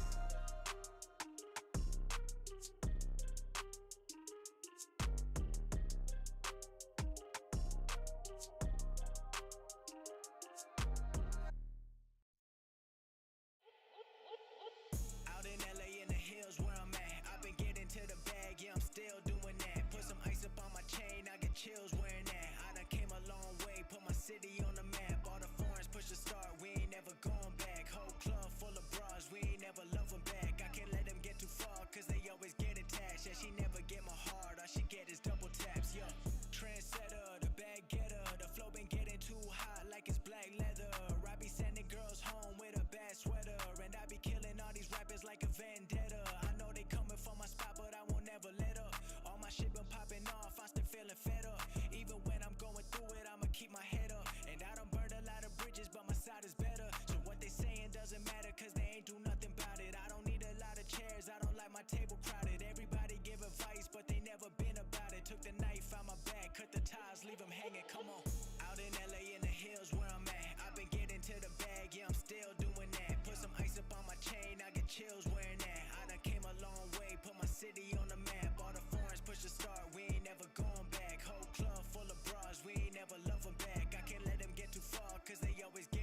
Yeah, she never get my heart, all she get is double taps, yeah. All my music live forever, I'ma be immortal. I ain't with the buddy shit, I'm never cordial. I can't tell you how I did it, I would rather show you. If you don't want it like I want it, this ain't meant for you. I done seen them get complacent, now they falling off. Everybody wanna be complaining when they take a loss. I'ma keep it pushing, I ain't waiting for another call. Ain't nobody playing my position, so I got a ball. This ain't happen overnight, I be doing what I like. Put the stars in the roof, cause my future looking bright. When I step into the booth, put my pain in the mic. If they really tryna find me, then I tell them I be out in LA in the hills where I'm at. I've been getting to the bag, yeah, I'm still doing that. Put some ice up on my chain, I get chills wearing that. I done came a long way, put my city on the map. All the foreigners push the start, we ain't never going back. Whole club full of bras, we ain't never love them back. I can't let them get too far, cause they always get attached. Yeah, she never get my heart, all she get is double taps, yeah.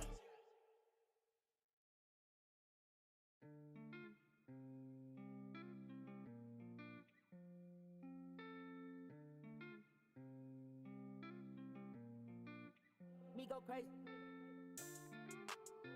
Yeah, fuck it. Yeah, fuck it. Fuck it. Bitch. Yo, I told myself this ain't gon' be another sad song. I started flex on pussy niggas when I'm mad now. Pretty bitch, you wanna see me just to brag, huh? You're the type to fuck a nigga for a bag, huh? If you love me, ain't no asking, it don't matter. I'm thinking about them times a nigga thought he had some. My future bright, but I'm just wishing that my past gone. Told myself this ain't gon' be another sad song. I've been drinking alcohol, it got me feeling loosely. You can't tell me shit about what I do, you never knew me. I be agitated, irritated like a loose tooth. I still take my meds every morning like a loose screw. I don't care about nothing since they put me in a sight, boy. I got plenty people be the reason that I die for. Reason that I die for. I won't talk to shit, but I forgot to send a kite hoe. That ain't even right though. Shawty like my style, like the way a nigga shining. She can't see the pain, she distracted by these diamonds. I can't feel the pain, cause my feelings, I'ma drown them. Tryna never mind them. Yeah, I told myself this ain't gon' be another sad song. I start to flex on pussy niggas when I'm mad now. Pretty bitch, you wanna see me just to brag, huh? Yeah, you're the type to fuck a nigga for a bag, huh? If you love me, ain't no asking, it don't matter. Yeah, I'm thinking about them times a nigga thought he had some. My future bright, but I'm just wishing that my past gone. Yeah, told myself this ain't gon' be another sad song.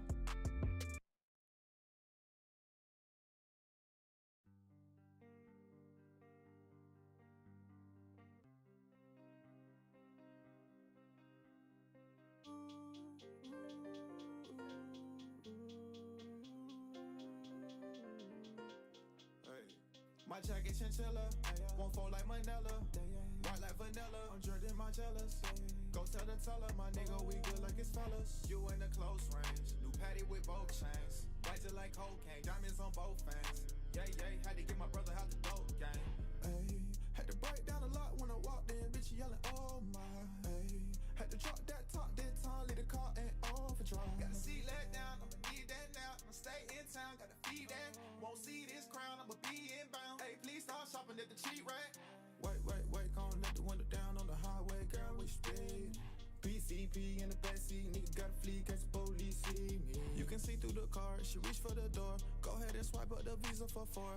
If they drop, I leave the weed on the porch. Then we gon' head from the east to the north. It ain't no stopping it, bitch from Metropolis. Put it into your career like apocalypse. Hey, stepping on this, I stepping on toes. I hop on a horse and we ride up the road. I stick by my brothers, I stick by the codes. I hop on the Lear, then I get off of shows. I show you no fear, lead the color white rose. I chill by the pier while the ships bring the lows. On white jeans, not Reeboks. Leave you on red, no reply. Tassels hanging on each side. Spots on a jacket from a cheetah.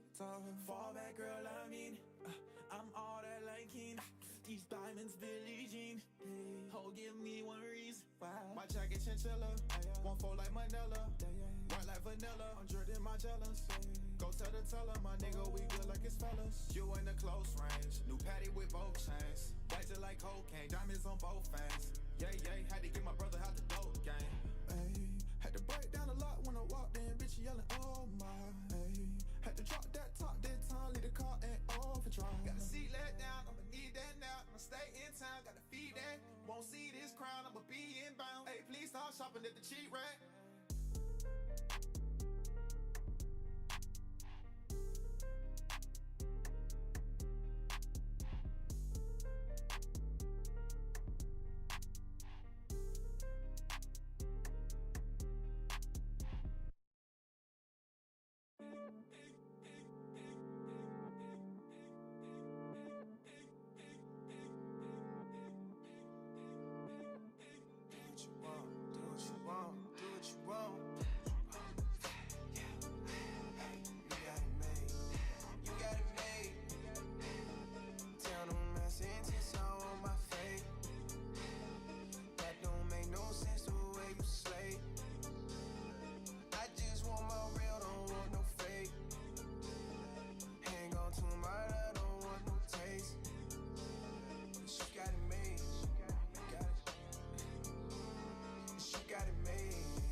catch me in action.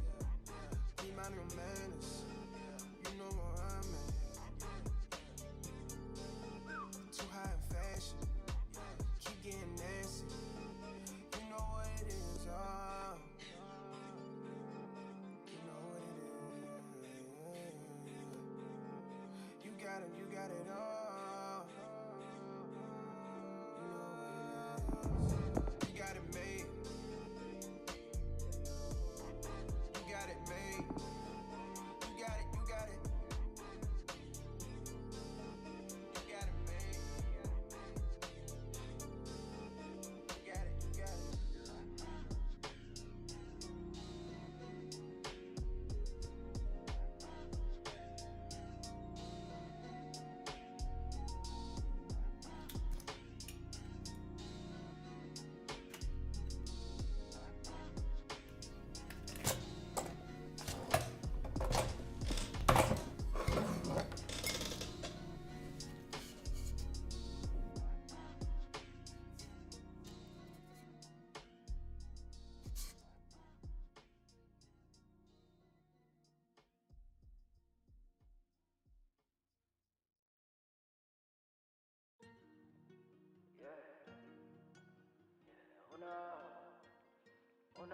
Hey, hi, I love you. Oh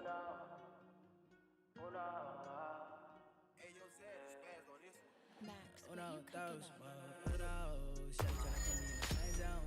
Big bands low like a tank dog. She changing her mind like these youths change gangs. Whoa, still taking pictures with your clothes. The scent smell like a rose. My scent smell like money, no sense. This nigga no sense like shawty tryna put me in the same zone. Welcome to the party, Apollo! Holy shit! It's like a gateway to hell. 5, 4. Apollo, checking in pit side. Good work, Apollo. Set up defenses and be ready for anything. Noisy. Saturn, tell us, what's your status? Saturn here. Coming in hot with company. 60 seconds. Auto turret reporting. Sure. What? Let us to Vesta. We're here, covering the eastern side.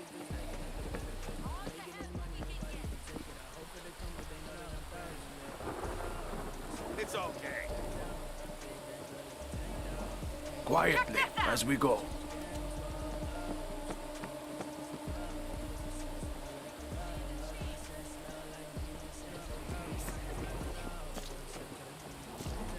Look, a med kit. Found something. Sparkwise, in place.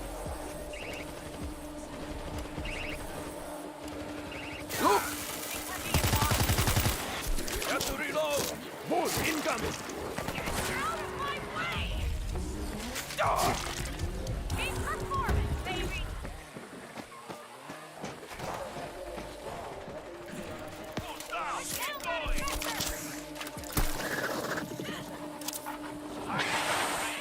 Then boost.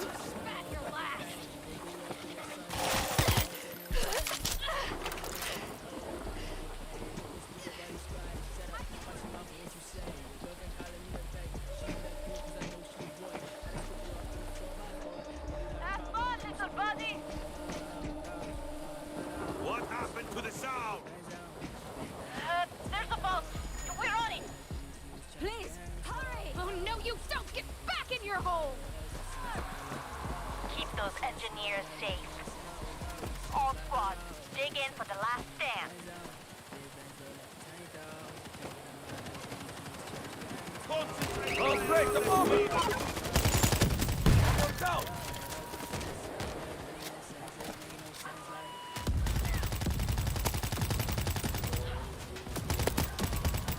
Calling in Monty!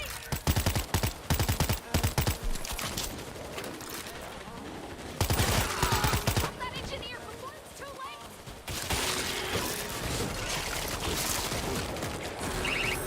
Reloading.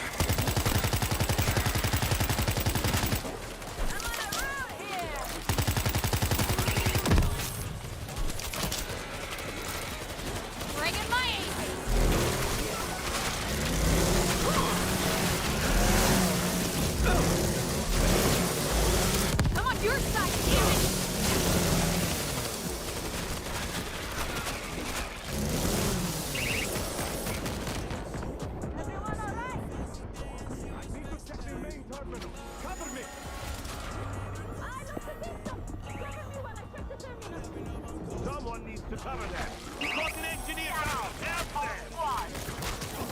Nothing's holding on, Vesta, but only just. Ethernet is still heaving! You're fucking everywhere here, Vesta! Engineer down. Help them. Hurry.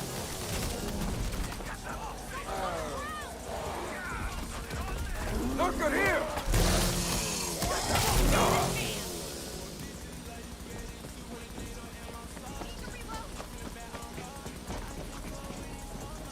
Okay, I got this. Keep them off me. I can take care of this. Just keep them off Need me. to recharge.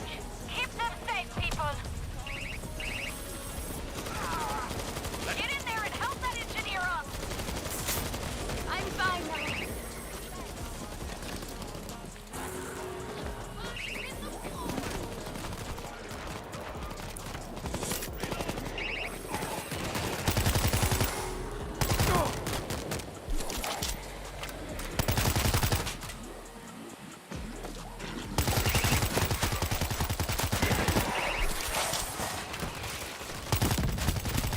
Engineer before it's too late! There's a Rika.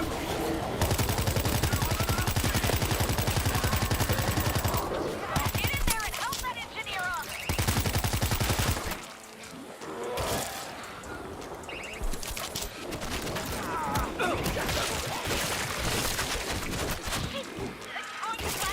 I'm on the move.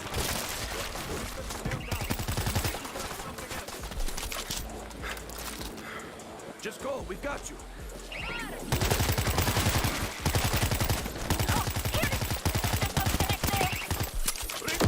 Okay, it shouldn't take long.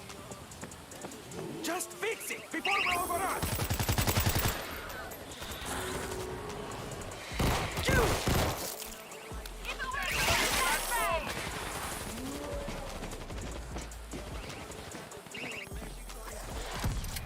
Get in there and help that engineer up. Lurker down.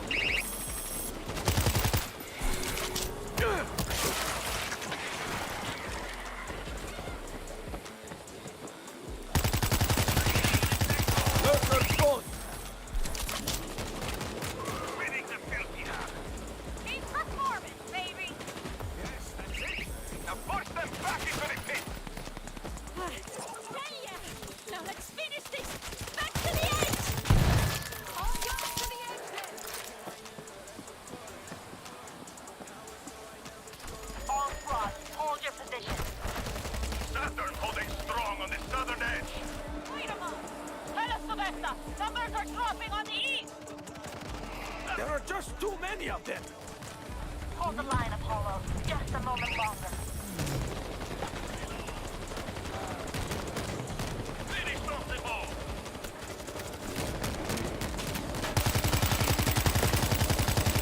Got an engineer down. Help them.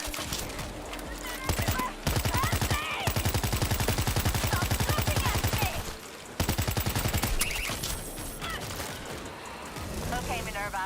Release the payload. The honors are yours, Apollo. Time to finish this. Watch your shot! Hey, Zeke! We got you a present. All squads, we did it. Scouts are reporting empty streets all over the city. I thought winning would feel better. We just reclaimed our home. Can't you enjoy that? We've got a fighting chance now, Marco. It's not a bad comeback. A comeback. Yeah, I could live with that. Tell me the wager. If we playin' tug of war, then for my team, I'll be the anchor.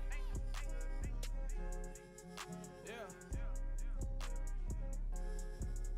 Look, made one hit, got a little quick. Now everybody trying to take advantage of it. Calling my phone, saying no shit like let me do that and let me do this. I'm good on my own, stop calling my phone. I had to get back on the road. They watch them up top like these niggas is drones. It ain't hard to tell, man, I'm out who they clone. Fresh up off my high horse, I swear I never come down again. All the shit I've been through past couple years got me screaming fuck a friend. Told a bouncer he ain't come with us, don't let that nigga in. True, he got right now, them other niggas has it.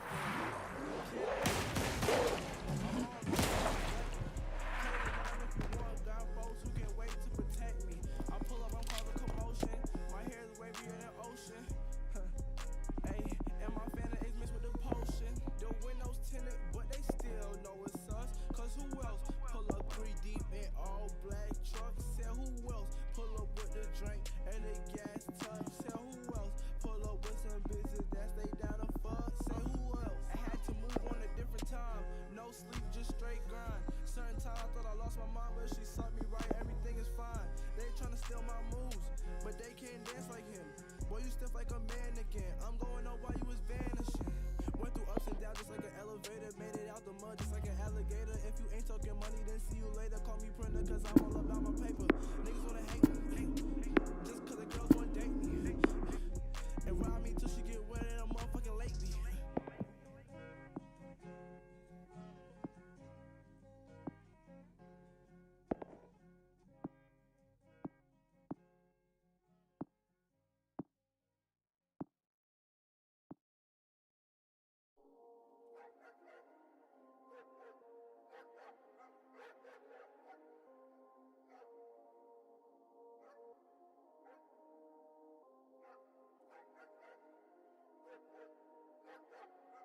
Look, young, ain't got time for it.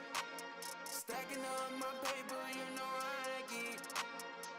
I ain't got time for no fun. This how it goes, standing like a monument. Yeah, going away for a very long time. I'm in the sky, my ain't coming down. This my passion, baby, no, this my mood. Coming around, no one so rude. Yeah, this is as far as you get. Number one round of these pigs. I got hit, man, hold the sticks. I'm too sick, I'm too cold, but still don't really need fix. I'm done, state of how great I am. I'm a taxi with the hits. I don't treat this like a joke.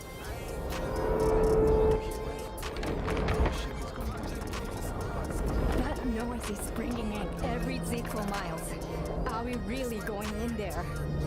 Unless you want to freeze to death this winter, then yes. We must work quickly. Siphoning gas from every car in the hold will take a week. We'll be lucky to find any gas. In a few days, it'll be too cold to make these runs. You got a better idea? I'm all ears. Free fire!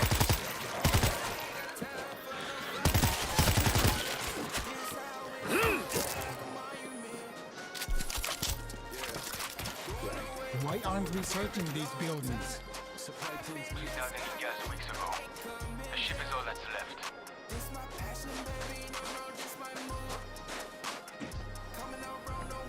You hear that? Aren't we the only team out here? Team 4 to command. Do you read? I don't know why we even carry these radios. Be ready for contact. Bring 'em on!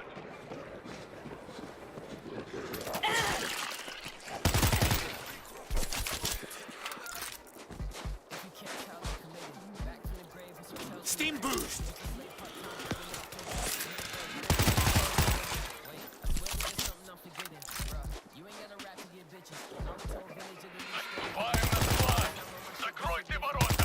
Russians. Why are they here? We have an agreement. Then something has changed. Be careful.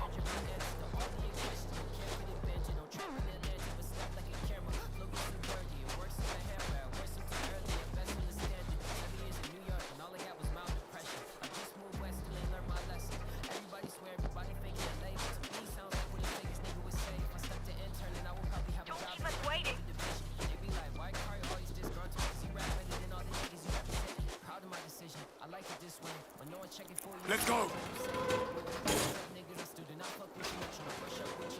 Whoa, hold your fire!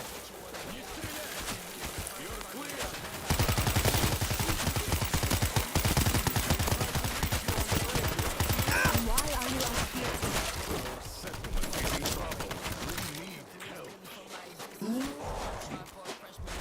Let's get them back to base. A swarm could follow us. Can you fight? We have wounded, but yes, we can fight. Stay where you are. If you see a shot, take it. This is our radio frequency. We can use it to coordinate. This! Заблокируйте двери. Зарядить оружие, патроны держать наготове.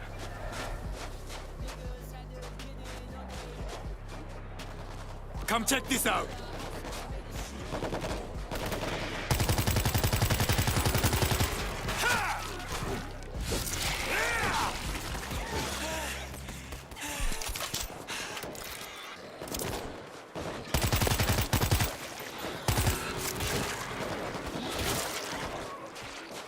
Reloading!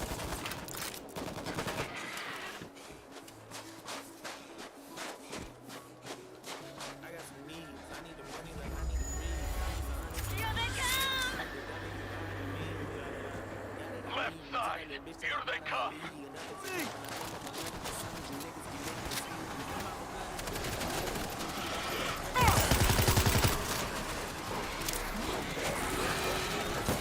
Electric grid up and running. Infector!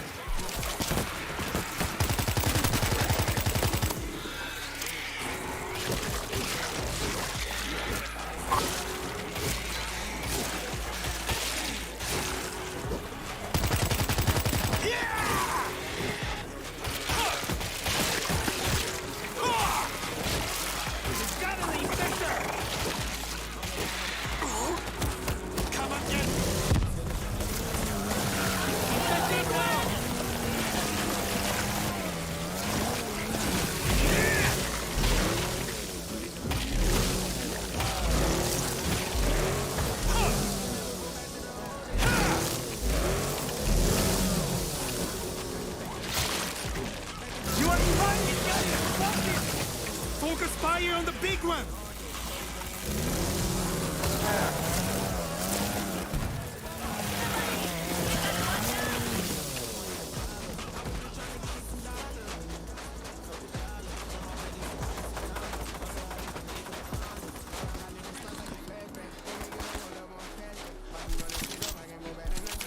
Straight down the road ahead. Look at this!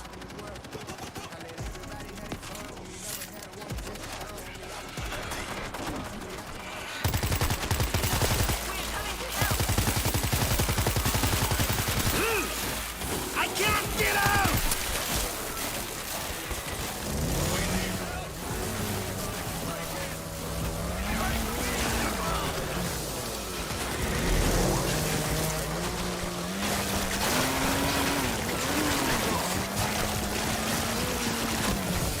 Firing the steam boost!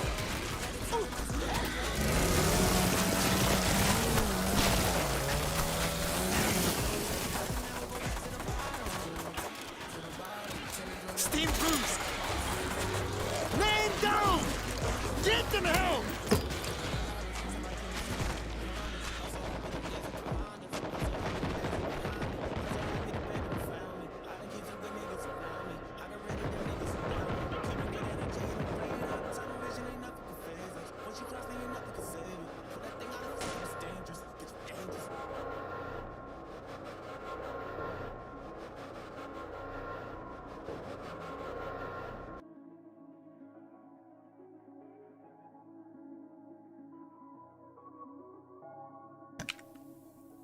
Nachin.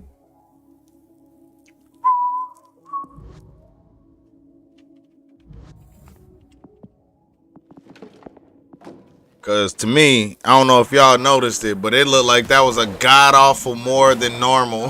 Just swarming us.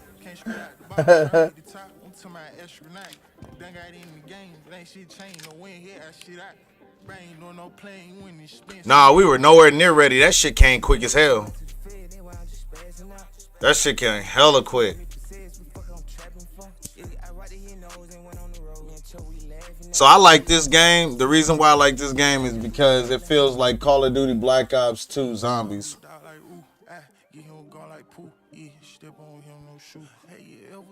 That's why I like this game.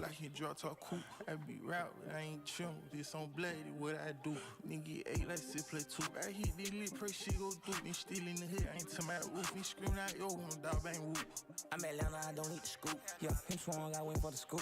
Him sprung, he cuffing the swoop. I'm back at this shit like on Z. But now like 6 3, and I keep it 40. Yeah, I'm slime, I show up with Texas. Yeah, you stay me so long, I got brains. And be knowledgeable. I am healing. I am dropping heals. So by all means, if you don't need that med pack, let me pick it up, cause I can do more with it by putting it on somebody.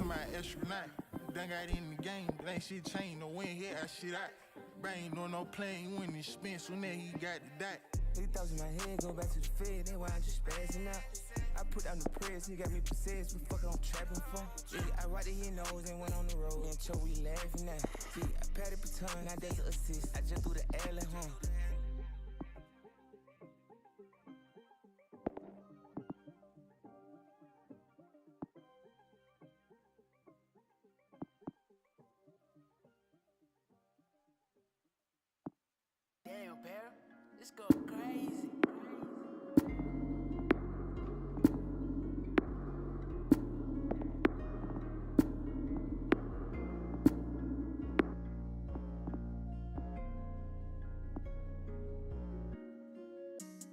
I've been in the sky, I've been spaceship swerving. Your girlfriend in my phone, roll my eyes, I'm curving. And she telling lies, trying to say that she a virgin. I'ma keep it real till they closing up the curtain. She all on my dick, cause I'm about to be famous. Boyfriend hella mad on my post, he be hating. If he got a problem, I'ma send him straight to Satan. Then I skirt off in the whip, I'm back to money chasing. I'm selling drugs like I'm Pokemon trading. Tell my moms I'm sorry, but I gotta get the bacon. I got my girl. Alright, so anybody that's playing, do I need to prestige? And at what level should I be prestiging? Should I be She sold my heart, so I guess it's called a burglary. Skirt off in the whip and took her straight to Venus. I'm doing 95 while she sucking my penis.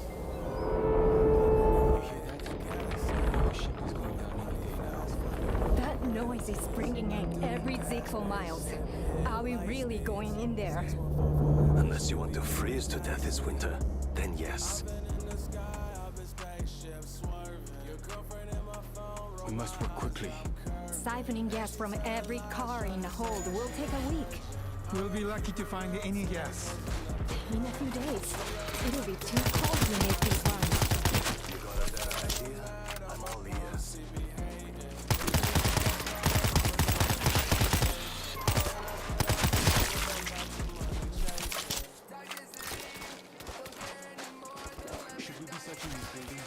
Supply teams emptied them weeks ago.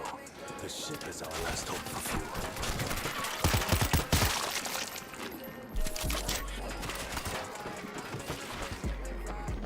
Steam boost!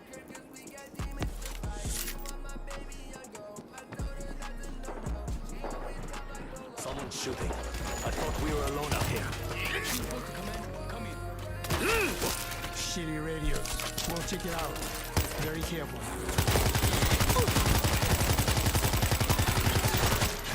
Learn to aim!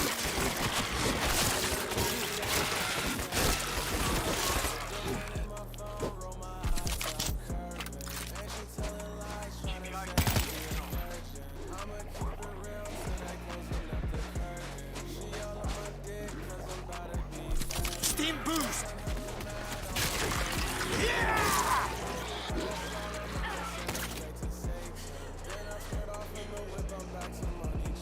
Firing the steam boost!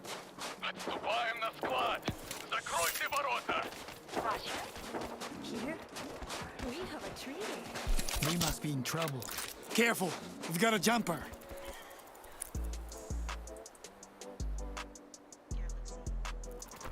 I can work with this. Found the creeper.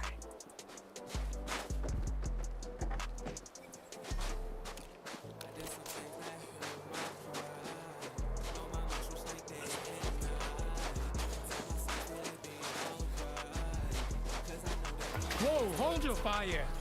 Не стрелять! You're clear! This point is ours. That was your deal. We tried to reach you on the radio. Why are you out here? Our settlement is in trouble. We need help. We need to get them back to base. No, the swarm could follow us. Can you fight? We have wounded, but yes, we can fight. Stay inside the building. Take whatever shots you can from there. This is our radio frequency. We can use it to coordinate. Order! Заблокируйте двери.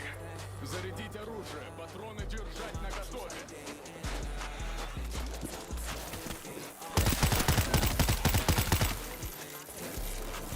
Found defenses!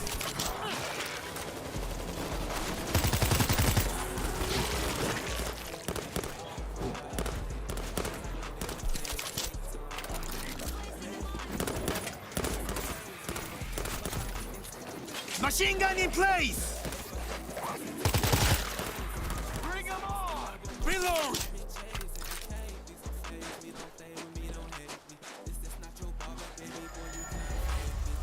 That's more like it.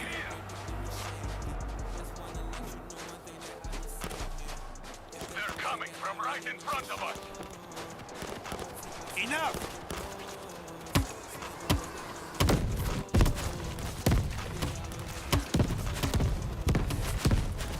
They should be ready for me! Firing! Steam boost!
Left side, here they come.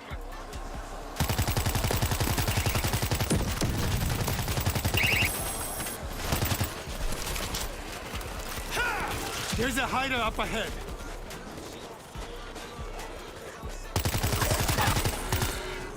Thanks.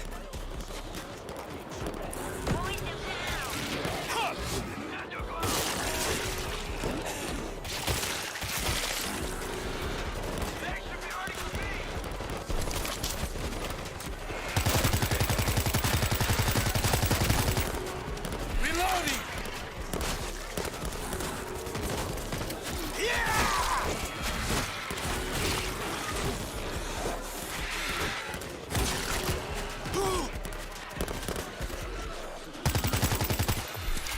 You're here for something. What's wrong with your settlement? We're slowly freezing. Our people are suffering as well. We can't spare any fuel. We don't want fuel. We have a nuclear submarine, but it needs new components. I sent a scavenging party to your ship's cache, but we lost contact. Help us, and we can give you power. This nuclear sub is a godsend for our group. We should talk to Command. Command can wait. Let's get what they need off the ship. They don't see us. Stay quiet.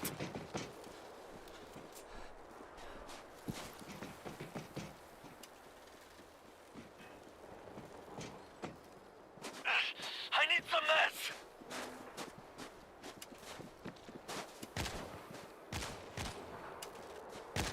Hey, Russians, where are your people?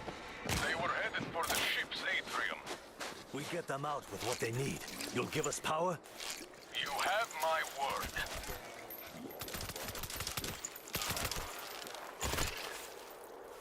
I'm okay, thanks. Stay close. Hide them.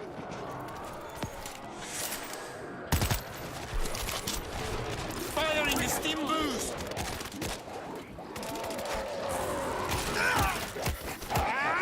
Get it off me!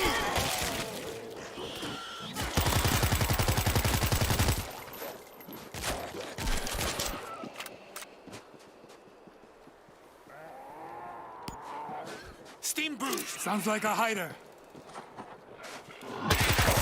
Lurker down!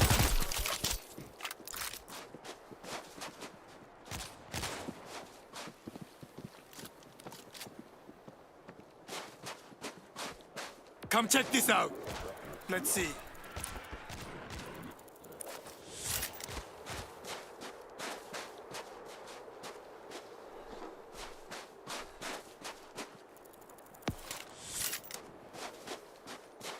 Something punched a hole in the stern. We'll try that way.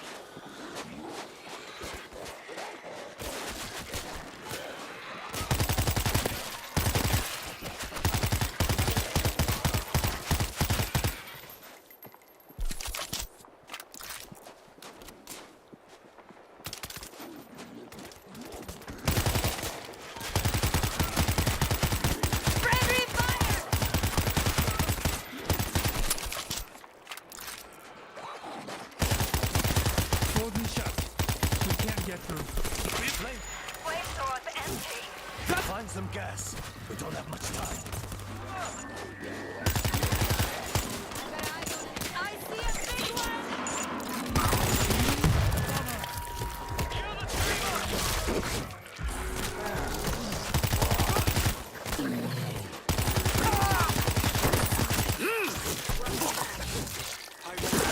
Victor's dead!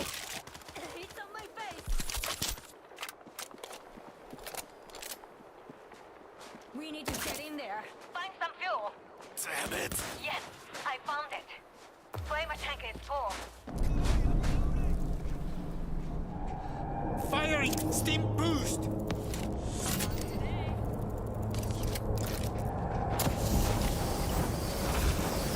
Firing the steam! I smelt it. The door's clear.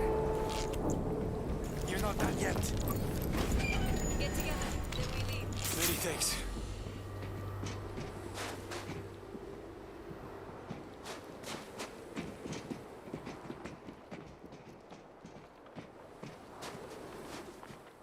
Don't keep us waiting.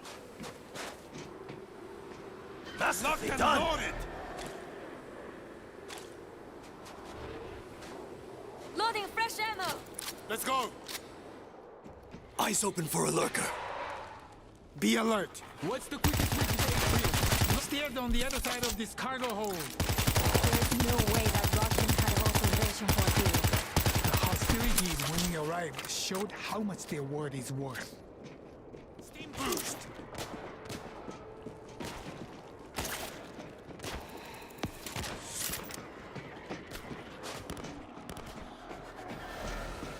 Shit.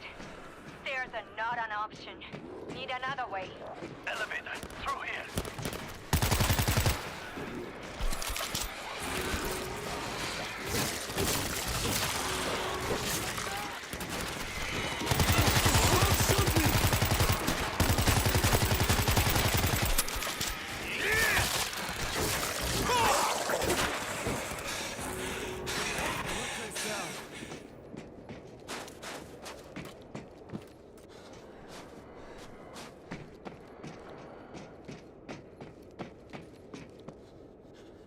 Look at this!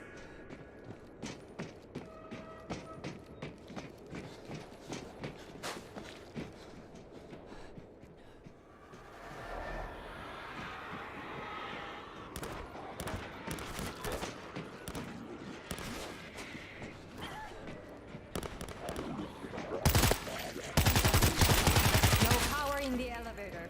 There's a backup generator in the engine room.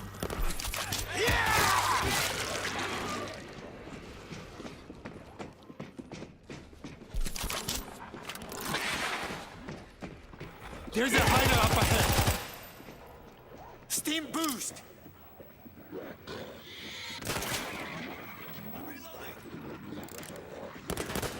Firing the steam boost! Focus fire on the big one! Watch your hands! Fuck! Get off me! Finally dropped the ball! They're much stronger than they look.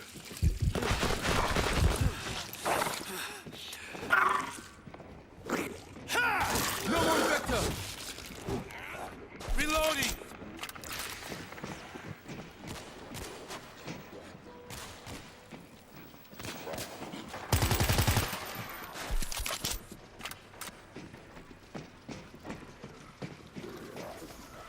Generator needs gas. Start searching.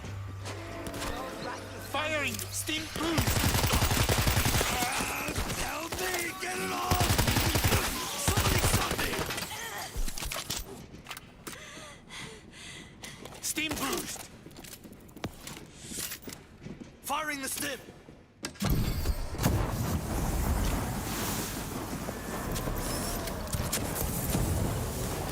I'm out of fuel. Need a refuel. I smelt it. The door's clear.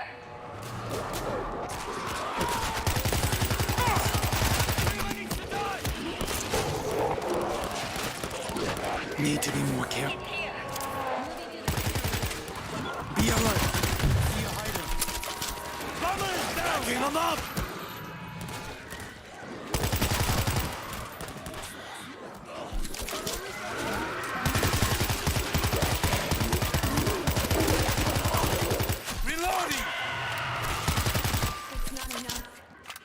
Switching.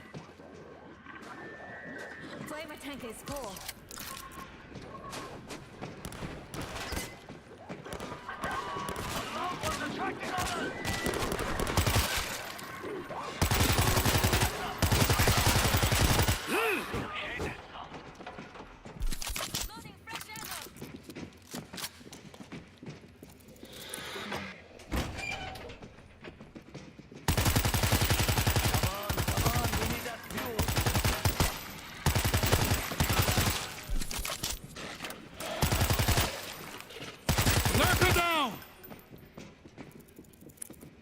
Found it! Going for the generator.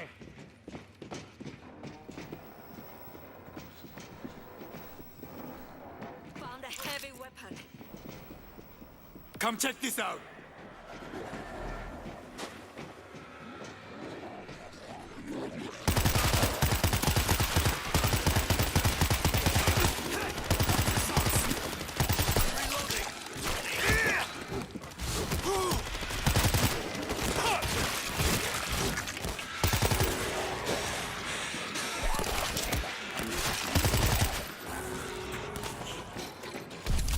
Bring that fool down!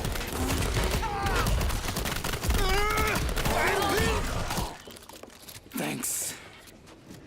Firing the steam boost!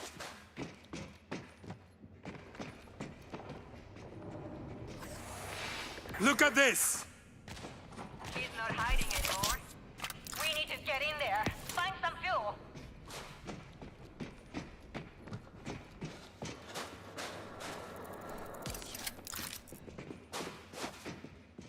My apologies. Stay very quiet. Start the engine.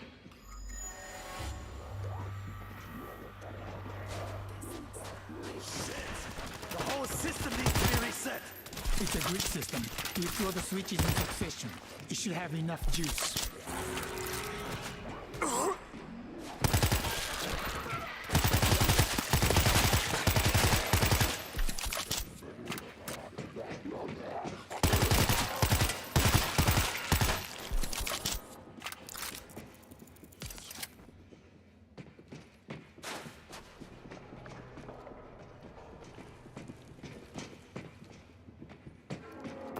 Power's on. Get to the elevator.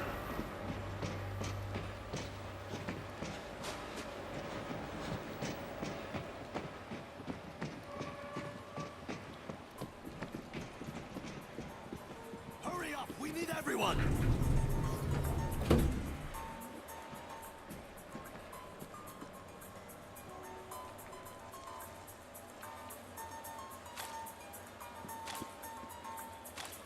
Everyone's here. Okay, let's go. Dima! Это японцы! Please, don't shoot! We're getting you out of here.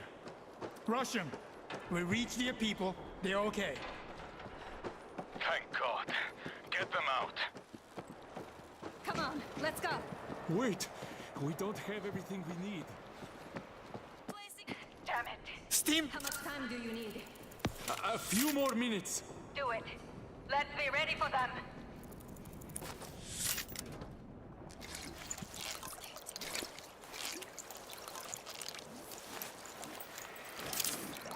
Better. I have a defense kit. Electric grid up and running. What's in here?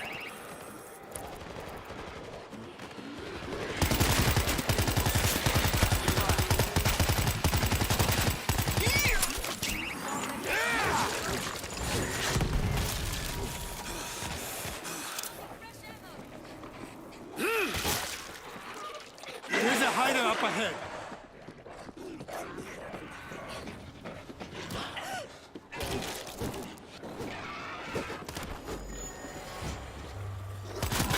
Lurker neutral.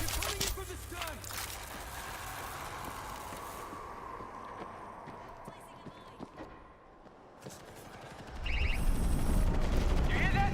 The ship's coming apart! Hey, Russian! You need to hold on!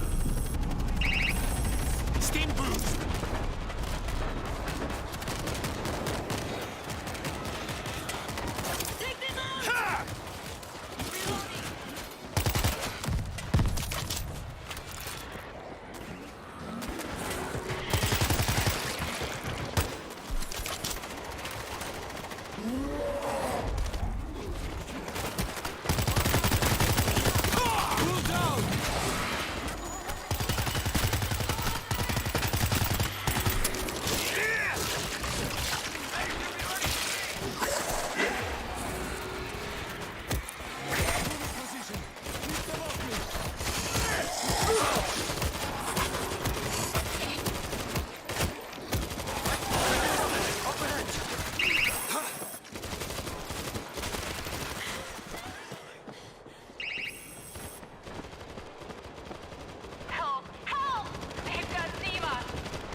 You're good. Let's go bring back Gino, please.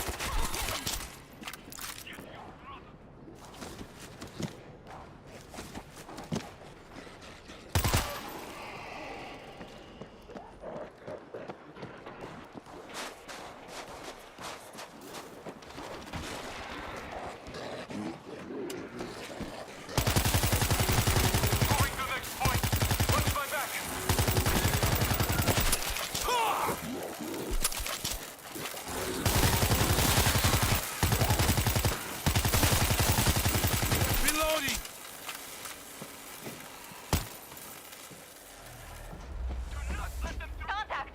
Follow the ship!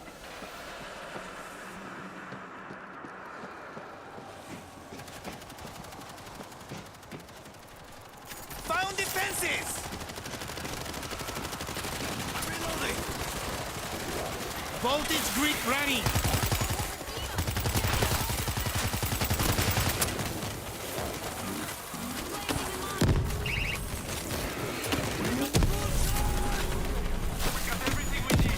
Come on! An elevator!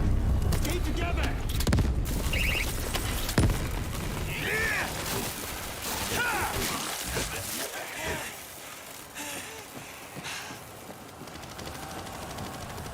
I'm empty!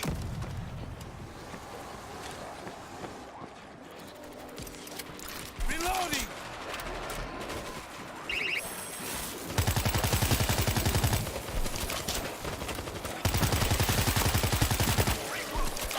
Stop that leaker! Don't stop! It's coming apart! I have a defense kit! Here we go!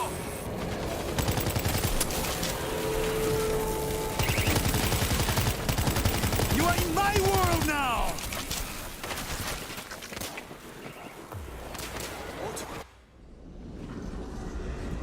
Thank you. I owe you my life. Actually, you owe us nuclear power. We made a deal. Oleg and his deals. Looks like we are working together now. Gold like this cuts through all the bullshit.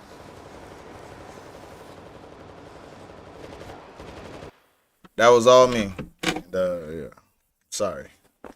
How else can I say it? Terribly, terribly sorry.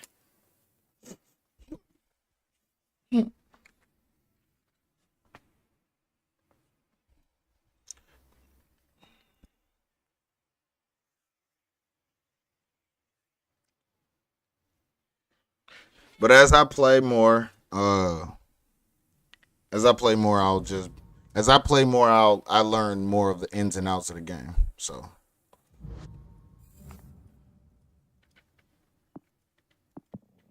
alright, you said prestige.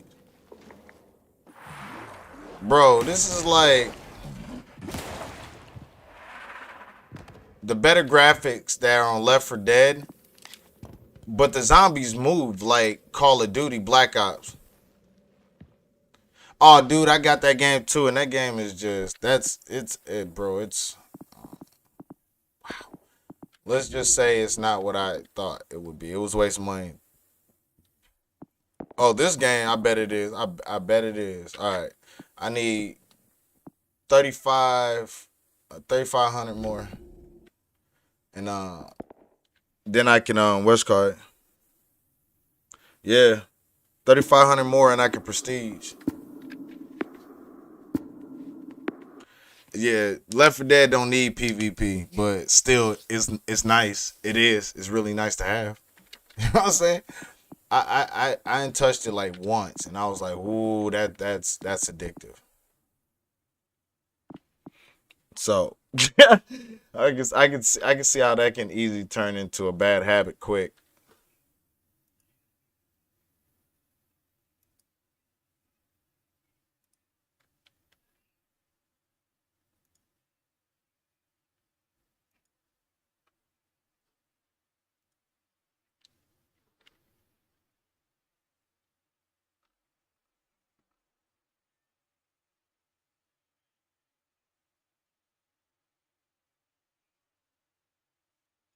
I forgot why I was opening that.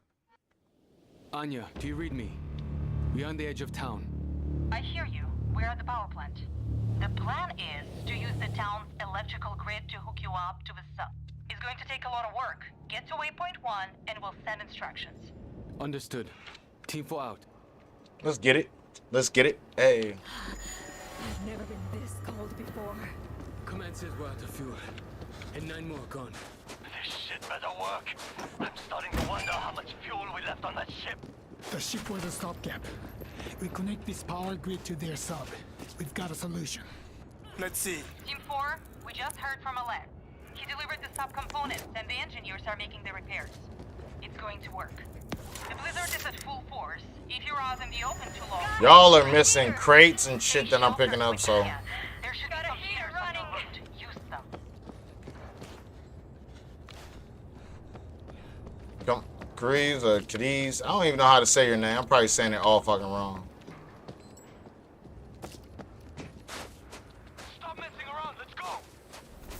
Not only am I cray, I'm streaming. I'm thawing out.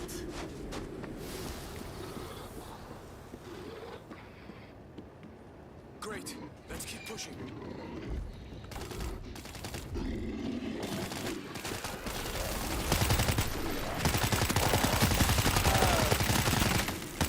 Finally dropped the ball. Aya, we at the waypoint. What do we do? Substation is offline. Check the boxes around the courtyard.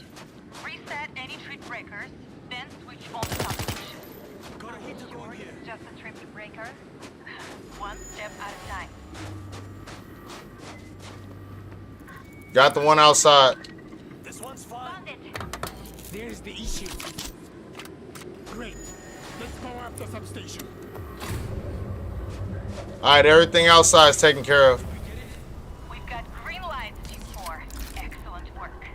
There's another substation down in the area. Same drill as before. Check boxes and power it up. Checking boxes. Over. Cover me. I'm reloading.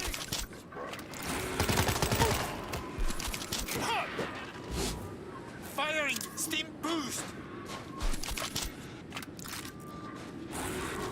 Can't take this call. Okay, go ahead. Take this call. Found the problem. Reload.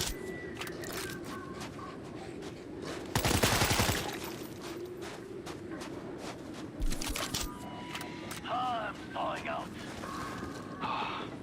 The heat suit is so good. Looks okay. Yo, fucking dickhead. Thanks.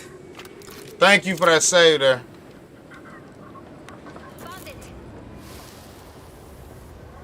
The screamer is calling in more. Don't shoot me. Sorry, bro. They all spawned up on me. That was panic shooting. I shouldn't say panic shooting because I was actually aiming. Somebody stop me. Ha! It's on. Get in here. I'm reloading.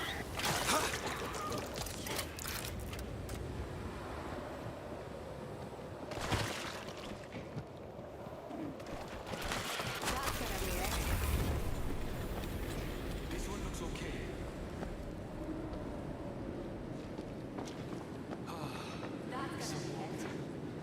Should I? Let's see. That's a dumb question.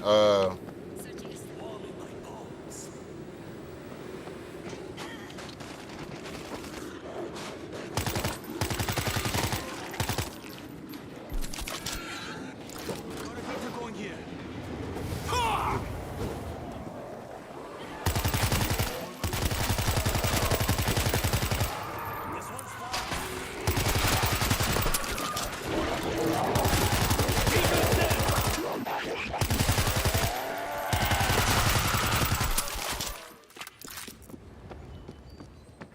Warming my bones.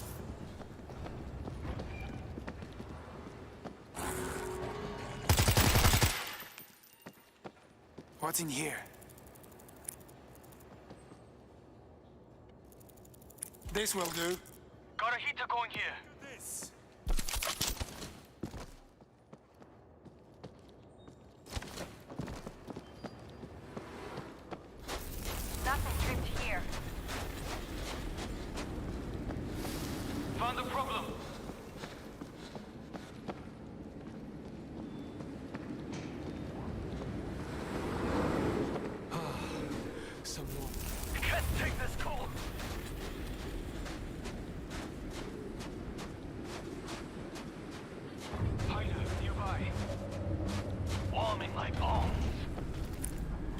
Got it. Everyone get together. Then we move. Stop stations are back on the grid. Come and meet us at the power plant. I see the power plant.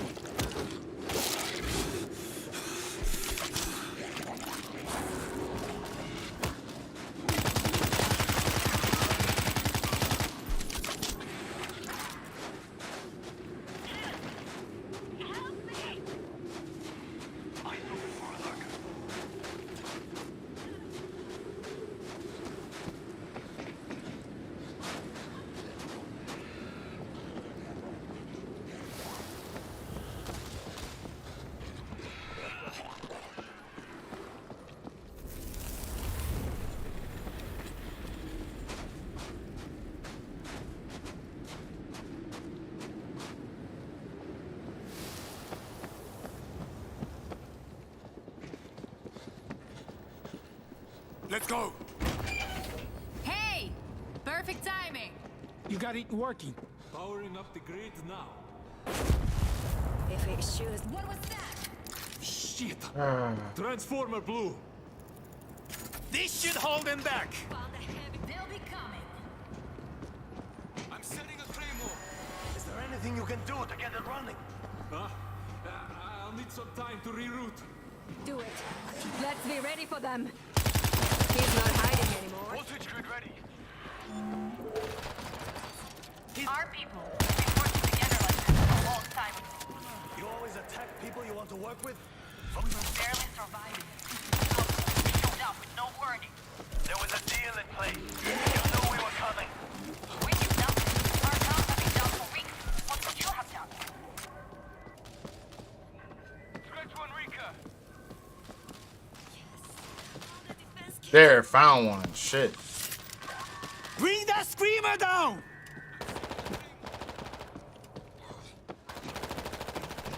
Loudmouth down.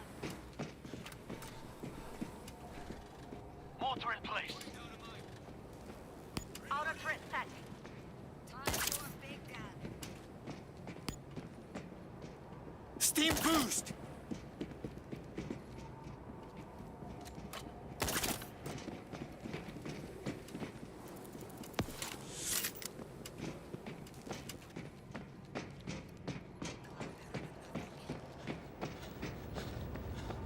No noise.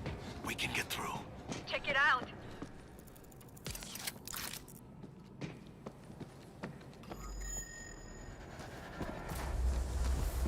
Take them out!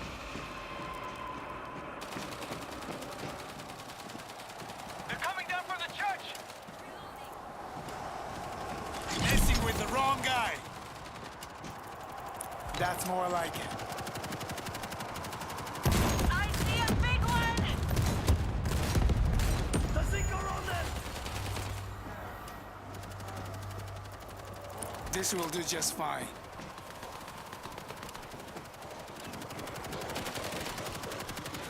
Learn to aim! Take down the bull! Too many of them! Go for headshots!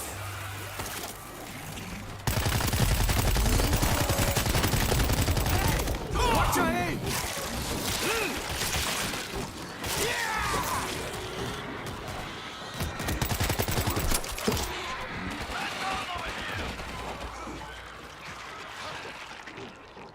I'm gonna get you out of this. What about these help?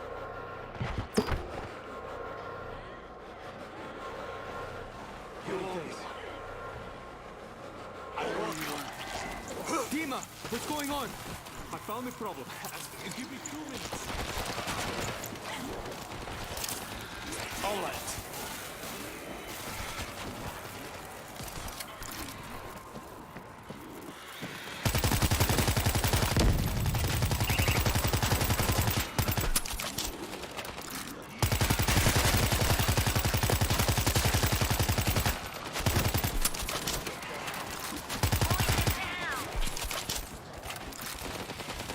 Locked and loaded.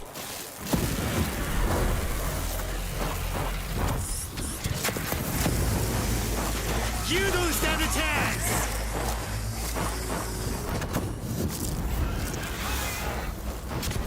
Focus fire on the big one! They're coming in from the left!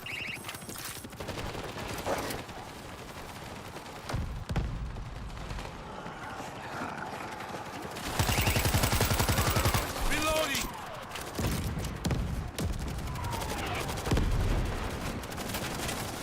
They should be ready to hit! They're all over me!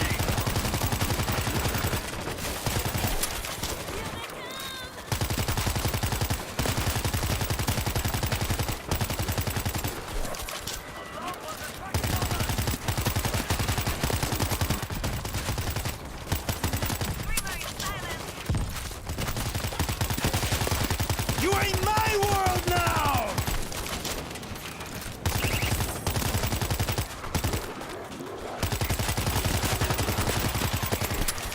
Ha!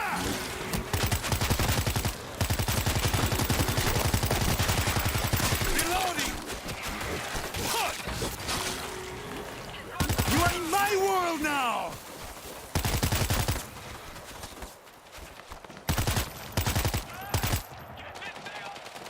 Somebody! We've got one down!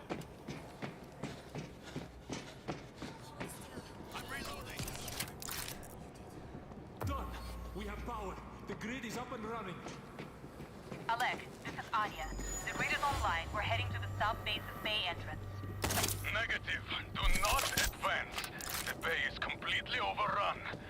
Use the main entrance. First, you'll need to power up the outer gate. Understood. We are on it. Point us to the outer gate. Head outside and drop down to the courtyard. We'll be on radio. Regroup! Stop dicking around!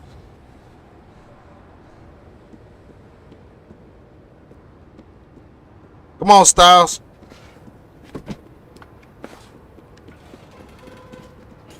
Move!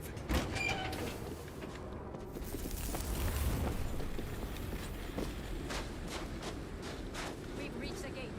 We'll power it from our improvised grid. Head into the building on the left. Look for a charge on the wall. We found the charge. The system is in lockdown. Activate the switches. That exact sequence to get the juice. Any mistakes, and you'll have to start Green from light. scratch. All right, remember it? Let's go. Memorize the order. Fuck You're too old to remember it? I'm not too old to kick your ass. 4 letters? That's nothing. Look! All right. That's the order we need. Yeah, XOXO, baby. Love you too. Smooches.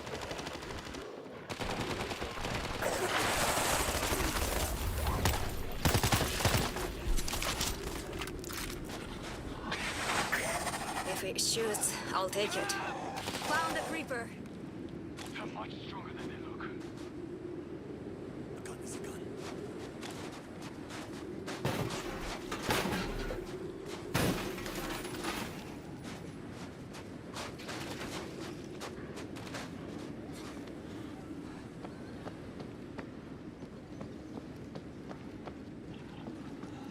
Got a heater going here. I got a red light. We have to start from scratch. It ain't that hard, old man.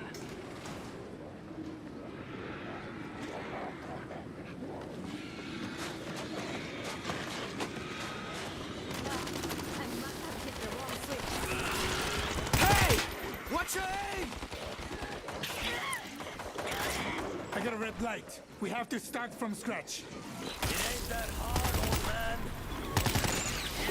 Rats on the ground!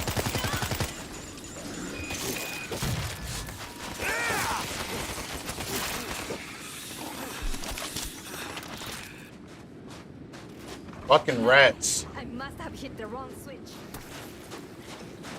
I see a ball! Steam boost! Yeah! I got it, the infector!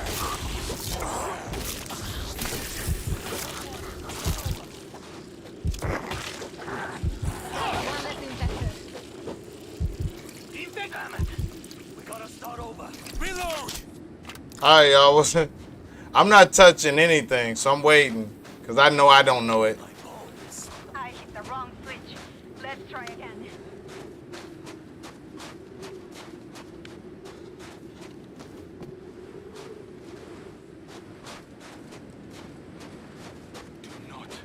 Fire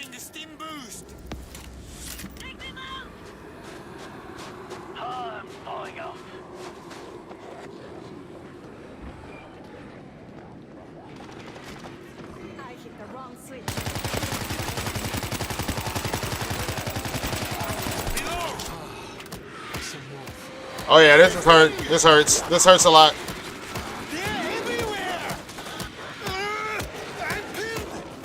Come on.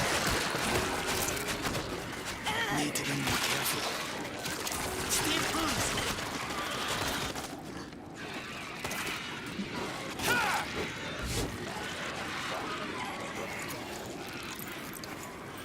Is everybody okay?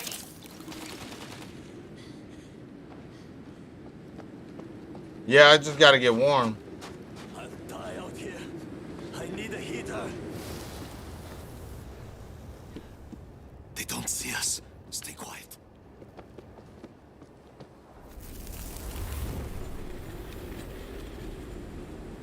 So X, O, what, C? Yeah.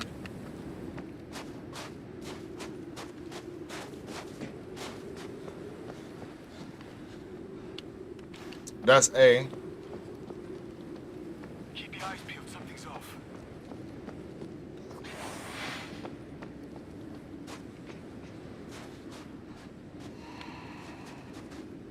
Where's the other one? OBC? Okay. Got a heater going here. Vector! Green light! Bring that bull down! Hang on, we are coming to help. All that practice paid off. You are in my world now! Focus fire on the big one! Reloading!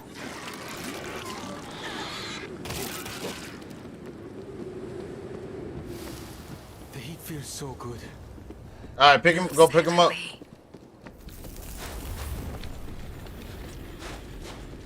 Hang on. I got it. You'll survive. On your feet.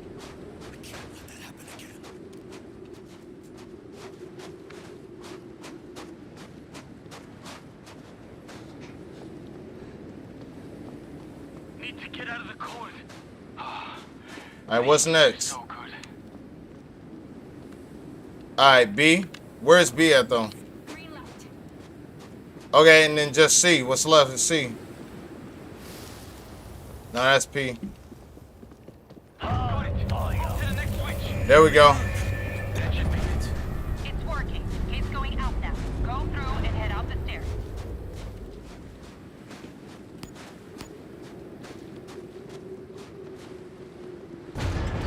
Let's go. See another door here. Huge door on the right is the subbase entrance. We're moving in now. We've got a break in the storm, but it won't last long. Dima and I will work on getting the door open from inside these rooms. I must warn you, opening the door will trigger the security alarm. It will be loud. Do what you have to do. Okay, here we go. That stirred them up. Look what I found.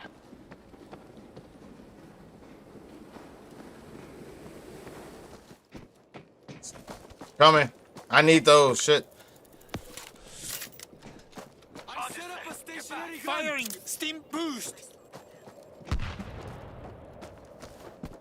Check this out.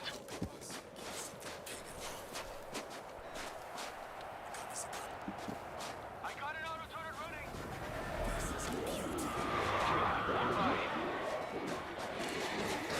The screamer is calling in more!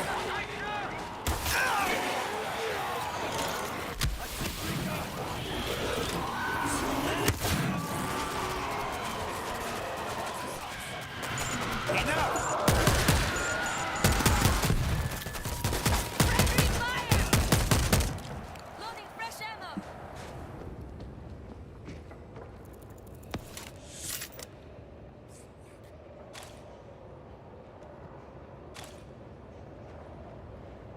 I gotta switch out my secondary. This shit's stupid. I got a fucking flare gun. Like, what's the use of that? Keep your eyes peeled, something's off.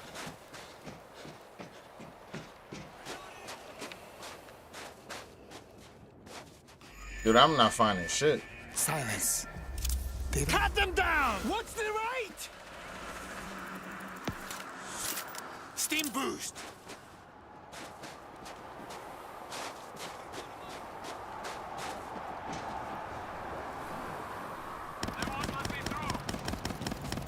This will do just fine. Help me! Help me! Get them off the fence!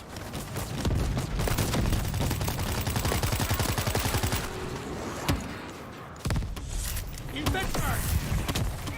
Infector, got me! Bring that bull down! Yo, it's got me downstairs. Holy shit. And there's a fucking lurker dude. Oh god, I'm dead. And fucking wow. It got me. Get out of there, dude. That's bullshit.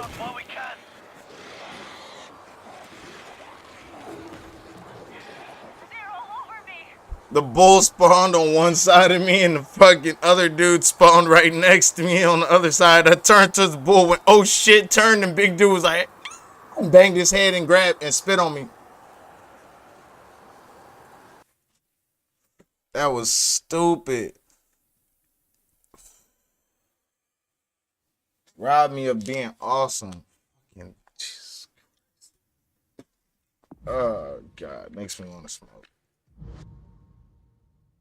35 headshots. Boom, boom, boom, boom on that bitch ass. Fuck it, let's go again.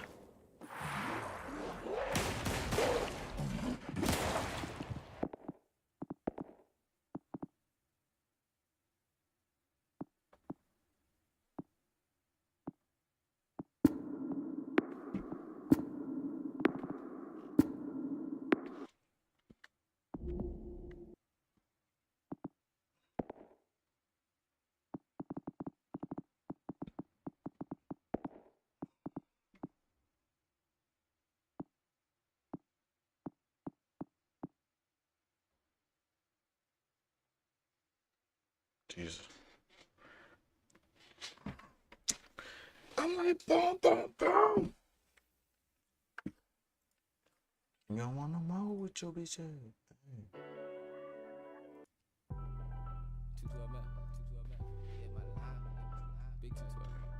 Ooh. Ooh. You just calling on my phone. Hello, hello, hello, hello. Bill collectors won't stop calling on my phone. Hello, hello, hello. Look here, hello. Anya, do you read me? We're on the edge of town. Skip, skip, skip, skip. Got some redeeming to do here.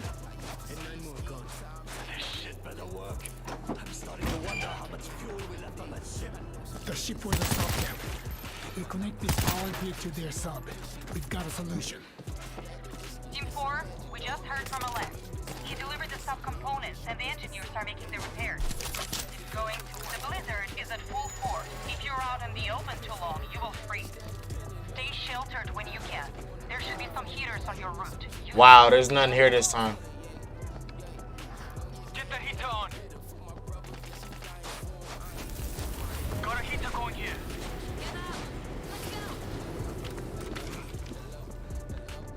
Let's go!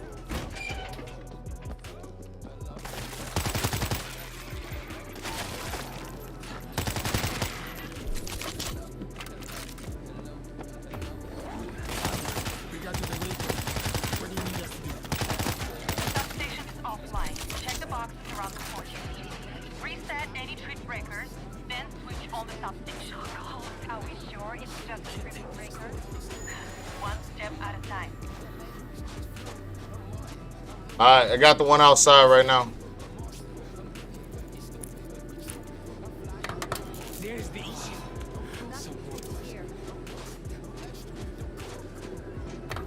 Found the problem. Alright, never mind, you got the second. Somebody try the substation. Some warmth. Steam boost! Anya, tell me it's working. We've got green lights. Team 4. Excellent work. There's another substation down in the area. Same drill as before. Check boxes and power it up. Checking boxes. Over.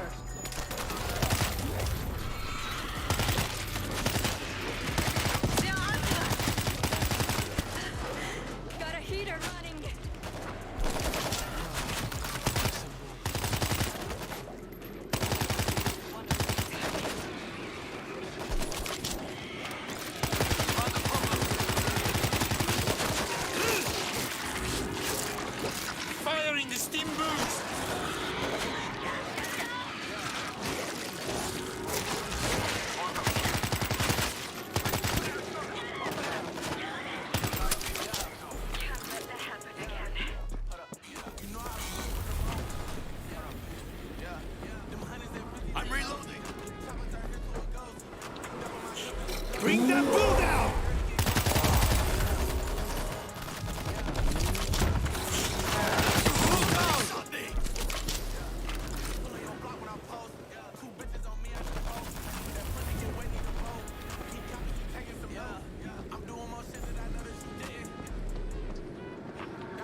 This one's fine.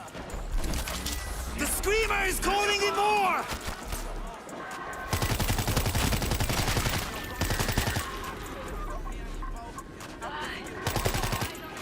Reloading! Bring that screamer down! The heat feels so good.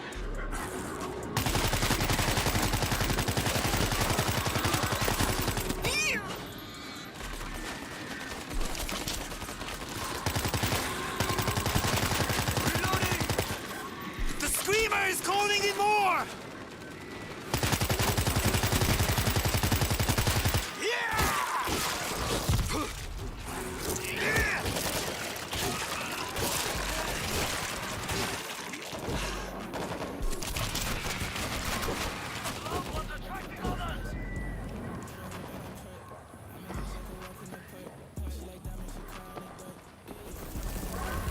Take out the headman! I got the loud one! Hazmat down! Stay away from the gas!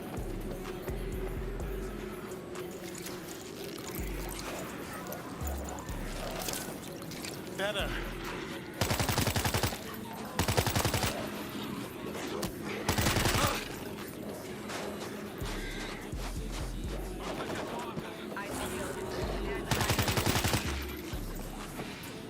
It feels good. Got it.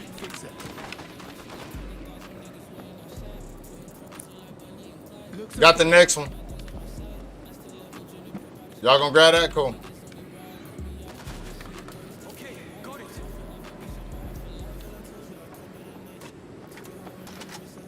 It's cold. Eyes open for a lurker.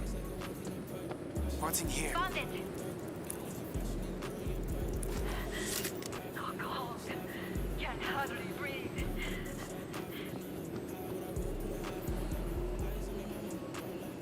That's gotta be it.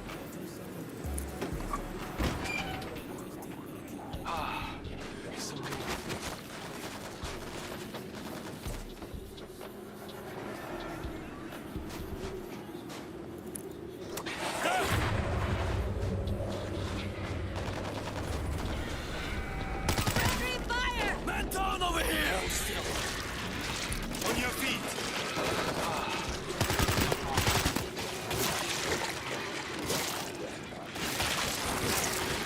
Hang on!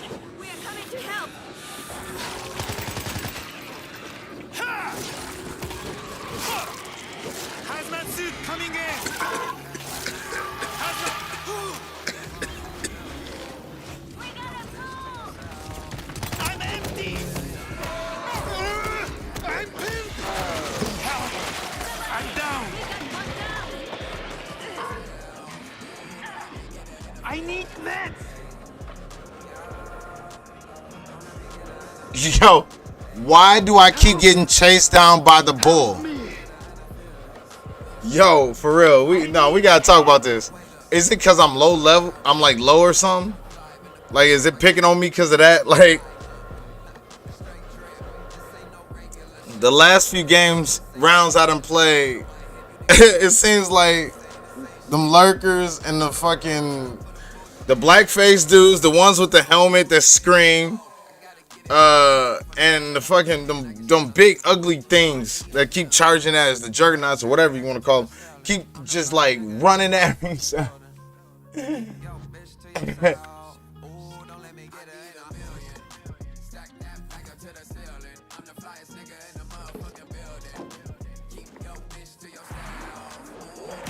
My name is the same on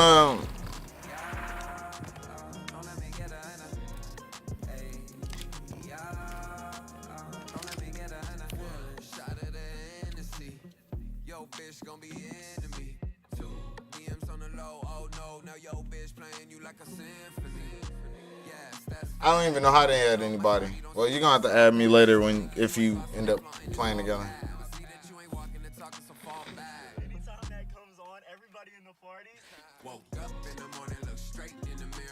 Damn, man, I'm fly.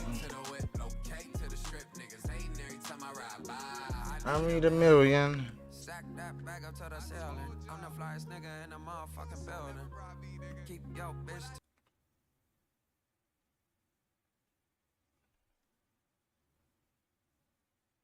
Alright, we're gonna get off of that. Actually, I will put that back up. We need something just straight.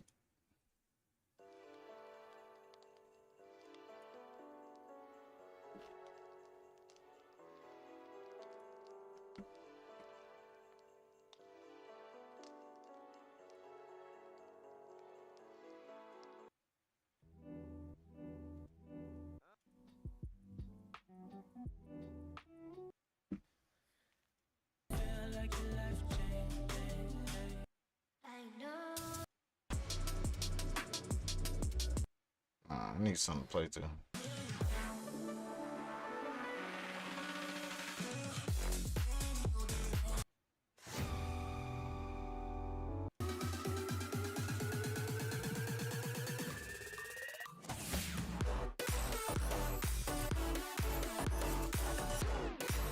Let's see.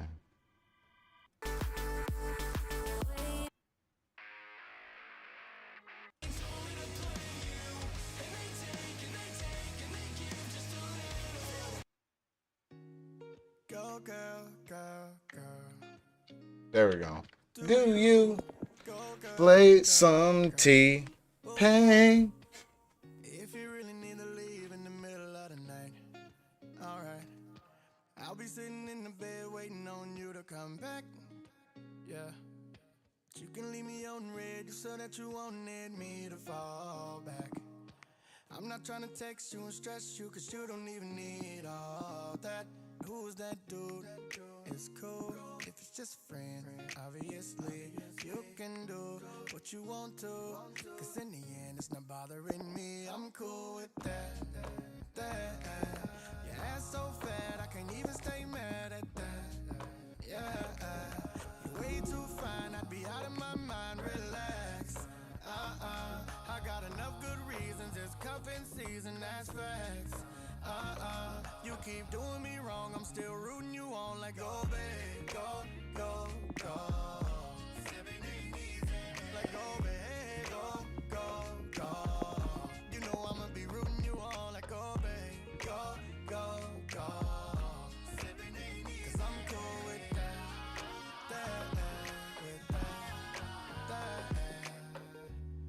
Go, girl, girl, go, go, go, go, go, go. I don't know why you need me to get on this flight, but alright. Vegas ain't a hop and a skip, you can't just come right back tonight. I got the private on the runway, tell your girl to come play, I know she want a few stacks. I can at least come give me a three, something you can leave in common when you need something, I'll be cool with that. Your ass so fat, I can't even stay mad at that. Yeah, you're way too fine, I'd be out of my mind. Relax. I got enough good reasons, it's cuffing season, that's facts. You keep doing me wrong, I'm still rooting you on. Like, go, babe, go, go, go. Like, go, babe, go, go, go. You know I'ma be rooting you on. Like, go, babe, go, go, go. Cause I'm cool with that.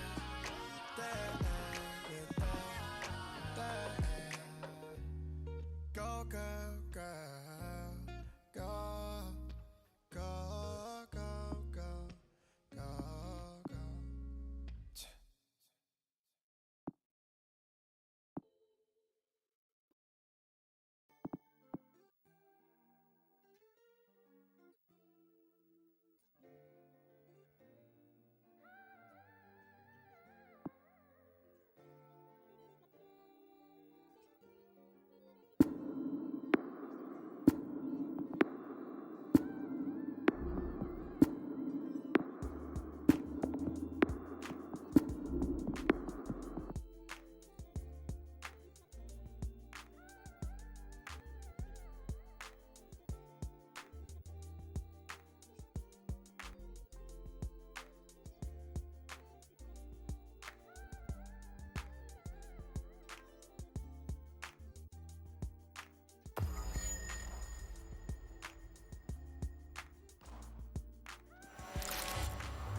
Where's the switch? Hold your breath. We got a howler! Thank God for that. Flip the next switch.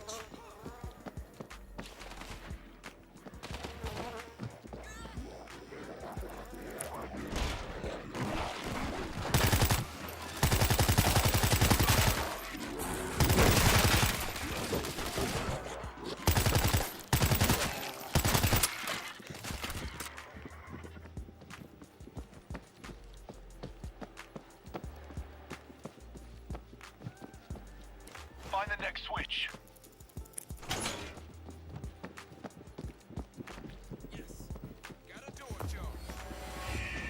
Davey, how close are we to opening the tunnel door? It should be coming up, unless you die.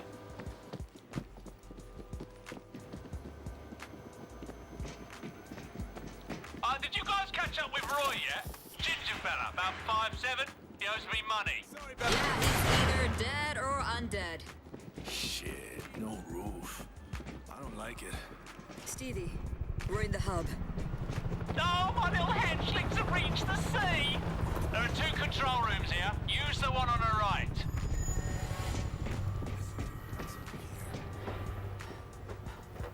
Oh, that's what. Damn it! Stop. Good stuff. Yeah, fits like a glove.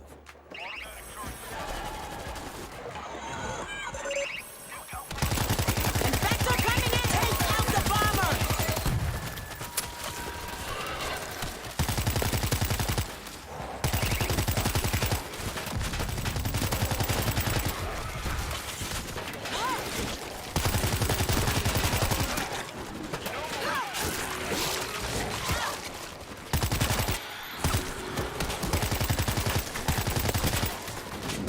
There's enough for everybody. I hit the switch. It's working.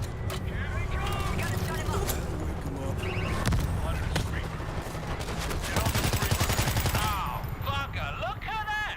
I can't get the engine running. Oh, I guess you'll have to buy them without me. We got them all.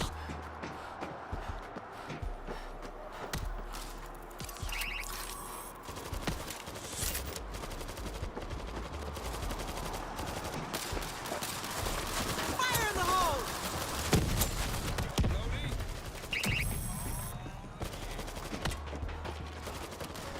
They're climbing up!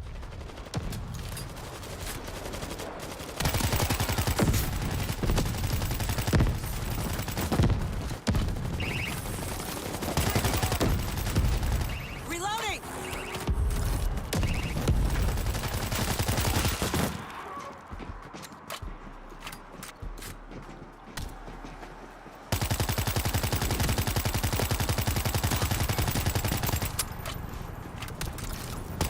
Did everybody get some?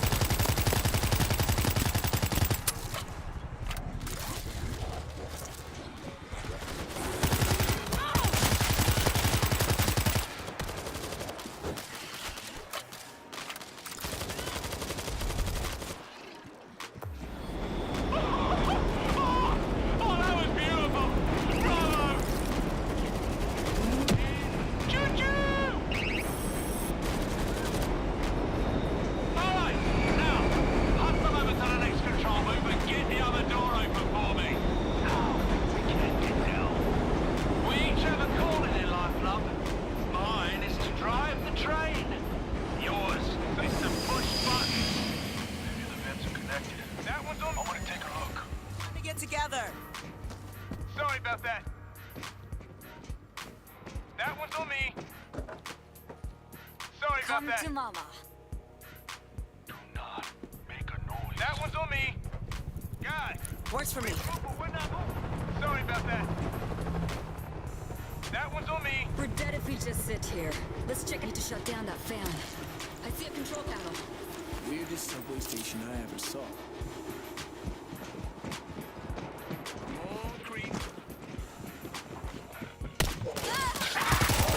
Creeper taken out.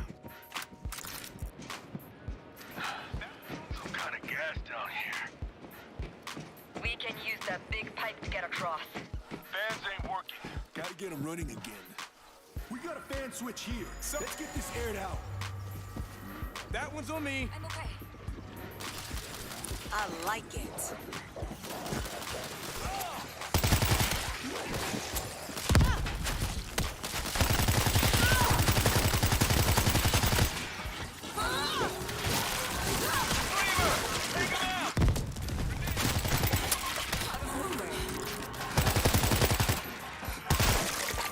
See another fan control. Probably airs out the place.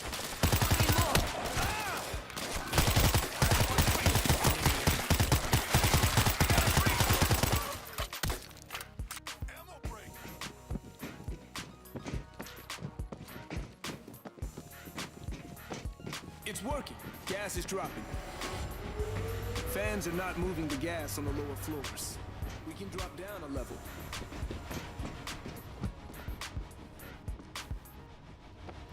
Air's clean. Come on down. Next level's gotta be aired out before we drop down.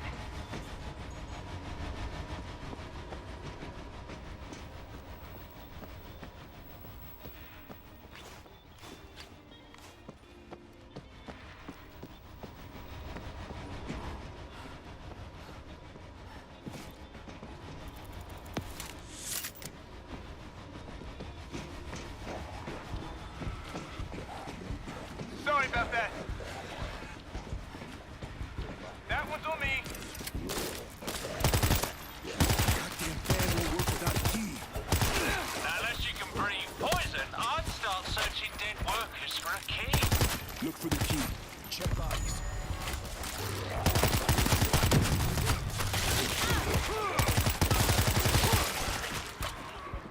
No key. I see a bomb!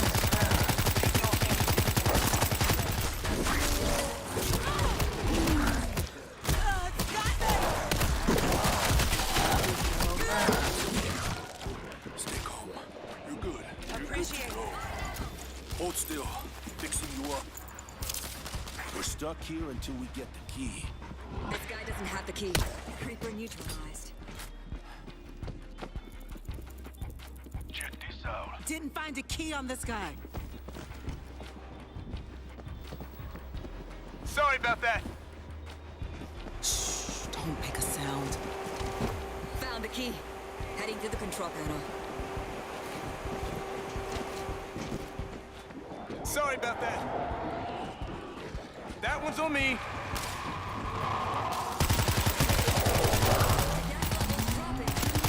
Let's go. Next level should be safe. Sorry about that. That one's on me. Missing another goddamn key. Are you serious? Look for bodies. I saw corpses one level down, but there's still gas. We gotta try. Just move fast. That one's on me. Sorry about that.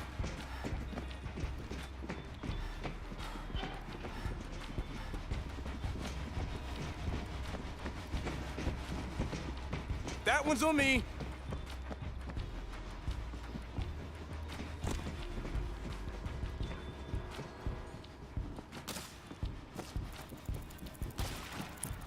Keep looking.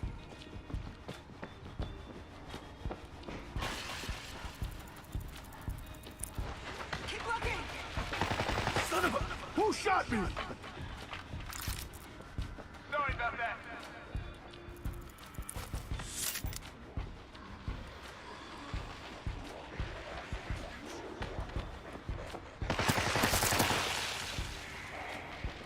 Somebody. Help. You're gonna be okay. You're good to go. Thanks.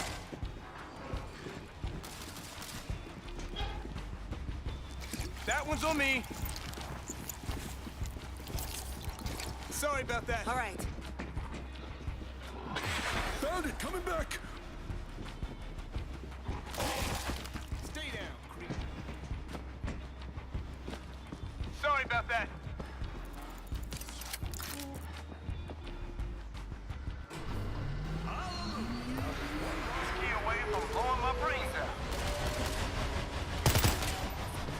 Last level down and we get out of here. This tunnel looks like the right way. That one's on me.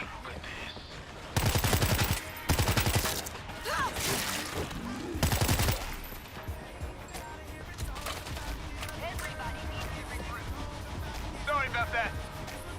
Hurry! That one's on me.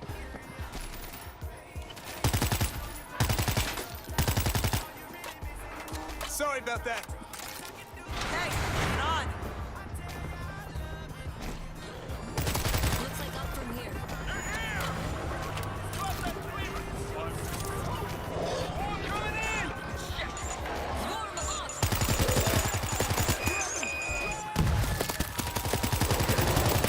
Hey, I'm reloading. Throwing a grenade.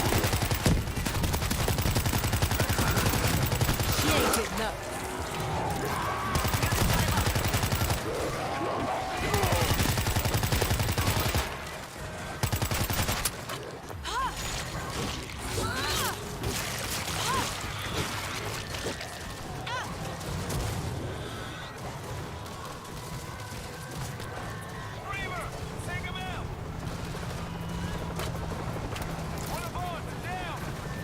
Damn it! They're falling! Go!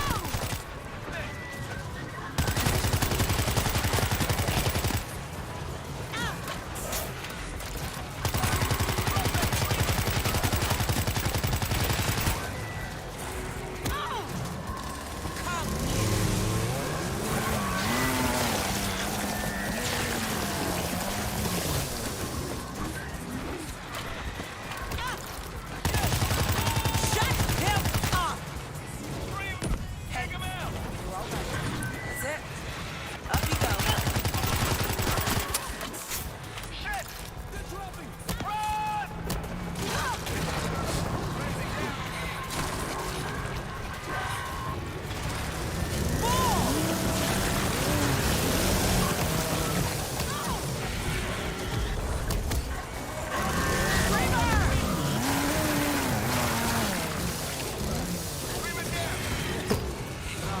Using a stim shot. Gonna fix you up. Thank you. Move! They're throwing themselves at us! Reloading! Heads up! Bull! Drop the bull. Hell! That one's on me. Sorry about that. Somebody hit the door button! That one's on me. Reloading! Good job! Sorry about that. That was close.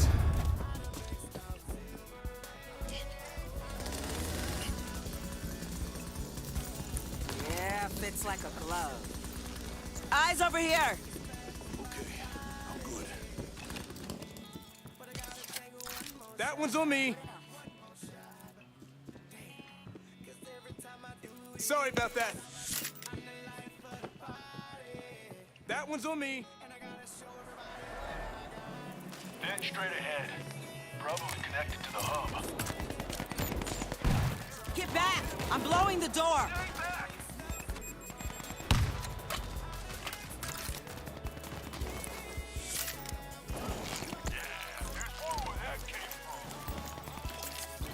All good.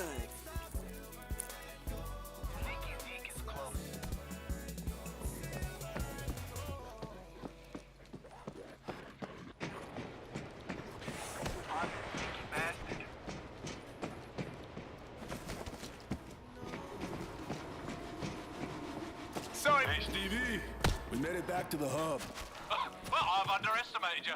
If I was a betting man, I'd have just lost my arm. Now open the door. We'll hit the door switch. Hey, I'm reloading! Guys, we gotta regroup before we move on.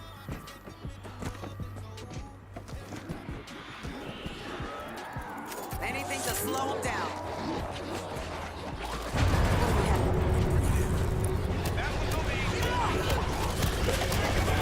More heading this way! Keep them away from the train! Down. One more, Looks like Black Friday in here. Please. I can't get up. Protect the train. Help. Screamer, Please. I can't get up. I need help. Thanks.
Alright,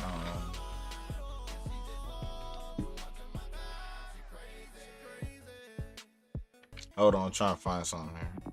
Let's load myself up. I gotta find.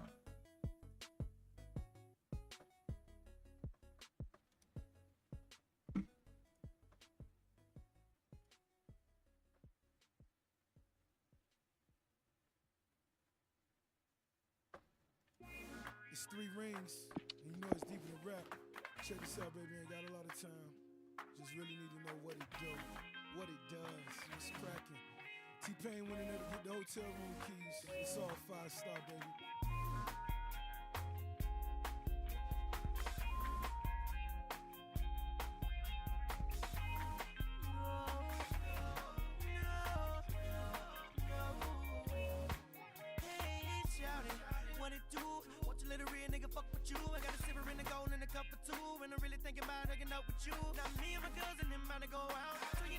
How am I disconnected?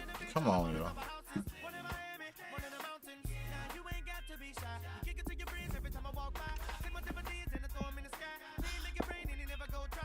Try that again.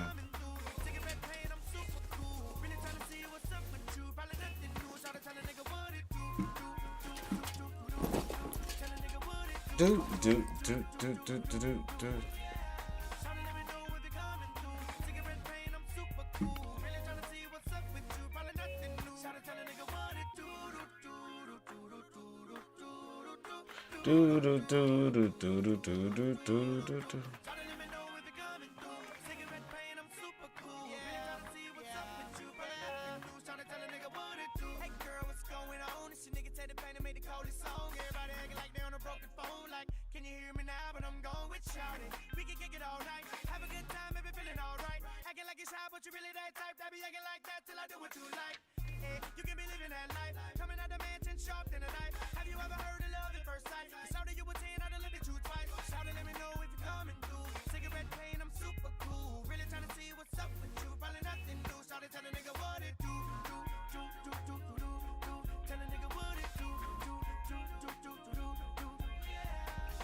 swag, what you wanna know next? Bet they wouldn't talk about me if I wasn't the best. Okay, that's clear. Shawty look good. I pull you by your hair, make you say, oh yeah. You know, but let me see that girl. Ricky bout to beat it, girl. I'm sticking, I'm rolling. You really got me feeding, girl. What he do? Fuck you, man, I wanna fuck with you. No question, she smiling at me. 9 months later, like eyes to Pappy. I'm a nigga with 30 cars. Pull up to the party with 30 bras. Shit testing, it's time for me to ace that. Young nappy other nigga in the Maybach. Tell a nigga what it do. Tryna let me know what they coming through. Cigarette pain, I'm super cool.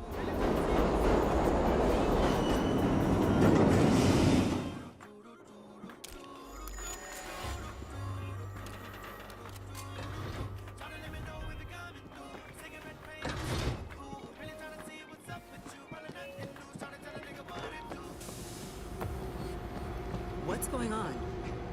Well, it appears my associate on the other side of this door is either passed out drunk or deceased. We'll check it out. Stay on the radio. Shh. Keep the noise down.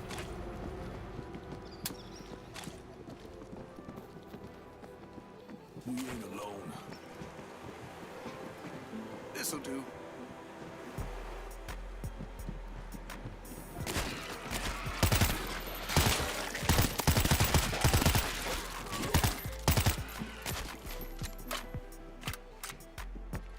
Stevie, there's a closed gate.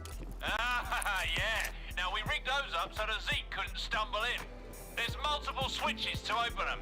Some of them are on timers. Have fun. Nice. Look for the switch.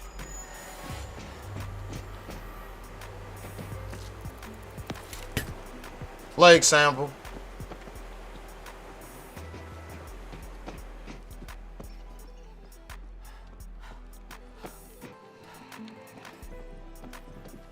Sneaky Zeke is close.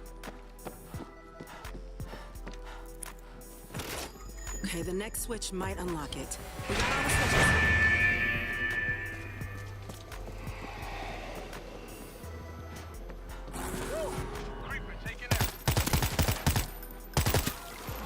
Stay sharp! We got a creeper! Creeper's gone.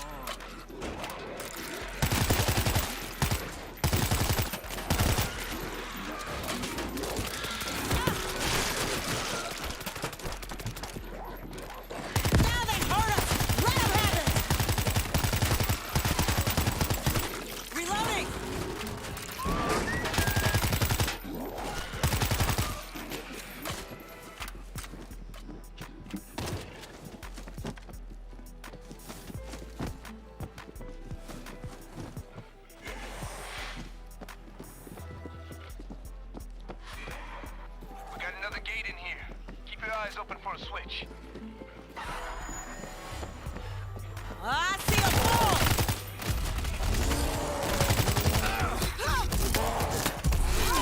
Gas back! We've got an infector!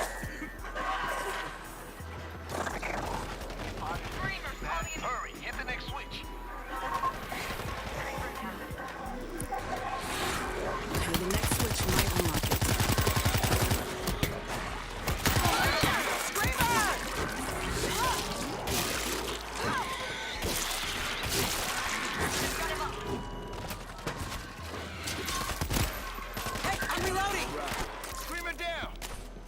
Thank you. I was kind of getting fucked up over there. They did not like me.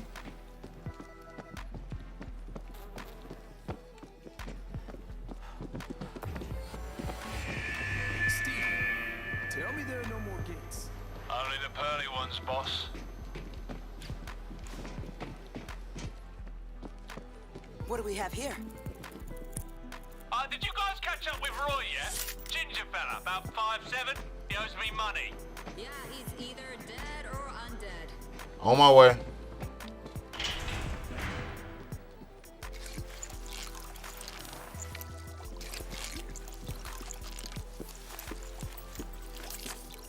All good.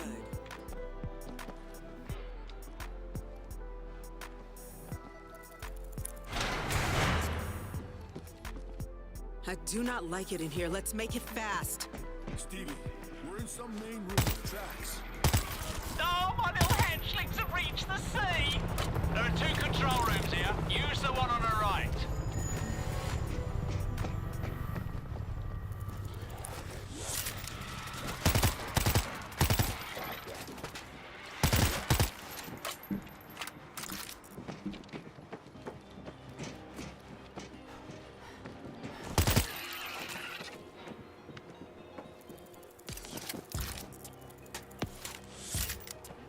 I found some defenses. Let's see what you got. Yeah, fits like a glove.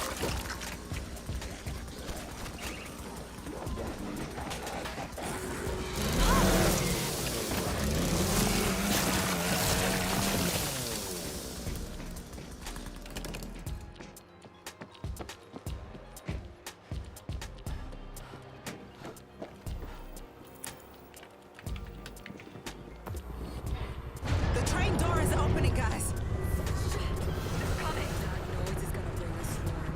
It's gotta be something. Oh, bugger, look at that! I can't get the engine running. Oh, I guess you'll have to buy them without me. Praise God. You give them everything you got.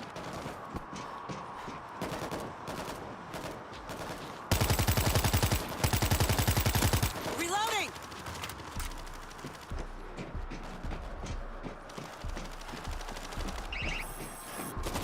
Piling up to our level!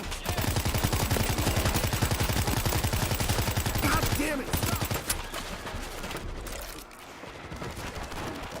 I like it. Come get me.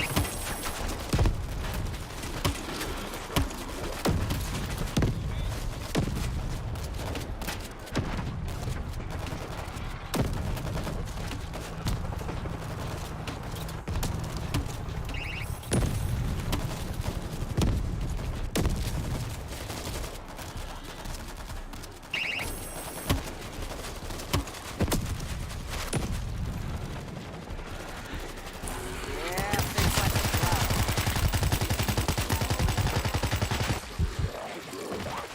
Anybody else? You're climbing up. Hey, I'm reloading.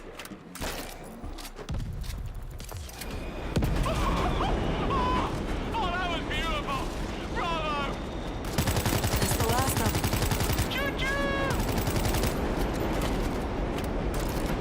All right, now, pass them over to the next control booth and get the other door open for me.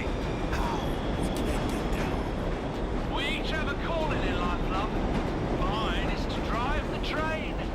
Yours is to push buttons. So everybody regroups.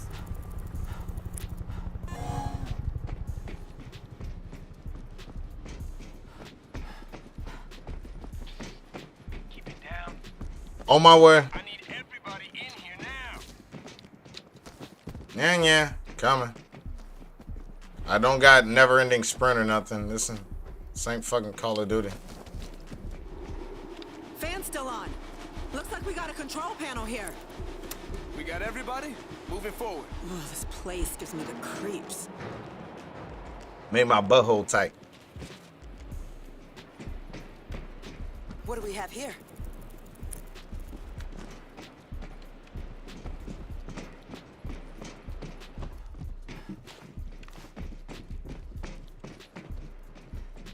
Some kind of nasty gas on the lower levels. That pipe. Let's get up there.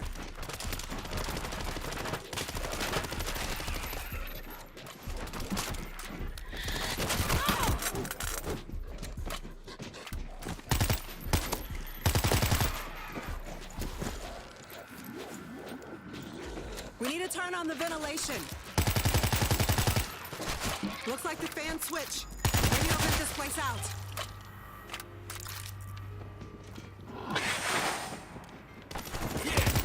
Stay down.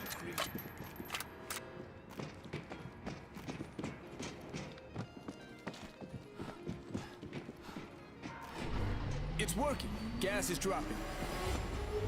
Fans are not moving the gas on the lower floors. We can drop down a level. Hey, air is safe down here. Come on. Next level's gotta be aired out before we drop down.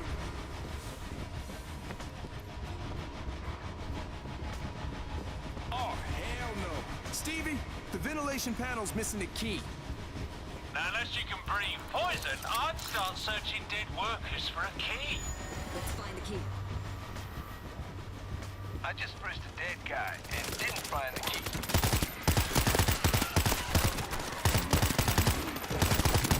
Gas doesn't even touch the zinc. Do the sons of bitches even breathe?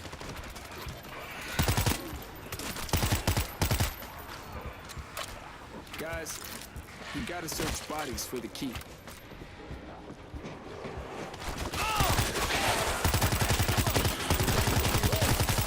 Taken out.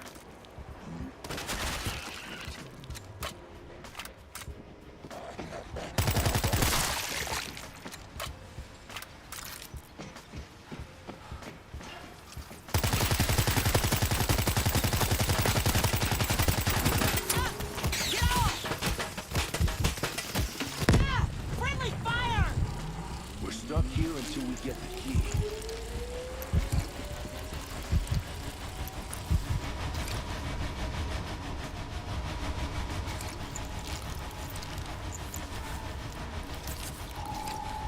All right. I just pressed a dead guy and didn't find the key.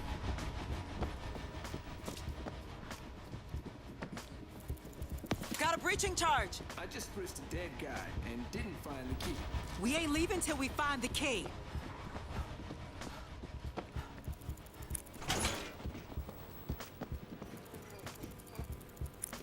I got the key! Going to the control panel.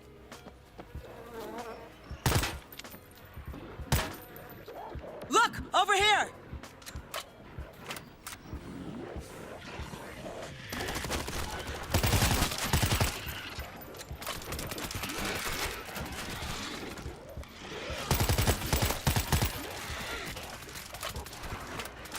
What is the holdup with the key? Ah!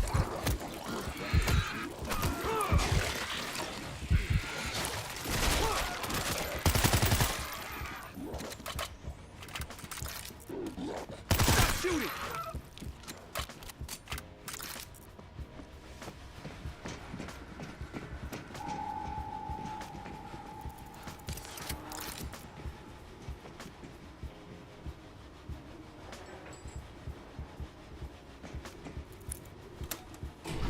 Ventilation is working! Gas dropped! Let's go. Next level should be safe.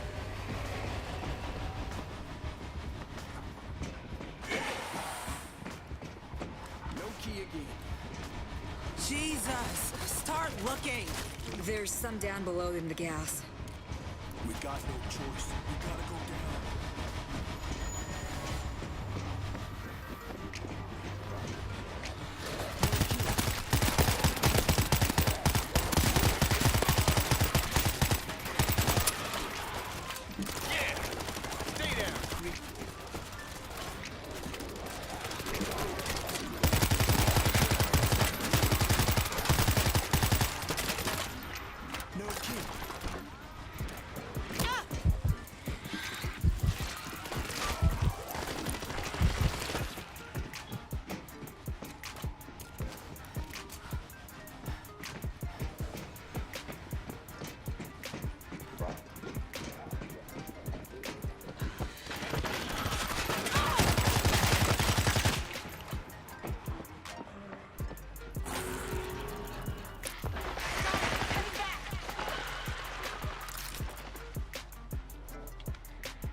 Somebody help!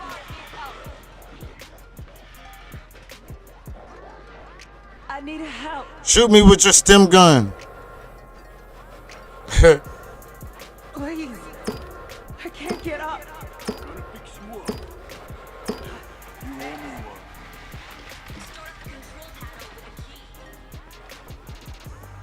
Somebody help.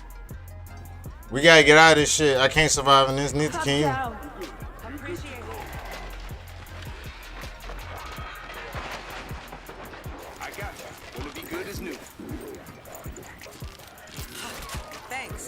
Thank you. I think I just lost 10 years of my life breathing that shit in. Last level down and we get out of here. Right there. Head into the red tunnel. We move together.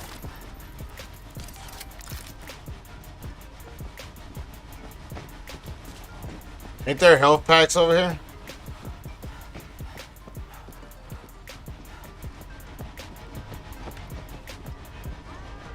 Equipment. Nope. Oh, I could have just went through that. I feel stupid now.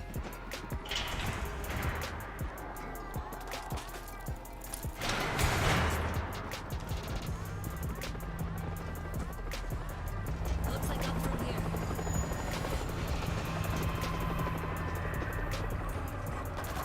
We got a swarm coming down. Damn it! They're falling! Go!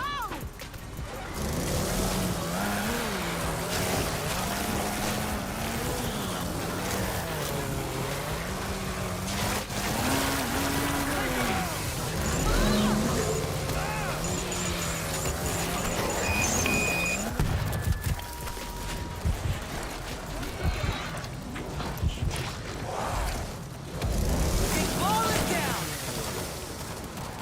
It's gotta be something. Shit! They're dropping! Run!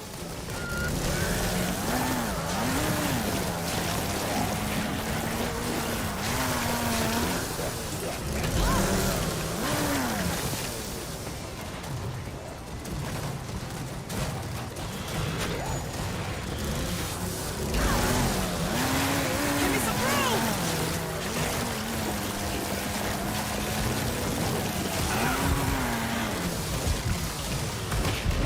One of ours needs help. Damn it! They're falling!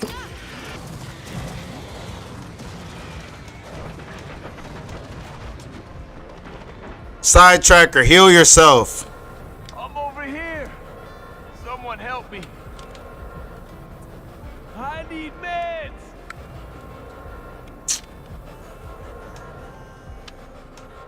Somebody. I need meds. Why pick that shit up if you ain't going? I'm going back to my medic setup, dude. I'm just playing nothing but medic from here on out. Oh my god. I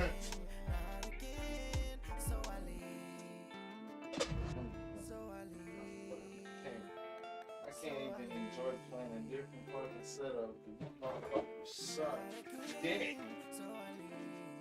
But as I leave, I see familiar faces that kind of look just like my girl, but she's with a friend, one friend, yeah.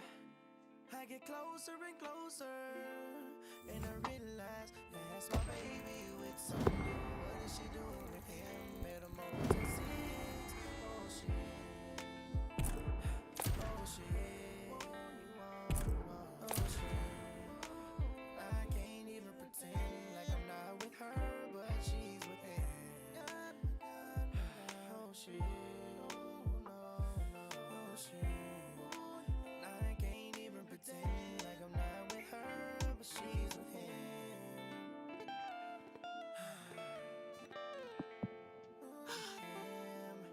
I can't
What in the fuck?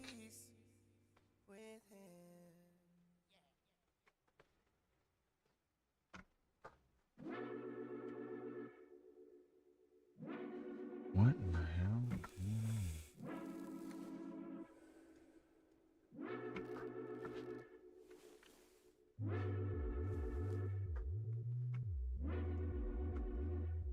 What in the hell?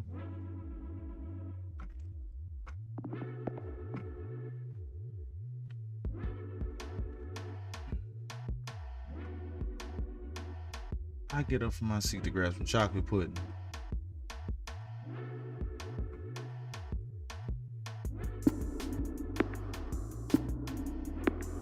And this is what I get. There we go.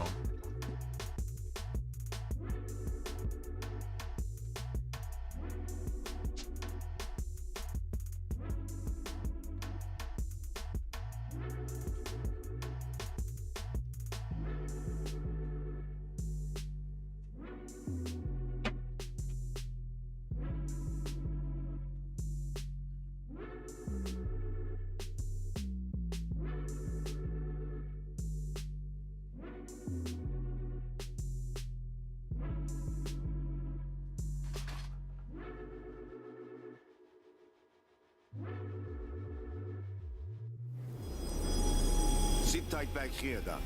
But I know the layout of the compound. Can't risk it, even with your pistol skills. We'll let you know when it's safe.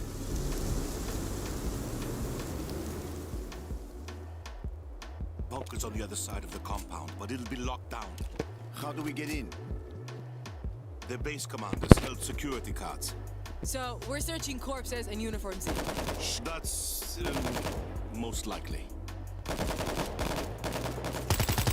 Reloading! Let's keep it down. Booby traps. Protocols to set mines on retreat, so move with caution. I've got nothing here.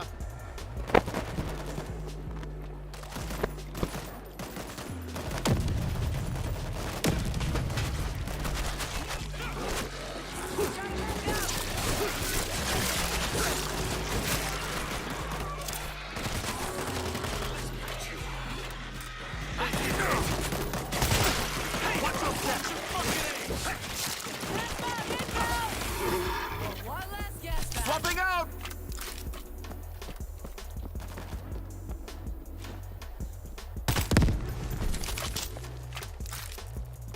C4! Let me know where to put it. I got a breach charge. Nothing here. Mine's on the ground.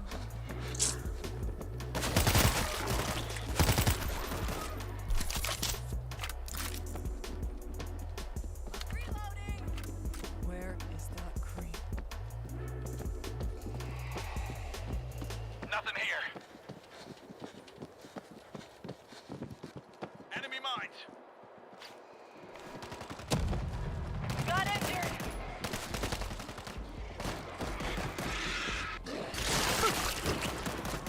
Hold on. Swap it out! I got nothing. We've got that look, girl. Watch your step. Here they come. Stuck him. Lurker, found him. I knew I heard him somewhere. Get off of me.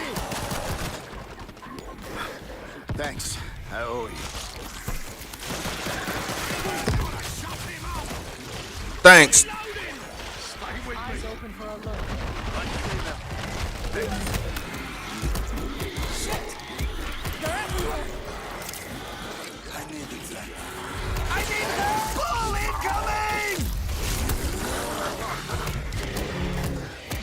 incoming! Wow, that is fucking tragic.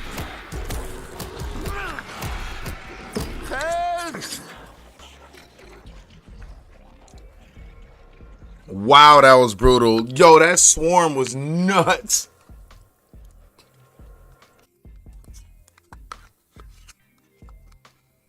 I think like all the specials spawned damn near on top of us.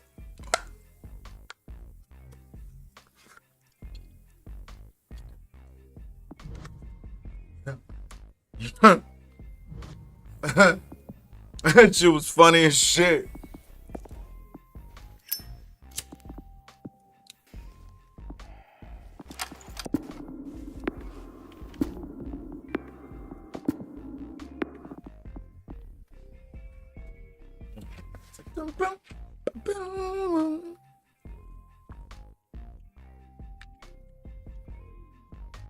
I just been realizing people been watching me eat chocolate pudding this whole time.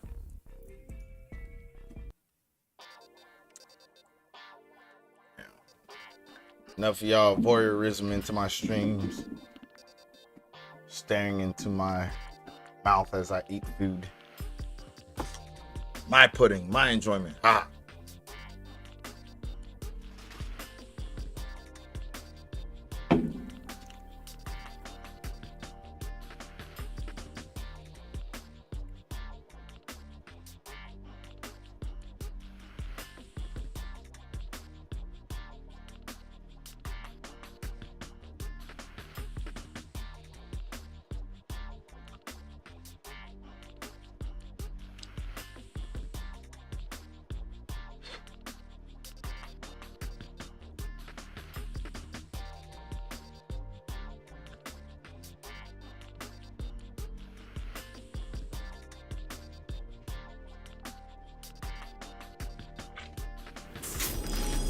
Sit tight back here, Doc. But I know the layout of...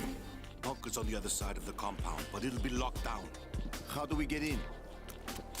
Their base commanders held security cards. So, we're searching corpses and uniform Zeke. That's, most likely.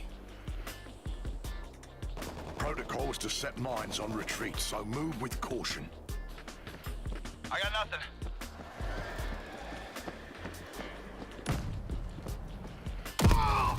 Enemy mines on the ground!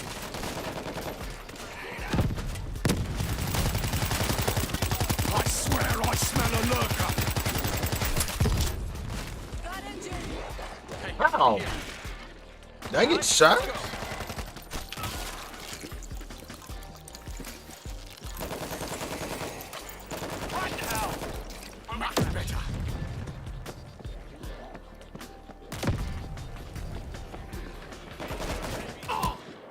Firing the stim! Nothing here.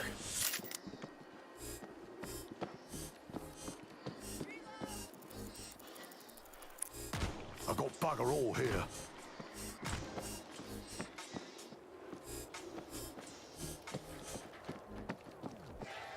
Does the job. Spending a stim boost! I got nothing.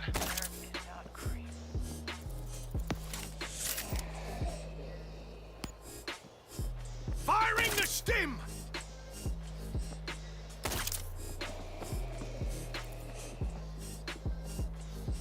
Spending a stim boost!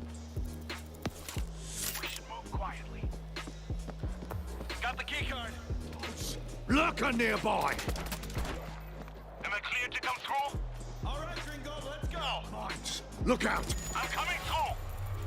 Ah, not too shabby.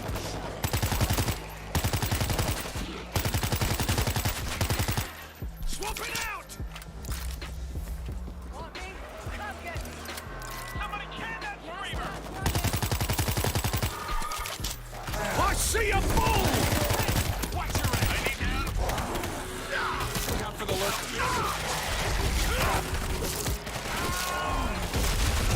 I'm surrounded! I'm fading.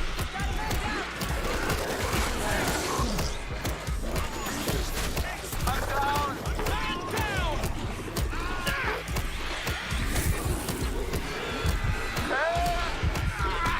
Fucking Zeke's on me! There's me. Wow.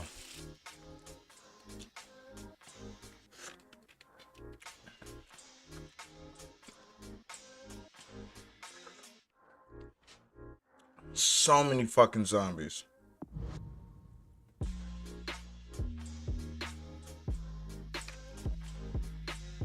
So many fucking zombies.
Sit tight back here, Doc.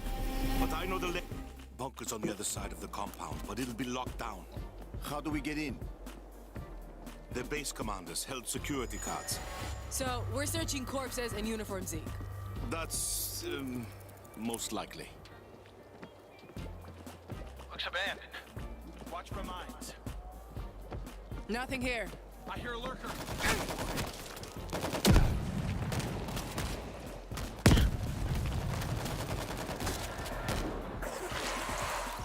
Landmines! Watch that goddamn lurker! I'm reloading! Man down! Not gonna get tail there. Keep your head down this time.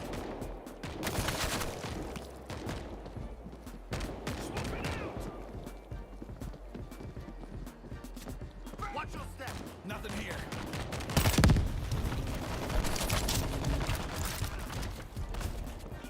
Ball is down! Thanks. I owe you.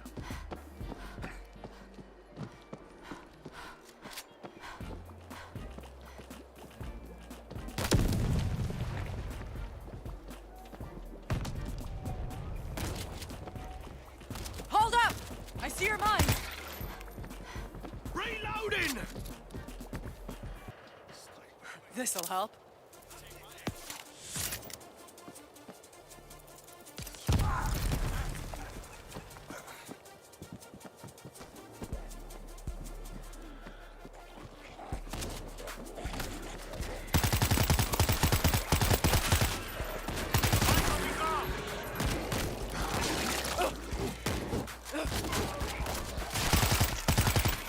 Reload!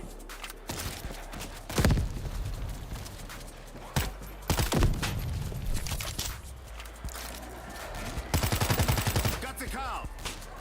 Silence that son of a bitch! Landmine! Working on it. Stim boost!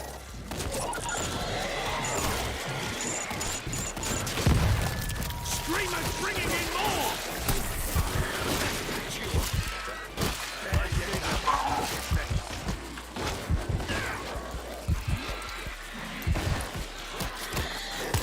Got a man down! Hold on. Good as new. Next one's on me!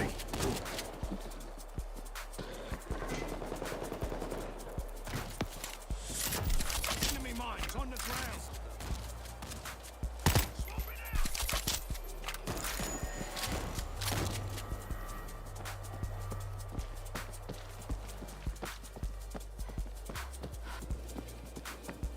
Heads up for a lookout!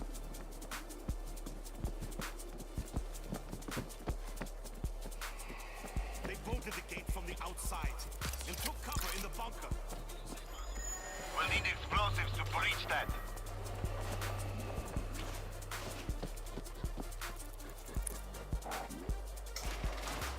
Hold up! I see your mines! I'm reloading!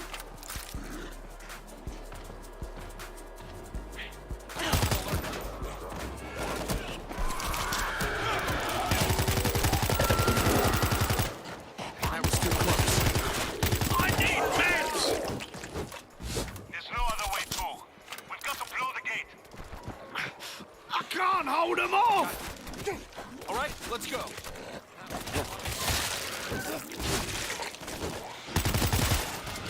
Got that lookout! I'm feeling weak.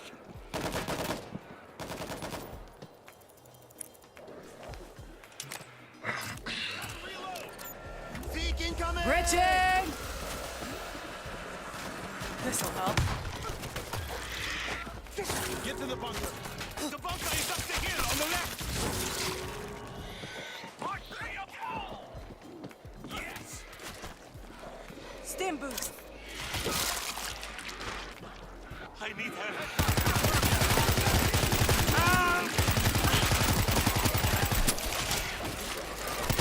Come on, bitches.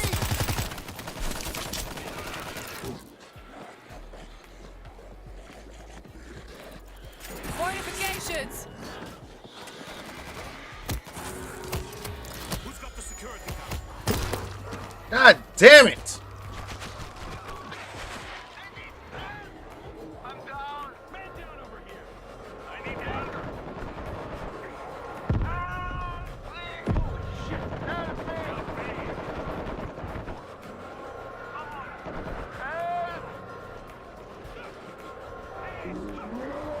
Run! Oh, you got 2 of them on you. It's a wrap.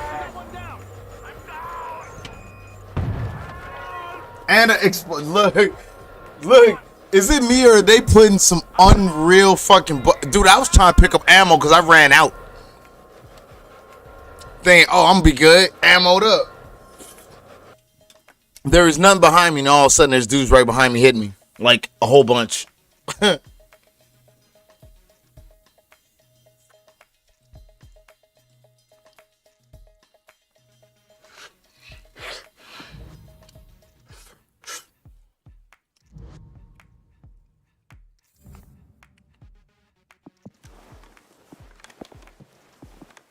Wow.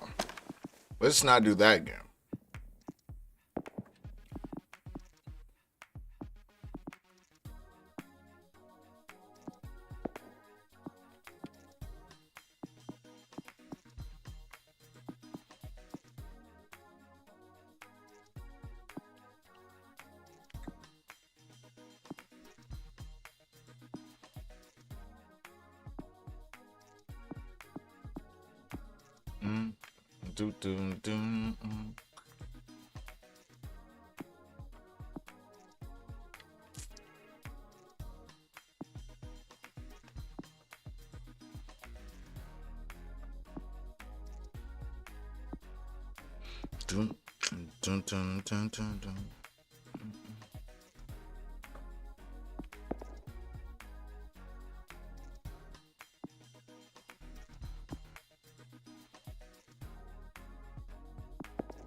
tight back here, Doc.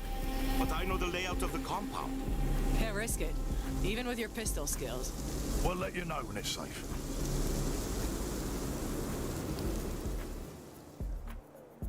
Bunker's on the other side of the compound, but it'll be locked down. How do we get in? Go. The base commanders held security cards. So, we're searching corpses and uniform Zeke. That's most likely. Protocol is to set mines on retreat, so move with caution. Stay close. Nothing here. Fine. Reload! Watch your goddamn shots! Oh!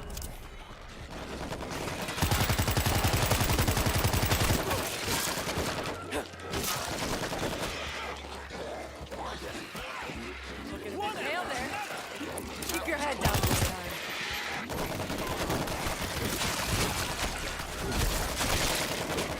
It's a boat!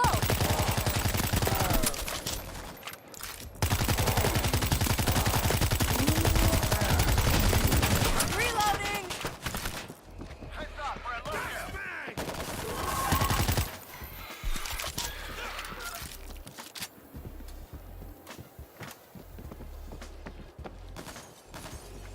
Enemy mines.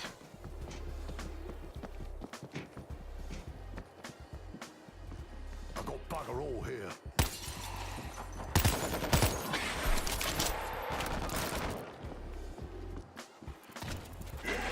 Where is that? Nothing here. Reload! Get it off! Somebody help! Man down! Stay with me. Thank you, kid.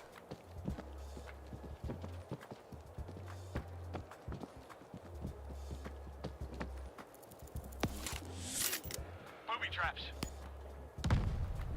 This'll help. Nothing here. Payback time. Shut up!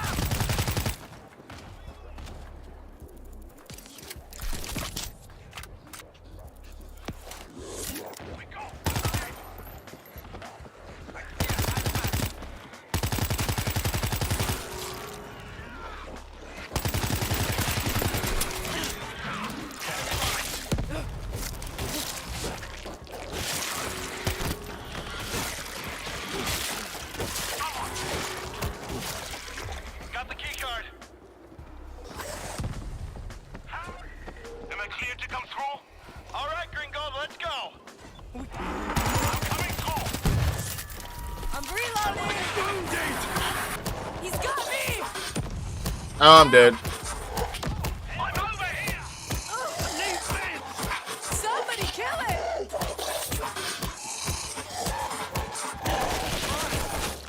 Ugh, disgusting.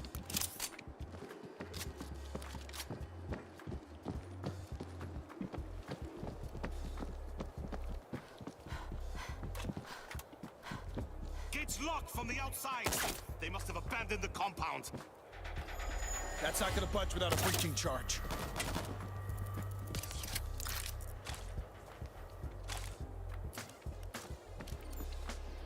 Get back.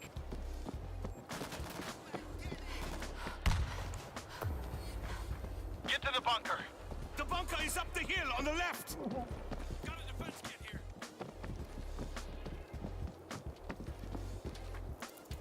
Fortifications! Old school, but it'll... Who's got the security card? This'll do.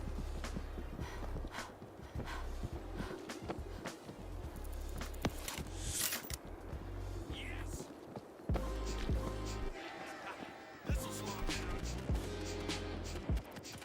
We got a look. Auto turret is scanning. Did we lose the key card? Disappear. Shut him up! I see a gas bag.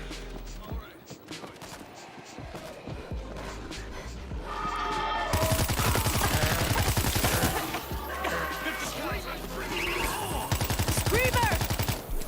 Reload!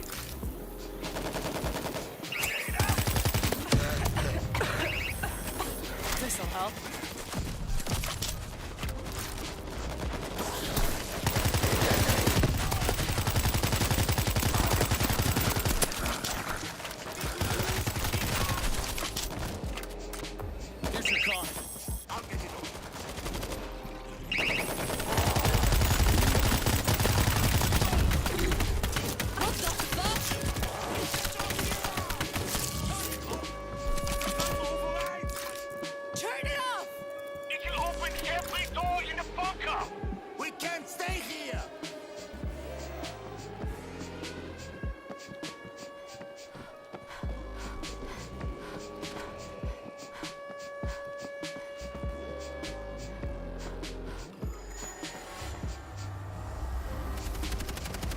Want me?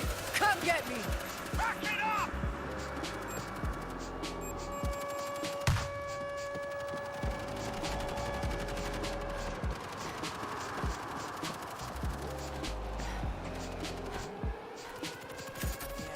This'll keep the Zeke out.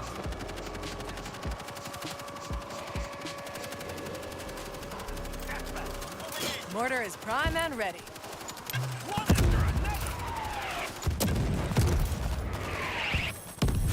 We can't hold out much longer, Doc! I'm going as fast as I can!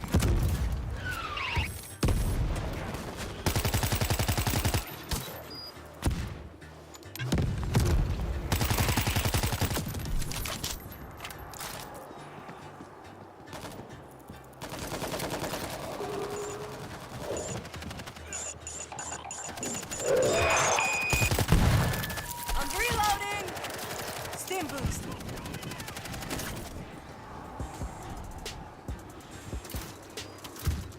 This'll help.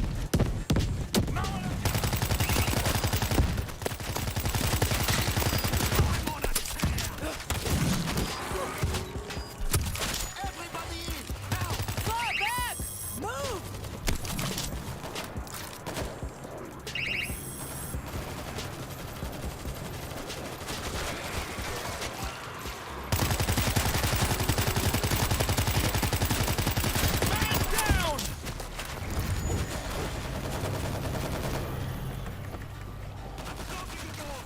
Stay back! We got a fight! Someone!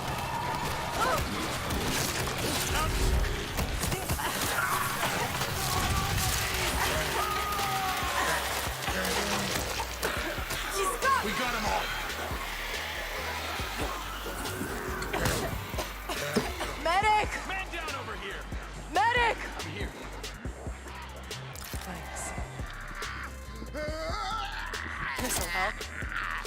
The other door! It stopped! Try it again! We've lost power! Wait, there's a backup generator! Where? Down this tunnel. Machine room. On the right. We'll try to hold them back. Doc, find a safe place in the tunnel and stay on the radio.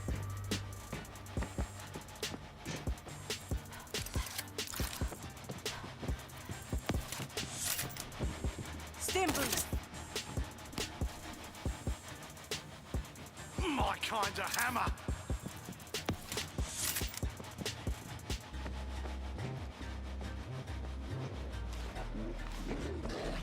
I'm not dying here because of a fucking generator! Start it up! Reload!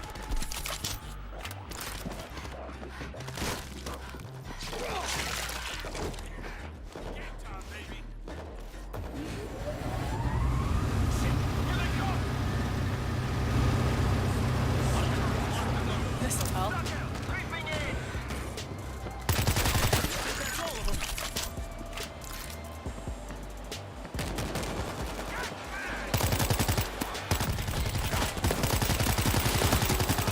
Here we go! Meat act!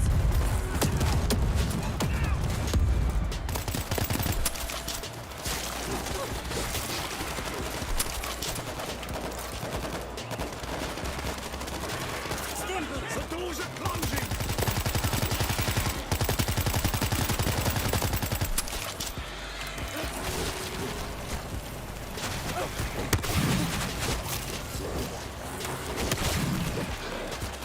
Breach from an inner tunnel! We're cut off! I'm at the junction. I can reach the pit. Power down the back. You can get out. Do it! Don't move, Doc! You can't risk it. Never tangle with Mr. Wolf!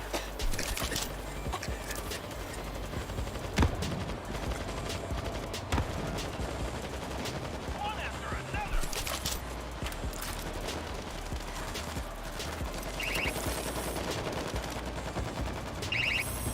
No, that's a weapon.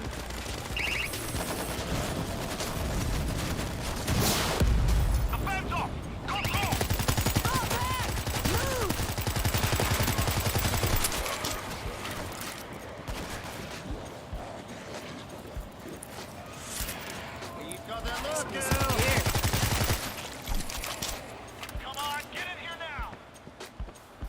Coming. Hit the switch. Power up the grinder. Oh shit. Anybody can do it? Why? Wish I had my camera for this shit.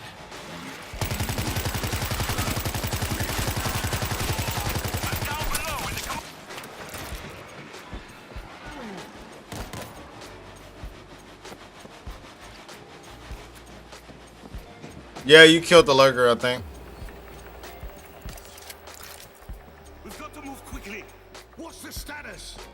We're at full power. Network is solid. Yeah, it's going to work. All right, make it fast. We'll watch the doors. I can't do it alone. What do we have to do? We've got to power up the array. Trigger up the startup on the console downstairs. Heads up, we're at Found a defense kit. Done.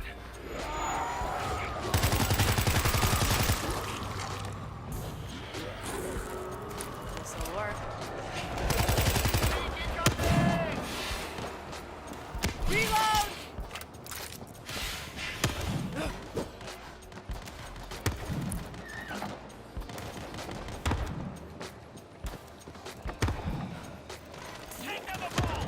Auto turret is set.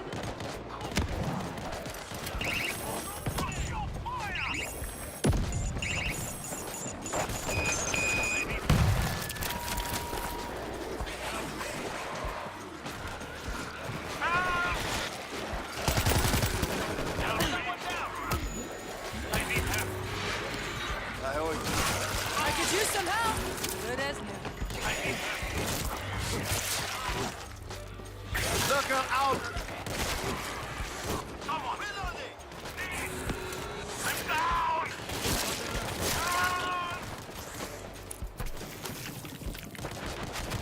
Done. Watch your goddamn mouth.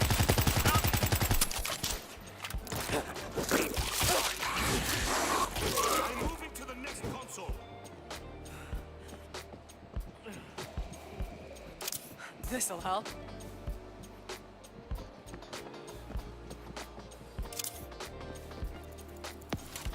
Fucking yeah. Keep myself alive.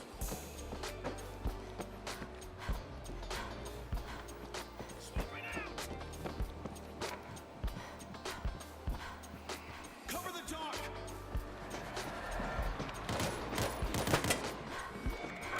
Heads up, right lurker. Somebody can that screen. You owe me. Swapping out. Next one, screaming out.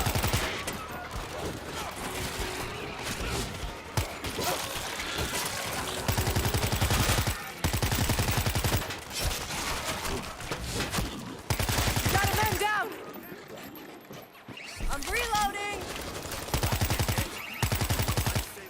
It's a Okay, it worked.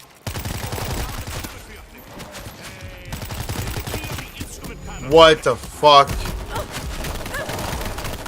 Falling here. I need a shower. Done. Here. Done. Protected. I've authorized a key I can use with any laptop. Get to the roof and radio for evac. The air defense grid is down. Oh shit!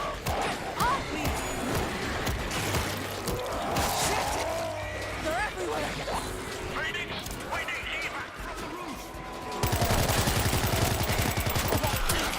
Yo! Shoot out the door!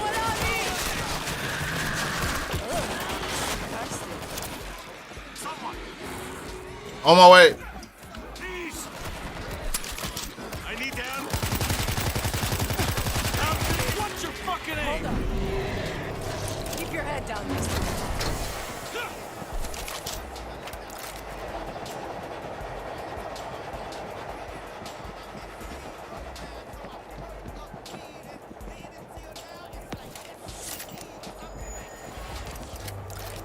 Phoenix, we need immediate evac. Phoenix, this should hold them back. Keep it down.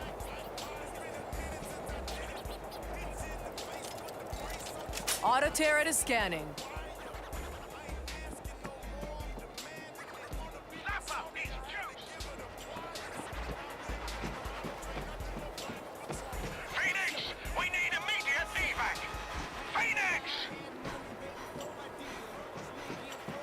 see.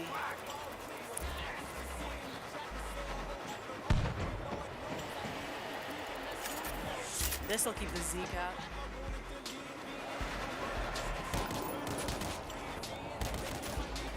This'll help.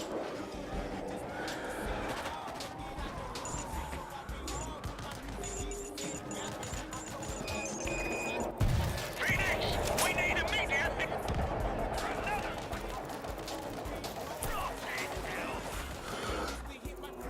Fortifications!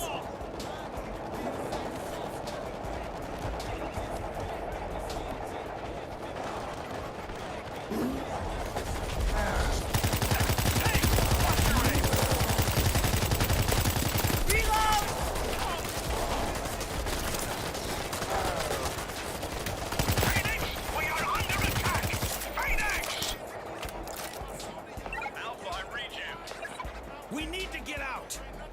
Copy, Alpha. On my way.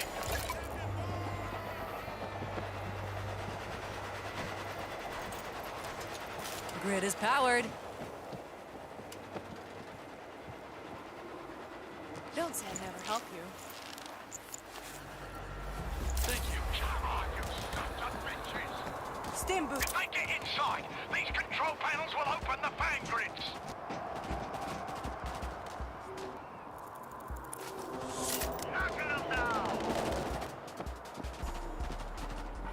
This'll help. Watch that goddamn lurker. Turn him into dog food. Stim boost.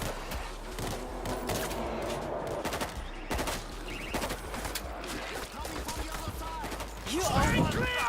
Molotov out! That was close. Watch your fire!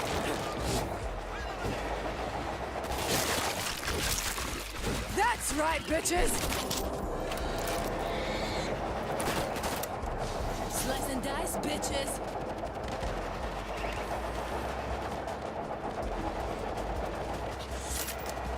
This'll help.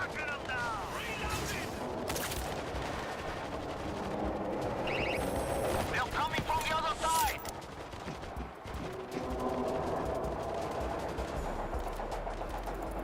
Now that's a weapon.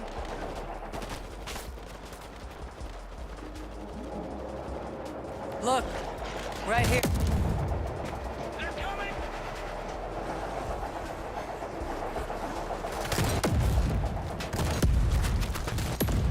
All exterminated. Space in here. Swapping in the. Alpha, on my approach. You've got a massive swarm heading in from the north. South of it. They'll make the uplink. Well, we aren't staying. Get your fire lane from the They're coming from the other side.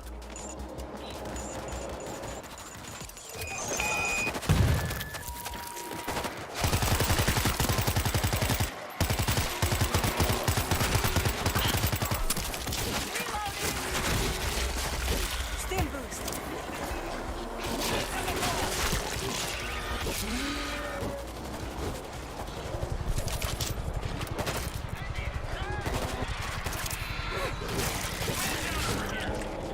Alpha, I've got eyes on you. Hold them back and get ready for rapid evac.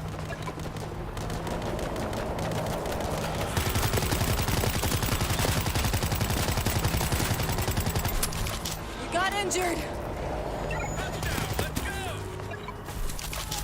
Go, go, go! Got a man down.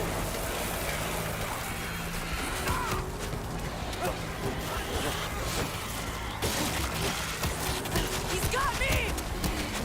Help!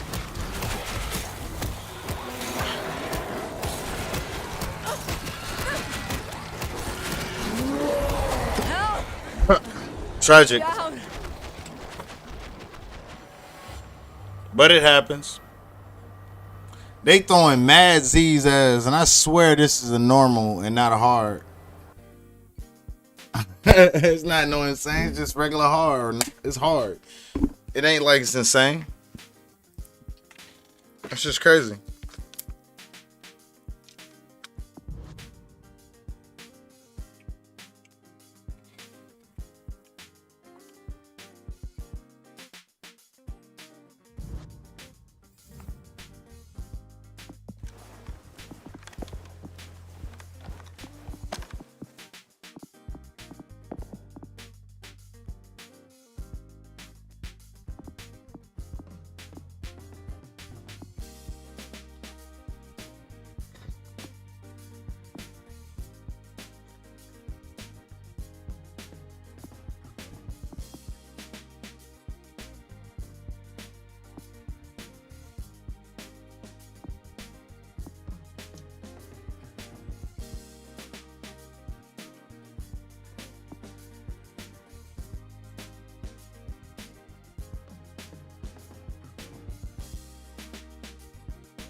Doo-dum.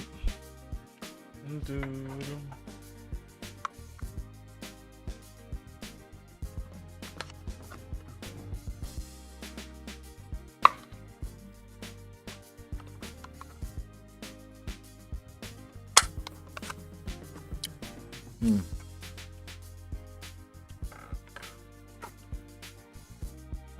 Pudding. I need some pudding.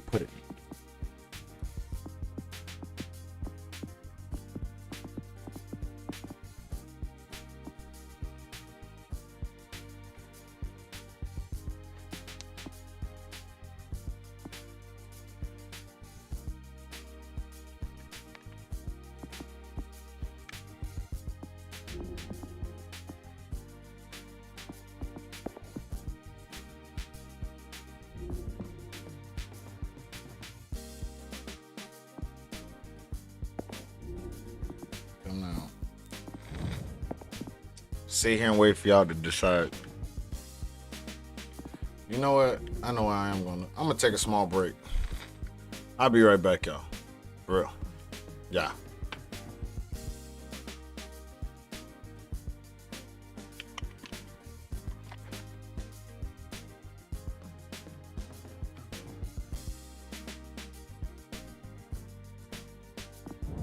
We are not.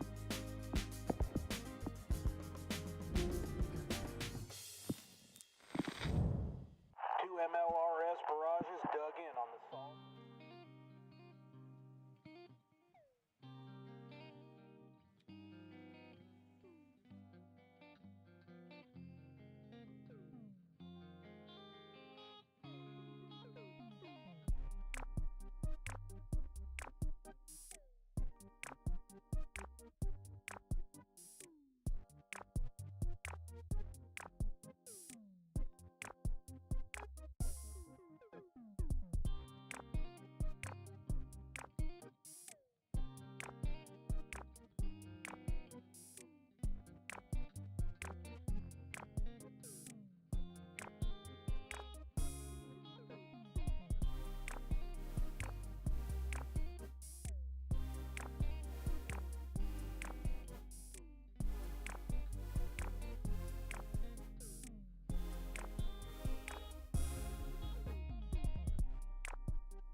touch you, even if it's hammer. Hopping out the whip, people pulling out their camera. My baby looks good as wood, fine as wine. BMW hers, the Lamborghini is mine. Aviani watch got my baby on time. I know I got me a dime because my baby girl pretty.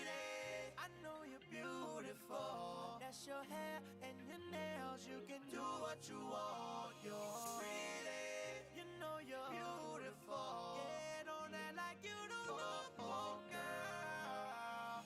Fine, sexy, all of the above. You straight, you good, be that bad. Yeah, you're so pretty, I'm falling in love. You straight, you good, be that bad. Yeah.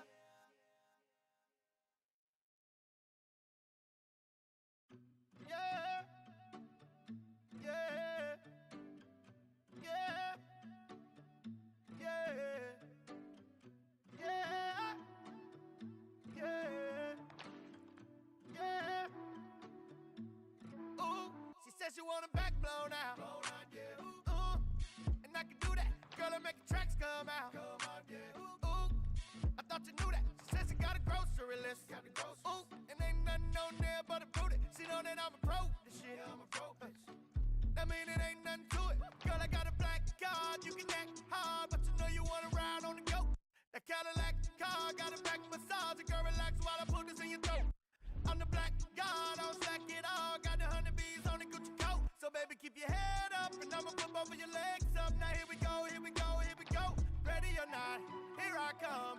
Hop inside. Pull that up, hey, roll that up, hey, let's get high. I can remind you what it feels like with no ceiling. I can try to bring you back to life, girl. Here I come. I ain't slept in days. Here I come. Girl, I'm on my way. Here I come. I'm not here to stay. Here I come. It's never too late. Here I come.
Ain't your floor.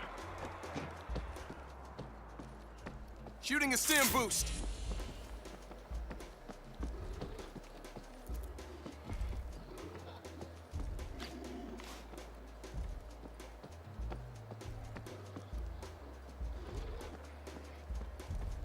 Where are you going?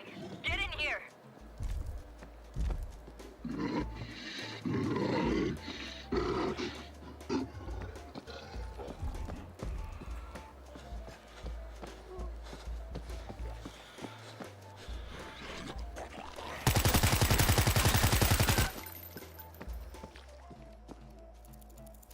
Come on, give me something. That's what I'm talking about. Get back in the elevator, tonto. Using a stim. Dan, you there? Always. We're headed down. Out of food. Gotta go now. You coming? Over. Look, I got food and booze for a month. Jarheads will be here by now. I'm gonna wait it out, but I'll keep an eye out for you. Shit. That's a lot of Zeke. But we got no choice.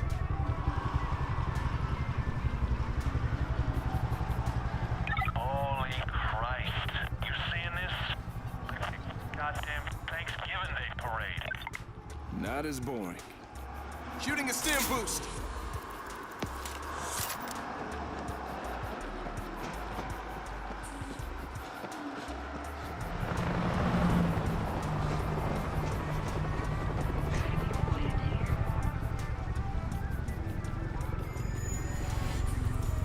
That's what I'm talking about.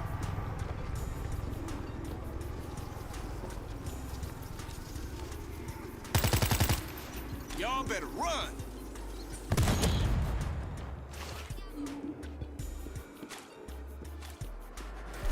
Hold your ground, people. Using a stim. Reclining. Knock him down. Elevator shaft open on the far side of this floor. Shooting a stim boost.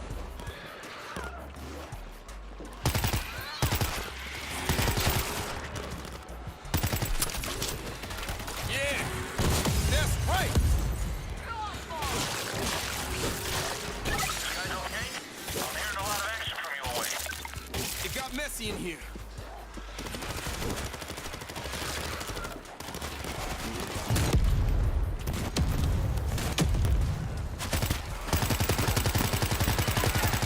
Yeah, uh-huh. Who's next?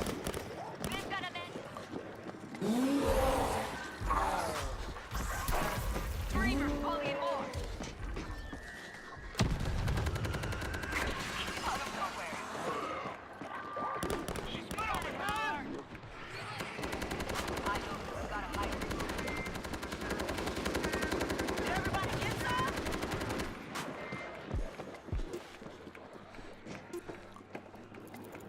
Oh, you were all mine.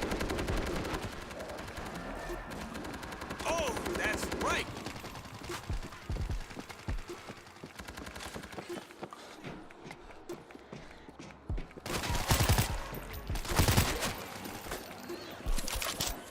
Oh, yeah.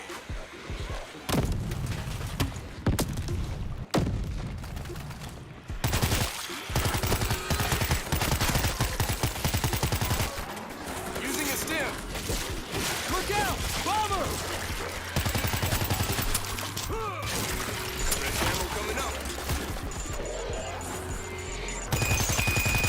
I think we got them all. No hiding, Creeper.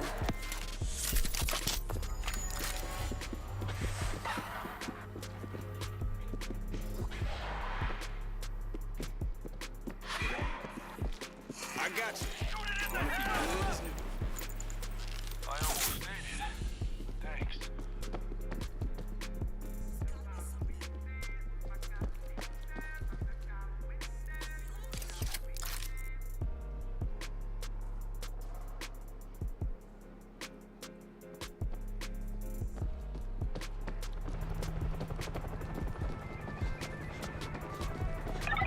Guys, I'm seeing a swarm coming straight for you. Fuck. From where?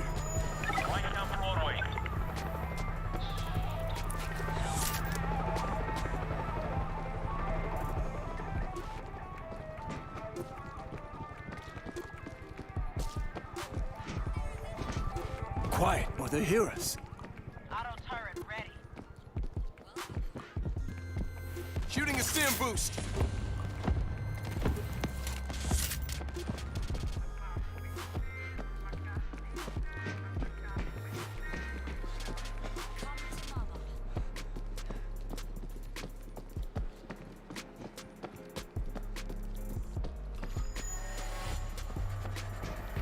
Get ready!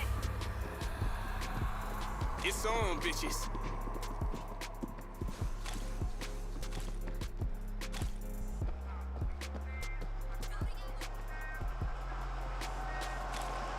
Oh, they're coming over the gate!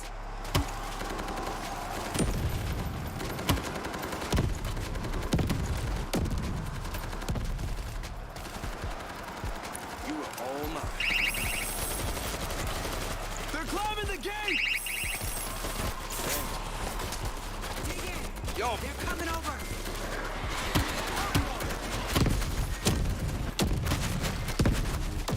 using a stim.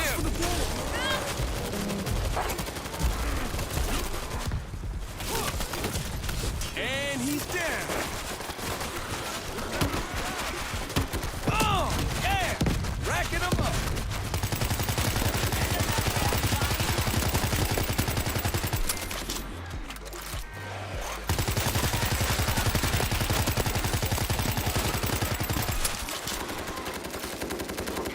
Shooting a stim boost.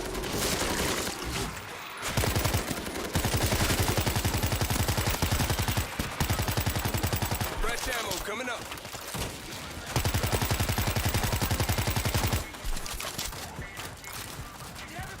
This will buy us some time.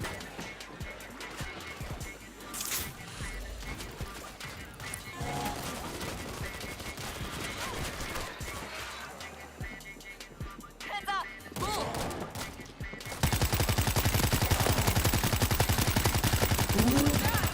I got the never go down. We should go before there's more. Dan, is the street clear to the subway? It ain't gonna get better. Watch yourselves down there. Guy's a notorious wackadoo. Thanks. Take care of yourself, Dan. Better times. Over. Better times.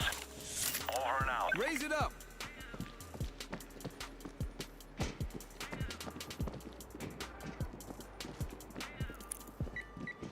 Run! No turning back now.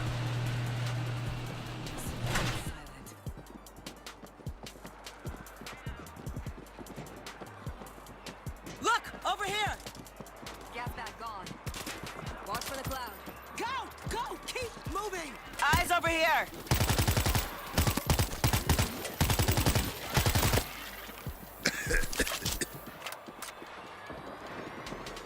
Come on, give me something.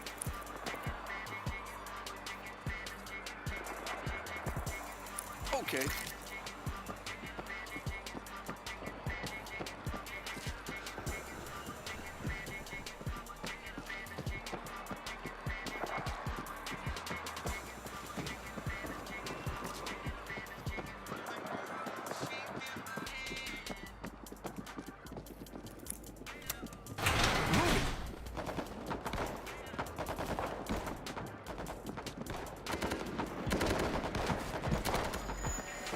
Sounds like M16s.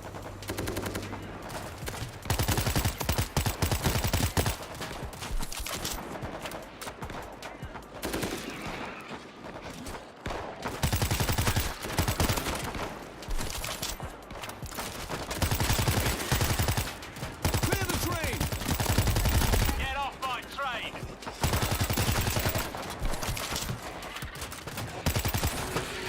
I'm out of bullets!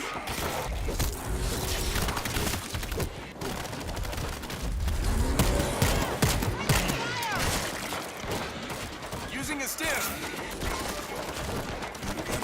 Close by. Get off my train!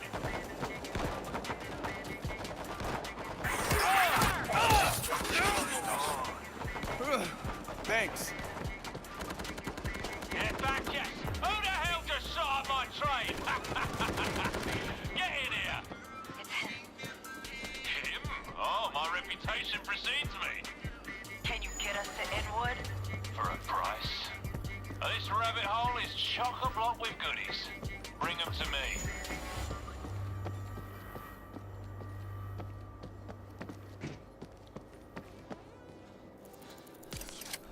Shooting a stim boost.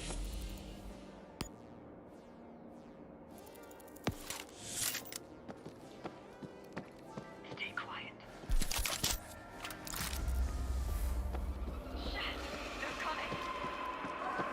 Shut him up!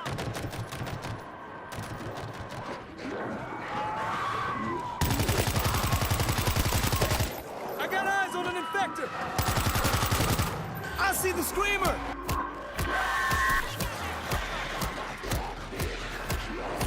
Piece of shit, got me!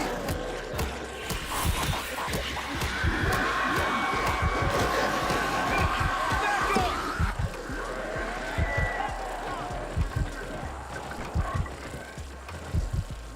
Cover me!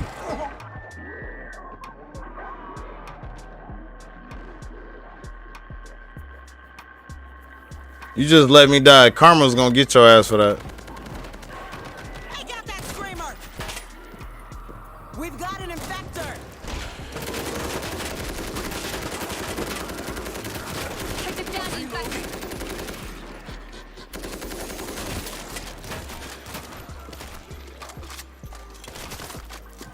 Somebody, shut up the screamer! Reloading!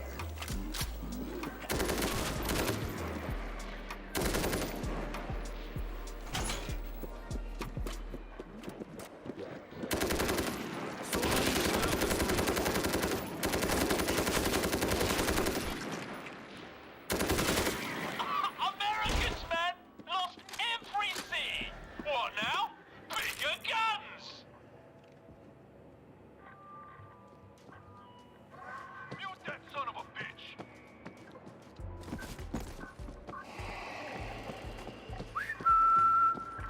No shit! I see a creeper! Reloading! Bull coming in!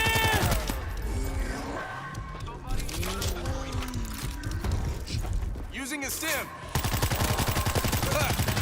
No more bull. Screamer! I found some defense. Swarm coming in! God damn. Get this thing off me!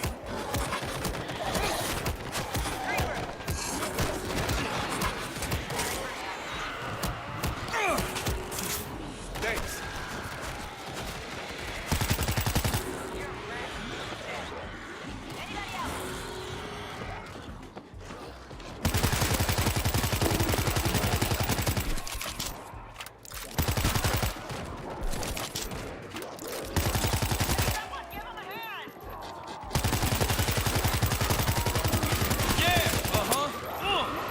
Who's next?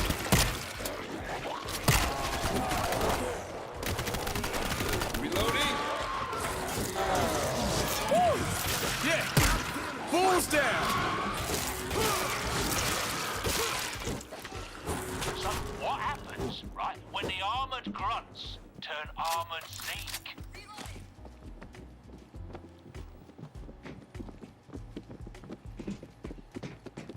Shooting a stim boost.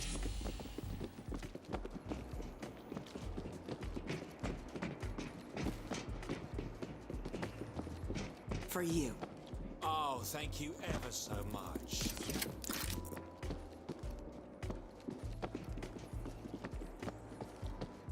Gotta be quiet here.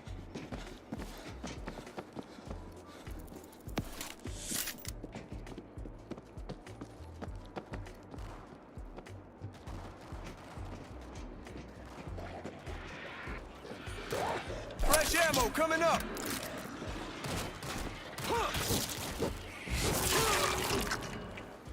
Using a stim.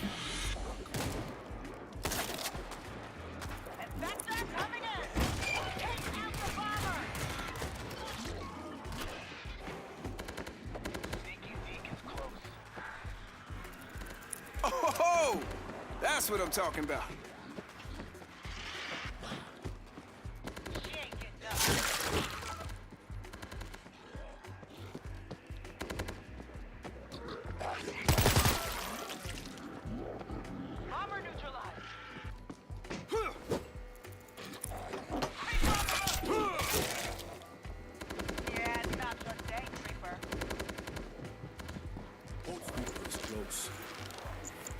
appreciated.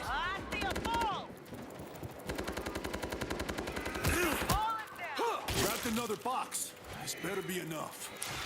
Picked up another box. Should be enough. I'm reloading. So everybody's going north for the big freeze, huh? Smart. Until the big thaw. Creeper! Shooting a stim boost. You're rat food now. Let's go.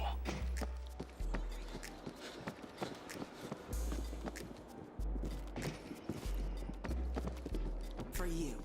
Much obliged. Where the fuck am I taking this?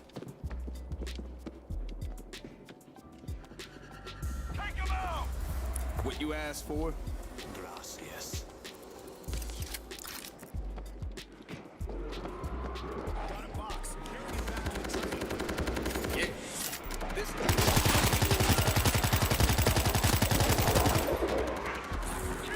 Using a stim. Shit! Boom! One of ours is down. Get the hell off! Get away from me! When are we gonna leave? All aboard who's coming aboard! Yeah, she got me! Ball coming in! That's bullshit.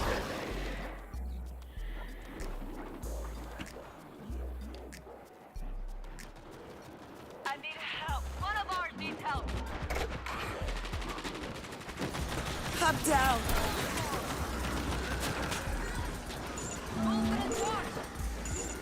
Somebody. Help. Please.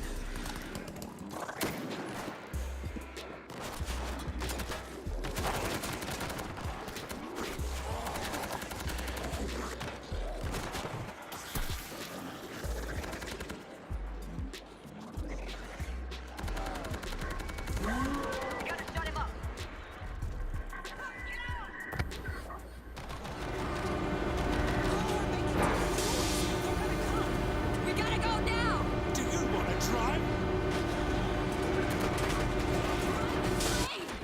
I'm trying!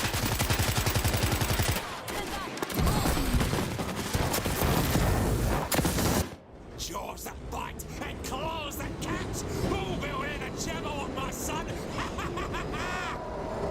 Crazy son of a bitch. Crazy son of a bitch with a train! Boop, boop. Crazy son of a bitch with a train. Boop boop. Sound like some T-Pain. It's like boop boop. Can't nobody say boop boop like T-Pain say boop boop. Boop boop.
Wow, I pulled both of them out last second. And that's a dick move because people do that shit on purpose.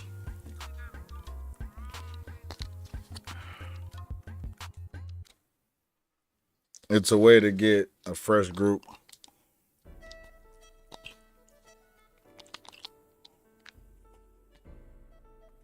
That means the people you were playing with are already locked in. Or dick move.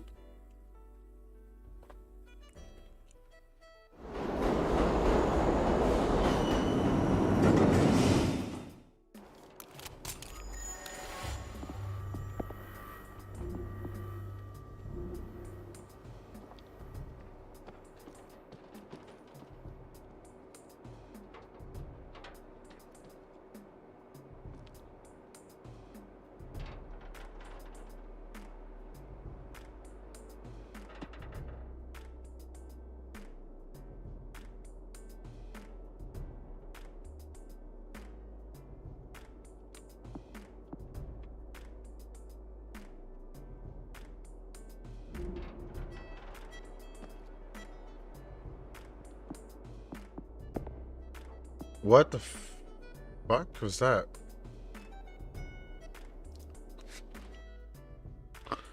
I was on some extra shit.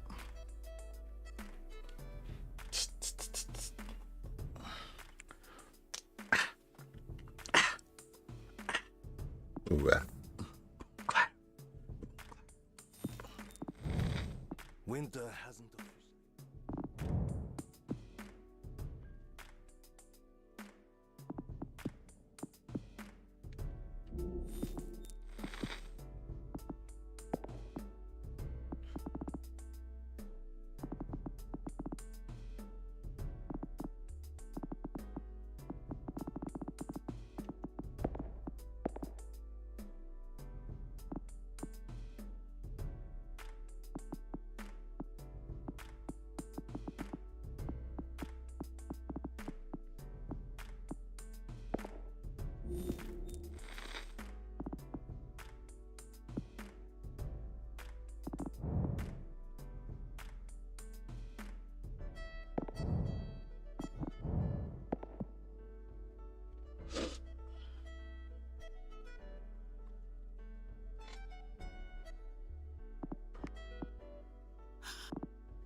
Is that a lurker?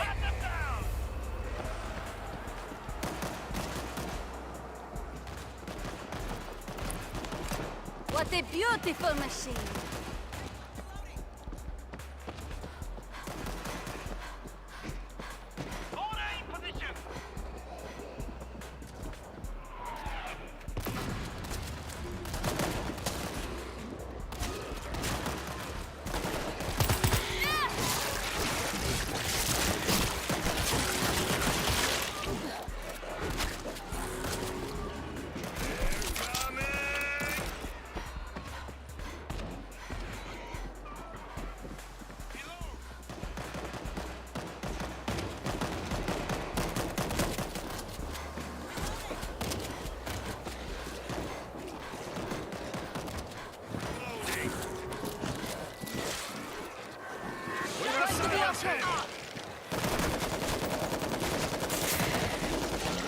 Incoming!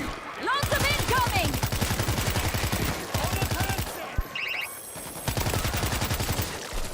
Reloading!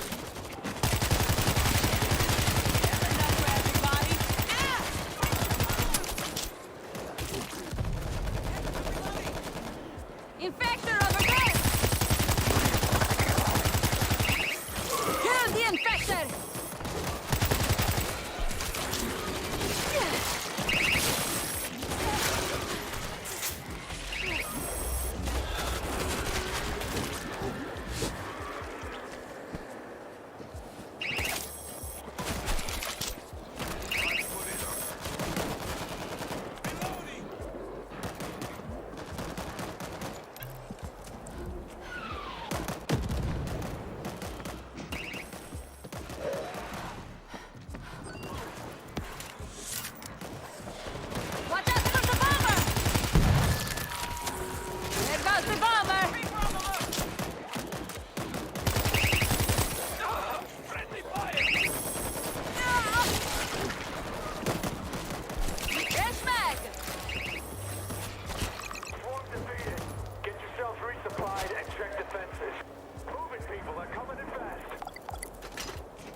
stim shot!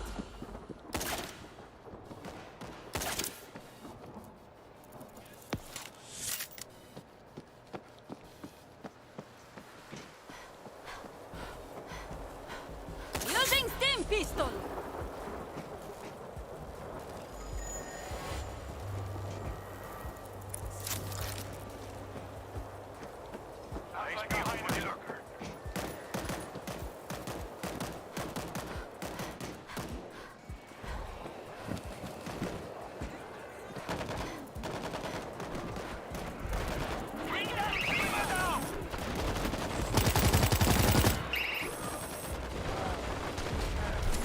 Reloading! Screamer won't shut up!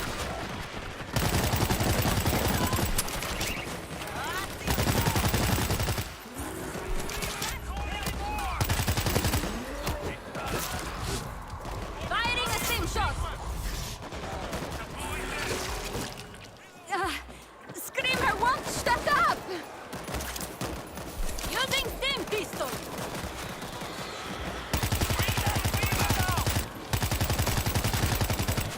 Fresh mag! I'm on a roll here!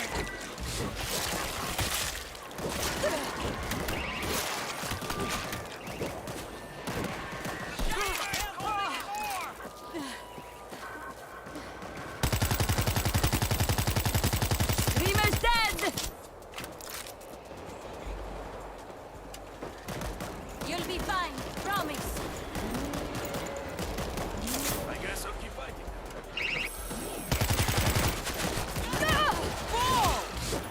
Stay together. Reloading! Got to stop that bull! Get it off me!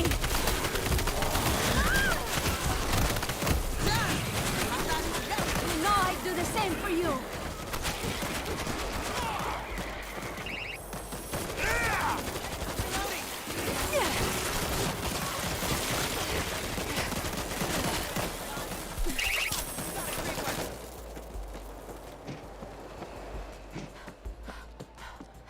Watch for the lurker.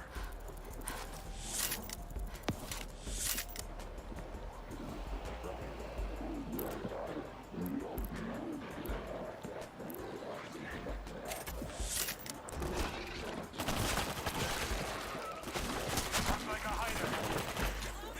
High voltage grid set!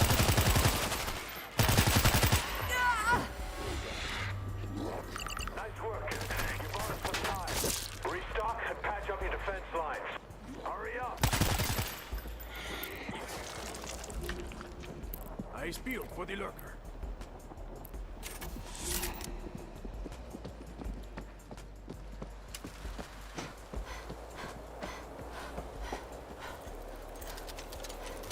Electro grid is active! Careful. He's gonna jump. Stay very quiet. Mortar in place.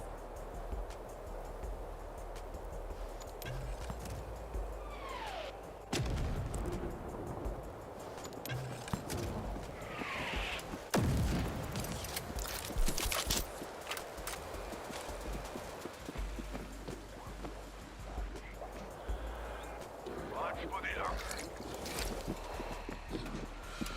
You're going to be okay. The right tool for the job!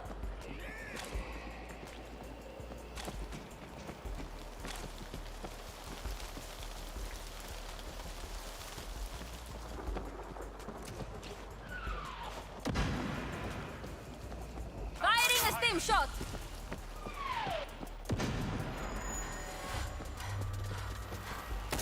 Let's hope the power lasts. Using stim pistol! Here comes the swarm!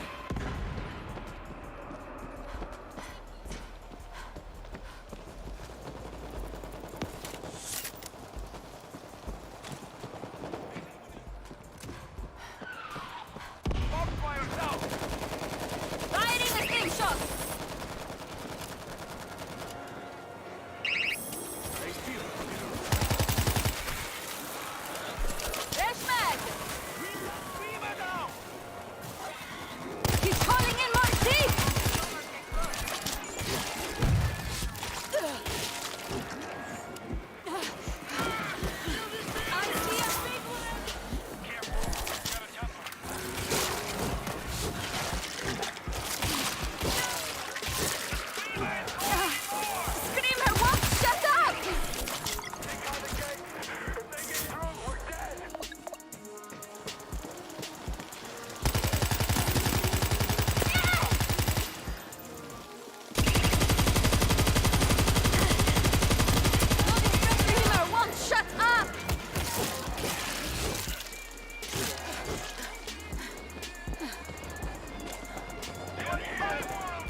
calling.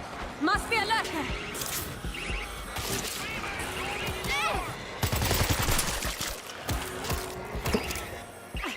I can't see a way through. Thank you.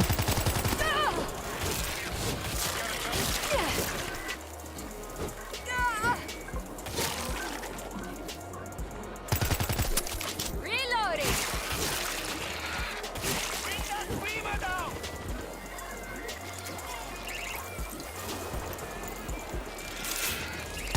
Ah, feeling better already.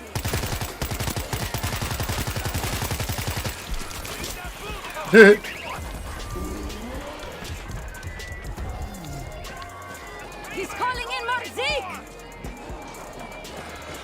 Lurker! I see him!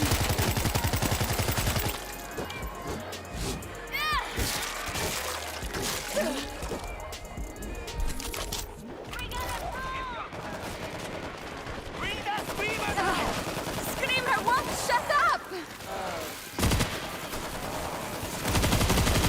Big one is down!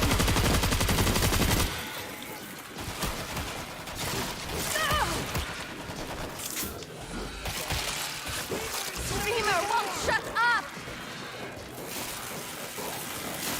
One of them is hiding.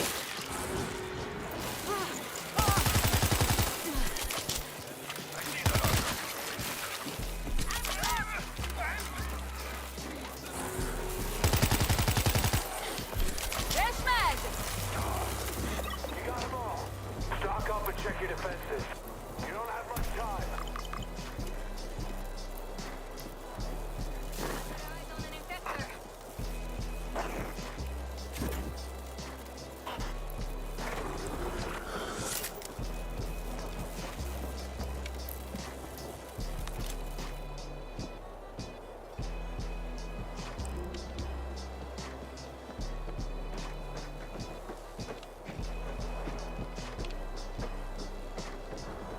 Using a stim pistol. Quiet here.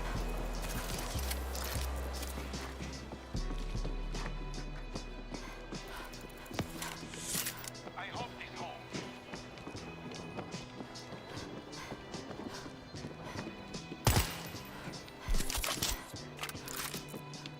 Using stim pistol.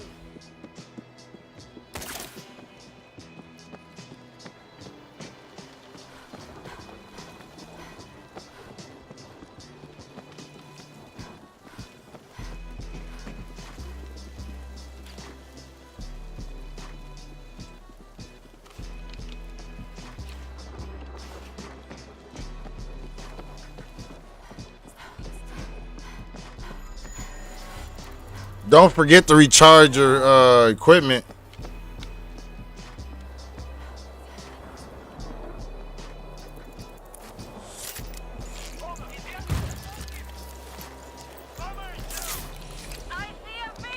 Yep, that's better.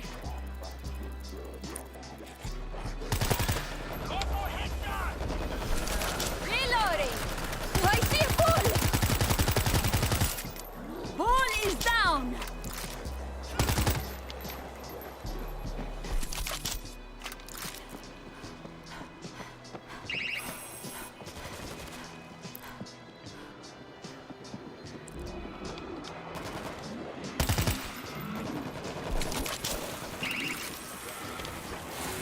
He's calling in more Zeke! There's Mag!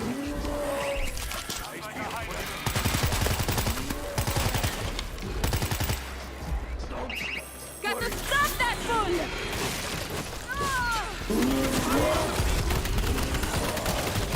The screamer is calling in We've got a man down here! Someone help me! When? What is you doing, bro? We're all down.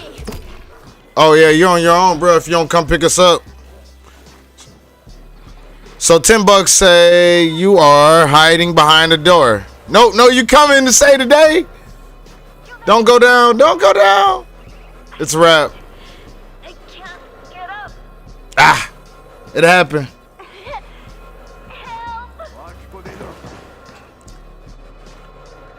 Like, I only been playing this for 2 days, man. I'm just trying to hit that first prestige. Actually, how many hours do I got total played on this game?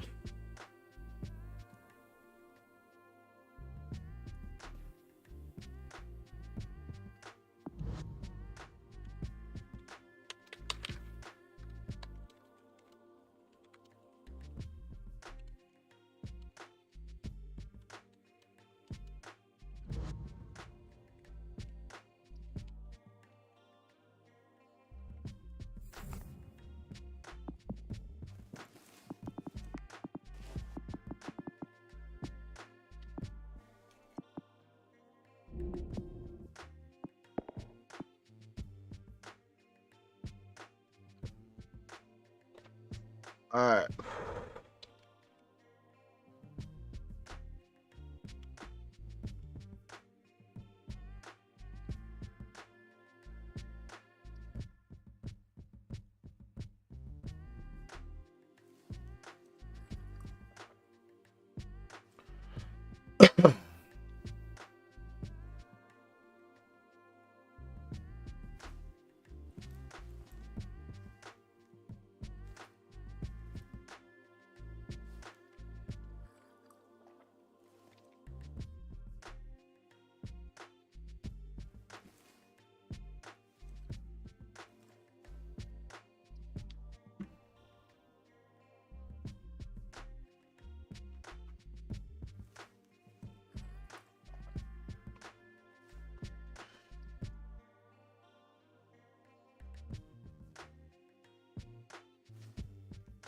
What was I trying to find?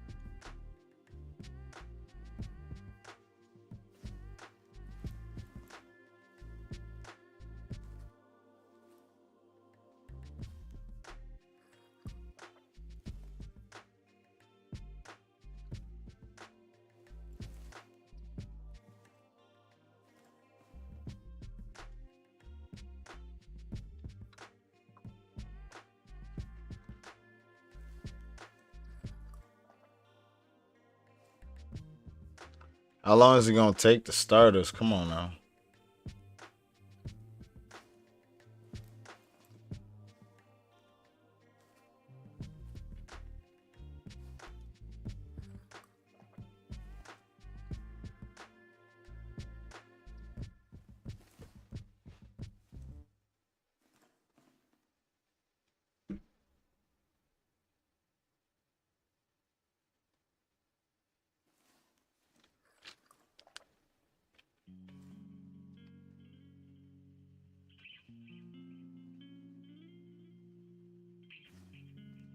Yo, I'm stupid. Yo, what's